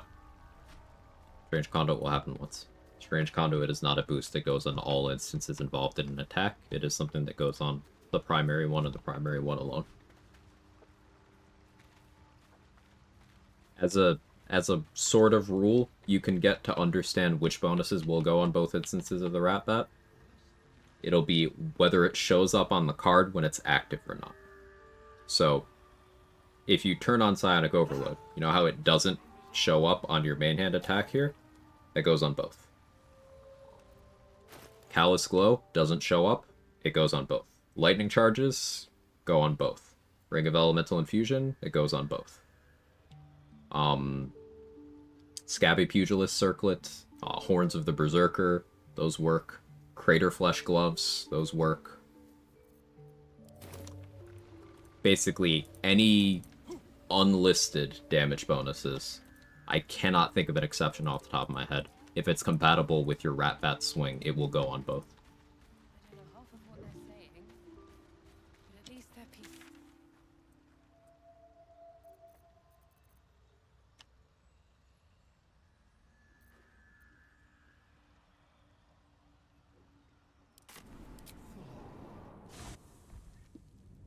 So I want to do a modded Harley Quinn run where I dual wield Clown Hammer and a Transient from the first feat, dual wielder. That'd be cool. The math for a level 11 exploration XP for what is practical to save comes out to 10,780 XP. That's real good stuff, man. The fact you named all those things and it's possible for so many of those to be used together is insane. Hex is a big one I didn't name. At the ready. And anything that just cares specifically about instances of damage. That is the category where Lightning Charges, Callous Glow go, but that's also Gaping Wounds, that's Hexblade's Curse, that's Mutilated Carapace's Formless Slaughter boost.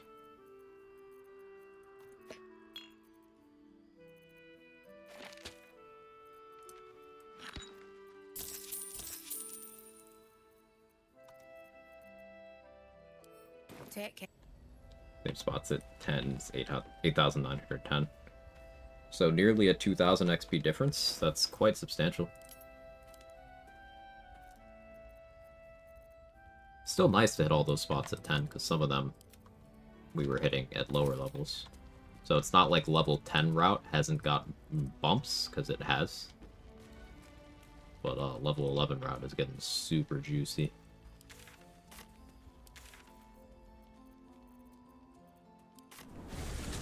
Elemental Infusion, I did mention that. Where does Rhapsody fit in? Goes on everything. But it's technically not impossible, but it's very hard to have Rhapsody and Ratbat equipped at the same time, and the discussion was Ratbat, so... How does Ring of Elemental Infusion work with a Ratbat? So...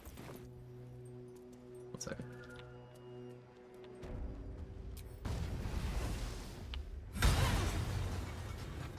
No, fire immune.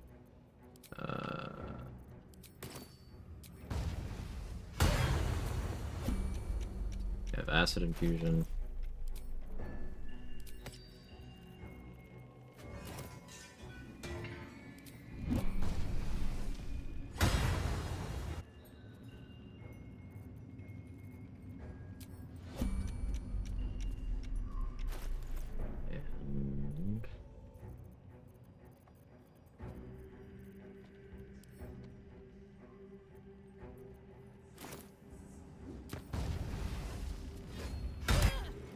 Okay. So, Thunder from Booming Blade, Bludgeoning from Ratbat, Fire from Flawed Helldust Gloves, Acid Infusion, Radiant Callous Glow, Piercing from Ratbat, and you see we get the Acid and the Radiant again. So that's Elemental Infusion and Callous Glow, applying twice on the Ratbat.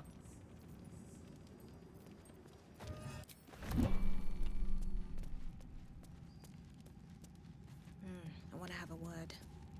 Rhapsody and Ratbat would definitely be something technically possible. You just have to be a wild magic barbarian who gets extremely lucky. But technically possible.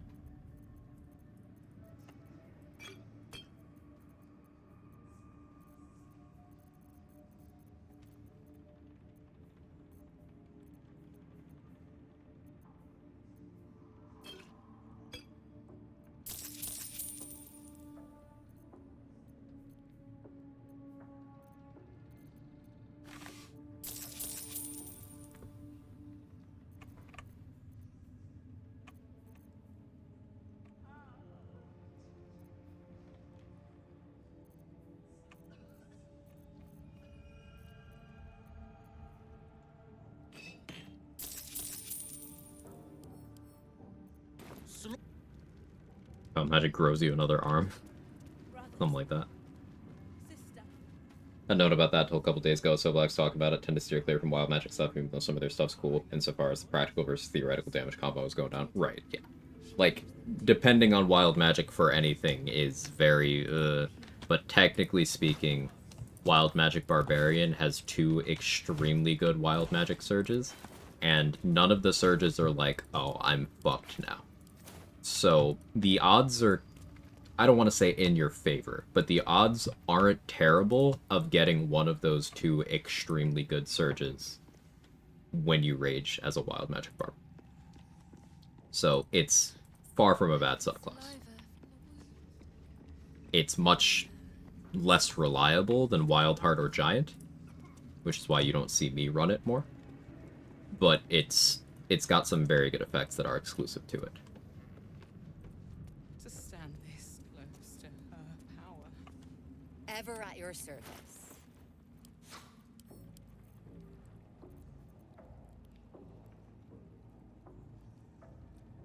Wiki says, due to additional bug, these items don't work in honor mode unless the weapon itself deals elemental damage. So wrap up must be buffed by Drake Throat, otherwise ring doesn't work. That's not a bug, though. Not wiki stuff being wiki stuff. So that's the wiki blatantly misleading you.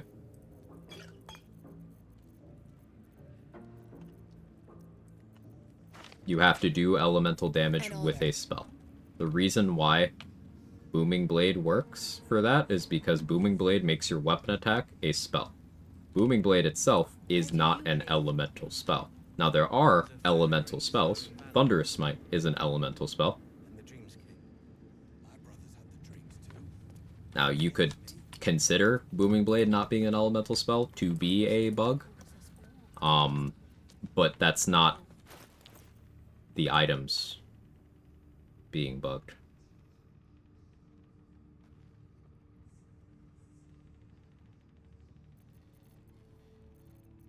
Booming Blade makes your attack a spell.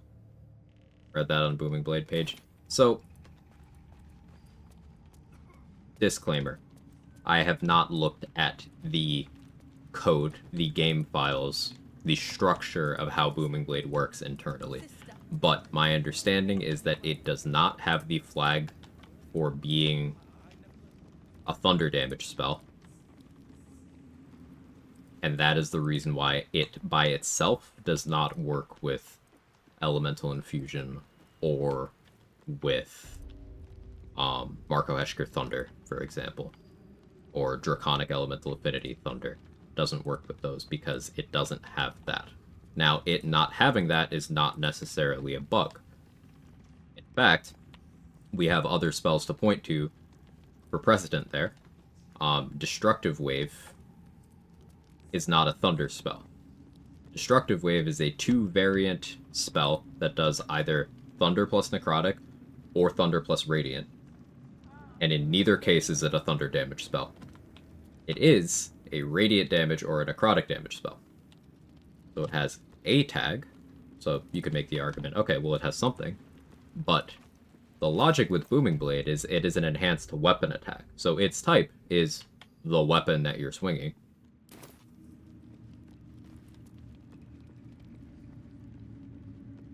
So that works out.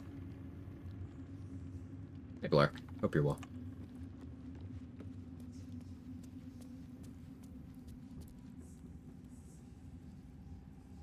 Doesn't work with some items that affects level 5+ since it gains thunder damage at the level. Nope.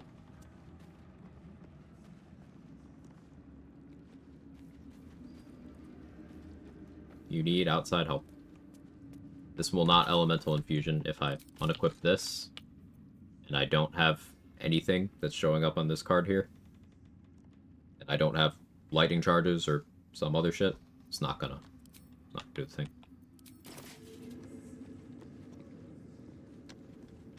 Welcome back, true soul. You've come in the spirit of trade, I hope. Boots of Arcane Bolstering here are something that we want.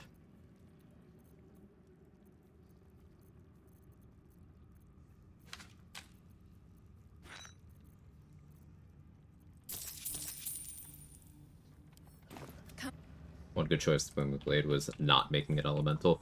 Yeah, it doesn't need to do everything.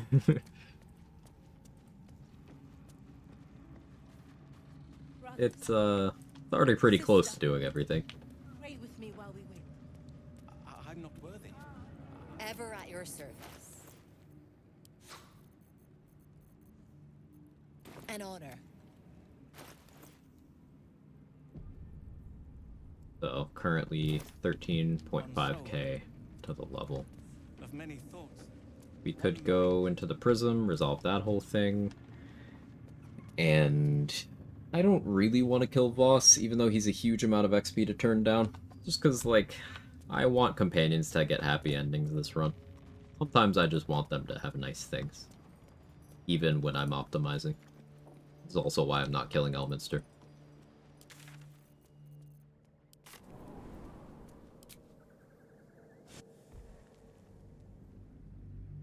Don't want to imagine Elemental Augmentation Necklace and Booming Blade. Be pretty vile. I'm going crazy right now, not to change of shooting enemy if an Infernal Wish on or off. What are the augments on your wish? Certain augments cause the shield to not work until it's broken at least once in your session.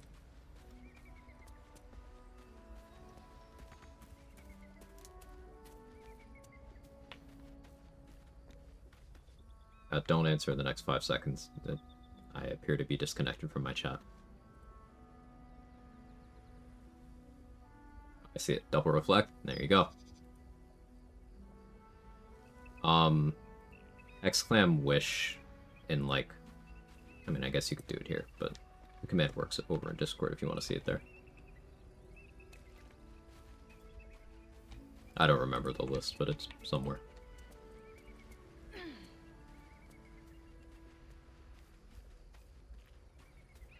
Like a 4-year-old command. Something's on my mind. So, if I was going absolutely all in on XP, Elminster's construct here is 1,000. Excellent. Why? Some bread. I'm here. Do not think for Mr. is aware of them. That is why I have come. That you must find. To you, I commit. Farewell.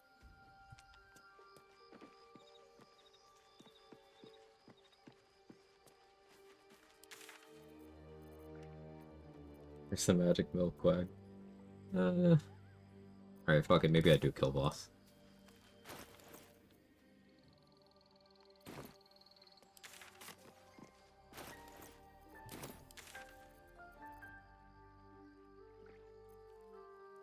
We'll just dialogue Lae'zel into not being brainwashed later. It'll be fine, right?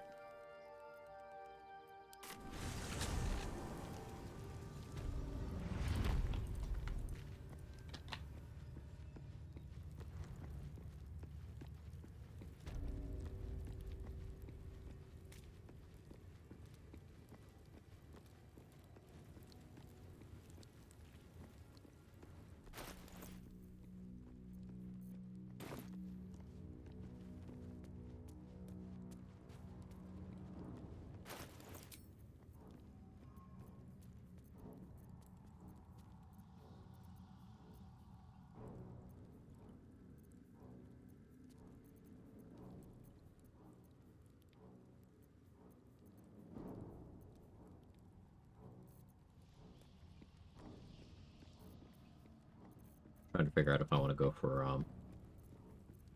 Amulet of Branding play on Voss. I think I do.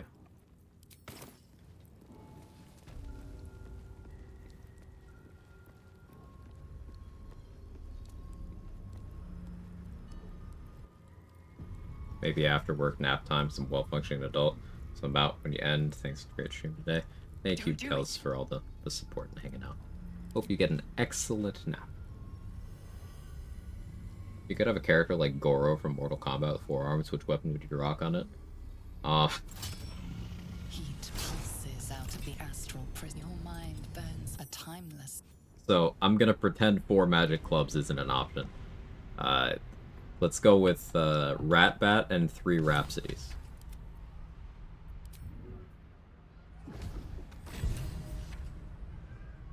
Complete. Proceed without reaching Githyanki Crush. Yeah. I did that. How much farther can I go? Let's have a look.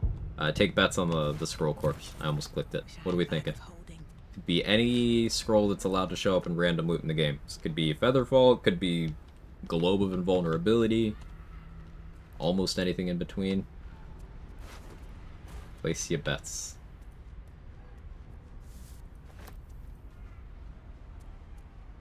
Wall of Stone. Ooh, I like it. Cloud Kill. Ice Storm going for the twofer. Okay.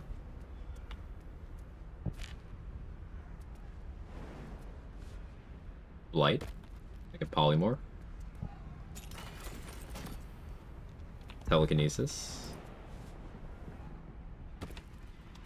What am I thinking? I'm gonna say haste. Alright, let's see. Flesh to stone. Didn't I get flesh to stone last time too? Or something similar?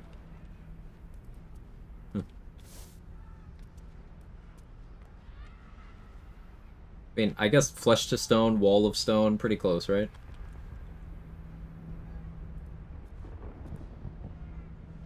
What does my guardian look like? So, come. We will talk.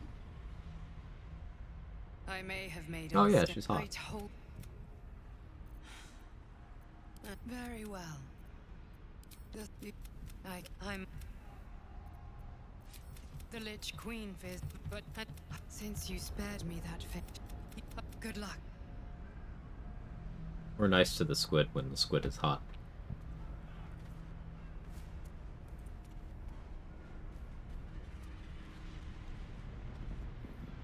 I sent flesh to stone's incantation Viagra instead of guiding bolts.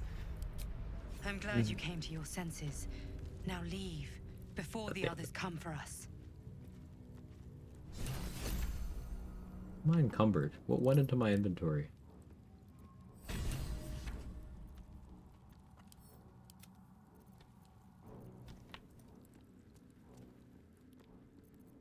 I guess I did pick up some elixirs. Okay, fine.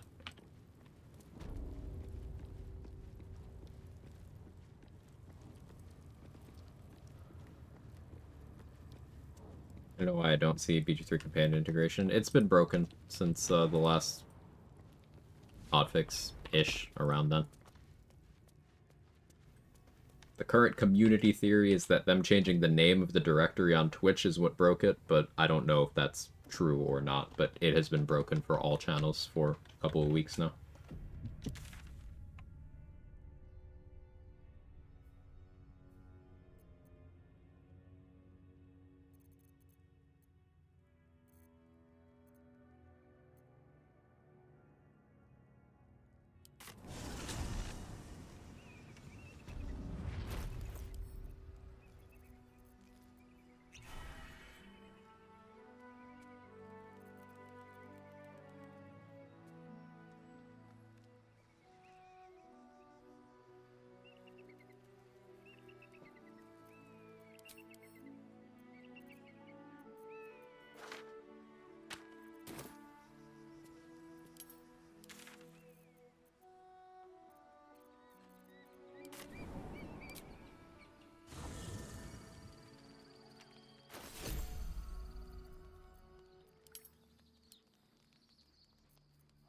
Yeah, I was gonna say, sorry, Voss, you don't deserve this, but he kinda does.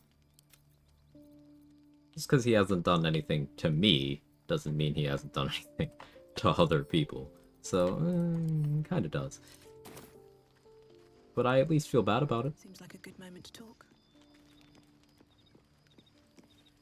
Lord, suppose it's time we dealt with the Hollyphant in the room. Alright.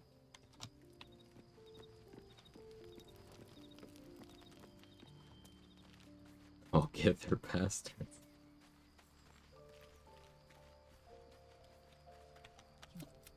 Had I been there, tell me you don't trust it. Tell me you... Keep an eye on... The ditch in your head buzzes in constant. This text is hair. But when... Text is hair. This,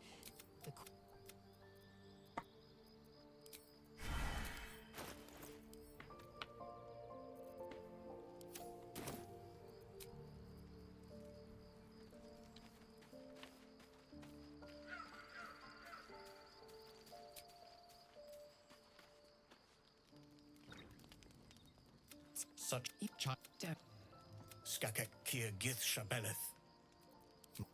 With Vlakith's demise. Skakek. I've the I've bring the laser. I am the Z.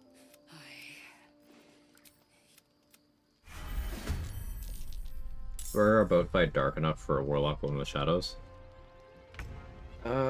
That's a good question. I'm not actually sure.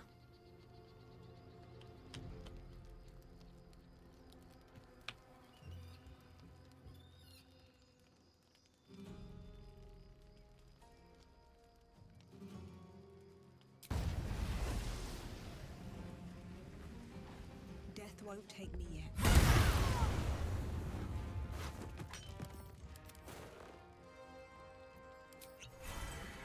Have fun, Lizzo.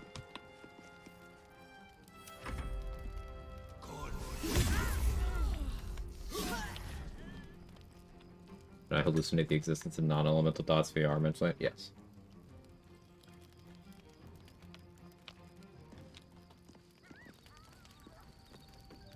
If everyone else minds their business, I'll be fine.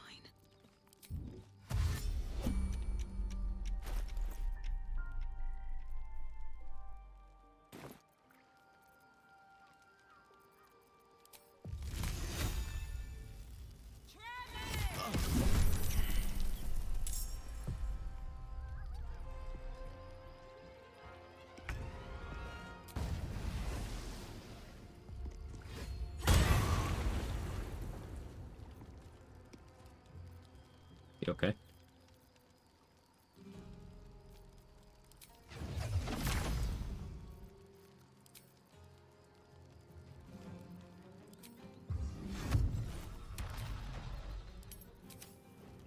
He'll really be okay after this.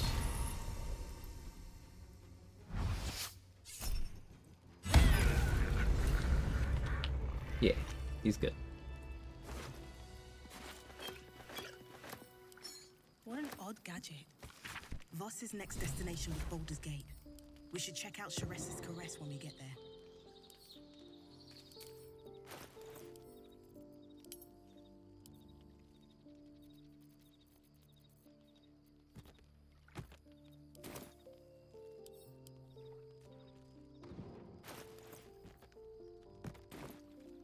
A long day. I need to rest soon.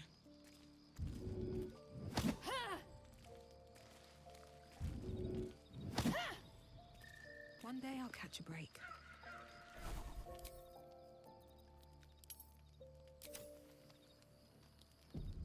Thanks myself for your backup. See, she's fine.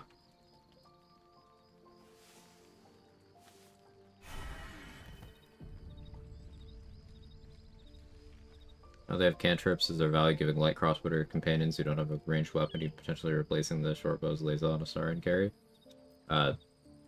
So you might have missed it, but it's something that you'll hear myself or Trade go on about very frequently is bows are just better than cantrips, especially before level 5. So, doesn't matter if they have cantrips or not, bows are better.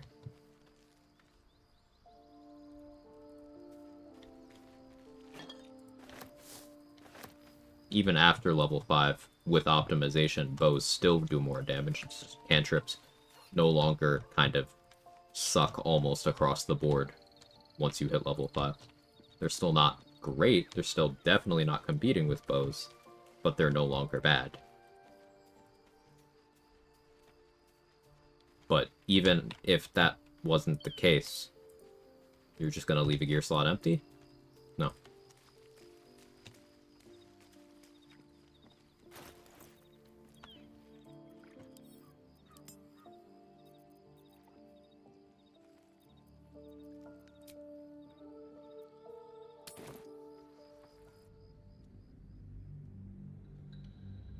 Post bad, you get divine smite with them.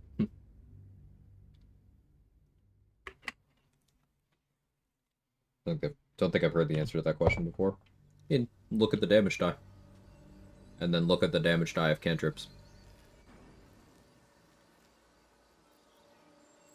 Up through level 4, Eldritch Blast, for example, 1d10 force.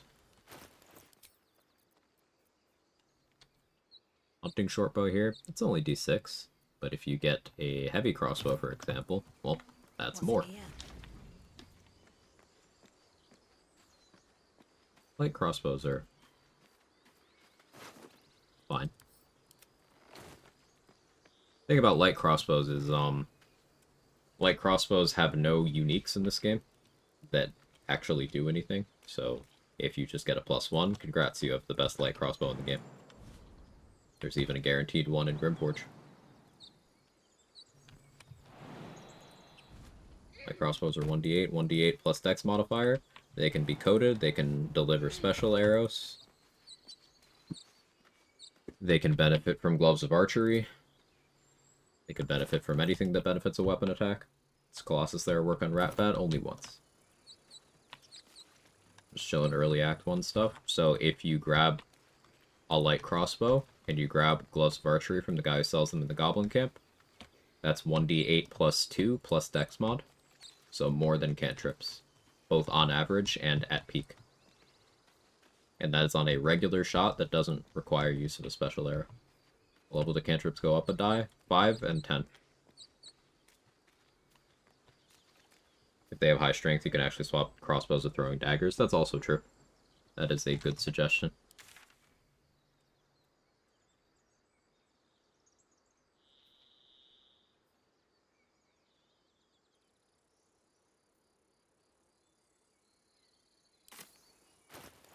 Still the sleeping bugbear.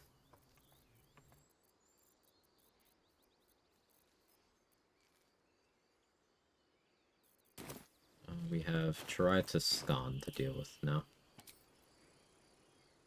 Ding, anything you want to say? Any. Yeah, cleric domains that do not get divine strikes at level 8 instead get potent cantrip, which increases the damage die of cantrips picked up from the cleric spellbook. It increases the damage of them by your wisdom modifier. Unfortunately, that means you are limited to produce flame, sacred flame, and then if you're death domain, that's also Toll the Dead, bursting sinew, and bone chill. But death domain doesn't get potent cantrip, so that's moot.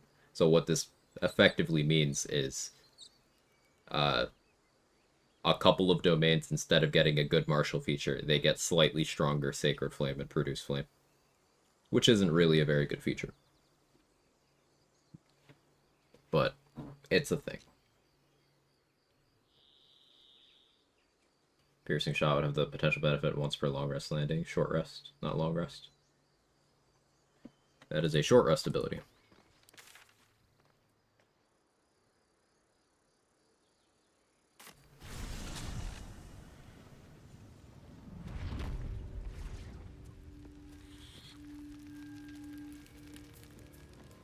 And for those of your companions who do have short bow or longbow proficiency, they can also do things like hamstring shot.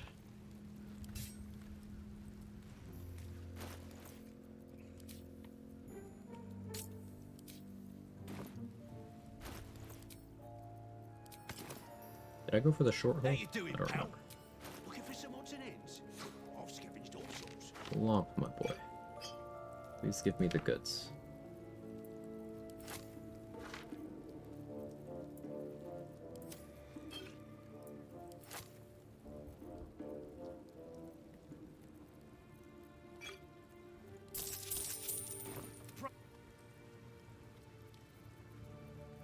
Just our view. Free for the taking. Thank you. Wasn't sure if hamstring had more value. Things don't exist in vacuums. If you're in a situation where you need to reduce the movement speed of something, having the ability to attempt to do so while also making a ranged attack roll and doing that bow's damage is pretty good. And if we're comparing with cantrips, think about it this way. This is a Ray of Frost that does more damage. It's got a saving throw associated with the slowdown part, but it can be used as Ray of Frost that does more damage.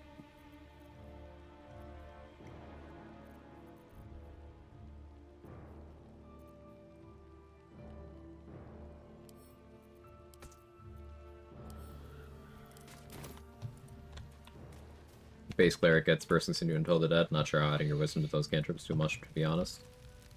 Yeah, I will amend that. Those are on the list. They're bad, but I guess if you are for some reason clicking either of those on not Death Cleric, potent cantrip is technically a way of boosting them.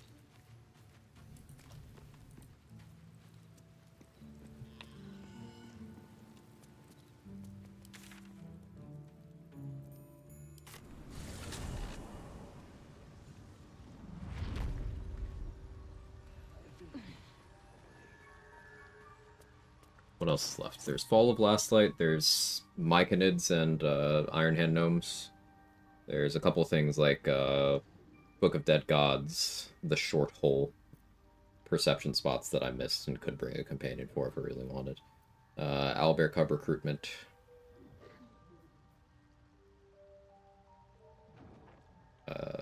Note in Balthazar's Hidden Room.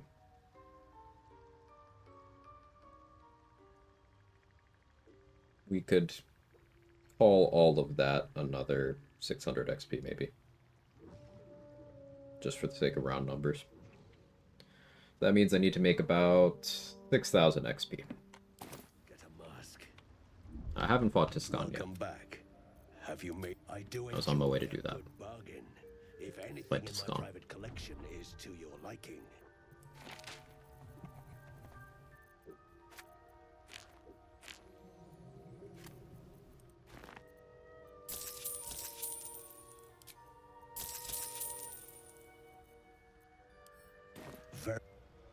Still maintain that Knowledge Domain should have gotten Psychic Divine Strike. I agree. That would go hard. That'd be very cool. I do think Cleric of Blacketh makes sense after Crash if you're an announcer. Leave lore-wise, you should lose all your powers after that. Blacketh is still, like, hedging her bets and trying to manipulate Lae'zel and any other Githyanki in the party into dealing with Orpheus for her. So I guess you could maybe argue that, maybe she just didn't retract the powers. But, like, also, Cleric of Blacketh is really just a warlock that doesn't know they're a warlock, because Blacketh isn't a deity.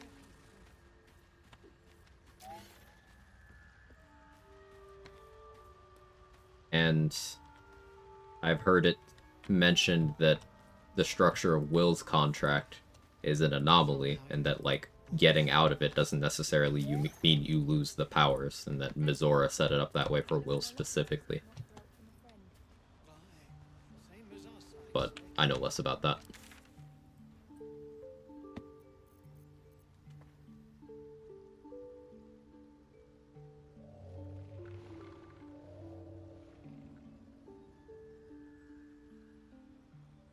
If I recall correctly in 5e, they made clerics draw power from their own beliefs. It's no longer bestowed by the gods themselves. That sounds like what they did to paladin oaths, not what they did to clerics, but I could be wrong about that.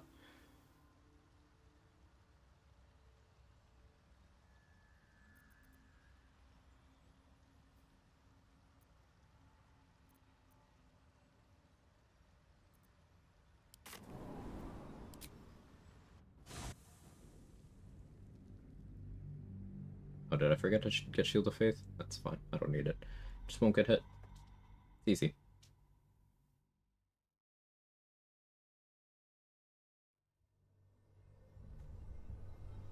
Some warlocks aren't even in bargains, i.e. Great Old Wind. You could be siphoning the power without them knowing.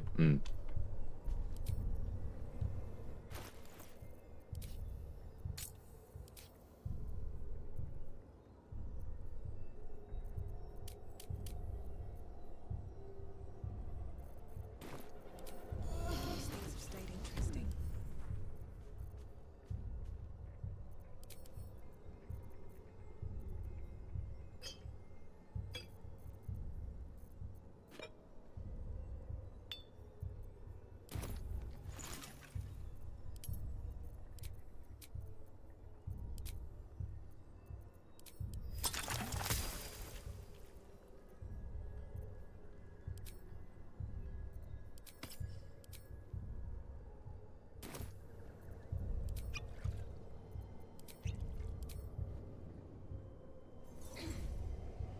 That noise. It's coming from the Gith Knight's trinket.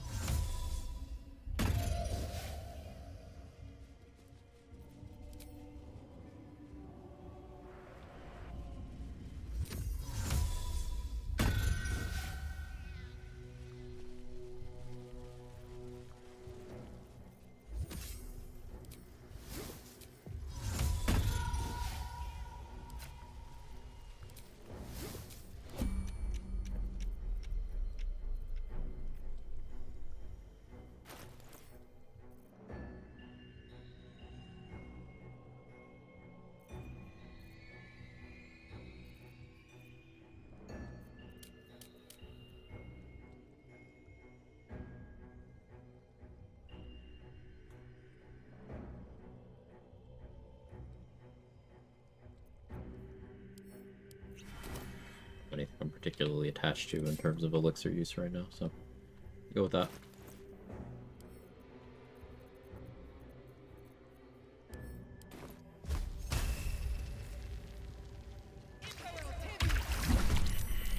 Where Wolgaz failed to kill you, I won't make the same mistake.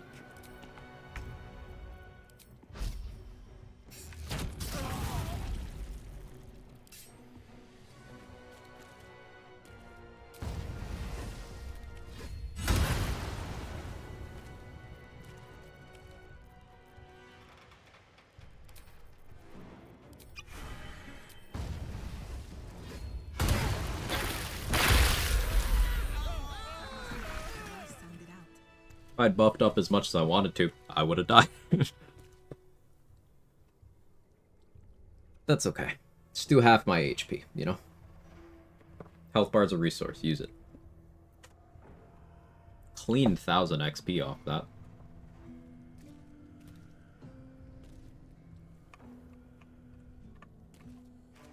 Love to play War Cleric of Black at this point, ruins everything from a roleplay standpoint.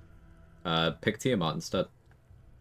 I don't think that would alter any of your roleplay, because Tiamat is the source of the dragons that the Githyanki use, and that is taught as part of Githyanki culture even under Vlaakith. So, do that.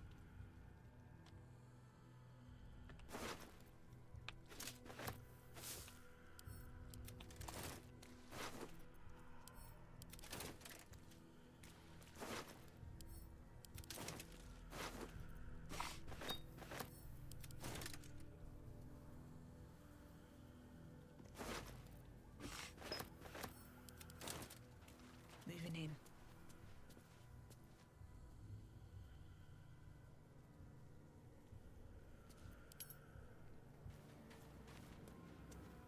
Said before, I saw someone saying Clerics of Black, but actually Clerics of Tiamat. Yeah. All these disciplined Githyanki warriors abandoning their post because of a cute kitty. You would too. I don't judge them. Did I ever fight the zombies in the morgue? I don't remember. Let's look. I feel like I did, but I'm not 100%. What scrolls can be used as an opener without consuming an action? There is a list pinned in the Baldur's Gate 3 channel in my Discord. I don't have it as a Twitch command because it would be 2, if not 3 messages, and that's a lot of chat spam. I would make like a screenshot of it and make that the command, but I update the list often enough that I cannot be bothered renovating that constantly, so. A bunch. I use Black Tentacles there, but there's also Light, Chain Lightning, Ice Storm, Thorn Whip, Call Lightning, Moonbeam, a lot of non-hostile ones, a lot of summon ones. The list is quite long. Every wild shape, almost every wild shape, has at least one.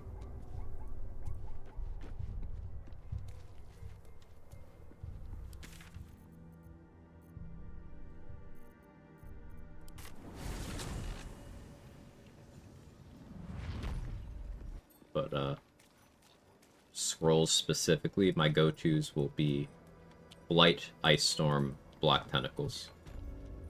Those are the ones I use.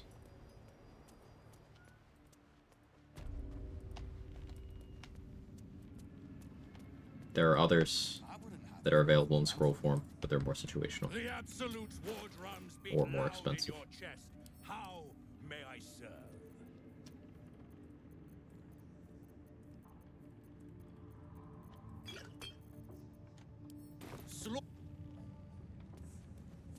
I have something to ask. Ever at your service.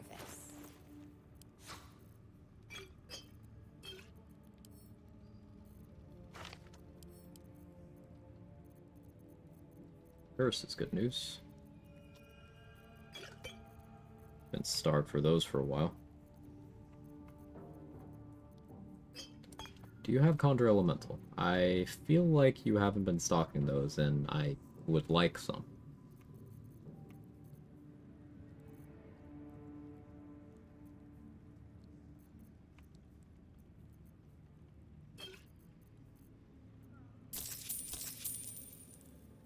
Guess not. And on. Is Alf also in one scroll form?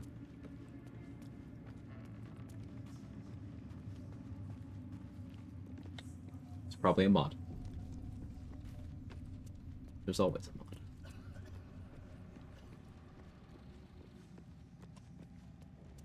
Better be cautious. Tremors. Child at first Iliitri. Swift as my feet can carry me.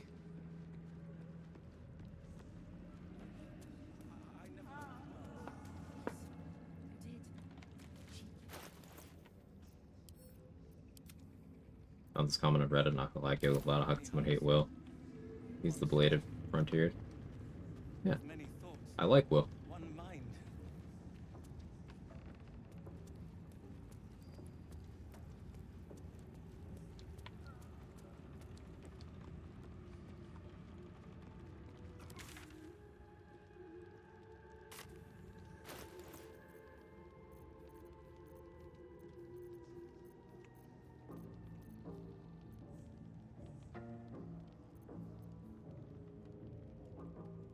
What kind of argument is that? I mean, it's not really an argument.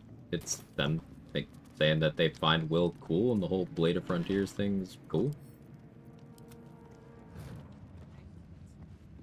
Like, I don't know, but you've got when the people in your camp are this really shifty vampire who may or may not be trying to screw you over, this secret Shar cultist who may or may not be trying to screw you over, this Githyanki space pirate who may or may not be trying to screw you over. An alleged devil, but actual tiefling who's super chill. A wizard with a nuke in his chest who may or may not be trying to screw you over. And then, like, a superhero. Like, I don't know. Will's pretty dependable, pretty chill guy. Dude's boring as hell, but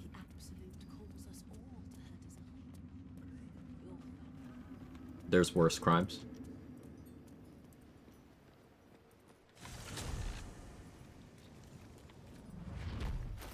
And sometimes boring is a positive quality.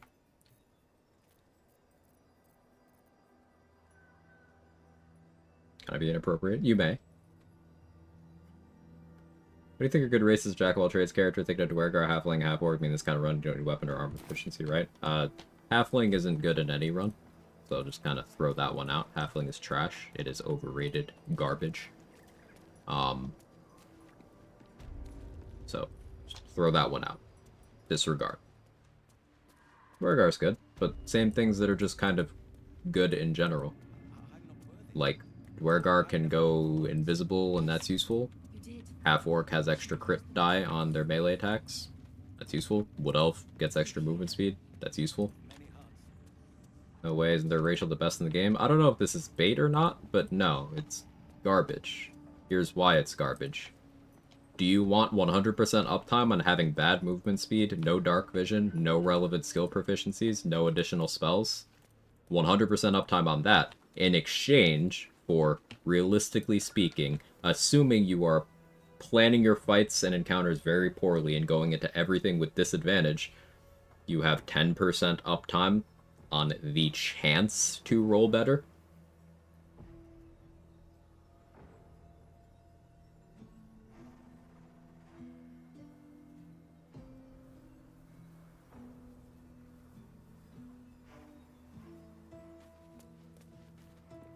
And that's assuming you're running around with disadvantage on everything at all times. That's what 10% would be. If you're not, 5%, assuming you're rolling neutrally. Assuming you're rolling with advantage, well, there's a 1 in 400 chance for your halfling luck to matter.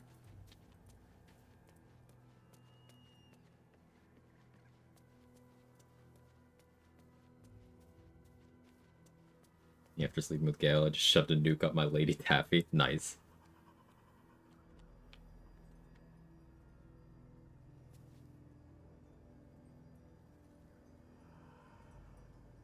I don't be a dick. I don't think the assumption that it being a YouTuber thing is being a dick in defense of that, because it's very Halfling is a very popular pick in YouTube and Reddit and TikTok content creation spaces.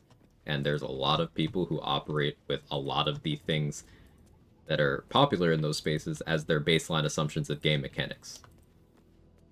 Like, if the foundation of what a lot of people view to be good in this game is popular takes that hold no water, that are circulated widely in YouTube, I don't think it's a bad assumption that, hey, did you see that on YouTube? I don't think it's a bad question to ask. Played 3 to 4 runs, just always thought the reroll was great, and this is why we stand critical thinking. Let's think critically about this. Taking a nerf to your character 100% of the time to gain a buff to your character that will only attempt to work at most 10% of the time. That the magnitude of that reroll is not an automatic success. It is you roll again at the same chances.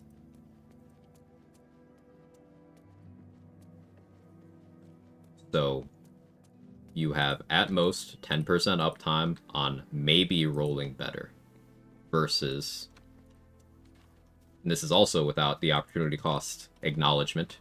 That's, you don't get any other racial benefits of anything else. That's, you don't get the gear proficiencies from Githyanki or dwarf or human or elf or half-elf.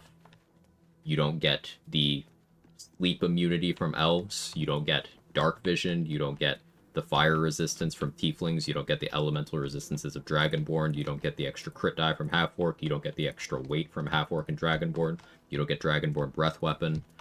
You don't get advantage on all mental saves from gnome. You don't get Underdark race superior dark vision. You don't get gold dwarf HP. You don't get Githyanki astral knowledge. You don't get any of that. Isn't the reroll only once a day? No. You don't get any of that stuff. And then on top of that, other things you don't get, you're short. You have bad movement speed. And movement speed is incredibly important.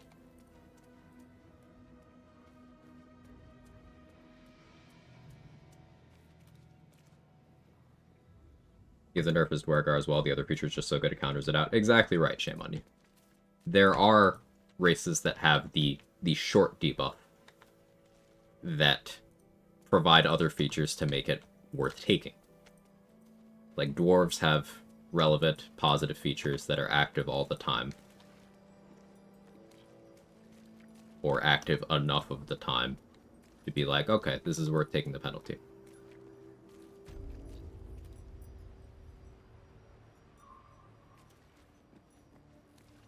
This is coming from someone who used to think halflings go to race run in this game back when I knew diddly about this game. Like, there is also the argument from a statistics point of view, and I think this is probably the best argument that halfling has, where it provides you something in the situation where you most want something to save you.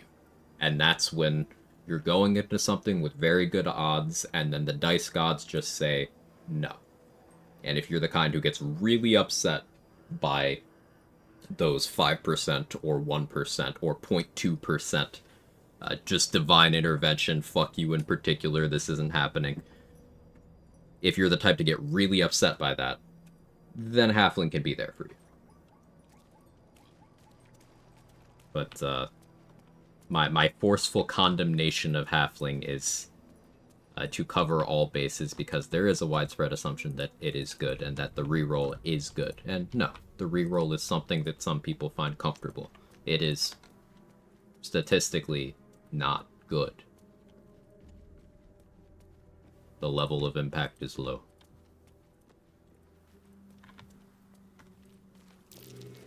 That's curious.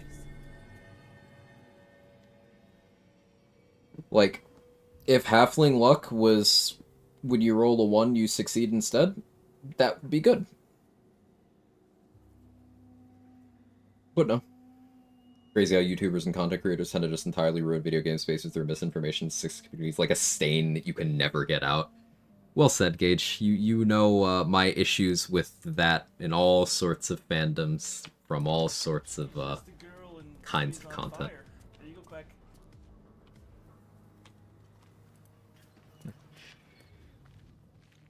Hey, Mick, thanks for gifting us up to Odysseus. Thank you very much.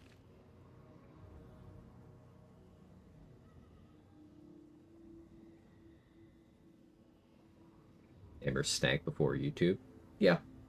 But unfortunately, Shoop, the rise of social media has done this thing where everybody can present themselves as an expert.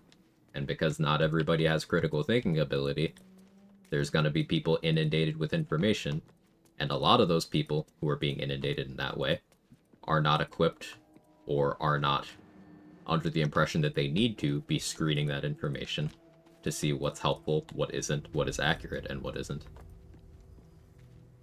So the harsh reality is that in this internet age, there's a lot of fucking slop. Come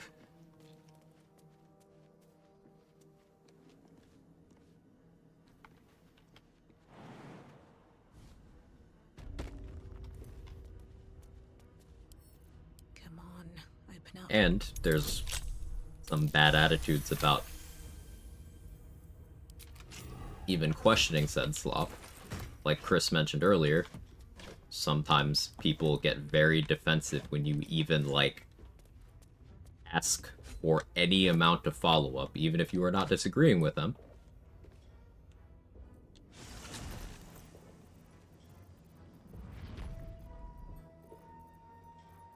Talking about BG3 or life? Can be both.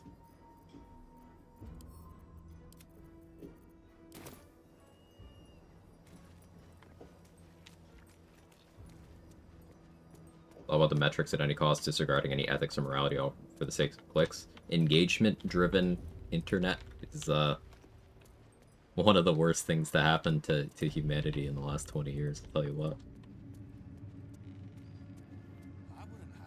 Ruined multiple generations of people in terms of their ability to think critically. If it wasn't that, it would have been something else, but I could rant. I won't, though. But I could. To be fair, if you're building for certain things, any roll 2 or higher could succeed, and halfling would save you from failure. Maybe. But again, it might not ever even come up. It's a good choice. You want to value the safety over everything else, which isn't wrong, but doesn't make them good. Right. If you decide that you individually are more worried about ones than getting something that is objectively helpful, if you would rather take the slight hit to your effectiveness across the board to feel more comfortable in extreme situations, then, like, you're not wrong to be thinking that way. I will note the amount of context we applied to the feature, though, kind of says that, okay, it's more nuanced than it's believed to be, right?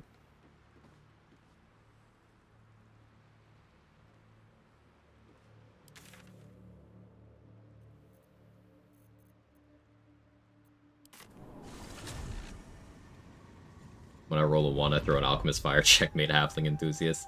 I just play in a way where, like, if I roll a 1 on something, I'm in a position where I'm not fucked. Like, I do not take any action that could blow up in my face to that degree. Very straightforward. Maul can be cranky and mean, Make better choices. She looks after us. So stock up, all right? Because you need all the help you can get to bring her home. Totally understand why YouTubers clickbait. The algorithms in place can destroy a career if you don't follow suit, but at the very least just point out some context or subjectivity in your video and I'll feel better about it. It's entirely possible. Like, I'm agreeing with you. This is me agreeing with you, Gage. It's entirely possible to succeed in content creation spaces such as YouTube and still have artistic integrity. It's entirely possible. While it's true that the algorithm promotes certain kinds of shitty behavior, there are people who succeed in that space while still having that integrity. It's a lot of people who don't want you to view your content that you consume that way, who make it sound like those people don't exist. So I might as well hammer. Hey, Anna, how are you?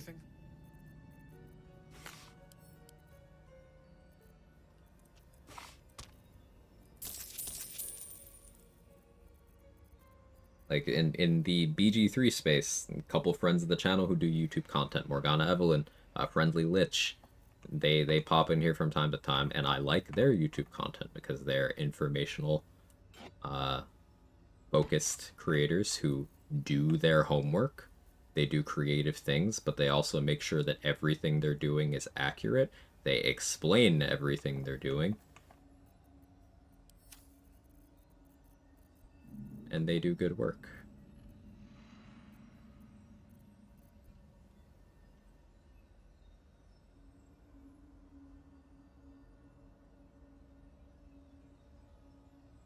Like, that's effort, right?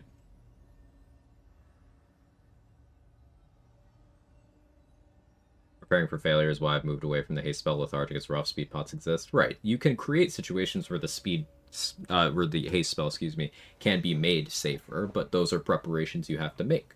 Like haste as a spell on, let's say, a Circle of Stars druid, it's definitely way more comfortable because it's so hard to break your concentration that you can use things like that more effectively. If you get haste active and you are at a point where AC wise people can't hit you, well then there's no risk of dropping it, so it's fine. It makes sense. But that's nuanced application of an effect that has risks and downsides.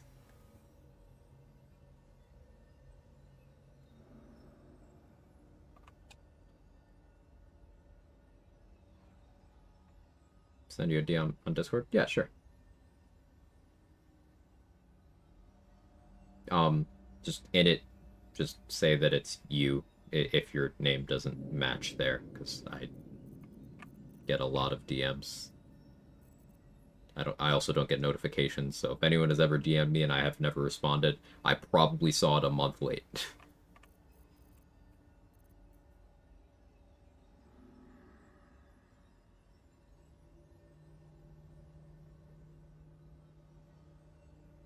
I want to buy Darkfire Shortbow, but I probably shouldn't on current money.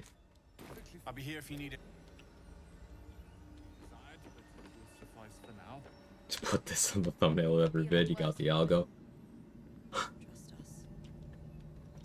Yeah, that would do it, wouldn't it?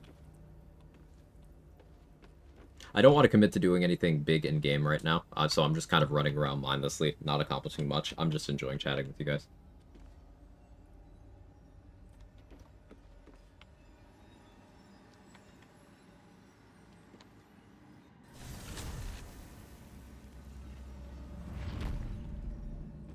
Just never really put the rest of the context together because I only saw the positive, and that's a big thing. One of the biggest tips I can give you,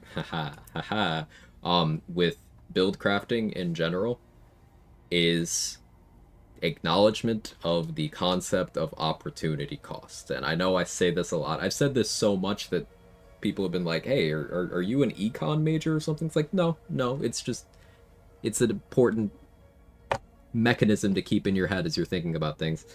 Shit has a cost. Like, if you are putting an item in a slot, you are not putting another item in that slot.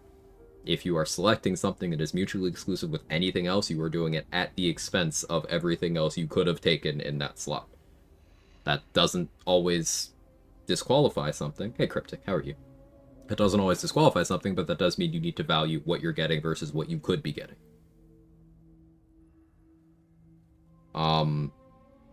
Like, I'm playing a half-orc here.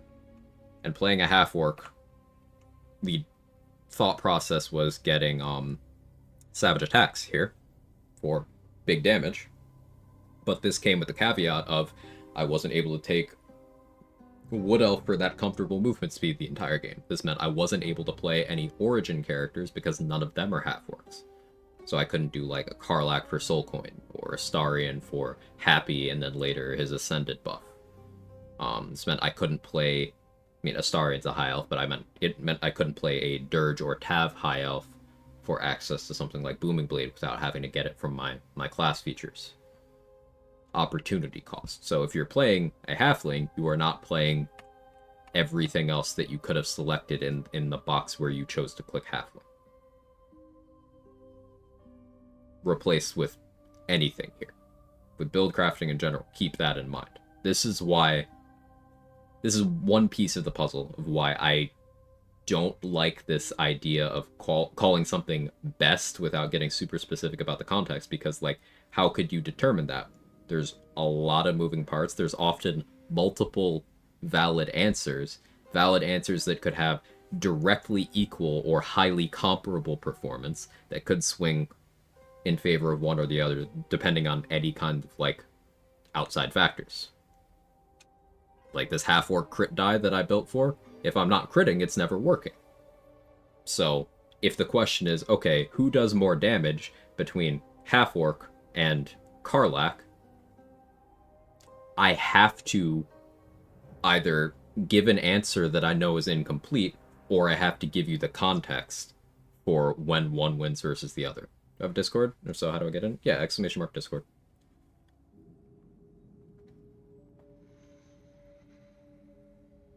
So, like, half-orc wins on a crit, Karlach wins if she's at low HP or raging, and the hit is not a crit. Context.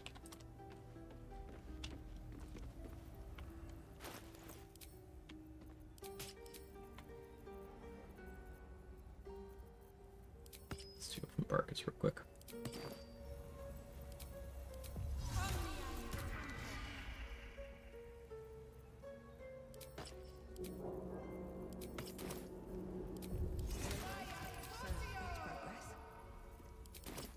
That's a friendly looking shadow. I can take what I please. Well, that's interesting. All mine. Surely no one will notice. Not up for trading today, I'm afraid. What to take? Using a 5-finger discount. Little bit of this, little bit of that. Nice.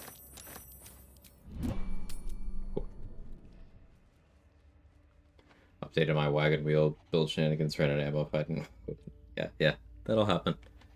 The gun isn't good.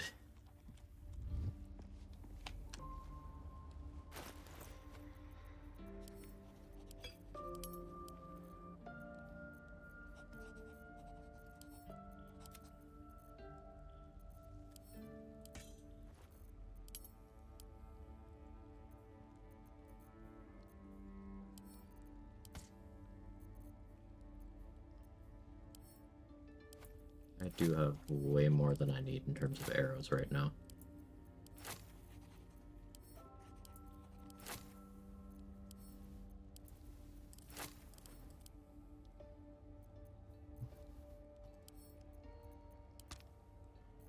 Helps. But using pickpocket better than halfling luck? No. Need to find a way forward. You don't get the racial features of races you transform into, so what I transform into didn't matter there, Seedsy. I was just transforming to have access to Shapeshifter's Boon, and Masked Tiefling is the first one on the list. It used to be Femme Dragonborn, but they changed it.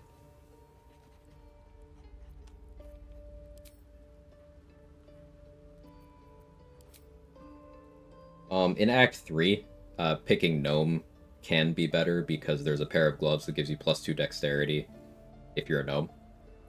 And it gives +1 sleight of hand on top of that, so technically those gloves giving +2 sleight of hand makes them better for stealing than others, so in a roundabout way, turning into a gnome is optimal there, but, like, we're not in Act 3, so that's not relevant.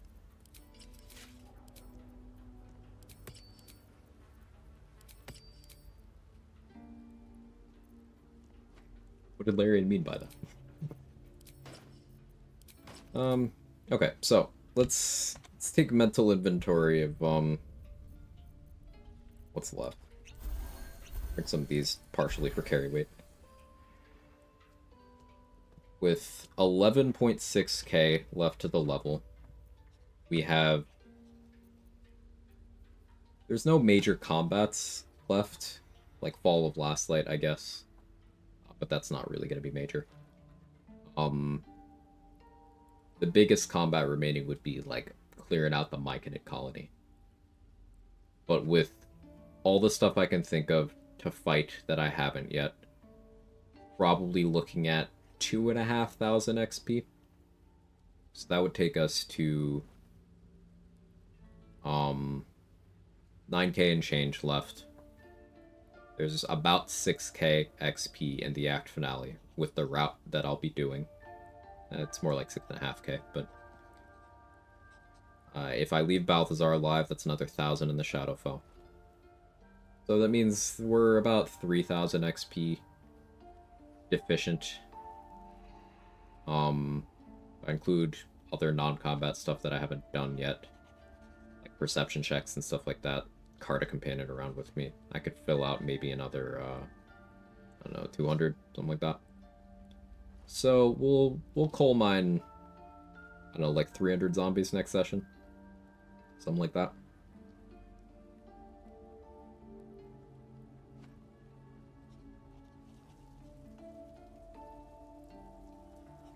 Yeah. So next session will be level 12 and Merkel and stuff. Something about the concept of chugging health potions lower your carry weight's so funny. I guess you probably aren't eating the bottle, so that weight would actually be dropping off. You just piss immediately to shed the weight gauge. You're just pissing while you're drinking it.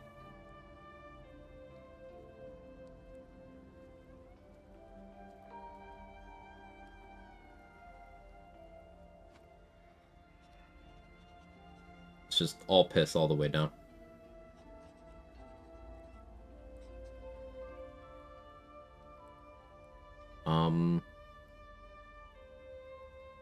Let's see.